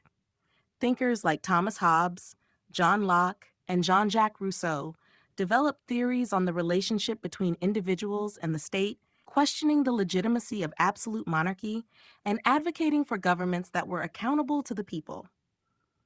Locke's idea of natural rights, which emphasized life, liberty, and property, argued that governments were instituted to protect these rights and should be based on the consent of the governed. In contrast, Hobbes, in his work Leviathan, argued for a powerful central authority to avoid the chaos of a state of nature. Rousseau took these ideas further by suggesting that sovereignty should rest with the people, not a monarch, and that individuals should submit to the general will in order to form a just society. The Enlightenment also fostered the development of republicanism and the idea of constitutional government. Thinkers like Montesquieu, in his work The Spirit of the Laws, advocated for the separation of powers within government to prevent tyranny and ensure the protection of individual freedoms. Montesquieu's ideas had a profound influence on the formation of modern democratic systems, particularly the structure of government in the United States. The emphasis on checks and balances, the rule of law, and the protection of civil liberties became central tenets of Enlightenment political thought. This shift in political thought also intersected with the rise of popular sovereignty. As Enlightenment thinkers promoted the idea that legitimate political authority must derive from the will of the people, the notion of absolute monarchy began to lose its sway. The French Revolution, which began in 1789, was deeply influenced by Enlightenment principles, particularly the belief in equality, individual rights, and the rejection of aristocratic privilege. The American Revolution, 1776, was similarly grounded in Enlightenment ideas, with the Declaration of Independence drawing heavily on Locke's theories of natural rights and the social contract. In addition to challenging traditional forms of government, the Enlightenment also prompted critiques of social hierarchies and the concept of divine right. Political philosophers argued for the reduction of aristocratic privilege and the recognition of universal human rights. While the Enlightenment did not immediately lead to widespread equality or the full realization of democratic ideals, it laid the intellectual groundwork for future political revolutions and reform movements. Its influence can be seen in the establishment of republics, constitutional monarchies, and the eventual spread of democratic values throughout the Western world. In conclusion, the political landscape of the Enlightenment was characterized by radical ideas about governance, liberty, and the rights of individuals. The era's thinkers reshaped political discourse by challenging traditional power structures and advocating for systems based on reason, consent, and the protection of rights. These ideas not only transformed political thought, but also laid the foundations for modern democratic governance and human rights, with their influence continuing to shape political systems across the globe. The rise of political philosophy, Hobbes, Locke, Rousseau. The Enlightenment brought forth a new era of political philosophy, where thinkers critically examined the nature of governance, the rights of individuals, and the role of the state in society. Among the most influential political philosophers of the period were Thomas Hobbes, John Locke, and Jean-Jacques Rousseau. Their works challenged the traditional structures of power, including monarchy and aristocracy, and helped lay the foundations for modern political theory and democratic thought. Thomas Hobbes, in his seminal work Leviathan, 1651, argued that in the absence of a strong central authority, society would fall into chaos, which he famously described as a state of nature, where life would be solitary, poor, nasty, brutish, and short. Hobbes believed that human beings, driven by self-interest and fear, needed to surrender their individual rights to a sovereign ruler in exchange for security and order. This surrender of rights, according to Hobbes, was the essence of the social contract, a fundamental idea in political philosophy. In Hobbes's view, a powerful, centralized authority, whether a monarchy or otherwise, was necessary to maintain peace and prevent anarchy. While Hobbes's view emphasized absolute sovereignty, his ideas contributed to broader debates about the legitimacy of political authority and the role of individuals within a state. In contrast, John Locke's political philosophy, particularly in his two treatises of government, 1689, emphasized the protection of individual rights and the notion of government as a fiduciary institution that existed to serve the people. Locke rejected Hobbes's vision of absolute monarchy, arguing instead that a government's primary responsibility was to protect the natural rights of individuals, life, liberty, and property. Locke's theory of the social contract proposed that political power was derived from the consent of the governed, and he believed that individuals had the right to revolt against any government that violated their rights.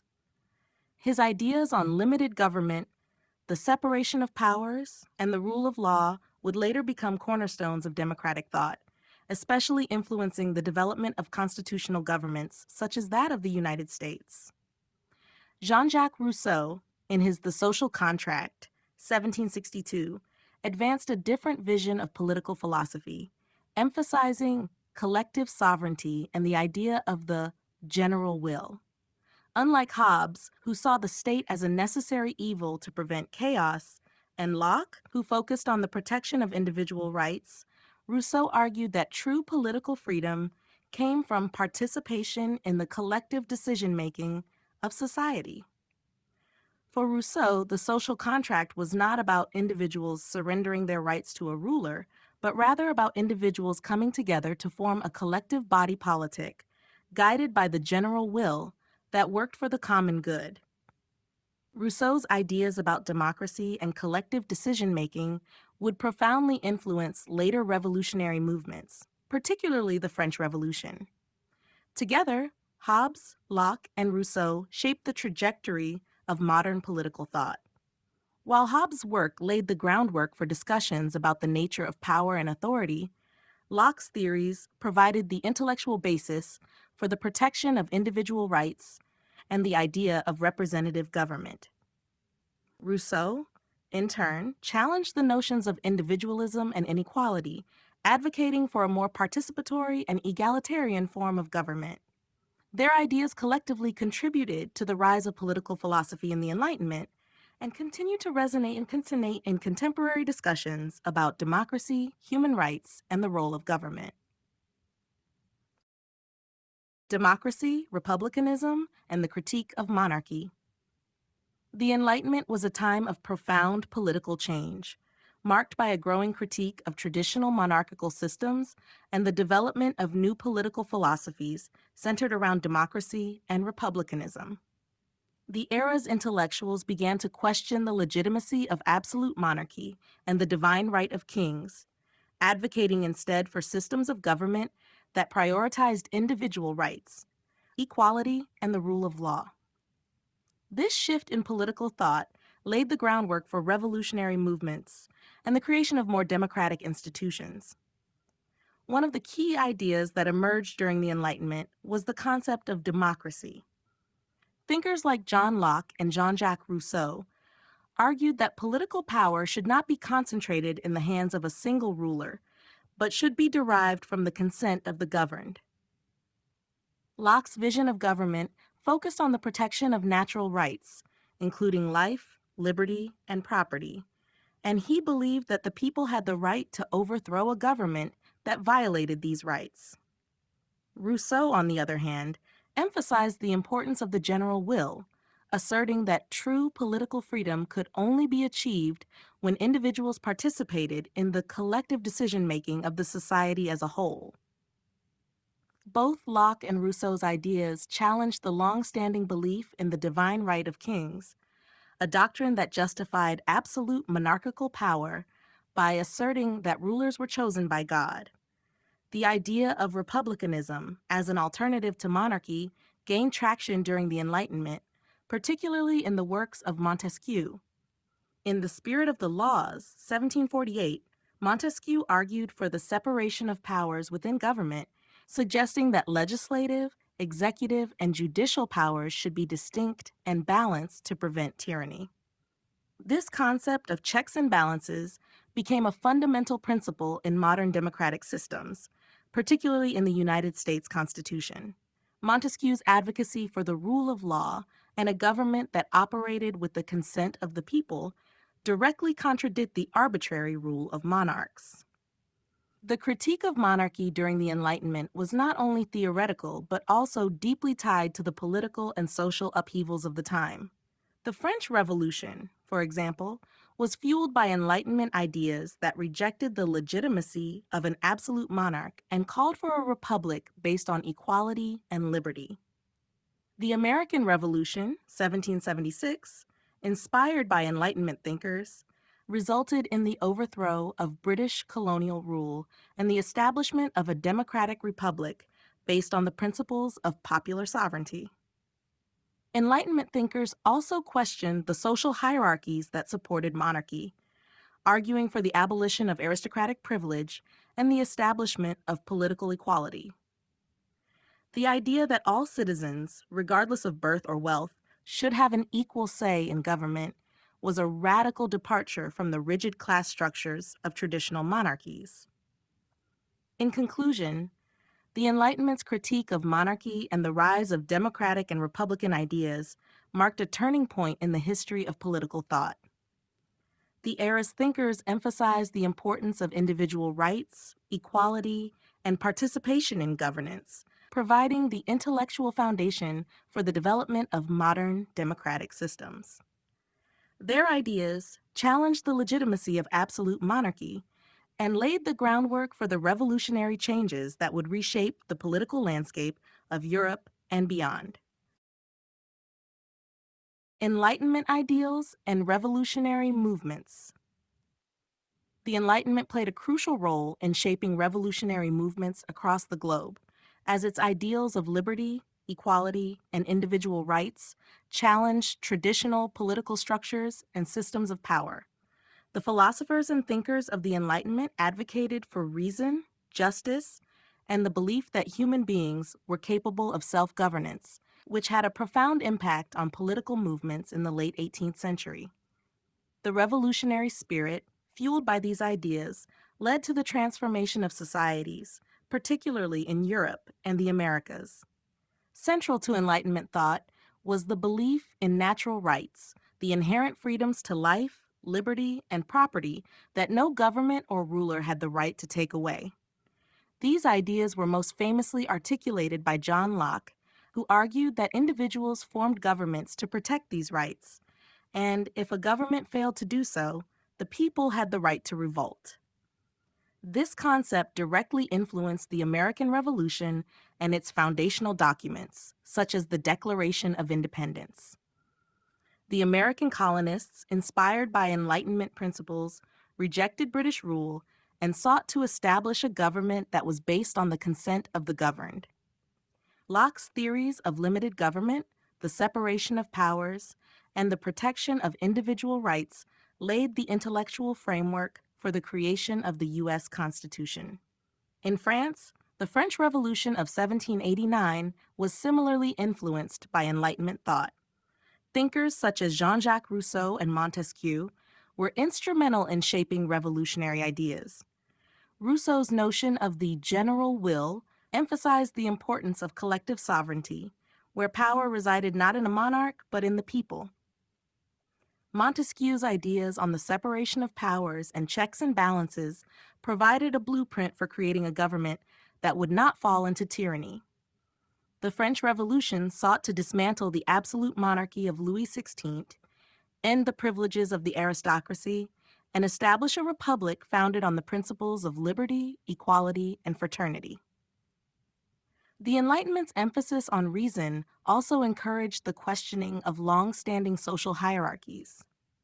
Philosophers rejected the idea of divine right and aristocratic privilege, calling for greater social and political equality. These revolutionary movements sought to dismantle oppressive systems, such as feudalism and colonialism, which had been maintained by monarchies and aristocratic elites. In addition to the American and French revolutions, the Enlightenment also influenced movements in Latin America, where leaders like Simón Bolívar and José de San Martín were inspired by the democratic ideals emerging from the Enlightenment. Their struggles for independence from Spanish colonial rule reflected the universal desire for freedom and self-determination, rooted in Enlightenment thinking. In conclusion, the Enlightenment's ideals were a driving force behind numerous revolutionary movements around the world. Its emphasis on natural rights, popular sovereignty, and the rejection of absolute authority helped inspire significant political upheavals, including the American and French revolutions, and contributed to the rise of democratic principles and the reimagining of social and political order in the modern era. The influence on European and American political reforms. The Enlightenment had a profound impact on both European and American political reforms, transforming the way governments were structured and how power was understood and exercised. The philosophical ideas that emerged during the Enlightenment, particularly those advocating for individual rights, democracy, and the separation of powers, not only contributed to revolutionary movements, but also sparked significant changes in existing political systems, laying the foundation for modern liberal democracies. In Europe, the Enlightenment directly influenced the political landscape, particularly in France, where the principles of equality, liberty, and fraternity became rallying cries during the French Revolution. Enlightenment thinkers like Voltaire, Rousseau, and Montesquieu criticized the absolute monarchy and aristocratic privilege that defined the political system of the Ancien regime. Montesquieu's idea of the separation of powers, outlined in the spirit of the laws, was especially influential in shaping the way future political institutions were organized. His theory of checks and balances, which proposed that no one branch of government should hold absolute power, was central to the creation of democratic frameworks in both Europe and the United States. The French Revolution, which began in 1789, directly sought to implement many of these Enlightenment ideals, resulting in the overthrow of the monarchy and the establishment of the First French Republic. In addition to the French Revolution, the Enlightenment helped inspire political reforms in other European countries. In England, thinkers like John Locke contributed to the development of constitutional monarchy. Locke's theories on the protection of natural rights and the social contract were influential in shaping the Bill of Rights of 1689, which limited the power of the monarchy and affirmed the rights of English citizens. The Enlightenment also played a role in the spread of republicanism across Europe, as countries began to question the legitimacy of absolute rulers and move toward the establishment of more participatory political systems. In America, the Enlightenment had an even more direct impact on the development of political reforms, particularly through the American Revolution and the creation of the U.S. Constitution. Inspired by Enlightenment ideas, the American colonists rebelled against British colonial rule, arguing that government should be based on the consent of the governed and that individual rights should be protected. The Declaration of Independence, written in 1776, reflected the influence of Enlightenment thinkers like Locke, who championed the idea of natural rights to life, liberty, and the pursuit of happiness. The U.S. Constitution, adopted in 1787, implemented Montesquieu's concept of the separation of powers, establishing a system of checks and balances that would prevent any single branch of government from becoming too powerful. Overall, the Enlightenment's influence on political reforms in Europe and America was far-reaching. The intellectual movement challenged existing power structures, advocated for the protection of individual rights, and promoted the ideals of democracy and republicanism. The political changes that followed, whether through revolutions, constitutional reforms, or the establishment of new democratic governments, reflect the lasting legacy of Enlightenment thought in shaping modern political systems.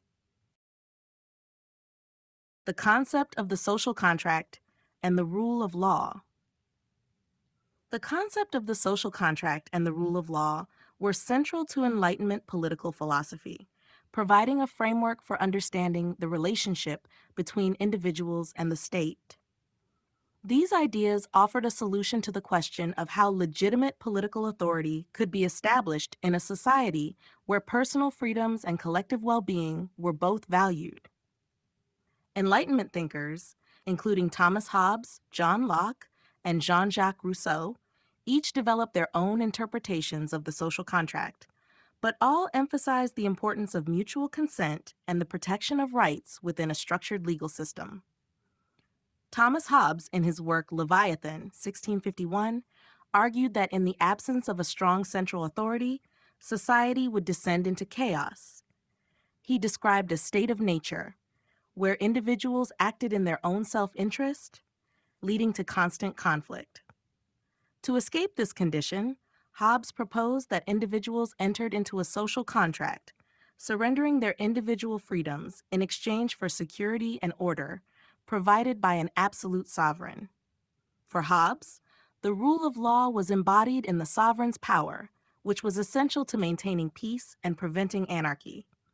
While Hobbes emphasized the necessity of a strong, centralized authority, his ideas about the social contract laid the groundwork for later thinkers to explore the relationship between individuals and their governments. John Locke, in contrast, offered a more optimistic view of human nature and a different interpretation of the social contract. Locke's two treatises of government, 1689, rejected the idea of absolute monarchy and argued that the social contract was an agreement to form a government that would protect individuals' natural rights, namely life, liberty, and property.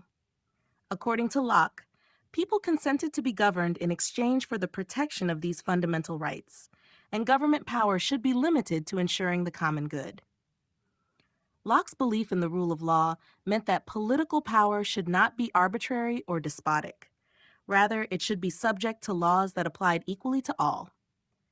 Importantly, Locke argued that if a government violated these rights or failed to serve the people, the social contract gave citizens the right to revolt and establish a new government. Jean-Jacques Rousseau, in The Social Contract, 1762, introduced the concept of the general will, which became a cornerstone of his political philosophy. Rousseau believed that true freedom could only be realized when individuals participated directly in the formation of laws rather than submitting to the authority of a monarch or ruling elite. For Rousseau, the social contract was not about surrendering individual rights to a sovereign, but about individuals coming together to form a collective body politic that represented the common good. The rule of law, in Rousseau's view, was an expression of the general will, where laws were designed to serve the interests of the entire community, ensuring equality and freedom for all citizens. The concept of the social contract and the rule of law had a profound influence on the development of modern political systems. Enlightenment thinkers shifted the focus from the divine right of kings and absolute rule to the idea that legitimate political authority arises from the consent of the governed. Their emphasis on the rule of law helped establish the notion that governments must be accountable to the people and must operate under a system of laws that protect individual rights. These ideas would go on to influence revolutions, constitutional frameworks, and democratic governance in the centuries that followed.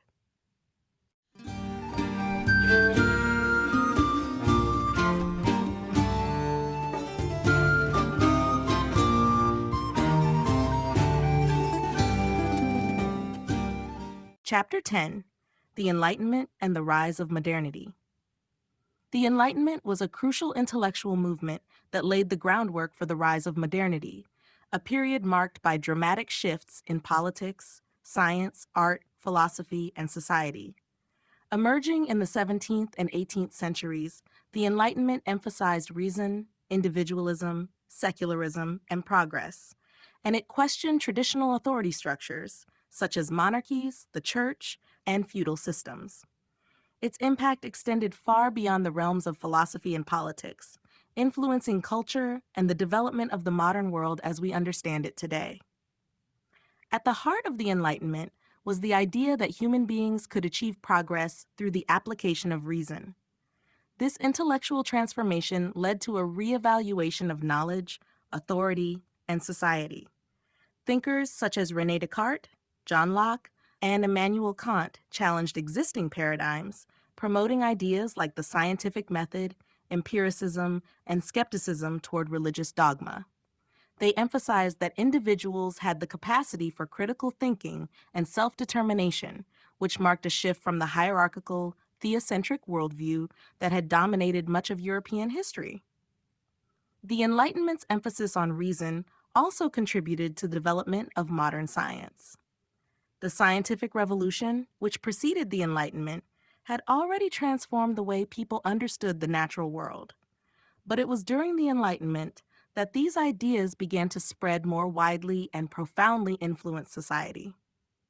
Figures like Isaac Newton, with his laws of motion and universal gravitation, and Antoine Lavoisier, who advanced the field of chemistry, embodied the belief that the universe operated according to rational principles that could be understood and manipulated by humans.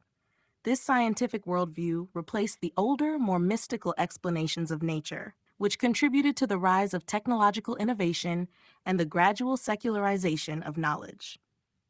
In politics, the Enlightenment's focus on individual rights, democracy, and the rule of law spurred revolutionary movements and led to the establishment of modern democratic governments. The American Revolution, 1776, and the French Revolution, 1789, were directly influenced by Enlightenment ideals, challenging entrenched systems of monarchy and aristocracy. The notion that government should be based on the consent of the governed and that power should be limited through constitutions and laws was revolutionary, setting the stage for modern democratic systems.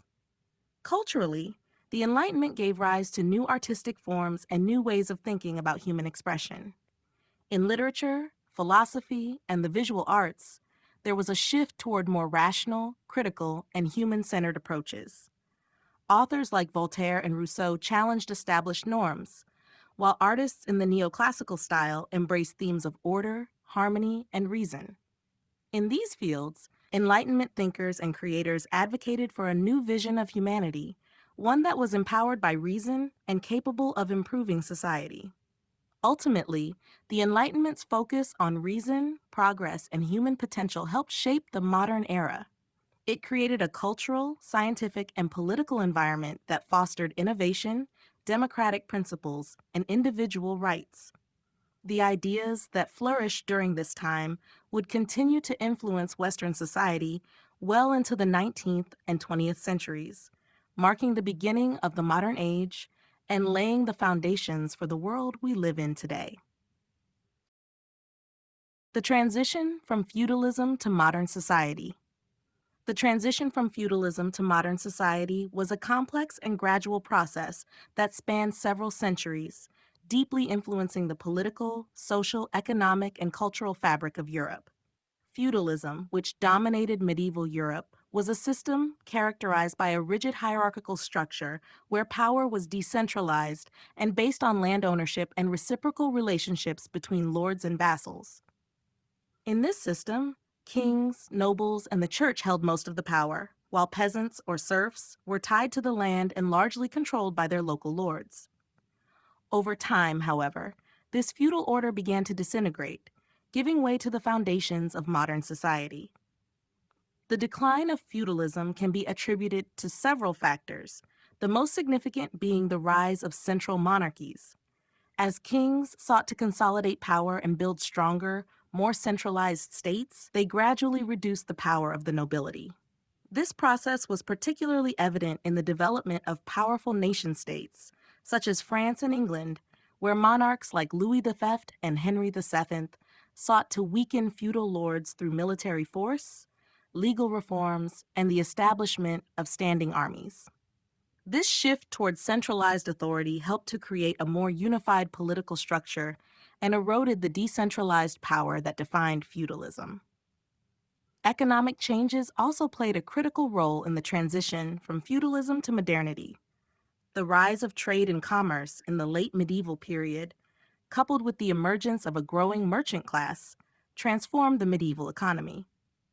As towns and cities expanded, they became centers of economic activity, shifting the focus away from rural, land-based wealth toward a more diverse economy. The rise of capitalism, with its emphasis on market-driven trade, private ownership, and profit, contributed to the decline of the feudal system, which had been largely agrarian and based on the control of land. This economic shift laid the groundwork for the rise of a new bourgeoisie class, which would become a powerful force in shaping modern society. Additionally, the intellectual and cultural currents of the Renaissance and the Enlightenment played a pivotal role in the transition from feudalism to modernity. The Renaissance, with its emphasis on humanism and the rediscovery of classical antiquity, challenged the medieval worldview that was centered on religious authority and feudal loyalty. Enlightenment thinkers such as Locke, Montesquieu, and Rousseau furthered this transformation by advocating for ideas like individual rights, democracy, and the separation of powers, which would later shape modern political systems and institutions. The scientific revolution also contributed to this transition by promoting a worldview based on reason, empirical observation, and scientific inquiry.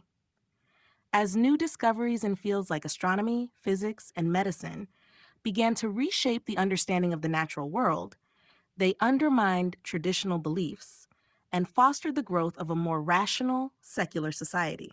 This shift in intellectual thought helped to challenge the old feudal and religious structures and contributed to the rise of a more modern, progressive outlook. The transition from feudalism to modern society was not instantaneous or uniform, but it marked a profound change in European history. The decline of feudalism and the rise of centralized states, capitalism, scientific thought, and new political ideas set the stage for the emergence of modern European nations and institutions. These shifts also laid the foundation for the broader global transformations that would follow, ultimately shaping the modern world. The Industrial Revolution and its connection to Enlightenment thought. The Industrial Revolution, which began in the late 18th century, transformed economies, societies, and cultures across Europe and later the rest of the world. It was characterized by a shift from agrarian economies to industrialized manufacturing, which was driven by technological innovation, the rise of factories, and an increasing reliance on machinery. While the Industrial Revolution had its own distinct characteristics, it was deeply intertwined with the intellectual and philosophical developments of the Enlightenment. The ideas emerging from the Enlightenment about reason, progress, and the power of human innovation provided the intellectual groundwork for the technological and economic transformations that defined the Industrial Revolution. One of the most important connections between Enlightenment thought and the Industrial Revolution was the emphasis on reason and progress. Enlightenment thinkers such as John Locke, Isaac Newton, and Voltaire emphasized the importance of human reason in understanding the world and improving society. This focus on rational inquiry and problem solving paved the way for the scientific and technological advancements that powered the Industrial Revolution. The Enlightenment's faith in the power of reason encouraged individuals to question traditional ways of doing things and to seek more efficient methods. This is evident in the rapid development of new machinery, tools, and manufacturing techniques that were central to the Industrial Revolution. The Enlightenment also fostered an environment that celebrated innovation and individual achievement. Philosophers like René Descartes and Francis Bacon emphasized the importance of experimentation and empirical evidence, which became essential to scientific and industrial progress. These ideas inspired inventors and entrepreneurs during the Industrial Revolution experiment with new technologies that transformed industries like textiles, mining, and transportation. Key inventions, such as the steam engine by James Watt, the spinning jenny by James Hargreaves, and the power loom by Edmund Cartwright, were made possible because of the Enlightenment's celebration of the scientific method and rational inquiry. These technologies laid the foundation for modern industrial economies and changed the way people lived and worked. Additionally, the Enlightenment's influence on political thought contributed to the economic changes of the Industrial Revolution.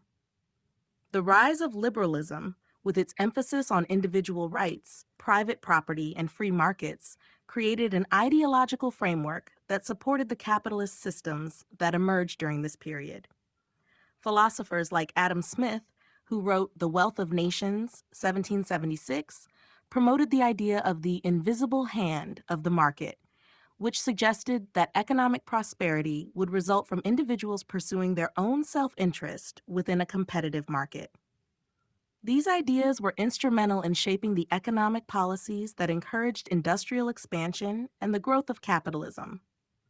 However, while Enlightenment thought fostered the rise of industrialization, it also raised important questions about its social and ethical implications. The Industrial Revolution, though it led to vast economic growth, also created new challenges, including harsh working conditions, child labor, and the exploitation of workers. The Enlightenment's emphasis on reason and human rights prompted later reform movements that sought to address these inequalities, linking the ideals of the Enlightenment to social and political change in the 19th century. In summary, the Industrial Revolution and Enlightenment thought were inextricably linked. The Enlightenment's emphasis on reason, progress, and individual rights provided the intellectual foundation for the technological and economic transformations of the Industrial Revolution, while also raising important questions about the social consequences of rapid industrialization. The legacy of the Enlightenment can be seen in the innovations and societal changes that defined the Industrial Revolution, as well as in the ongoing debates about its impact on workers and society. Shifts in education and intellectual discourse. The Enlightenment brought about significant changes in the way education and intellectual discourse were approached, shaping the modern systems of education and the way knowledge was disseminated and understood. Prior to the Enlightenment, education was largely restricted to religious institutions and the elite, often focusing on classical texts and religious doctrine. Knowledge was passed down in a top-down manner, with little emphasis on critical thinking, experimentation, or the questioning of established beliefs. However, the intellectual climate of the Enlightenment, which valued reason, empiricism, and individualism, led to a transformation in education that made learning more accessible and focused on human-centered inquiry. One of the most profound shifts during the Enlightenment was the move towards secularization in education. Enlightenment thinkers like Voltaire and Diderot criticized the influence of the church on intellectual life and sought to establish knowledge as a human endeavor rather than a religious one. This shift encouraged the development of schools and institutions that were independent of religious authorities, where subjects such as science, history, philosophy, and the arts were studied in a more empirical and open-minded manner. The creation of public universities and academies, such as the Royal Society in England and the Académie des Sciences in France, helped institutionalize the spread of Enlightenment ideas. Additionally, the Enlightenment fostered the development of new pedagogical approaches that encouraged critical thinking and the application of reason. This was reflected in the rise of the philosophical schools, or salons, where intellectuals and thinkers gathered to discuss the most pressing issues of the time. These gatherings became crucial in spreading Enlightenment ideas, as they promoted dialogue, debate, and the exchange of ideas. The intellectual atmosphere of these salons influenced many thinkers, including Rousseau, Montesquieu, and Kant, who were able to engage with their contemporaries and challenge traditional ideas on politics, society, and the role of the individual. These discussions also set the stage for later political and philosophical movements, such as the American and French revolutions. The dissemination of knowledge during the Enlightenment was greatly facilitated by the expansion of print culture. The invention of the printing press, coupled with the rise of newspapers, pamphlets, and books, made it possible for ideas to reach a much wider audience. This democratization of knowledge enabled people from various social classes to access new ideas and challenge the status quo. The publication of works such as Denis Diderot's Encyclopédie exemplified the Enlightenment's goal of organizing and distributing knowledge for the betterment of society. The Encyclopédie, for example, sought to compile the knowledge of the time and present it in a systematic and accessible way, highlighting the importance of scientific reasoning and rationality. Intellectual discourse also moved from being the exclusive domain of scholars to becoming more publicly accessible. Philosophers and writers, such as Voltaire, Rousseau, and Montesquieu, used literature and satire to reach a broader audience and challenge traditional political and social systems. Their writings sparked important debates about the role of government, the nature of human rights, and the value of individual freedom. These shifts in intellectual discourse reflected the growing influence of reason and the belief that human beings, through knowledge and critical thinking, had the power to improve their lives and society. In conclusion, the shifts in education and intellectual discourse during the Enlightenment played a crucial role in shaping the modern world. By emphasizing reason, secularism, and the free exchange of ideas, the Enlightenment transformed how knowledge was taught, learned, and disseminated. It laid the foundation for modern educational systems, the spread of scientific knowledge, and the development of democratic and progressive ideals. These changes continue to shape contemporary intellectual thought and the way education is approached in the modern world. The birth of the modern public sphere. The Enlightenment played a pivotal role in the birth of the modern public sphere, a space where individuals could engage in open discussion and debate about political, social, and cultural issues. Prior to the Enlightenment, public discourse was often restricted to elites, the clergy, and the nobility, with limited involvement from the broader population. Intellectual and political discussions took place within closed circles, often under the auspices of religious or aristocratic authority. However, during the 17th and 18th centuries, the rise of Enlightenment ideas began to challenge these traditional power structures, leading to the emergence of a more inclusive, accessible space for public debate and the exchange of ideas. Central to the development of the modern public sphere was the increased emphasis on reason, critical thinking, and individual autonomy. Enlightenment thinkers such as Immanuel Kant, John Locke, and Voltaire advocated for the use of reason in understanding the world, which led to the notion that everyone, regardless of social status, should have the opportunity to engage in intellectual life. This intellectual democratization was facilitated by the growth of print culture, including books, newspapers, and pamphlets. These new forms of media allowed ideas to circulate beyond the confines of aristocratic salons and academic institutions, giving rise to a broader, more inclusive audience for philosophical, political, and scientific discussions. The rise of coffee houses, salons, and literary societies further contributed to the creation of the modern public sphere. These spaces allowed individuals from different social backgrounds to come together and engage in debates on a wide range of topics. Salons, in particular, were venues where Enlightenment ideals were discussed, and many of the key figures of the period, such as Rousseau, Montesquieu, and Diderot, attended these gatherings to present their ideas and engage with others. In these informal settings, the exchange of ideas was more fluid and democratic, and it marked a significant shift away from the rigid hierarchies of the past. The public sphere that emerged during the Enlightenment was deeply connected to the growing emphasis on political participation and the rights of the individual. As thinkers like Rousseau and Locke argued for the principles of popular sovereignty and the social contract, the notion that individuals had a stake in political and social decisions began to gain traction. This intellectual shift laid the groundwork for the development of democratic societies, where public opinion and debate became crucial in shaping government policy and societal norms. Moreover, the modern public sphere during the Enlightenment was characterized by the notion of public reason, the idea that individuals should engage in discourse based on common grounds of rationality and evidence, rather than relying on tradition, superstition, or religious dogma.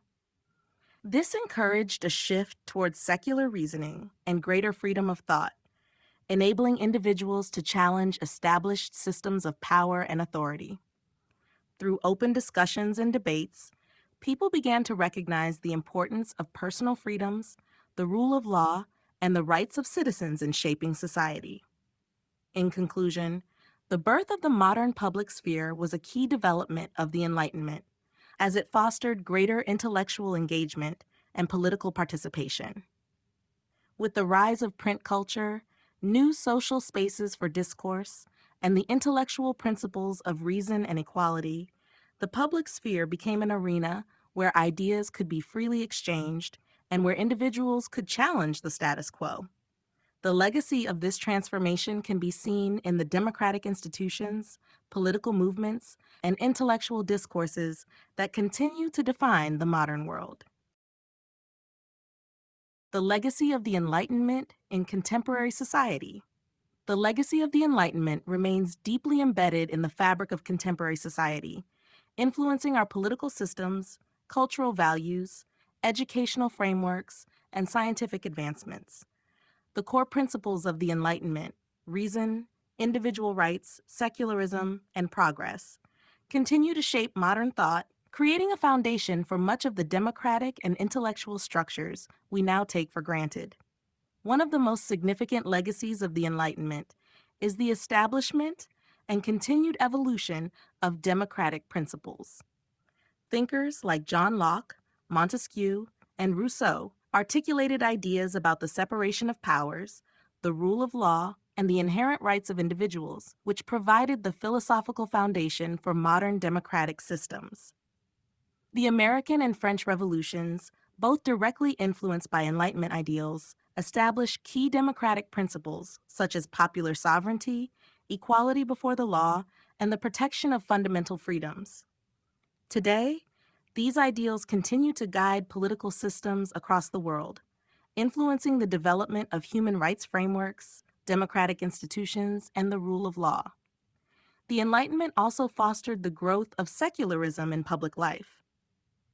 The emphasis on reason over religious dogma led to the separation of church and state in many countries, ensuring that public policy and laws were based on rational thought and evidence rather than religious teachings.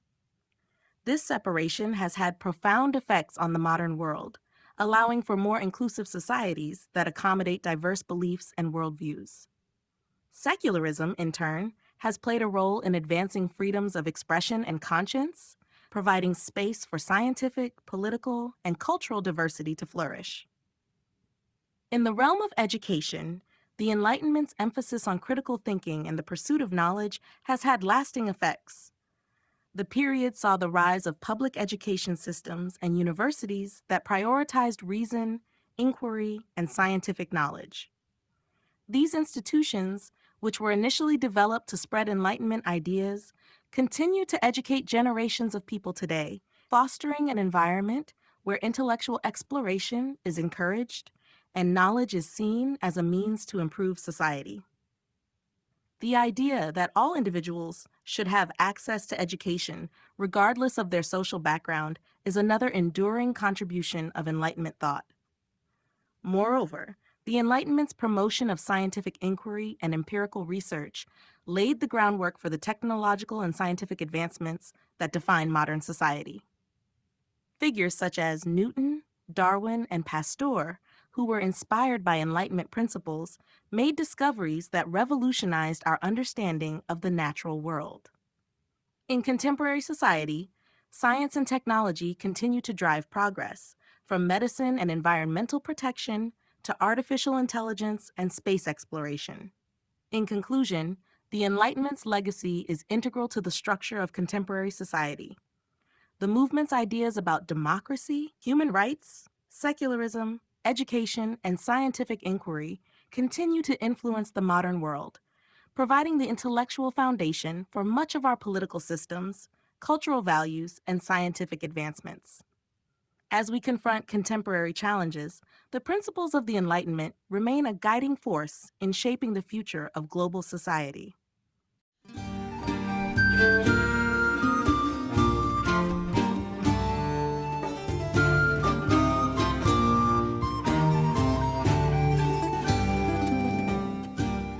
Chapter 11: The Global Impact of the Enlightenment. The Enlightenment, which emerged in 17th and 18th century Europe, was not a localized intellectual movement, but one that reverberated across the globe, influencing societies far beyond the borders of Europe.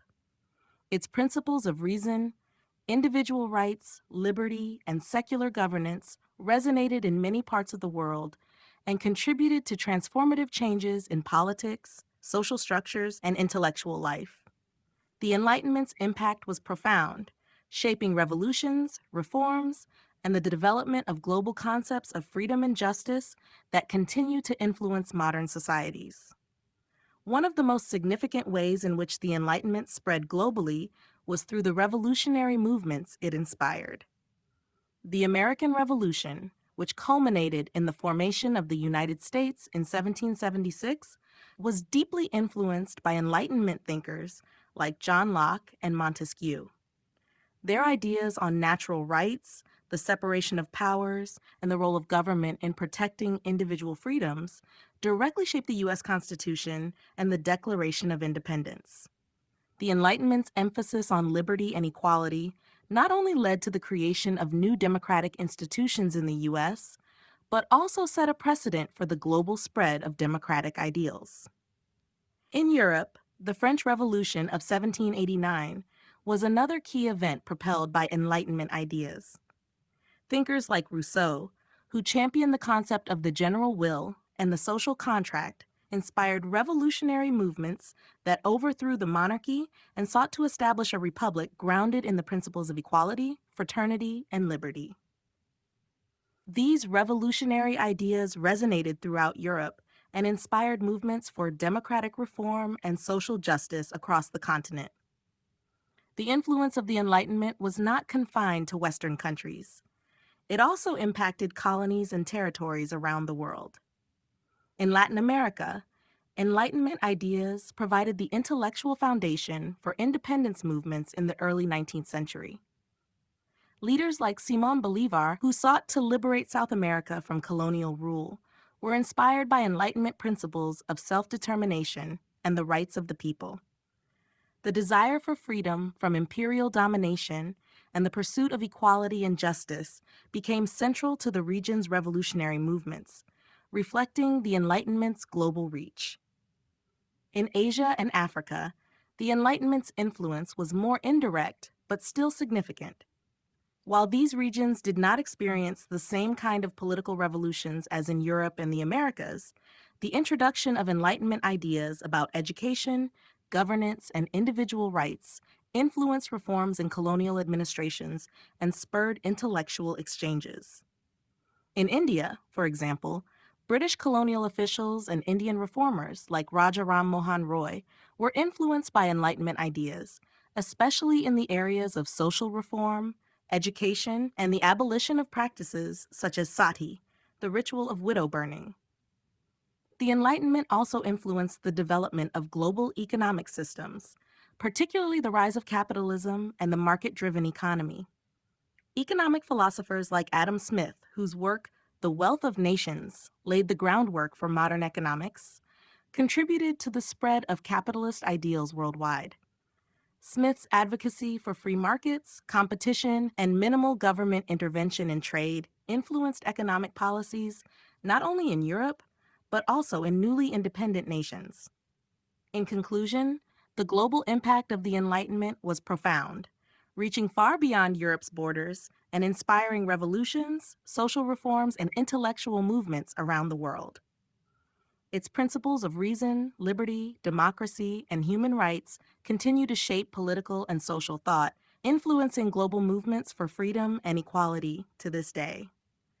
The Enlightenment set the stage for a more interconnected world, where ideas about governance, justice, and individual rights would resonate across cultures and nations, forging a legacy that endures in the modern world. Enlightenment ideas beyond Europe. The Enlightenment's influence extended far beyond Europe, leaving an imprint on societies across the globe. While its intellectual origins lay in European cities like Paris, London, and Berlin, the movement's core ideas about reason, individual rights, liberty, and secular governance resonated widely, inspiring revolutions, social reforms, and intellectual change in regions as diverse as the Americas, India, and Africa. These ideas laid the groundwork for transformative shifts in political, social, and cultural structures worldwide. As colonies and regions under foreign rule began to embrace Enlightenment principles. In the Americas, the impact of the Enlightenment was profound and transformative. Enlightenment thinkers like John Locke, Montesquieu, and Rousseau played pivotal roles in shaping the political philosophies that underpinned the American and French revolutions. In the American colonies, the principles of natural rights and the social contract inspired the Declaration of Independence, with figures such as Thomas Jefferson drawing directly from Enlightenment ideas about liberty, equality, and the right to self-governance. The creation of the United States was a direct manifestation of Enlightenment ideals, as it called for the establishment of democratic institutions based on popular sovereignty and individual freedoms, marking a dramatic departure from monarchical rule.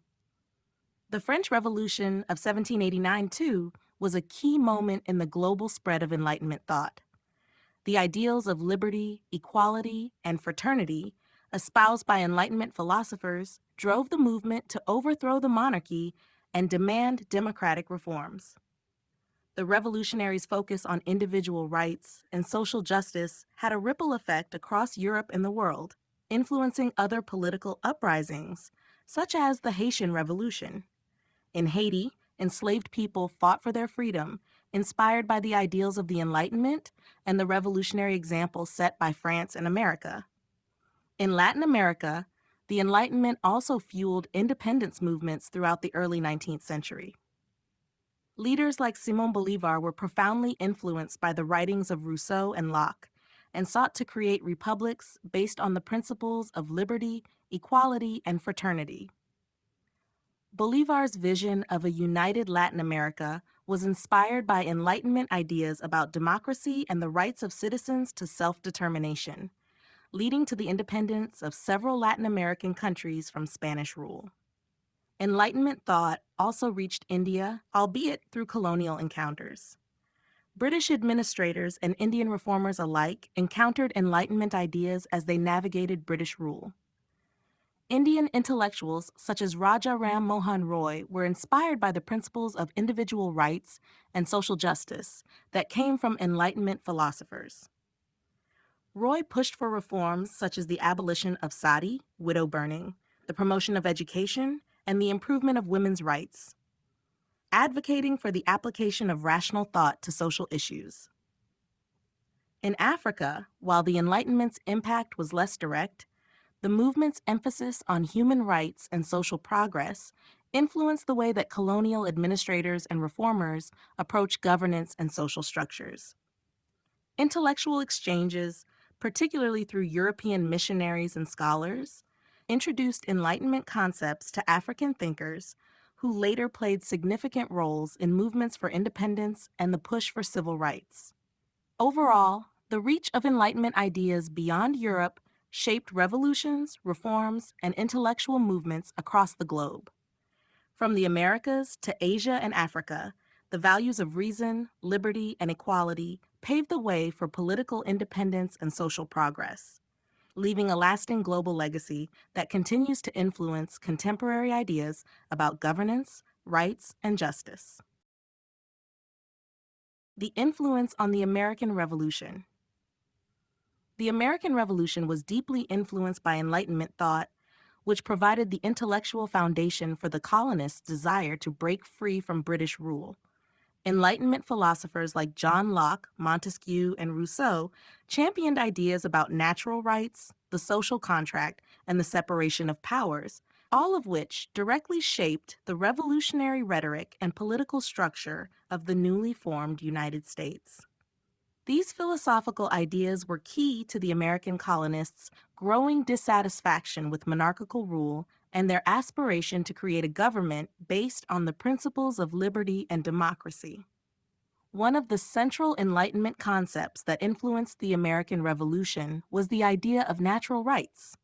John Locke, in particular, argued that individuals possess inherent rights to life, liberty, and property, and that the primary role of government is to protect these rights. Locke's belief that governments derive their authority from the consent of the governed resonated strongly with the colonists, who felt that their rights were being violated by the British monarchy, particularly through taxation, without representation, and other forms of political and economic control. The Declaration of Independence, written by Thomas Jefferson in 1776, reflects Locke's ideas, asserting that all men are endowed with unalienable rights to life, liberty, and the pursuit of happiness, and that when a government fails to protect these rights, the people have the right to overthrow it. Another critical Enlightenment influence on the American Revolution was the concept of the separation of powers, which Montesquieu outlined in his work, The Spirit of the Laws. Montesquieu argued that the powers of government should be divided into separate branches, executive, legislative, and judicial, to prevent any one branch from becoming too powerful and infringing upon the rights of the people. This idea inspired the framers of the U.S. Constitution, who implemented a system of checks and balances, ensuring that no single branch of government could dominate the others. The Constitution thus became a direct manifestation of Enlightenment ideas about limiting government power and safeguarding individual freedoms. Additionally, Rousseau's notion of the social contract played a role in shaping the revolutionary mindset. Rousseau argued that legitimate political authority rests on the collective will of the people, and that government should be based on the general will, which seeks the common good. This concept resonated with the American colonists' desire for self-governance and their belief that a just government should reflect the will of the people. The idea of popular sovereignty, central to the American Revolution, can be traced back to Rousseau's teachings. In conclusion, the American Revolution was profoundly influenced by Enlightenment ideas. The philosophers of the Enlightenment provided the intellectual framework for the revolutionaries, demands for liberty, equality, and self-determination. These ideas helped to shape the Declaration of Independence, the U.S. Constitution, and the foundation of American political thought, creating a lasting legacy that continues to influence the principles of democracy and human rights worldwide. The spread of rationalism in Asia and Latin America. The Enlightenment's emphasis on reason, scientific inquiry, and individual rights reached beyond the confines of Europe, sparking intellectual movements in both Asia and Latin America. While the spread of rationalism was not as immediate or widespread as in Europe, it still had a profound impact on these regions. influencing reforms, intellectual discourse, and the eventual push for political and social change.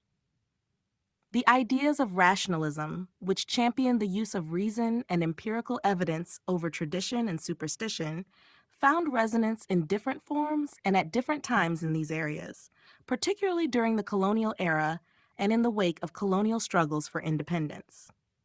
In Asia, the direct impact of European Enlightenment ideas was initially limited but became more significant during the 18th and 19th centuries as European colonial influence grew.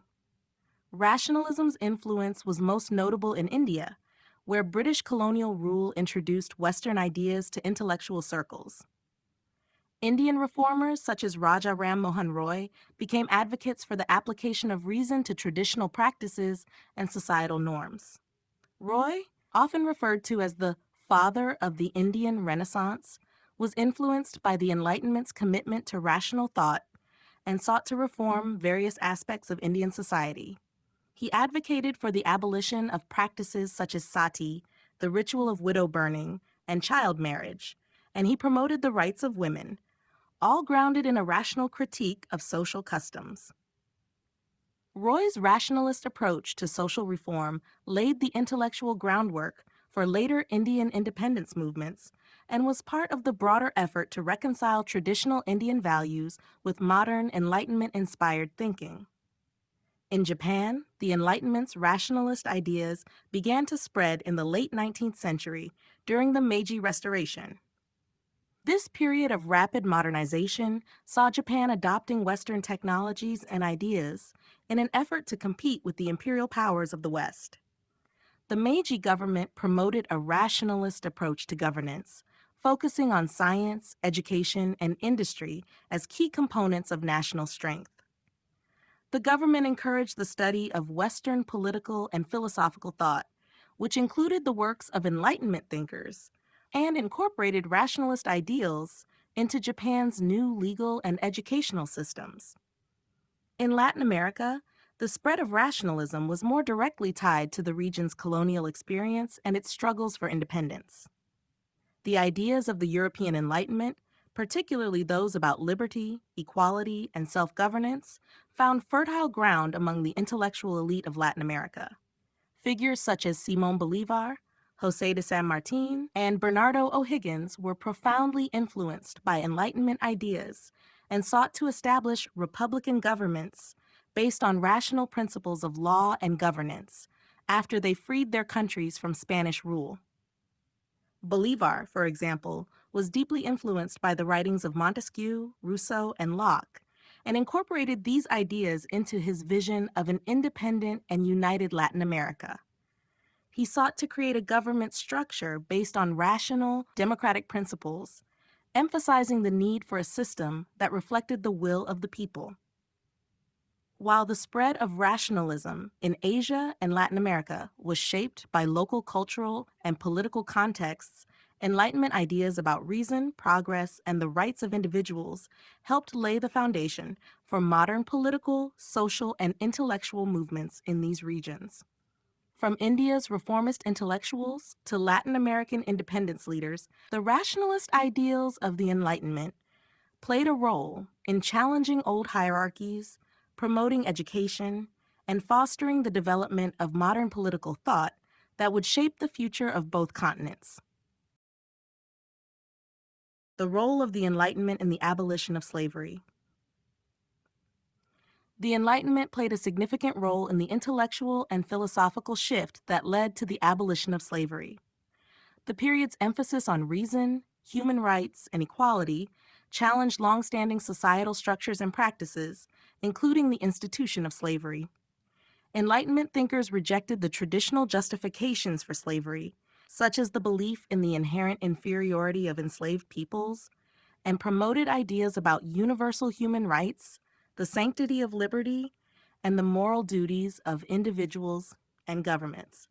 These ideas ultimately helped to inspire abolitionist movements across Europe, the Americas, and beyond. One of the core principles of the Enlightenment was the idea of natural rights. Thinkers like John Locke argued that all individuals, by virtue of their humanity, possessed inalienable rights to life, liberty, and property. This concept of natural rights posed a direct challenge to the institution of slavery, which denied these very rights to enslaved people. As Enlightenment thinkers began to question traditional political and social structures, they increasingly recognized that slavery violated the fundamental principles of human equality and justice. The notion that all people, regardless of race or social status, were entitled to freedom and dignity began to take root, fueling abolitionist arguments.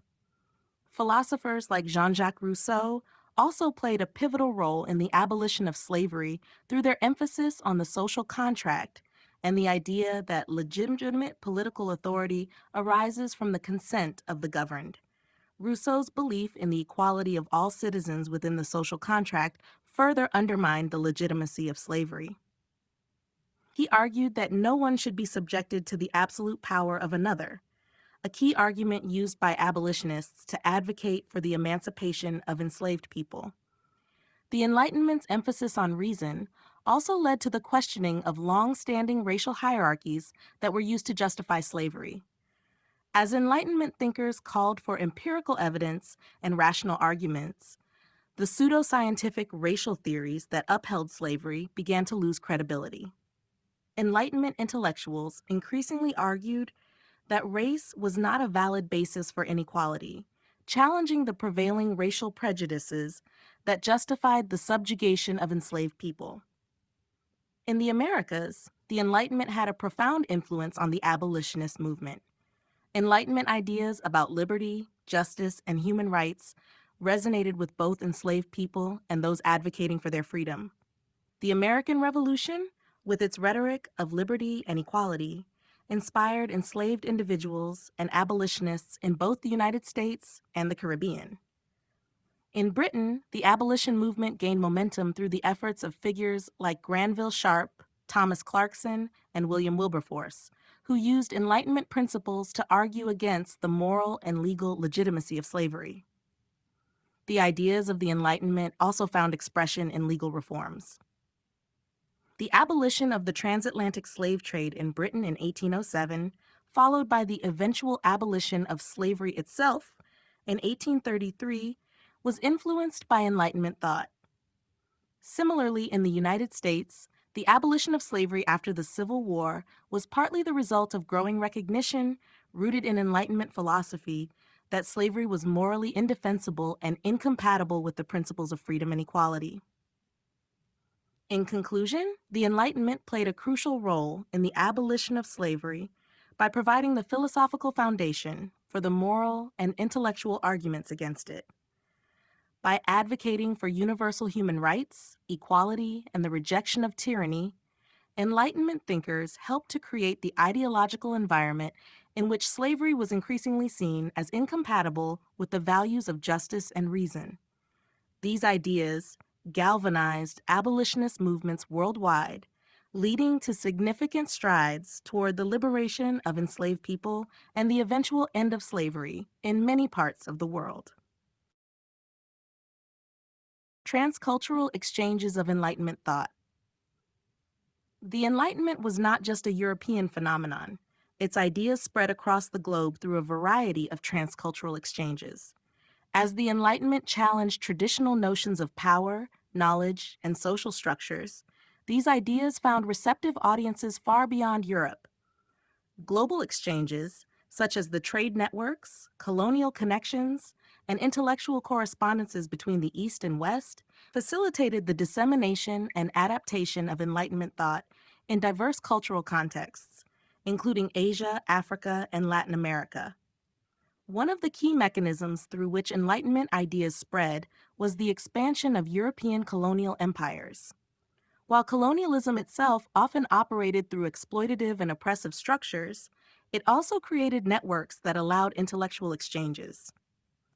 European colonial powers, particularly Britain, France, and Spain, brought Enlightenment writings and philosophies to their colonies. These ideas often found fertile ground in local intellectual circles, where they sparked debates on governance, justice, and individual rights. For example, Enlightenment works on natural rights, Social contract theory and political philosophy influenced the development of reformist movements in India, Latin America, and parts of Africa. In India, the introduction of British colonialism during the 18th century created a complex intellectual environment where local scholars, reformers, and thinkers engaged with Enlightenment ideas. Figures like Raja Ram Mohan Roy in India drew on the works of European philosophers, including John Locke and Voltaire, to challenge traditional practices and promote social reforms. Roy, for instance, was inspired by Enlightenment ideas on individual liberty and equality and used them to advocate for the abolition of practices like sati, widow burning, and child marriage. His reforms, while deeply rooted in Indian cultural contexts, were informed by the rationalist and progressive ideals of the Enlightenment, reflecting a transcultural adaptation of Western thought. In the Islamic world, figures like Shah Waliullah and other reformist scholars also engaged with the Enlightenment ideas of reason, religious tolerance, and the pursuit of knowledge, reinterpreting them in the context of Islamic philosophy and ethics. The transmission of European Enlightenment ideas through trade, diplomacy, and scholarship helped inform these local thinkers' critiques of religious orthodoxy, the tyranny of rulers, and social inequalities. Their reinterpretation of Enlightenment principles ultimately contributed to the emergence of modern reform movements in the Middle East and South Asia. Latin America also experienced profound transcultural exchanges of Enlightenment thought. The colonial elite in Spanish and Portuguese colonies were exposed to European philosophical works, and these ideas influenced the political and social struggles for independence. Figures like Simón Bolívar were deeply inspired by the ideas of Rousseau, Montesquieu, and Voltaire, adapting them to the political realities of Latin America. The core values of the Enlightenment, including liberty, justice, and self-governance, were central to the region's independence movements, as these ideals provided a philosophical foundation for challenging colonial rule. In conclusion, the transcultural exchange of Enlightenment ideas played a vital role in the intellectual and political transformations across the world. While Enlightenment thought began in Europe, its principles spread through a complex web of colonialism, trade, and intellectual correspondence, influencing diverse societies. The adaptation of these ideas in different cultural contexts helped shape the modern world, contributing to the global movements for social reform, political revolution, and the promotion of human rights.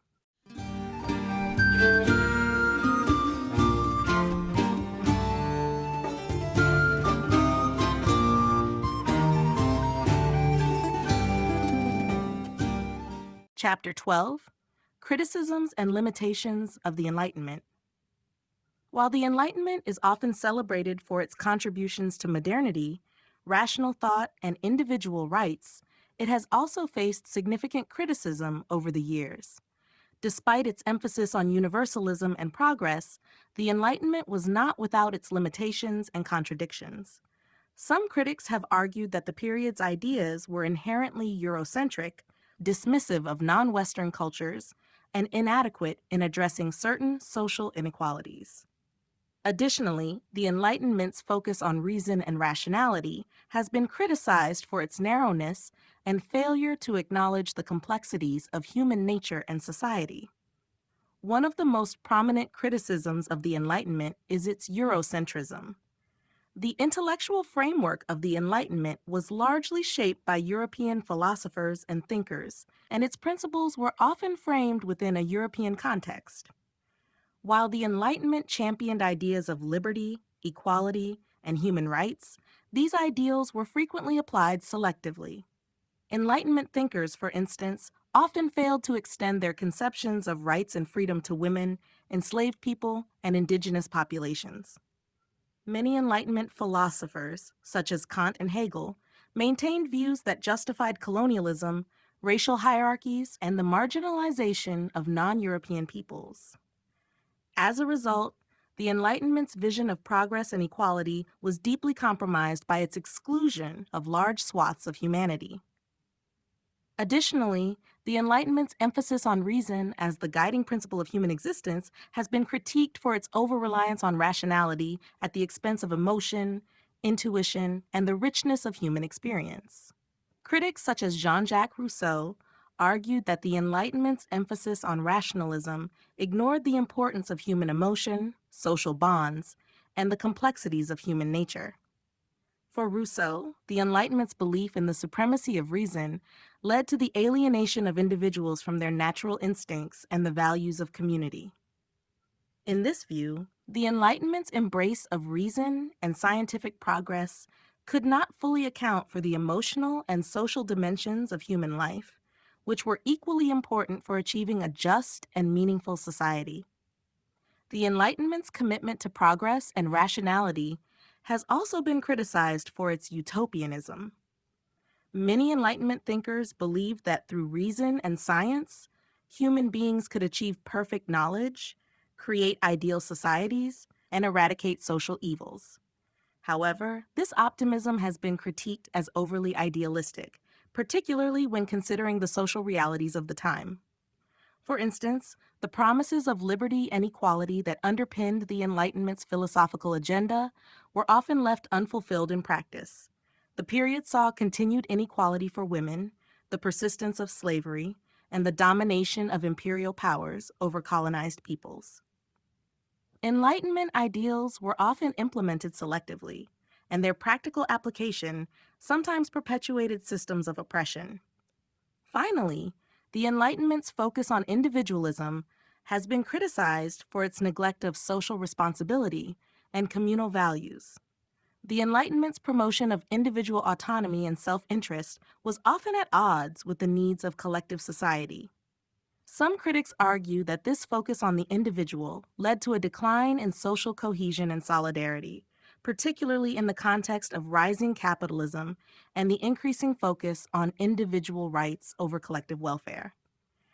In this view, the Enlightenment's emphasis on personal liberty and self-determination may have contributed to social fragmentation and inequality. In conclusion, while the Enlightenment played a pivotal role in shaping modern thought and political philosophy, it was not without its limitations and criticisms. Its Eurocentric focus, reliance on reason, utopian ideals, and emphasis on individualism have all been points of contention. These criticisms highlight the complexities of the Enlightenment and suggest that, while it contributed greatly to the development of modern society, it also had profound contradictions and shortcomings. The Enlightenment and its exclusion of marginalized voices. While the Enlightenment is often celebrated for its advances in reason, individual rights, and social progress, it is also important to recognize the significant exclusion of marginalized voices during this period. The philosophical ideals of liberty, equality, and fraternity that the Enlightenment promoted were, in many cases, not extended to all people, and significant portions of the population were left out of the intellectual and political transformations that took place. This exclusion is a critical aspect of the Enlightenment that has often been overlooked in traditional narratives of the era. One of the most glaring exclusions of the Enlightenment was the treatment of women. Despite the Enlightenment's emphasis on reason and universal rights, women were largely excluded from the philosophical debates of the time. Prominent Enlightenment thinkers such as Voltaire, Rousseau, and Kant maintained views that were often dismissive of women's intellectual capabilities and social roles. Rousseau, for example, argued that women's place was in the domestic sphere and that their education should be tailored to their roles as wives and mothers, rather than as independent thinkers or political agents. Although some women, such as Mary Wollstonecraft, began to challenge these views and advocate for women's rights, their voices were often marginalized or ignored by the mainstream intellectual circles of the Enlightenment. In addition to women, enslaved people and colonized populations were similarly excluded from the Enlightenment's promises of liberty and equality. Many Enlightenment thinkers, including celebrated figures like Locke and Hume, held views that justified slavery and colonialism, viewing non-European peoples as racially inferior and incapable of full participation in the rational, enlightened society they envisioned. Enlightenment ideas about the social contract and human rights were often applied selectively, with the exclusion of enslaved people and indigenous populations from the definition of who was entitled to these rights. The ideals of freedom and equality that emerged during the Enlightenment were therefore not universal, but were instead shaped by the dominant social and racial hierarchies of the time. Additionally, the Enlightenment's emphasis on reason and rationality often marginalized other forms of knowledge and ways of being, particularly those rooted in indigenous, religious, and non-Western traditions. The Enlightenment's focus on empirical science and reason led to the dismissal of non-rational forms of knowledge, such as spiritual or intuitive wisdom, which were valued by many cultures outside of Europe. This narrow conception of knowledge resulted in the domination of Western epistemologies and the erasure of diverse intellectual traditions. The exclusion of marginalized voices during the Enlightenment also extended to lower classes, particularly in the context of economic and political power. While Enlightenment thinkers advocated for democratic principles, the rights of the poor and working classes were often sidelined in favor of the rights of property-owning men.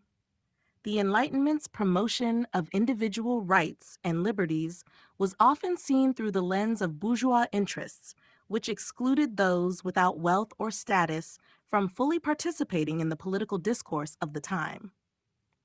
In conclusion, the Enlightenment, while a time of significant intellectual and political progress, was also a period that reinforced many forms of exclusion. Women, enslaved people, colonized populations, non-Western cultures, and lower classes were often left out of the promises of equality, liberty, and reason that characterized the era.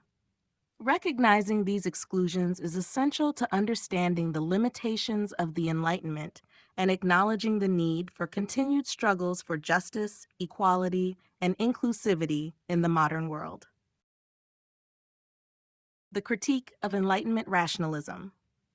The Enlightenment is often synonymous with the rise of reason, logic, and scientific inquiry, as thinkers championed rationalism as the key to human progress. The movement emphasized that through reason, individuals could transcend ignorance, superstition, and tyranny. However, this strong reliance on rationalism has been critiqued by several thinkers throughout history, who argued that Enlightenment rationalism, while a catalyst for many positive advancements, also had significant limitations that overlooked the complexity of human existence and society.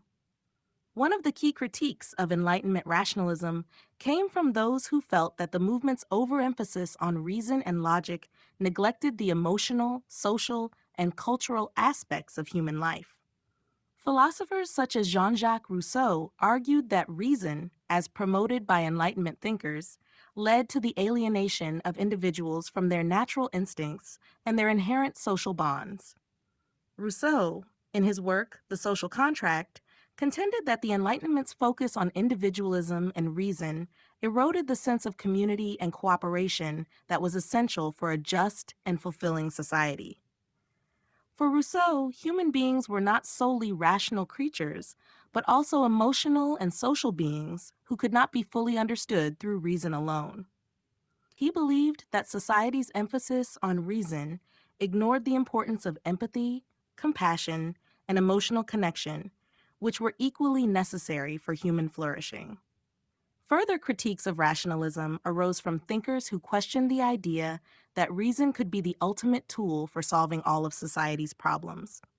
Some argued that by prioritizing rational thought above all else, Enlightenment thinkers ignored the limits of human knowledge and the unpredictable nature of the world. German philosopher Immanuel Kant, though part of the Enlightenment movement, also raised concerns about the limits of reason in his work, Critique of Pure Reason. Kant argued that human cognition was restricted by innate structures of the mind, meaning that reason could not necessarily lead to an ultimate or complete understanding of reality.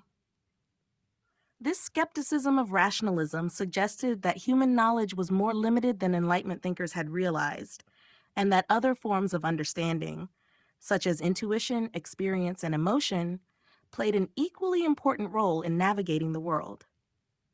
The critique of rationalism also extended to the Enlightenment's role in social and political affairs. While Enlightenment thinkers advocated for reason as the foundation for justice and governance, the application of rational principles to politics often led to a reductionist and overly idealistic vision of society. Critics argued that applying abstract rational principles to complex human societies risked oversimplifying the intricate realities of social, economic, and political dynamics. The Enlightenment's reliance on universal rights and logical reasoning sometimes failed to take into account the messy, non-rational aspects of politics, such as power struggles, historical context, and emotional motivations that shaped human behavior.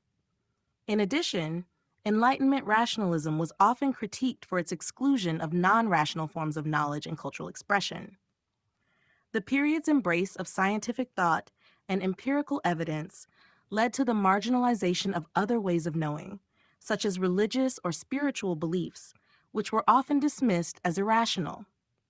Enlightenment thinkers tended to view reason as superior to other forms of wisdom, such as those rooted in tradition, culture, or faith. This narrow view of knowledge limited the broader human experience and ignored the value of different cultural perspectives. In conclusion, the critique of Enlightenment rationalism highlights the limitations and complexities of the period's intellectual framework. While the emphasis on reason brought about significant progress in science, politics, and philosophy, it also neglected the emotional, social, and cultural dimensions of human life. Critics of Enlightenment rationalism have argued that reason alone is insufficient for understanding the complexities of the human experience, and that a more inclusive approach, incorporating intuition, emotion, and diverse forms of knowledge, is necessary for a fuller understanding of the world and human nature. The tension between reason and emotion. The Enlightenment, with its emphasis on reason, scientific progress, and the pursuit of knowledge, played a pivotal role in shaping modern thought. However, this era also set the stage for a profound tension between reason and emotion, as the intellectual movement prioritized rationality and logical thinking as the ultimate means of understanding the world. While reason was seen as the guiding force for progress, emotion was often portrayed as irrational, subjective, and even disruptive to intellectual pursuits. This tension has been a source of debate for centuries, as both reason and emotion are integral aspects of human experience. The Enlightenment's insistence on reason as the primary driver of progress placed a significant strain on the role of emotion in human life. Rationality, through the use of logic and empirical evidence, was celebrated as the way to attain truth and make moral decisions. The movement encouraged the idea that through reason, human beings could break free from the constraints of superstition, tradition, and religious dogma. In this context, emotion was frequently regarded as an obstacle to clear thinking, and philosophers like René Descartes emphasized the importance of separating the passions from the intellect to achieve clarity and objectivity. For Descartes, the mind and body were separate, and emotions, rooted in the body, were seen as unreliable, while the rational mind, governed by reason, was elevated as the true source of knowledge and ethical decision-making. However, the Enlightenment's idealization of reason did not go unchallenged. Philosophers like Jean-Jacques Rousseau critiqued the movement's exclusion of emotion and the natural instincts that were considered irrational or untamed. Rousseau argued that reason alone was not sufficient to achieve true freedom and happiness. In his work, The Social Contract, he proposed that a balance between reason and emotion was essential for a harmonious society. According to Rousseau, the Enlightenment's focus on reason had led to the alienation of individuals from their emotional and natural selves. He believed that emotion, particularly the sense of empathy and moral feeling, was necessary for understanding our moral duties and connecting to one another on a deeper level than logic alone could achieve. The tension between reason and emotion also played out in the realm of art and literature, during the Enlightenment. While Enlightenment thinkers celebrated reason's ability to reflect the order of the natural world, the rise of Romanticism in the late 18th century pushed back against the cold rationality of the era by emphasizing the power of emotion, intuition, and individual expression. Romantic writers and artists sought to explore the depths of human feeling and imagination, counteracting the Enlightenment's view of emotion as something to be controlled or suppressed. They viewed emotion as an essential part of human experience that should not be dismissed in favor of reasoned detachment. The tension between reason and emotion remains a key theme in modern philosophy, psychology, and art. While the Enlightenment's emphasis on reason undoubtedly led to monumental advances in science and social thought, the Romanticism of emotion provided a necessary counterbalance, acknowledging the richness of human life beyond the bounds of logic. Both reason and emotion are integral to the human experience, and their interplay continues to shape our understanding of ourselves and the world around us. The challenge is not to elevate one above the other, but to recognize the value of both in achieving a more holistic understanding of the complexities of life. The rise of Romanticism in response to the Enlightenment. Romanticism emerged in the late 18th and early 19th centuries as a reaction against the principles and ideals of the Enlightenment.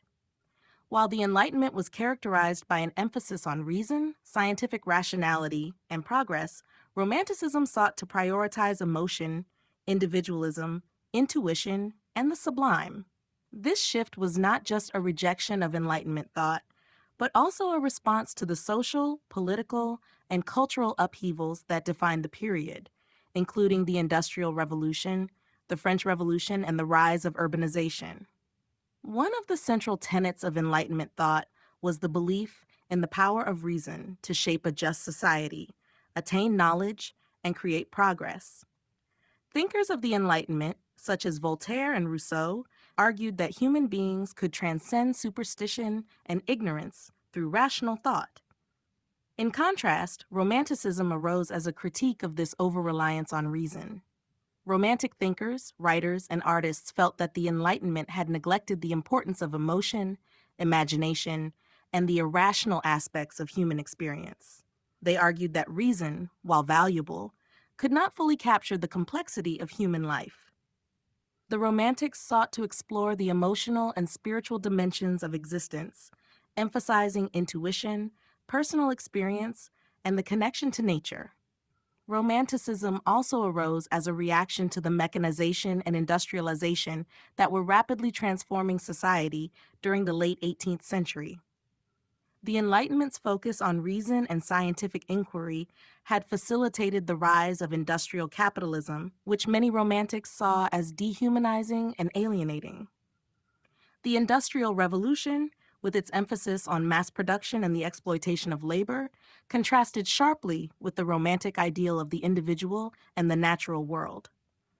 Romantic thinkers idealized the rural, the sublime, and the untamed forces of nature, which they believed had been degraded by the rise of factories and the expansion of cities. They were particularly drawn to the power and mystery of nature, seeing it as a source of inspiration and spiritual renewal. The Romantics also rejected the Enlightenment's emphasis on universalism and abstraction. While the Enlightenment thinkers often focused on reason as a universal truth, Romanticism celebrated individuality, the subjective, and the unique experiences of the individual. Writers like Johann Wolfgang von Goethe, poets such as William Wordsworth, and painters like Caspar David Friedrich sought to explore the depth of human feeling, often focusing on themes such as love, death, longing, and the supernatural. The movement emphasized the importance of personal expression and the exploration of inner emotional landscapes, often through vivid imagery and symbolism. In literature, the Romantic movement gave rise to a new style that embraced passion, idealism, and the celebration of the individual. Writers like Lord Byron, Samuel Taylor Coleridge, and Mary Shelley crafted works that sought to explore the mysteries of the human soul and the tensions between society and the individual. The focus on the emotional and the imaginative marked a departure from the Enlightenment's emphasis on rationalism, as these writers embraced the complexities of the human experience that could not always be explained by logic or reason alone.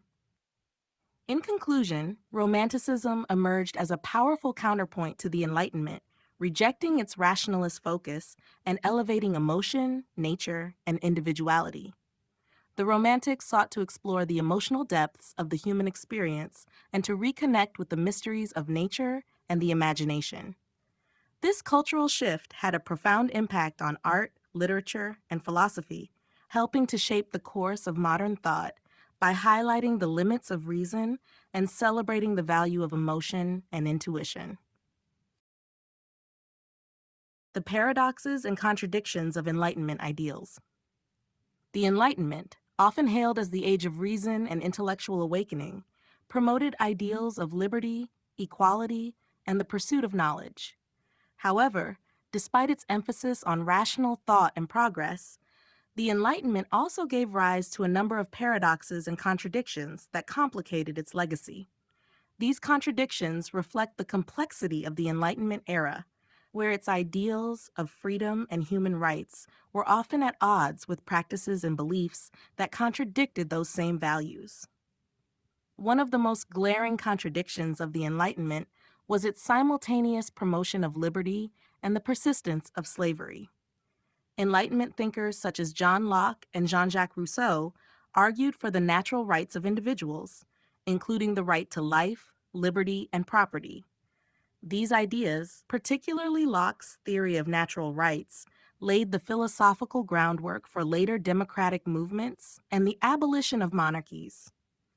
Yet, despite these proclamations of universal human rights, slavery continued to thrive in Europe and the American colonies throughout much of the Enlightenment period. Enlightenment thinkers themselves, many of whom were proponents of the idea of human freedom, were often complicit in or remained silent about the practice of slavery, reflecting a deep inconsistency between their ideals and their actions. Another contradiction lay in the Enlightenment's belief in reason as the path to human progress and its tendency to marginalize or dismiss other forms of knowledge. The era placed great emphasis on rational thought, scientific reasoning, and empirical evidence as the means to attain truth and understanding. However, this reverence for reason often came at the expense of emotional, spiritual, and cultural aspects of human experience. The Enlightenment's focus on reason led to the dismissal of religious faith, intuition, and other subjective forms of knowledge. This created a divide between the rational and the irrational, which excluded important dimensions of human existence from intellectual discourse. Additionally, while the Enlightenment celebrated individual autonomy and the potential for human beings to improve their societies through reason, it also supported certain hierarchical and exclusionary practices. Women, for instance, were largely excluded from the intellectual advancements of the period, as Enlightenment thinkers rarely considered women's rights or intellectual capacities on equal terms with men. Philosophers like Immanuel Kant and Voltaire, who championed the rights of individuals and the importance of personal liberty, did not extend these beliefs to women, African people, or indigenous populations. In this sense, the Enlightenment's ideals of equality were often limited and uneven in their application. Furthermore, the Enlightenment's emphasis on universal truths and objective knowledge often led to an oversimplification of complex societal issues. Thinkers of the period, while advocating for reason and scientific inquiry, sometimes imposed rigid, one-size-fits-all solutions to political and social problems. The ideals of rationalism, when applied to politics, led to overly systematic models of governance that disregarded cultural and historical contexts, which sometimes resulted in the imposition of Western-style political and social norms on diverse societies. In conclusion, the Enlightenment's ideals of reason, liberty, and equality were filled with paradoxes and contradictions. While the era set the stage for profound intellectual and social changes, it also left unresolved tensions between its principles and practices.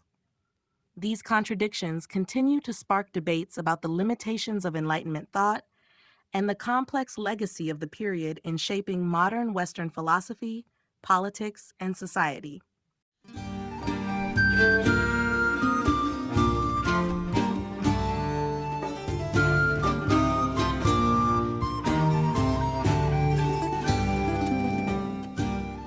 Chapter 13.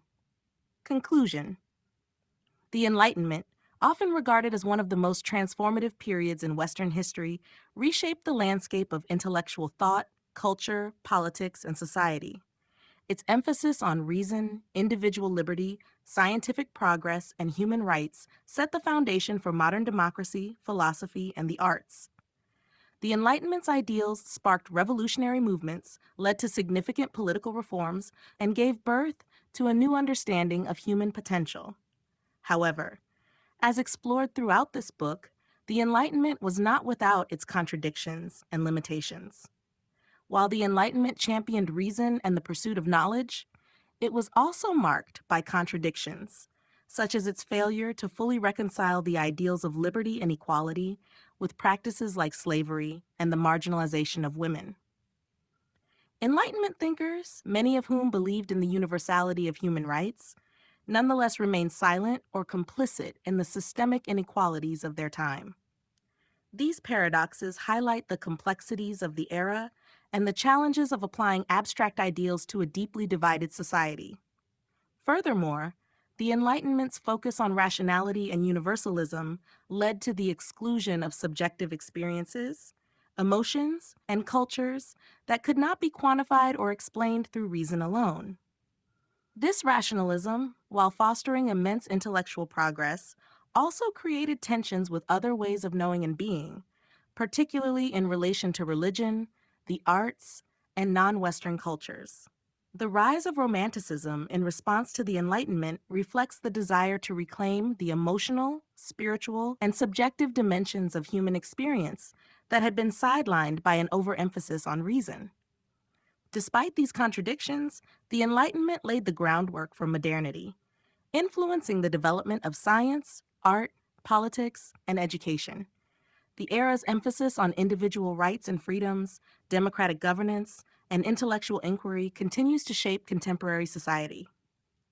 From the American and French revolutions to the abolitionist movements and the rise of secularism, the Enlightenment's legacy is deeply embedded in the structures and ideals that define the modern world.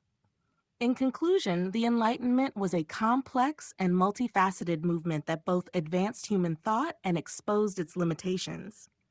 It provided a powerful vision of a society driven by reason and progress, but it also highlighted the challenges of applying abstract ideals to real-world injustices. The era's contradictions and critiques have paved the way for ongoing debates about the role of reason, emotion, and equality in shaping a just and enlightened world.